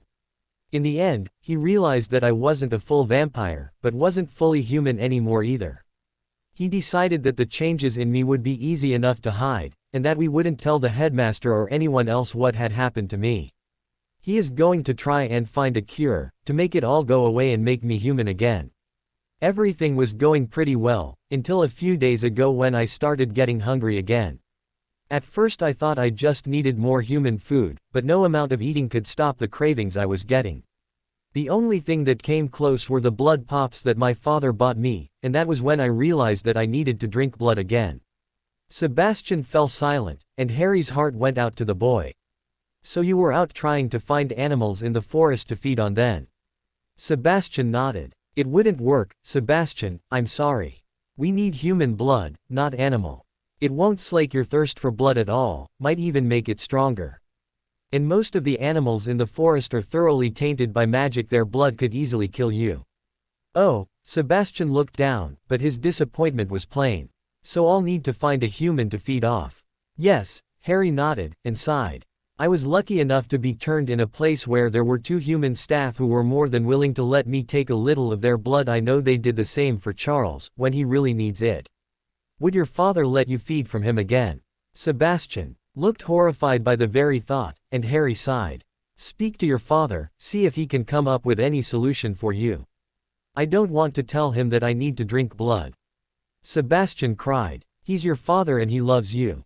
You should tell him what's going on, Harry said firmly. He will be able to help, somehow. That's what parents are for.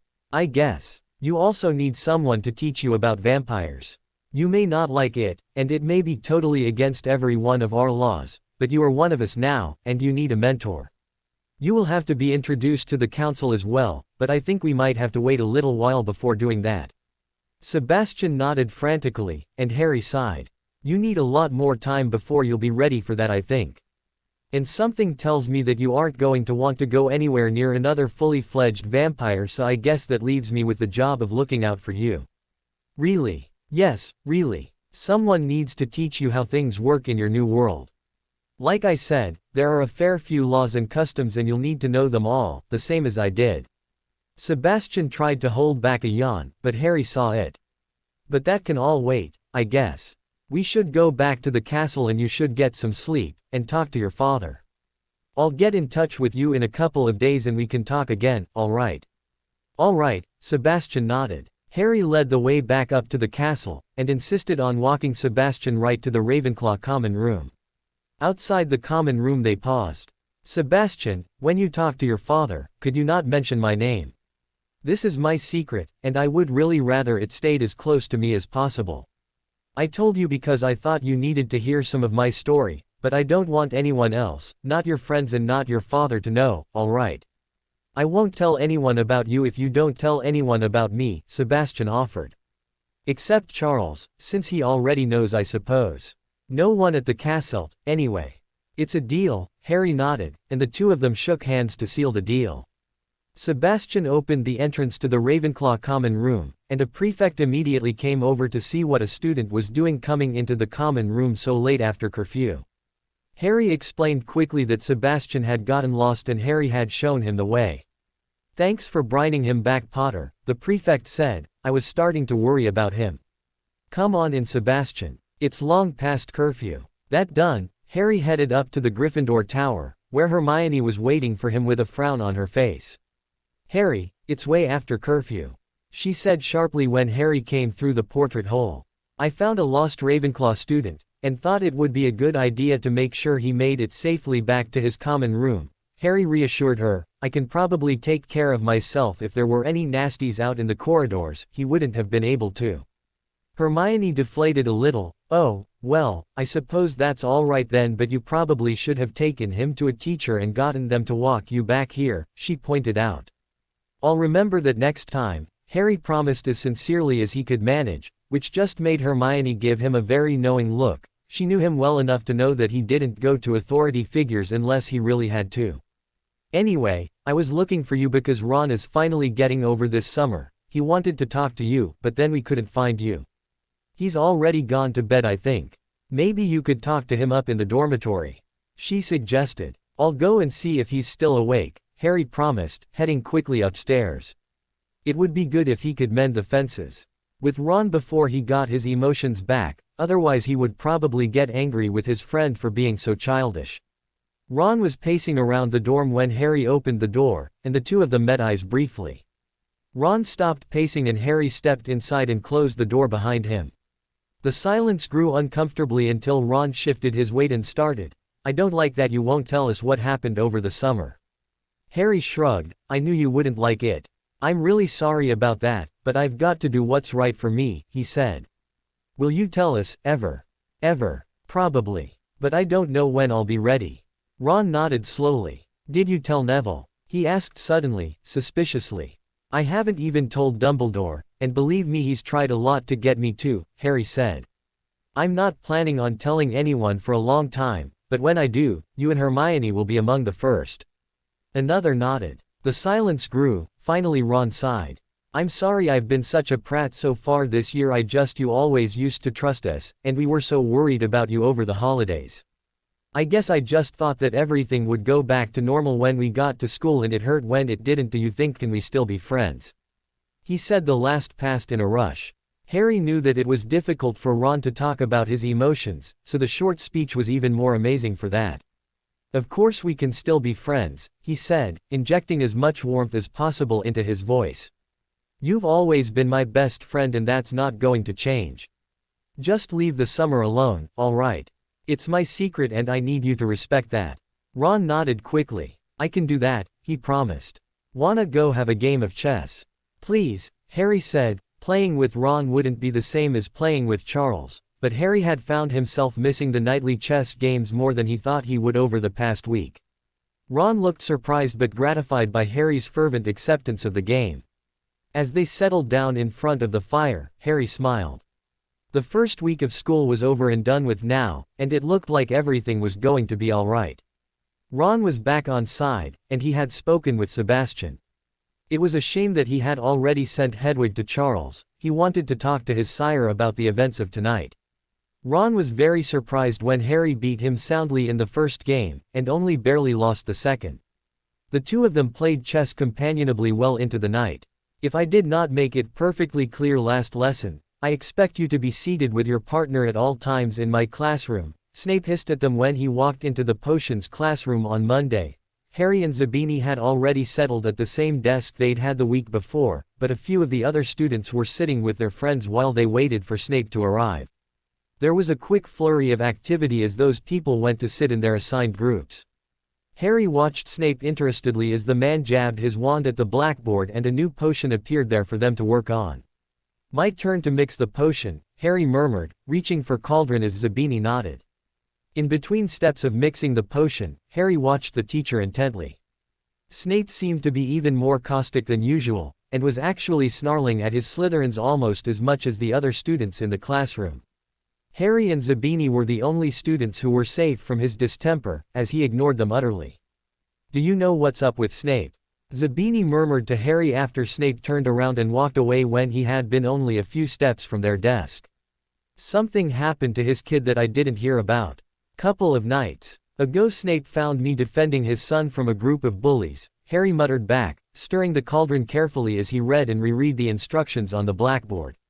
"I think it challenged the view he has of me, so he's trying to ignore me in an effort to pretend that nothing has changed." "That seems a little well childish," Zabini pointed out. "Name a time when Snape's attitude toward me hasn't been childish," Harry returned, smiling slightly. "I've gotten used to it. In any case, being ignored is much more pleasant than being tormented." One of the Hufflepuff students was reduced to tears by Snape's remarks as they spoke. "That's true. He's not even treating the Slytherins with the respect he normally does." "You really shook him up, Potter," Zabini said. It sounded suspiciously like a compliment. Working with Zabini this lesson went just as well as it had the week before. Zabini prepared the ingredients easily and made sure they were within easy reach of Harry when it was getting close to being time to add them to the cauldron. Aside from brief comments in regard to the work, and the short conversation about Snape himself, they didn't talk, but the silence between them was surprisingly comfortable, considering that they were a Slytherin and a Gryffindor trying to work together. At the end of the lesson Harry took their sample of potion up to the front desk while Zabini cleaned up the workstation. "Am I to come and see you for remedial potions tonight, Professor?" Harry asked politely. Snape gave him a venomous look and shoved a stack of paper Harry recognized as the essays he had written over the holidays. Your brewing is adequate for this class, Potter, as is your understanding of the basic concepts covered last year. I have better things to do with my nights than babysit you. See that you improve your skills in your own time, and I might allow you to remain in the class next year." "Yes, sir," Harry said, nodding his head respectfully and taking the pile of papers back to his desk. Zabini gave them a curious glance, but was too Slytherin to actually ask what they were about. Harry put them carefully into his book bag and waited for Snape to dismiss the class. Privately he wondered how long Snape would be content to ignore him. If he knew the potions master at all, soon enough he would be back to punishing Harry for challenging his views. What was up with Snape? Hermione asked Harry as they left the dungeons. Harry sighed and quickly explained about the run-in he'd had with the two Snapes, although he elaborated a little on the details for Hermione. "You really said that to him?" Hermione laughed as Harry finished the story. Harry shrugged. "I thought it was reasonably appropriate," he grinned. "Obviously gave the bastard something to think about. I don't think that it'll last long though. Everything should be back to normal on the Snape front in a week or two." "What was that he gave you at the end of the lesson?" "I was only allowed back into the class if I redid all the assignments from the last year and got the marks he deemed necessary to be part of his class this year. I didn't get an outstanding, so I'm only in the class on probation," Harry explained. "Oh, so that's why you were asking for a list of potions assignments over the summer. Ron and I were wondering what was going through your head when we got the request." Hermione nodded in understanding. "How did you do?" "Well, he just told me that my brewing skills and knowledge base are adequate for his class, and that so long as I work to improve them in my own time he'll probably let me stay for next year as well." Harry smiled a little. It was good to be able to talk to Hermione again, he supposed. She might not be anywhere near as intelligent as Charles, but was the closest he was likely to get in his age bracket. "What was that about Snape?" Ron asked as he came in from Care of Magical Creatures. Harry sighed and shook his head slightly. "Hermione, can you explain?" he asked, not wanting to go over the story for the third time in less than an hour. Harry looked around the room of requirement, which was currently a reasonably exact replica of the Gryffindor common room, letting a slight smile play across his lips. Around him were all the members of DA who were still in school. For this particular meeting he had asked that they bring no new people, although several students outside the original group had asked to be allowed to join. "Welcome back, everyone," Harry addressed them once they were all seated. "I hope things are going well for all of you so far this year." He paused there when the group started calling out confirmations. Once they settled down again, he continued. "I'm quite glad that all of you want to continue with DA this year, and so I've called this meeting so that you all have a say in exactly how that happens. There are obviously some changes this year. The most important thing is that we have a defense teacher who knows what she's talking about. Professor Delacour will be teaching basic defensive spells to all years this year. Even first years will be taught Stupefy, the Impediment Jinx, and a few of the other useful spells we covered last year. Older students will be taught a number of other useful spells for battle, ones that even I probably don't know about. Some of you may consider that defense classes will be enough to be going on with this year, and that's fine, they probably will be. But I will still be holding this group, and all of you are more than welcome to continue attending. As Professor Delacour should have most of the defensive stuff under wraps, I'm going to be focusing on battle tactics and spells. Last year I told you that the best strategy against Death Eaters is to distract or incapacitate them for long enough to escape. That is still a very valid approach, but my focus for this group this year is going to be on what to do when you can't run away. What do you guys think about that? I think that's a great idea, mate, Ron said immediately. The redhead seemed to be taking his regained position as Harry's best friend very seriously, and was being a little too supportive of Harry's suggestions. The other members of the group were slower to respond. Neville was the next to speak. "When we went to the ministry last year, we went there with the intention of attacking," he said slowly, "and we did pretty well, but against the Death Eaters we were pretty outclassed. I get the feeling that things are only get to worse on that front. There won't always be the option to run away. I want to learn how to stand and fight." Slowly the agreements came in from everyone, and Harry smiled at them again. "I'm glad we all agree on that. Something that I wanted your opinion on before we begin is what we want to do about membership this year. Last year that was easy. Whoever considered the risk to be worth the gain was welcome. This year there isn't really any risk. Do we want to have our doors open to everyone? No, Ernie Macmillan from Hufflepuff was the first to speak up. We came here to learn when everyone else too afraid, and that's an important part of the group. Besides, learning as a reasonably small group will be much easier and effective for everyone. If we let everyone join, pretty much the entire school would want in. After all, you're teaching. But we don't want to have too small a group, Ginny pointed out.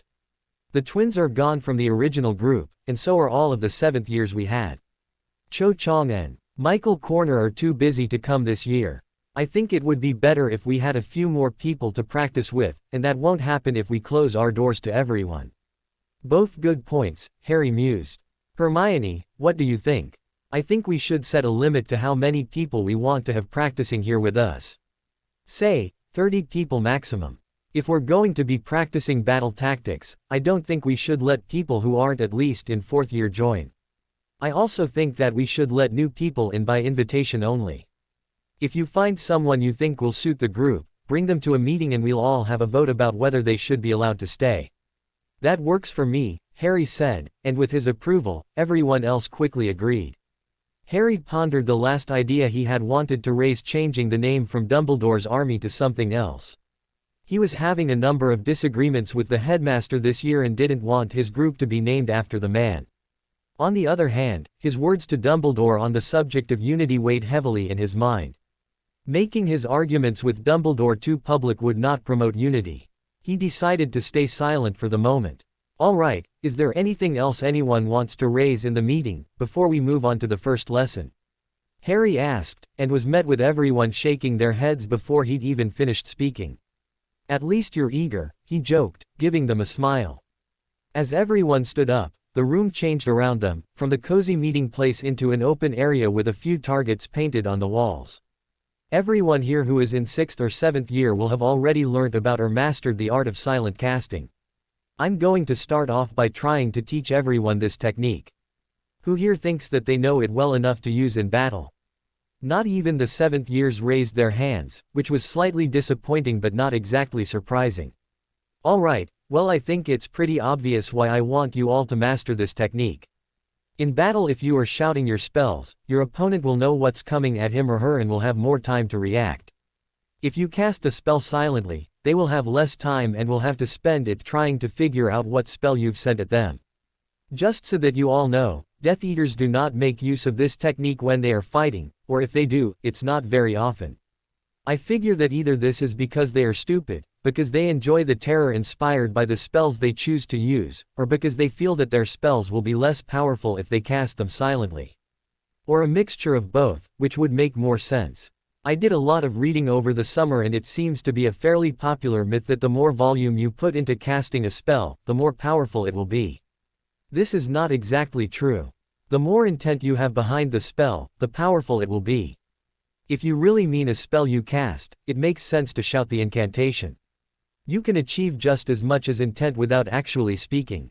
Harry drew his wand swiftly and spun around to face the targets on the wall. Stupefy, he thought, and a violet jet of red light flashed from the tip of his wand and struck the target dead on. There was a moment of silence behind him, then a burst of applause. You've been holding back in class, Hermione accused him, looking slightly odd. Harry shrugged, and addressed the group again. There is no reason why every single one of you wouldn't be able to do what I just did, but it takes some mental discipline to learn, especially for spells that you already learned to cast with vocal incantations.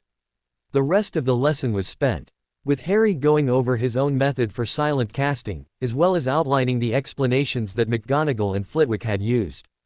A few hours, and a lot of practice, later, and everyone seemed to have found the technique that worked for them, and were having some success in applying it.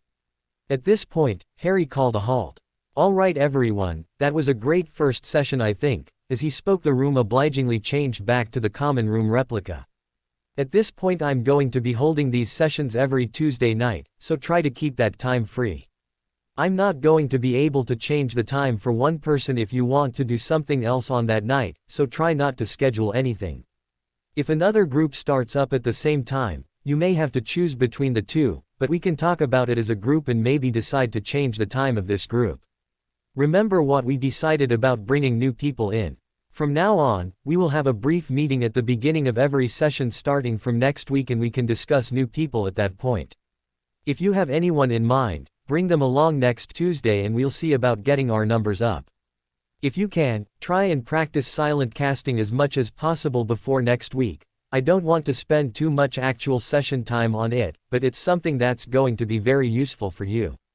Dear Harry, if you want to get Sebastian a bloodstone and a copy of the book, you will have to present him to the council so that they can officially assign him a teacher. That official teacher will be the one to provide him with the stone and the book. From what you have written about Sebastian's state of mind, he will not take well to being brought any further into our world at present. It is likely that he wouldn't accept a bloodstone of his own at this point in time.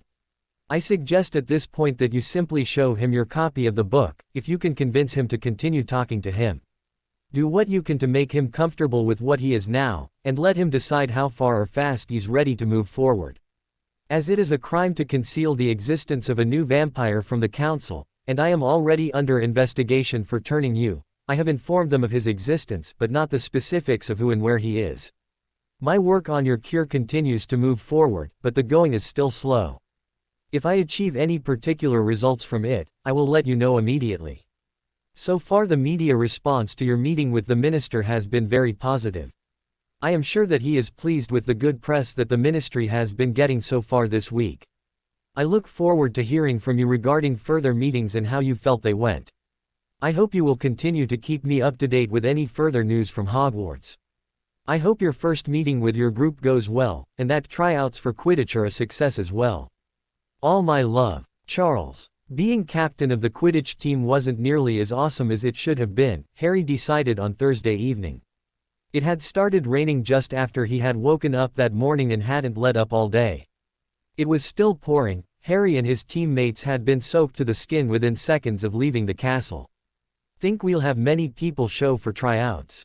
Harry asked absently, looking out of the changing room doors. It was another 10 minutes before the tryouts were supposed to begin, but no one had shown up yet. Should do, Katie Bell said reassuringly. Not only does almost every student wish they were on the Quidditch team, our captain is the most famous student in the school. Everyone wants a chance to be on the team with you. The weather will probably even work to our benefit. You know how many times we've had to do practice or have matches in the rain. Anyone who won't brave the weather to try out probably wouldn't work out. Harry nodded slightly. It made sense, he supposed.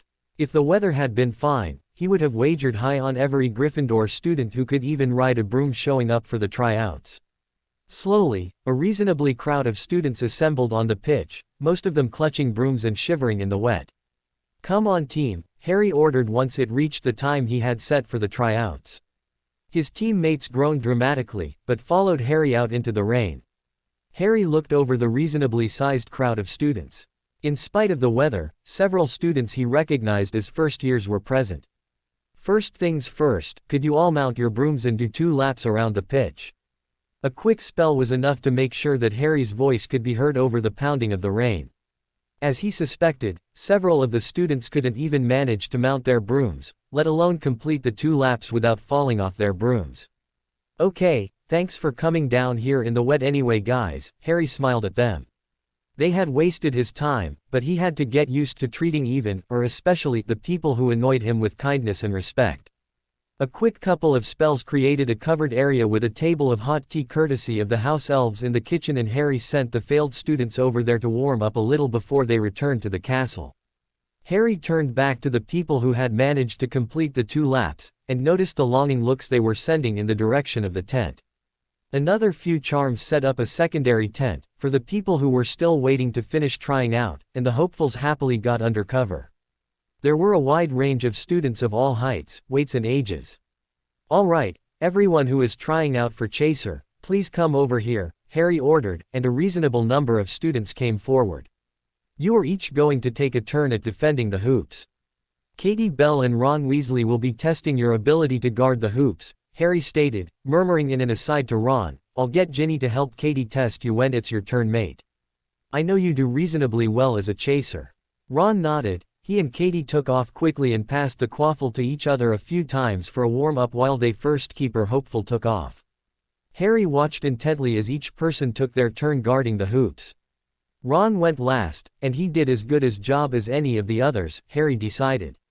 He supposed it was a rather good thing that without emotions, he would not be inclined to show favoritism to anyone. What do you think about keepers, guys? Harry asked the remaining team members. Ron stayed back to let the rest of the team discuss things without having to worry about hurting his feelings for the moment. Ron has my vote, Katie said immediately. He did a good job in the last game last year and he works with the rest of the team. I think that third year, Bryce Penn, was just as good though, and should definitely be on the reserve team for in case Ron has a case of the nerves again. We really need a keeper who won't freeze up. The other team members agreed, and Harry made a few notes on a piece of parchment he had carefully charmed to be impervious to the rain. That sounds good, Harry nodded his agreement. We'll post the results in the common room tonight, rather than now I think, he added. The chaser tryouts went well. Ron played the keeper position and they picked random groupings of 3 people, including the current chasers, to take turns in trying to score to see who worked best with who, and how good. They were at passing the ball and scoring. After them were the beaters, who were set up on brooms with a bludger and a beater's bat to see how well they did at keeping the bludger away from them themselves. Seeker tryouts were last up and Harry wasn't sure about the best way to test people for his own position. In the end he went with what Wood had done with him in his first year, throwing golf balls through the rain to see who could catch the most, and how easily they did it. It was no surprise to anyone that Harry did the best, but a second-year boy Harry thought his name was Furz Adams also did very well and had Nimbus 2001 to use. You obviously made the grade, Captain, Katie grinned at him when they all trooped back into the changing rooms. But that Adams kid gave you a bit of a run for your money. Definitely reserve material. Harry nodded in agreement. Considering how good Trouble is at finding me, he'll probably see a few games before I graduate. What about beaters? The Creevy brothers did a great job, Ron spoke up, a little unexpectedly. They look like they'll work really well together, maybe not quite as well as Fred and George, but well enough. Do you want Kirk and me to stay on the reserve team? Jack asked. You were definitely the second best, Ron said thoughtfully, his eyes distant. Harry was fairly sure his old friend was mentally going over everyone's performance in the beater tryouts. Yeah, I think you two were the second best and we already know that we all get along with you. So we'll go the Creevy brothers, with Kirk and Jack as reserves. Harry reaffirmed, waiting for everyone's agreement before he wrote the names down. Just the chasers left now, Harry said, looking over the names that he had jotted down as performing well. I think Katie should definitely stay on the team.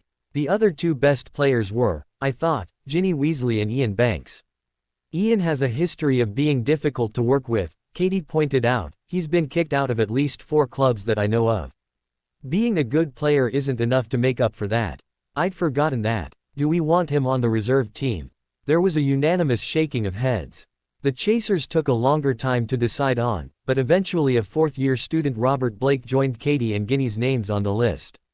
All right team, let's get out of this rain, Harry said. I'll go and post this in the common room. I've booked the pitch for a practice on Saturday afternoon. After that we'll be having them every Thursday evening, more if we can find time on the pitch in the run-up to a match. Half an hour later, after a long hot shower, Harry went down to the common room. The fuss of finding out who had made the team seemed to have mostly died down, but there were still a few upset or ecstatic students in sight. Harry, have you done your potions assignment yet? Hermione pounced on him as soon as he came downstairs. Yeah, it's mostly done, Harry responded, picking up his bag and sorting quickly through it until he had found what he was looking for. Why do you ask? I thought I'd give it a look over for you, Hermione offered, a little hesitantly. Harry gave her a reassuring smile and handed his essay over to let her read through. He understood that she was trying to get their friendship back to the same grounds that it had always been. He started work on the assignment Fleur had set for defense against the dark arts while Hermione checked through his potions homework. Harry, she spoke up after a little while and Harry looked up from the essay plan he was working on. This is really good. When did you start understanding potions this well? Probably when I spent half the summer holidays redoing all of last year's assignments, and brewing all the potions that I've had trouble with over the years on my own, to try and figure out what I was doing wrong without Snape breathing down my back, Harry said wryly. Why would you do that? I thought you hated potions. I need to get an O for potions in my newts if I want to be an Auror, Harry pointed out, and that's what I want to do when I finish school. I didn't think I would be able to get into Snape's class this year, so I was going to try and learn it on my own and then sit one of those summer courses so I could get into the Aurors anyway. Then McGonagall spoke to Snape to get him to let me in, and he made it a condition that I redo all of my assignments. Harry, you do realize you could get into the Aurors without getting all the grades you need, don't you? The Ministry would probably let you into any department even if you were totally unequipped to be there. I know. But I don't want to rely on my fame to get me places, Harry shrugged. I want to know that even if I wasn't the boy who lived, I could still what I wanted to in life. Hermione gave him a relieved smile. Sorry to bug you, Harry, it's just that you've changed so much over the summer. I guess I just wanted to make sure you hadn't become the type of person who would use money or fame to make the rules not apply to them. You've been kind of Malfoy-esque this year, only not so arrogant. Harry just nodded slightly, bored with the conversation already. Did you have any recommendation for my essay?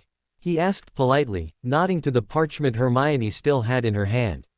Oh, Hermione blushed and gave it back. I got distracted, sorry, Harry. There really isn't much to improve, especially considering that it's still a draft. You misspelled 2 words, I wrote the corrections down for you but you probably would have caught them on your own. Harry took the parchment and found the 2 corrections she had mentioned. I imagine I would have, thanks for pointing them out though, he said politely, setting the essay carefully aside. He would finish it after he had finished his outline for defense. Don't worry, love. Ron finished his chess game with Dean and came to flop down beside his girlfriend and key her on the cheek. Harry may be able to finish his homework without your help, but I'm sure I'll still fail if you don't help me. Hermione keyed him in return, snuggling comfortably into his arms. You could do with taking a leaf out of Harry's book, you know, she told him with a smile. When it's time for the newts, I might not be able to do your homework as well as mine. Harry smiled at the happy couple and returned to his homework. While he was sure that being friends with them again would be a good thing in the long run, spending a lot of time with now was not something that he had really wanted to do. Ron and Hermione knew him better than anyone else in the school, and they were the 2 people most likely to realize that something was really wrong with him. I'll give you 2 some space, he said a few moments later, gathering up his essays. I need to do some research in the library for these assignments, so I'll see you guys at curfew. Do you want some company? Ron asked, looking away from Hermione for a few seconds. If Harry said yes, he knew that Ron would come with him, but at the same time it was very obvious that Ron wanted to stay exactly where he was. Thanks, but I'll be fine on my own, Harry said, and left them to it. Time rushed by in a haze of lessons, homework, research, Quidditch and DA, and before Harry knew it the first 3 weeks of term were behind him. Everything had been going excellently. The Quidditch team worked together like a dream, and since they had a full reserve team there, practice sessions were usually just mock matches between the 2 teams. Since posting the original listings for the team, Harry had been forced to make a few changes when he realized that one of the reserve chasers worked much better with Ginny and Katie than Robert Blake, who tended to work better with the other 2 reserves. DA had acquired a few new members, and pretty much everyone was able to cast at least the basic defensive spells silently, which Harry considered a fairly major achievement. He was going to try and teach them all new spells using silent casting methods, rather than let them learn by incanting the spell out loud. Working on inspiration from the Aurors, Harry organized everyone into pairs, and then sorted the pairs into larger groups. If you ever go into battle, the smart thing to do is not to do so alone. Have at least one other person who will be there to guard your back, and get used to working in groups as much as possible. It will be much more effective, he explained to them. Your partner is there to watch your back, and you are to watch theirs. If they get stunned, revive them. If they look like they won't be able to block or dodge a curse, then block it for them or pull them out of the way. So far, the response to this idea had been good. Harry wasn't alone in seeing the benefits of good support. He was planning on teaching them to fight both alone and in different-sized groups by using combat simulations, an idea borrowed from both the Aurors and a number of the books he had read over the holidays about ancient wizard battles, but for the moment was concentrating on teaching them a number of the spells he had picked up over the holidays. DA was very much on Harry's mind as he stayed behind on the Quidditch pitch after sending his teammates back to the castle one Thursday night. putting away the brooms and trying to concentrate on reviewing a number of the plays he had had the team working on that day. Finally, he gave up on the plays and put the charts away, changed back into his school robes and headed slowly in the direction of the castle. It was only just starting to get dark, and he moved slowly to savor the feeling of solitude. He was about halfway to the castle when a sudden gust of wind carried a familiar scent to him. Harry spun around and looked intently in the direction the wind was coming from. After a few seconds he saw a figure lying on the ground over by the lake edge. Harry raced over the figure, knowing even before he reached it who he would find. Sebastian Snape was crumpled on the ground under a tree, his face pale and bloodless, and his heart only barely beating. Harry scooped the boy easily into his arms, a quick charm ensured his broom would follow behind him without needing to be watched, and he set out at a ground-eating jog in the direction of the castle. As he passed through the doors, he paused for a heartbeat, trying to decide if he should take the boy in his arms to the hospital wing or down to his father's office. He wasn't sure if Sebastian had said that Dumbledore knew about his affliction, so Harry decided to go for the safer route and take the boy to his father. Reaching Snape's door, Harry kicked at it since he couldn't free a hand to knock. He heard Snape getting up painfully slowly. "Hurry. This is an emergency." He barked at the door, and was rewarded by Snape throwing the door open. "Pot Sebastian, what happened? What did you do to my son?" Snape demanded, yanking the door further open and pulling Harry into the office. "I found him like this down by the lake on my way in from Quidditch practice," Harry explained hurriedly, laying Sebastian down on Snape's desk at his teacher's commanding gesture. He stepped back so that Snape could start running. "Diagnostics. I don't know exactly what happened, but I can guess. Your son has been starving himself, Professor. He is too revolted by the idea of drinking human blood that he waited too long to feed." He was interrupted by Snape's wand appearing in his face, forcing him up against the wall. "What are you implying about my son, Potter? And what basis do you have for making this accusation?" Snape demanded, his voice soft and dangerous. "Professor, with all due respect, you have more important things to worry about right now," Harry pointed out. "Your son is unconscious, blood-starved and dying. How I know doesn't really matter until he's better." Snape glared furiously, probably because Harry had pointed out the truth. He withdrew his wand and returned to his son, opening a drawer and bringing out a blood pop. "That won't help," Harry said helpfully as he stepped away from the wall. "Shut up, Potter, you don't know what you're talking about." "Yes I do. And it's not going to work. Sebastian has been eating blood pops all year and it hasn't been helping. They're enough to stop the general craving, can sustain a vampire for a few hours if they can't find something fresh, but they were created to be an enjoyable treat for a vampire, not a food source. Your son needs real blood." Snape opened his mouth as though to protest, and then shut it again when he seemed to realize that what Harry had said made reasonable sense, and that he didn't know enough about the subject to refute the claim. "I assume you will allow him to take your blood," Harry continued when he was sure Snape wasn't going to interrupt. "He's unconscious, so he isn't going to be able to feed properly himself. Make a cut on your wrist and bring it to his mouth. His instincts will do the rest for him, but make sure you don't let him take too much." Snape nodded and, surprisingly, didn't argue.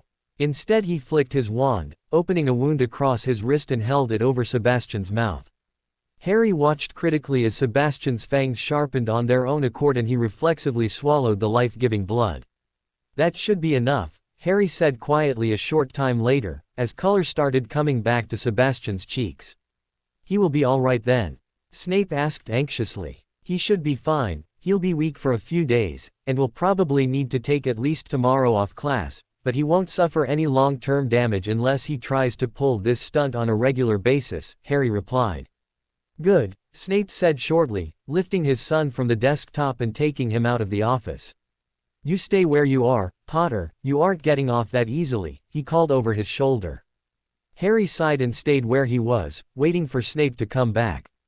"Explain," Snape ordered. "The place I was staying over the summer had a vampire coven nearby," Harry said with a slight shrug. "Charles, the man I was staying with, was on reasonably friendly terms with them and I took the opportunity to learn something of their culture, how to recognize them and such." "Don't play games with me, Potter." Harry raised a questioning eyebrow. "The shield you were using in occlumency, I recognized it the moment I saw it. When he was bitten, my son's mind developed the same shield overnight." There was a vampire attack near your home the night before you left. You were bitten then, weren't you? No, Harry stated, perfectly truthfully. It's true that vampires develop natural mind shields after they are turned, but it is possible, with the right training, for a human to emulate those shields. When Charles learnt of the attacks Voldemort had been making on my mind, he enlisted the help of his vampire friends to teach me to defend it in a way that Voldemort would not be expecting. I lied to you at the start of the term. I didn't learn the technique in a book, and I didn't bother asking Charles to send said non-existent books here when you told me to. Snape narrowed his eyes slightly. I have spoken with your son before. He knows I am aware of what he is, and I have promised to keep his secret. I asked that he not mention to anyone that we had spoken, as I want to my activities over the summer as quiet as possible. Thank you, Snape ground out the words unwilling. I appreciate you keeping my son's affliction quiet. Everyone is entitled to their secrets, unless those secrets are likely to cause harm to others. Make sure your son feeds, Professor, or he will become a danger to the students here, and will risk exposing himself to them. He has made his distaste of the idea of drinking from humans very clear, so I suggest you try and find another way to get him food. That was what the blood pops were for, Potter, Snape pointed out. A viable food source, Harry rolled his eyes. If I might suggest, Muggle hospitals keep blood banks for giving transfusions to patients who need them. I'm sure an enterprising wizard would find it easy enough to steal some. The blood is packaged and preserved, and while not as nutritious as fresh blood, perfectly acceptable. Snape nodded slowly. You will not tell the headmaster about this? He inquired. About what? Harry asked innocently. I found your son out by the lake, upset because he is still being picked on, and brought him down to you. We had a brief discussion about the nature of bullies, and Sebastian felt much better for knowing that there was an older student watching out for him.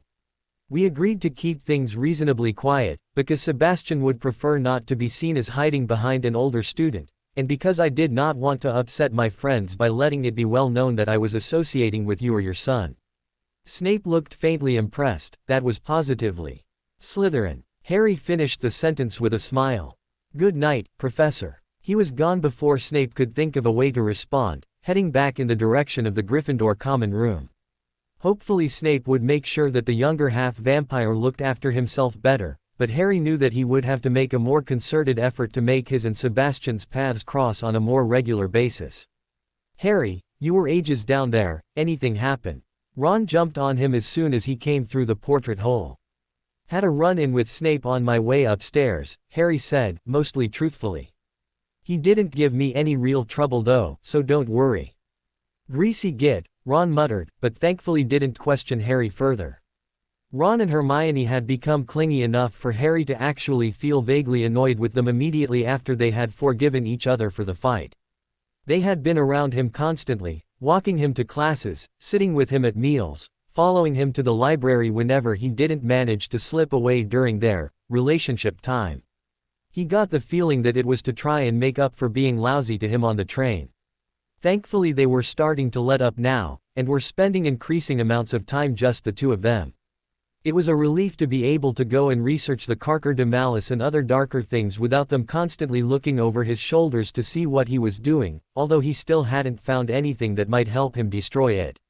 Now, while we are on the subject of heirs and the passing down of lordship of the ancient and/or most noble houses, I will touch briefly on inheritances, as I know it is a subject of some confusion, especially for those who have little knowledge of the ancient traditions. Professor Lenoir stated. It was nearing the end of the lesson and they had just finished their section on pureblood hierarchy, but there was a bit of time left before the end of the lesson.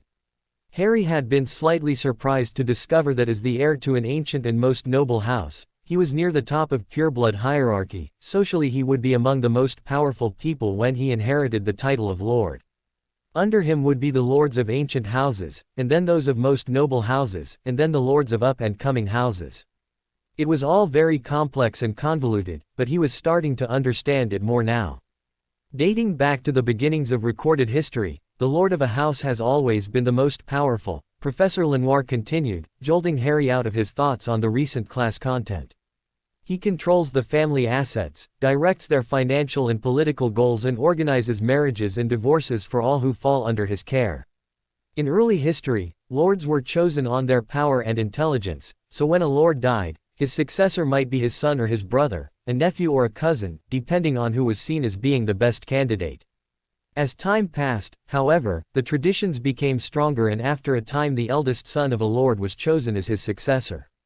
This worked well for stability's sake. Of course, everyone knew who the next lord would be, and inheriting the title was a straightforward affair. However, it did mean that the new lord might not be powerful enough to defend the family name in times of strife. In order to deal with this problem, the ancient and most noble houses called upon ancient magics to bind certain gifts to their line, so that when a new man took on the mantle of lord, he gained the ability to wield that power. The powers that were bound were chosen by the lords of the time, based upon what they felt their descendants would need. A fairly well-known example is that the Slytherin family bound Parseltongue to their line, although it was a talent that was reasonably common in their family anyway. Most inheritances are kept a strictly family matter, and thus are held secret until such time as a new lord goes through the inheritance ritual. The bell rang, interrupting the professor. That will be the extent of our coverage of inheritances in class, Lenoir announced. I would like you each to write a 12-inch essay on the pros and cons of using ancient magic in this fashion, due next Monday. The reading you will need to do for that essay should give you a more than adequate understanding of them. Dismissed. You're set to inherit the Potter title this summer, aren't you?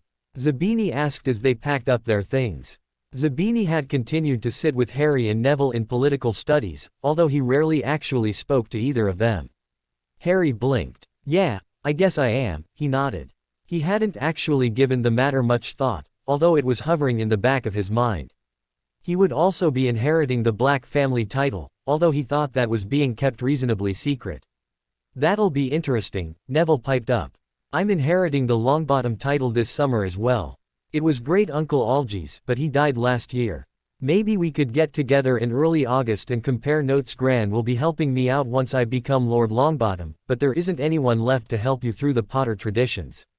I might be able to help a little. I'm sure heaps of other people will too. It's quite unusual to see a lord at school, Zabini reflected, and we're going to have two of them, in the same year. Well, I suppose that's what comes of wars. It's a shame that you're both Gryffindors. From what I've heard, Slytherin provides a much better support system for heirs. In that regard, it is perhaps a shame that I am not in Slytherin, Harry said lightly. Neville has the support of his family, particularly his grandmother, and he will be well groomed for his inheritance. As the only living member of my family, it will be more difficult for me to find support. Although, as Neville pointed out, I am sure there will be no end of people willing to help me with any problems I might have. Am I hearing right? Gryffindor's own golden boy thinking he would have done better in Slytherin. Zabini joked. In regards to being an heir, I accept that being a Slytherin would have been of greater assistance to me, Harry corrected. I am, however, very glad that I was placed in Gryffindor, and I would not change that. Zabini smiled. I was only teasing, Potter, he assured them. I should go. Malfoy will be wanting a report on every fidget you made during class, and of course it wouldn't do for me to appear at all friendly with a pair of Gryffindors. Zabini is odd, Neville remarked as they watched the tall black teen saunter off in the direction of the waiting group of Slytherins. Very, Harry agreed. Do you think he's just talking to us because Malfoy wants him to? I suspect that he talks to us because he wants to, and manipulated Malfoy into giving him the job of spying on us to cover up the fact that he is actually interested, Harry said, tilting his head slightly to one side as he considered the question. That seems rather convoluted, Neville remarked, frowning slightly. He is a Slytherin. One of the defining characteristics of his house is cunning, along with ambition, Harry pointed out. The Slytherins we know particularly well don't emulate the cunning part, but there are a lot of students that we don't know. And we don't know them because they are cunning enough to keep their ambitions secret, Neville nodded his understanding. It was pleasant, Harry decided, talking to Neville. Unlike Ron, the Longbottom heir didn't need everything spelled out for him, and could actually pick up on some of the more subtle things that Harry touched on. You will make a good Lord Longbottom, Harry said quietly, and left Neville flushing at the praise, as he continued on his way to lunch. Harry returned to the restricted with yet another book that had failed to give him any further information on the Carker de Malice. He had almost exhausted Hogwarts' supply of books that touched on the matter at all, and had yet to find anything of use. Interesting reading, Potter, Zabini murmured quietly from just behind him. If you say so, Harry let his voice come out bored. Vampire senses had prevented Zabini from sneaking up on him, as the Slytherin boy had obviously been trying to. Nice attempt at stealth, Zabini. The Slytherin boy flushed slightly. You heard me. Harry let his lips quirk in a faint smile. I did. If it makes you feel better, your attempt probably would have worked on anyone who hasn't spent most of the last 6 years foiling a Dark Lord's plans. Zabini gave him a swift smile in return, the expression on his face saying clearly that he wanted to tell Harry something but didn't know how to start. Finally, he sighed. Not all of Slytherin House has the same goals, Potter, for all it may seem that we do. Malfoy is only one person, however much power he has right now. And the rest of Slytherin gives the appearance of following him so that they will be left in peace to follow their own goals. Some do follow him, Zabini admitted, the Parkinson girl, not. A few others in previous years the relationship has worked. He has been the Slytherin poster boy and kept everyone's attention focused on him and his doings, which has worked out to everyone else's advantage. This year he is asking for more active support. Harry guessed. Some of us will only be willing to keep up the facade for so long. Eventually he will demand that we cross lines we aren't comfortable with, and then everything will fall apart. And you are here looking for allies for when that happens. Harry guessed. Zabini nodded. Why not go to Dumbledore? Zabini shrugged, either unwilling or unable to answer the question. Why come to me, then? I want neutrality, Potter. You are the person most likely to protect me without demanding that I take part in the war. I know that the Dark Lord and his followers will never let me do that, and I guess I didn't go to Dumbledore because I don't feel he'll let me be neutral either. So you think that I will give you protection without demanding a price? Harry asked. I think you will give me protection without demanding a price I am unwilling to pay, Zabini corrected him. Harry nodded his understanding. You can speak to me under the guise of spying on me for Malfoy, can't you? He inquired. Zabini nodded in confirmation. Good. We should probably start studying for potions together, so that we'll be able to get the best marks we can in our exams. When is a good time for you, Potter? Zabini asked. Harry did a quick review of his schedule. I have a free period before lunch on Wednesday, you have it free too, don't you? We could meet up then. Sounds good, Zabini confirmed. And Potter. Thanks. Harry's lips quirked in a smile. For what? He asked rhetorically. He and Zabini both understood that he was giving the Slytherin a chance to get to know him, to prove that he wasn't on the Dark Lord's side, but neither of them would ever come this close to saying it out loud again. Not until the matter was decided. Oh, Zabini turned just after he started to walk away and Harry looked up at him. Professor Lenoir sent me to find you, he would like you to meet him in his classroom in an hour. Thanks for the message, Harry nodded, silently wondering what the political studies teacher wanted with him. He supposed he would find out in an hour. Harry put the problem easily from his mind and picked up another book that might contain the information he sought in regards to the Carker de Malice. He looked through another 2 books before giving up his search for the evening. A few minutes later he was knocking lightly on the door to the political studies, and Professor Lenoir opened it to let him in. Ah, Mr. Potter. Mr. Zabini did pass on my message then. I worried that it might get lost in his attempts to further his own plans. Harry smiled. Mr. Zabini seems rather adept at combining tasks, he said politely, watching as Professor Lenoir paced around the room. When the man didn't speak for a little too long, Harry prompted him, What did you want to see me about, sir? Has Professor Dumbledore been speaking with you, Mr. Potter? Lenoir spoke suddenly, the words rushing out almost too fast for Harry to understand. Has he called you to his office to speak with you about? He stopped abruptly, closed his eyes and took a deep breath before speaking at a more normal pace. Has Professor Dumbledore spoken with you regarding the popular opinion that you are the chosen one? Professor Dumbledore and I spoke briefly on the subject at the end of last year, Harry said carefully, eyes narrowed slightly as he looked at the man. Did Professor Lenoir know the prophecy, or was he trying to find out more about it? So you are the one with the power to defeat the Dark Lord? Lenoir demanded, but continued before Harry could say anything, I was almost certain it was you and not the Longbottom boy, I suppose. Dumbledore has confirmed it then. You know the prophecy. Harry interrupted and Lenoir started, as though he had forgotten Harry was in the room. I know the first part. I suppose there must have been more to it than what I heard, Lenoir admitted.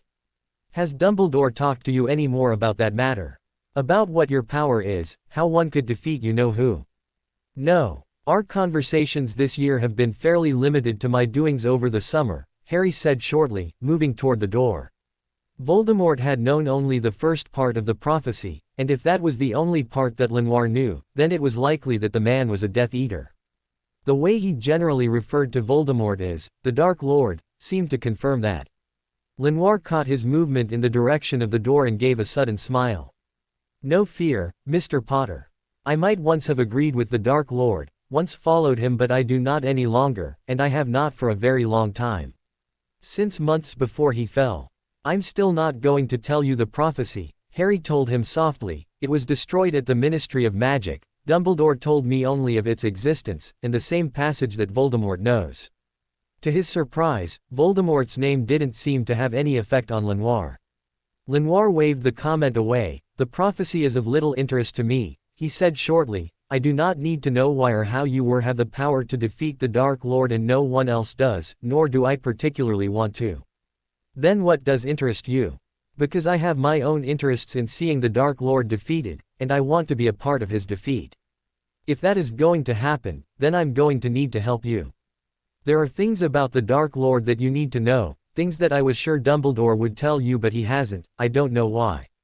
Dumbledore possibly doesn't believe me trustworthy after my actions over the summer. Harry offered an answer to the question while the majority of his mind tried to figure out what the earlier part of Lenoir's comments might mean.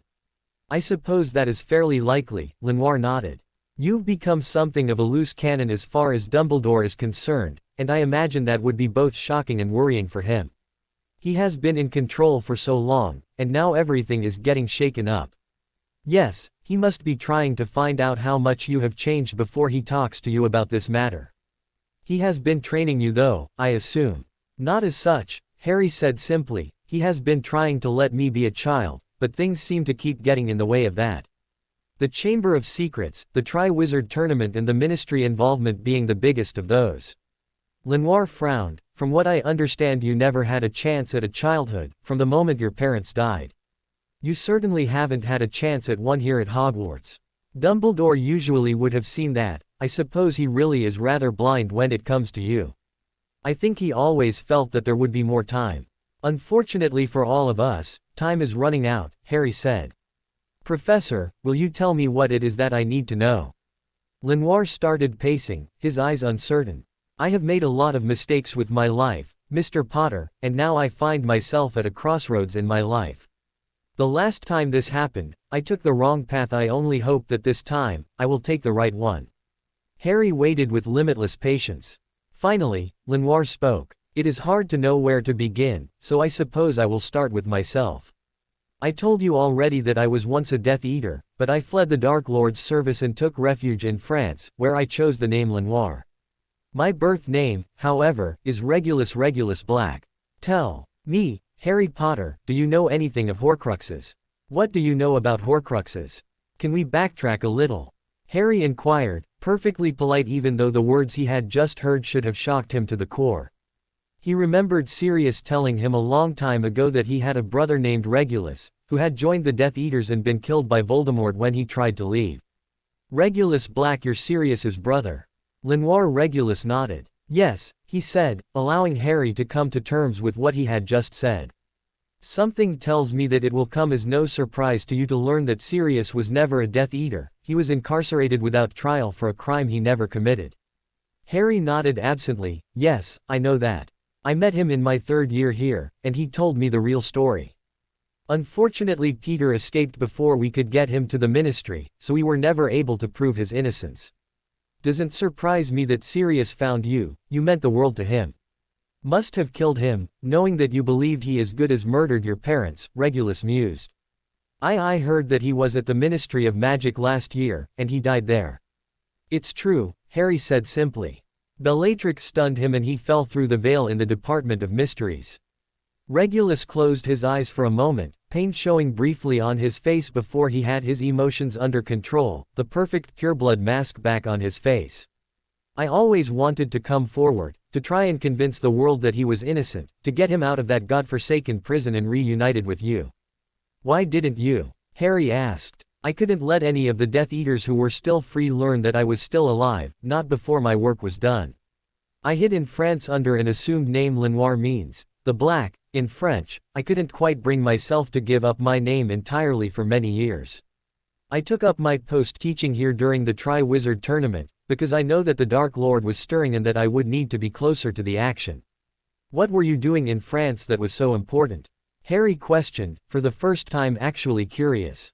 This could be useful to him in some way. And Sirius told me you were a Death Eater. Didn't Voldemort kill you? Regulus flinched a little at the name, but shook his head. To answer your second question first, I was a Death Eater. I joined the Dark Lord's ranks straight out of Hogwarts, convinced that he was finally doing what was right for the world and purging it of the filth that had found its way into our society. It took me about a month to realize that while I agreed with the Dark Lord's goals, I didn't like his methods. I stayed in the Death Eaters for nearly a year, out of fear and out of a growing desire to see the Dark Lord destroyed. The things he did were abominable, and I knew that someone had stopped him, and that they would need inside information to do so. For a long time I wanted to be that person, to be the hero and make up for the mistakes I had made, but after a while I realized that I wasn't anywhere near powerful enough. I spent that year researching the Dark Lord and finding out as much as I could of what he was doing to become immortal, so that I would be able to tell someone with the power to defeat him, like Dumbledore, what he was doing. Somewhere along the line he came to suspect me, and eventually he ordered my death. I don't think he realized that my treachery had gone as far as it had, because he sent one of the rank-and-file Death Eaters to do the deed. I modified his memories so that he would remember killing me, and fled England entirely. Regulus let the story pour out, and Harry got the feeling that he had been getting desperate to tell someone. As for what I was doing in France, it was a continuation of what I had been doing in the Dark Lord's service, trying to find a way to destroy him. And that takes us back to my earlier question for you: do you know what a Horcrux is? Harry frowned slightly, thinking back to the summer. The word was familiar. He was sure that he had come across it when he had researched the Carker de Malice in the Potter Library. It's a very dark object, he said slowly, the information coming back to him. It's created when a dark wizard splits his soul and stores half of it in an object, the Horcrux. Correct. Regulus nodded. I'm surprised that an innocent Gryffindor such as yourself would have any knowledge of such a dark artifact, Mr. Potter. Innocent. Harry arched an eyebrow, allowing a faint smile to play across his lips. Hardly. I found the information when I was researching a new weapon that Voldemort has uncovered.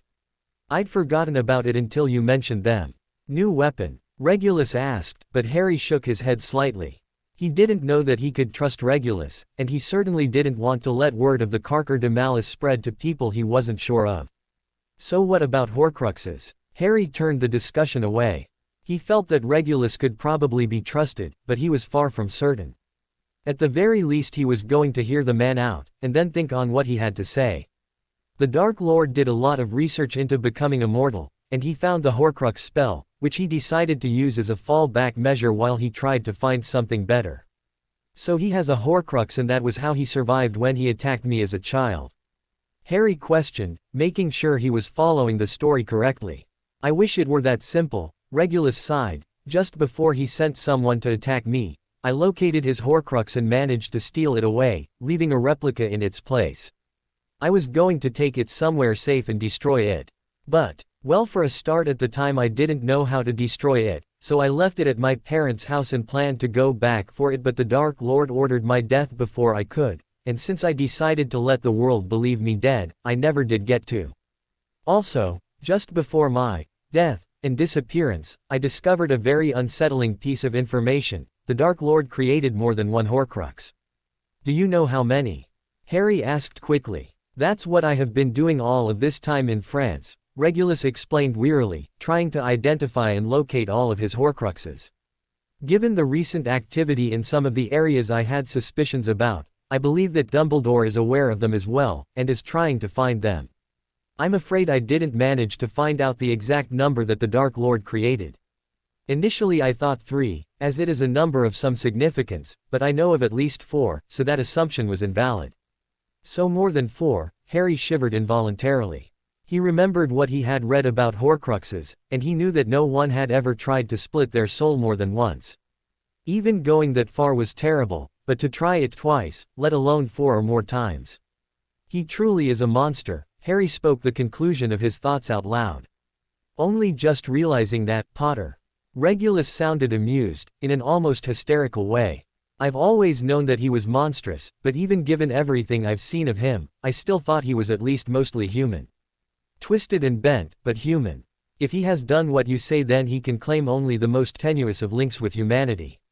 That's Merlin's honest truth, Regulus agreed, and for a few moments they were quiet. So why are you telling me all this? Harry asked eventually. Regulus gave him a surprised look. I already told you that I know you are the one destined to fight the Dark Lord. If you want to have even the slightest chance of succeeding, you'll need to destroy all of his Horcruxes to render him mortal before he can be killed. I suppose I will, Harry nodded. Thank you for telling me this, Professor Lenoir. In private, I would prefer you call me Regulus. After all, you are my god-nephew, if such a thing exists, and my adopted nephew, if it doesn't. Adopted? Harry questioned, the faintest stirrings of surprised curiosity filtering through to him. When you were born, Sirius was named your godfather. The war had already started back then, and Sirius didn't want to have children while the world was still under threat. At the same time, he desperately wanted to know that something of him would survive the fight. He absolutely adored you, and he asked permission to do a blood adoption ritual on you and make you his heir, unless he had any other children. Blood adoption, Harry whispered. He had heard of this, both back at Potter Manor and during his political studies class. That ritual means that I have some of his blood in my veins, he recalled. I am, both legally and actually, Sirius's son. The realization provoked enough emotion that his eyes filled with tears, and 2 drops ran down the sides of his face. They dried up again within seconds, but Harry knew that he would be writing to Charles again tonight. I read recently that he left everything to you in his will. Because of the blood adoption, you will still inherit the lordship of the ancient and most noble house of Black even if I ever were to let it become public knowledge that I'm still alive, Regulus explained. I'm sorry, Harry said automatically, I wouldn't want to cheat you out of your inheritance. It doesn't matter to me at all, Regulus assured him, better it go to you, really, for a great deal of reasons that I don't really want to go into.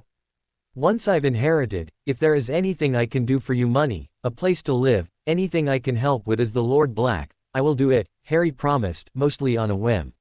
He felt the tingle of his blood magic a little too late, binding him to his oath. Thank you, Regulus whispered, eyes full of emotion that he couldn't quite hide behind his mask.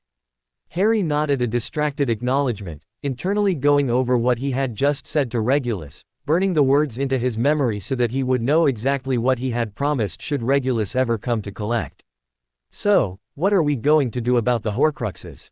He asked after Regulus had gotten himself under control again, and he was convinced that he wouldn't forget his promise.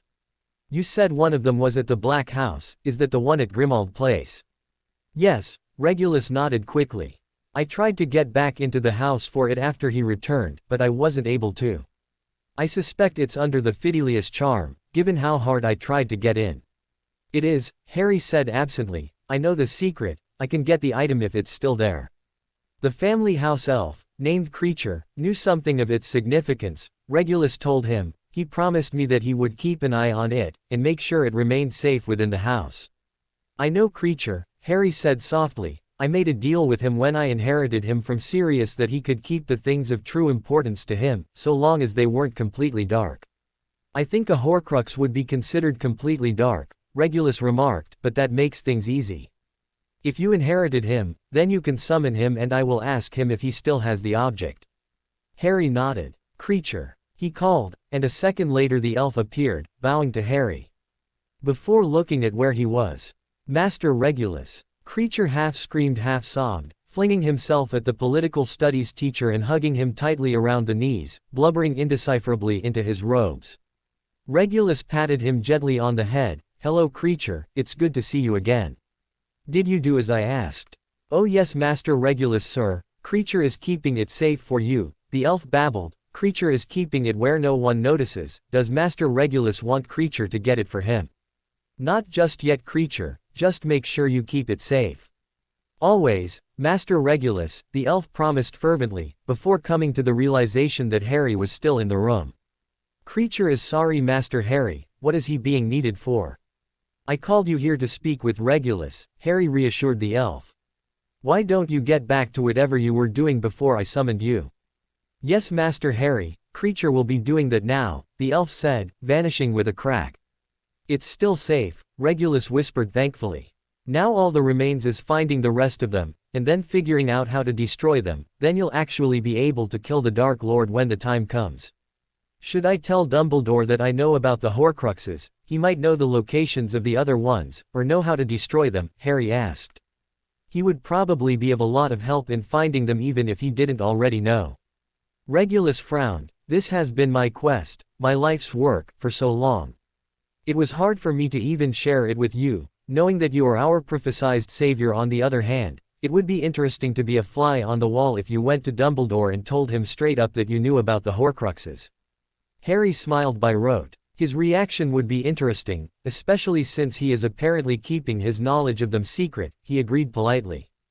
Perhaps we shouldn't involve him just yet. If he did not choose to trust me with this information, then I see no reason to let him know I have it. You and the headmaster really are at odds this year, Regulus remarked, shaking his head slightly. But I agree with you, if he's keeping secrets from you, he can hardly expect you to do anything other than keep secrets in return. You know of 4 Horcruxes you said, do you know where they are? Have you identified them yourself? Only one, the one that creature has. It is a locket, one that was owned by Salazar Slytherin.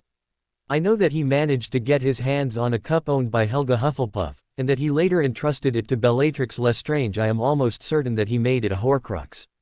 I think it logical to assume, then, that he located items belonging to the other 2 founders, and made them Horcruxes as well. How would you tell that something was a Horcrux? From what I read, you can make one out of anything, even living beings, Harry said slowly. That's true, although making a Horcrux out of a living being would be a little stupid, considering that a living being would have a will of its own and would be able to live its life against the wishes of the Dark Lord that created it. It would be a little too easy to lose track of, but I suppose it would work well enough if you were desperate. So we can probably rule out living beings, Harry said softly. Voldemort isn't a stupid person. If he was, he wouldn't be nearly as much of a threat. It doesn't answer my question though. How do you tell? I am not entirely sure how you would tell if it were a Horcrux. I know that the Dark Lord chose items that were of some significance to him. The Locket of Slytherin was a family heirloom, and the rest of the founders are well-known figures of power in our world. Having something from each of them would have been a bit of a power trip for him. I am convinced that Slytherin's locket is one because of its location, and because it resisted all my initial attempts to destroy it. Harry nodded again. I was just asking because in my second year, a diary was brought to this school by Lucius Malfoy.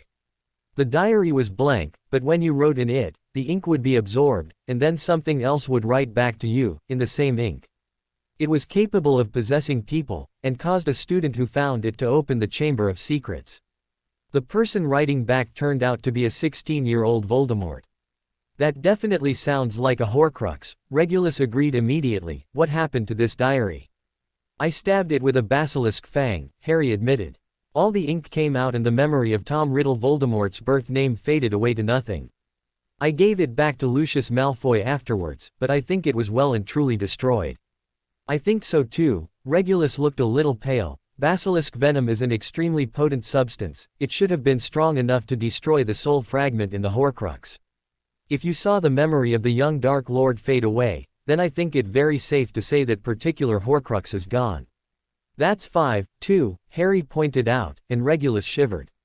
Do you know of any others? Regulus sighed and shook his head. I know that he entrusted one to Bella the Cup and that he entrusted something of deep importance to Lucius, which must have been the diary. The locket was hidden in an ocean cave by a town I think he grew up in. I think he may have hidden something in the village of Little Hangleton. That's where the graveyard that he picked to return to life in.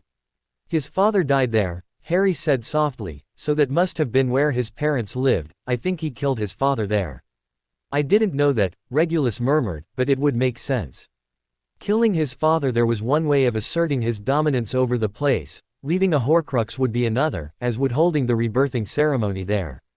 He has always placed a great deal of significance in such things.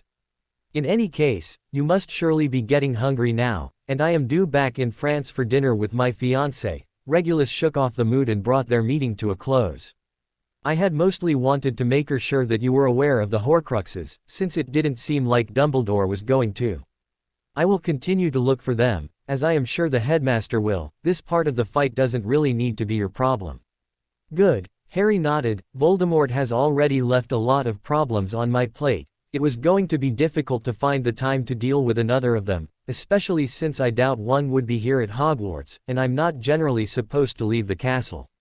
Actually, I wouldn't be at all surprised if he had left a Horcrux in the castle. It is another of the reasons I came to teach here, Regulus corrected him. As I told you before, he places a lot of significance in places and objects of power or history. Hogwarts would be the ultimate place to leave something he considered precious. Harry sighed and nodded. I suppose you are right, it would make a lot of sense for him hide one here.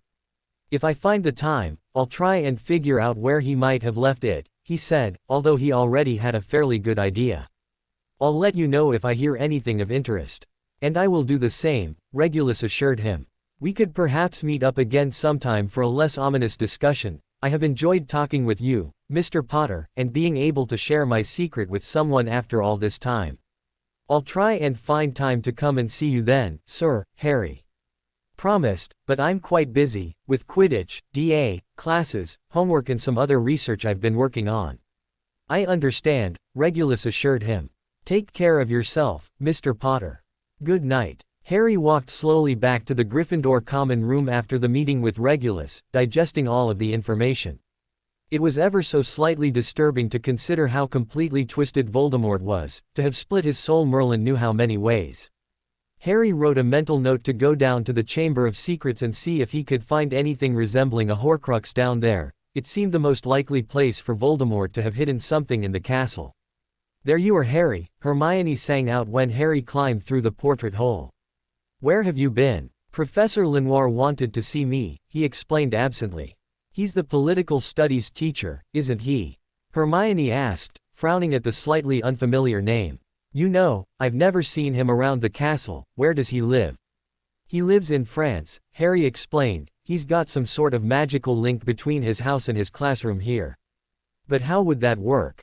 All the wards around the castle should stop you from being able to establish a link like that, Hermione said, frowning at the puzzle. Harry shrugged, but she'd already stopped paying attention to him. Her mind focused on trying to figure out how the magic was done. Damn, curfew already. I wanted to go and check the library, she said a minute later, getting up from Ron's lap. I'm just going to check my copy of Hogwarts, a history, she announced, heading up to the girls' dorm. Thanks, mate, Ron said, voice laden with joking sarcasm. Harry gave a slight smile in return. I'm going up to the dorm, Harry told his friend. I need to write a letter home, but I'll be down later for a game of chess if you like. Sure, Ron sighed. I suppose I should get started on that assignment for Flitwick. Isn't it due tomorrow? Harry asked. He'd finished the assignment last week. Yeah, Ron sighed dramatically again. I got distracted, he explained, and I didn't want to say anything to Hermione, because she'd get all angry at me leaving it to the last minute. Do you think you could give me a hand with it?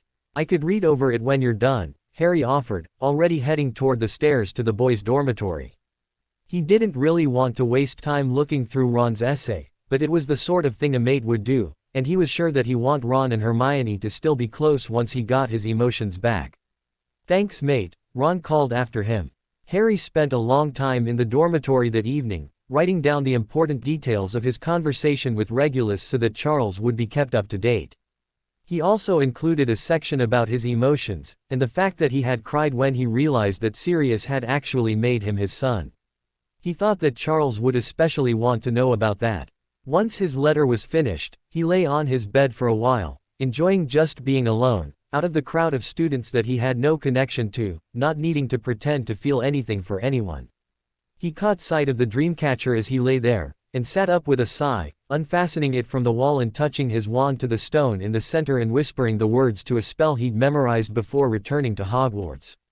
He sank immediately into his mind, watching the dreams and memories unfold as though from a distance, not truly a part of them. He watched as Sirius fell through the veils again and again, saw Cedric's lifeless eyes staring at him. Those were his own nightmares, he was sure, but there were others, featuring the torture and death of people. He didn't know, and he knew that Voldemort had sent these to plague his sleep. Harry, Fleur greeted him the next morning just before sunrise as he jogged down to meet her at the edge of the forest. I haven't seen you for a few days. Sorry, he apologized by habit, I've been a little busy with my homework, can't always get away in the early hours of the morning. I've just been practicing whenever I find the time. Fleur nodded and the two of them settled into their morning routine. Since that first morning, Fleur hadn't said anything about it was that she needed to find out if he was worthy of, and the otherness that he had seen in her eyes that day hadn't shown itself again. It was pleasant, and Harry enjoyed their mornings together as much as he enjoyed anything these days. Once they were done, they walked together up to the castle for breakfast. How is your defense group going?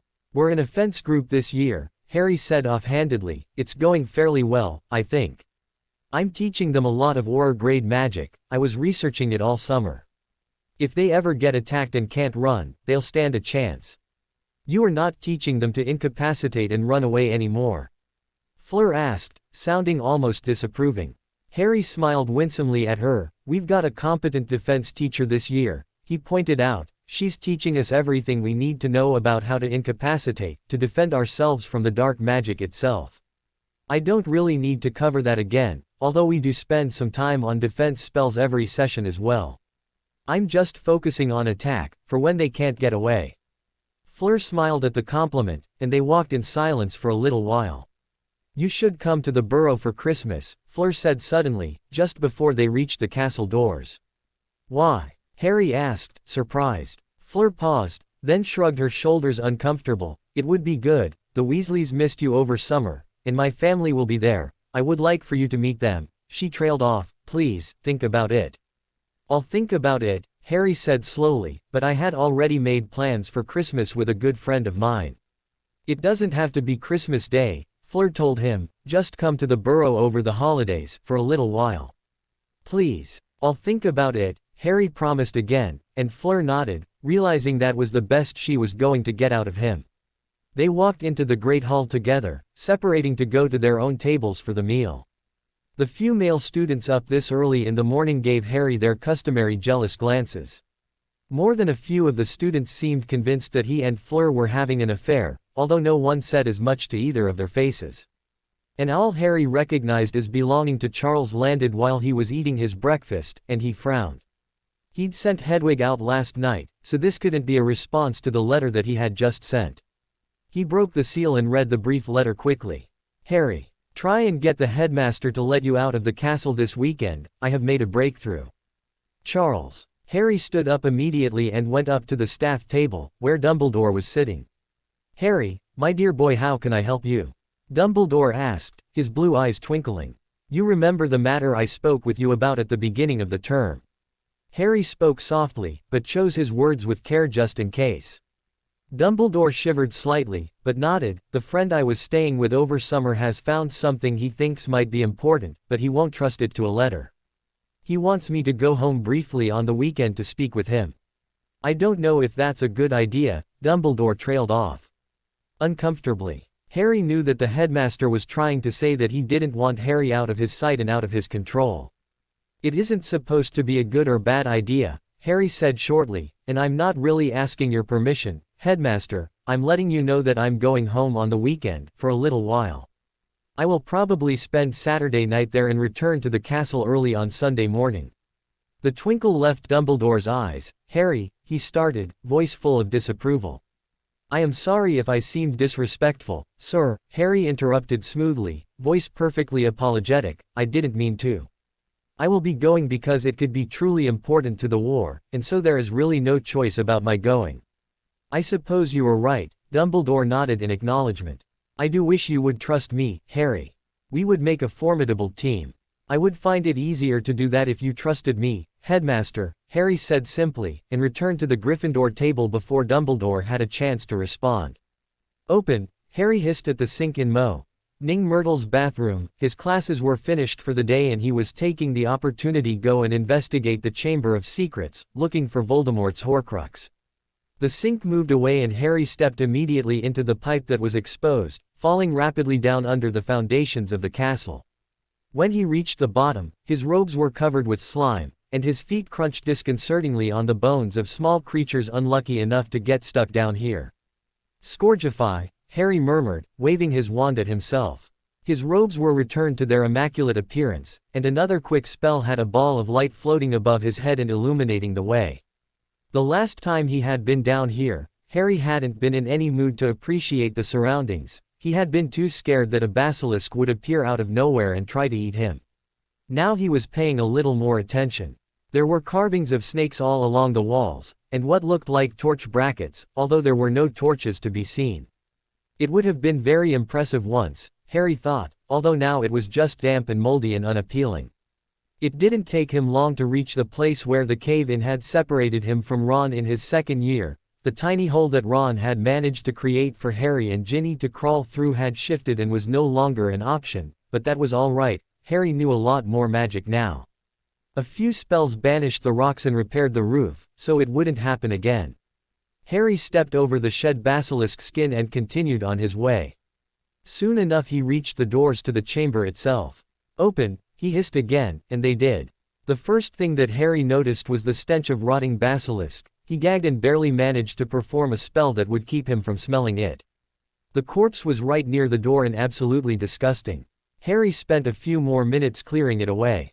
If he had thought about it earlier, he could have harvested the parts for potions ingredients, but it was far too late for that now. A few more charms took care of the foul scent in the air, and when Harry reversed the spell that had prevented him from selling anything, he gave a sigh of relief. The air now smelt perfectly fresh, and left Harry to deal with his next problem, trying to find the Horcrux down here. Not really expecting any results, Harry raised his wand and incanted, "Accio Horcrux." Nothing happened, and Harry tried the spell again, this time only thinking the incantation, but willing with all his might for the object to appear. Again, nothing. "Well, that would just be too easy," he remarked with a sigh, and set around examining the chamber itself. He was struck by the beauty of it. The first time he had been here, it had been a sinister place.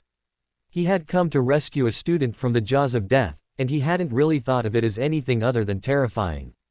He walked through the forest of pillars, all carved intricately with serpents and decorated with emerald eyes that glittered faintly when Harry's light shone on them.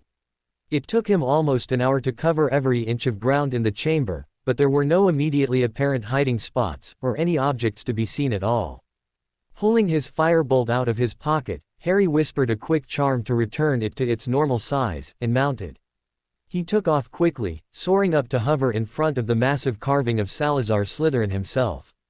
"Speak to me, Slytherin, greatest of the Hogwarts Four," he commanded in Parseltongue, remembering the words that Riddle had used to summon the basilisk.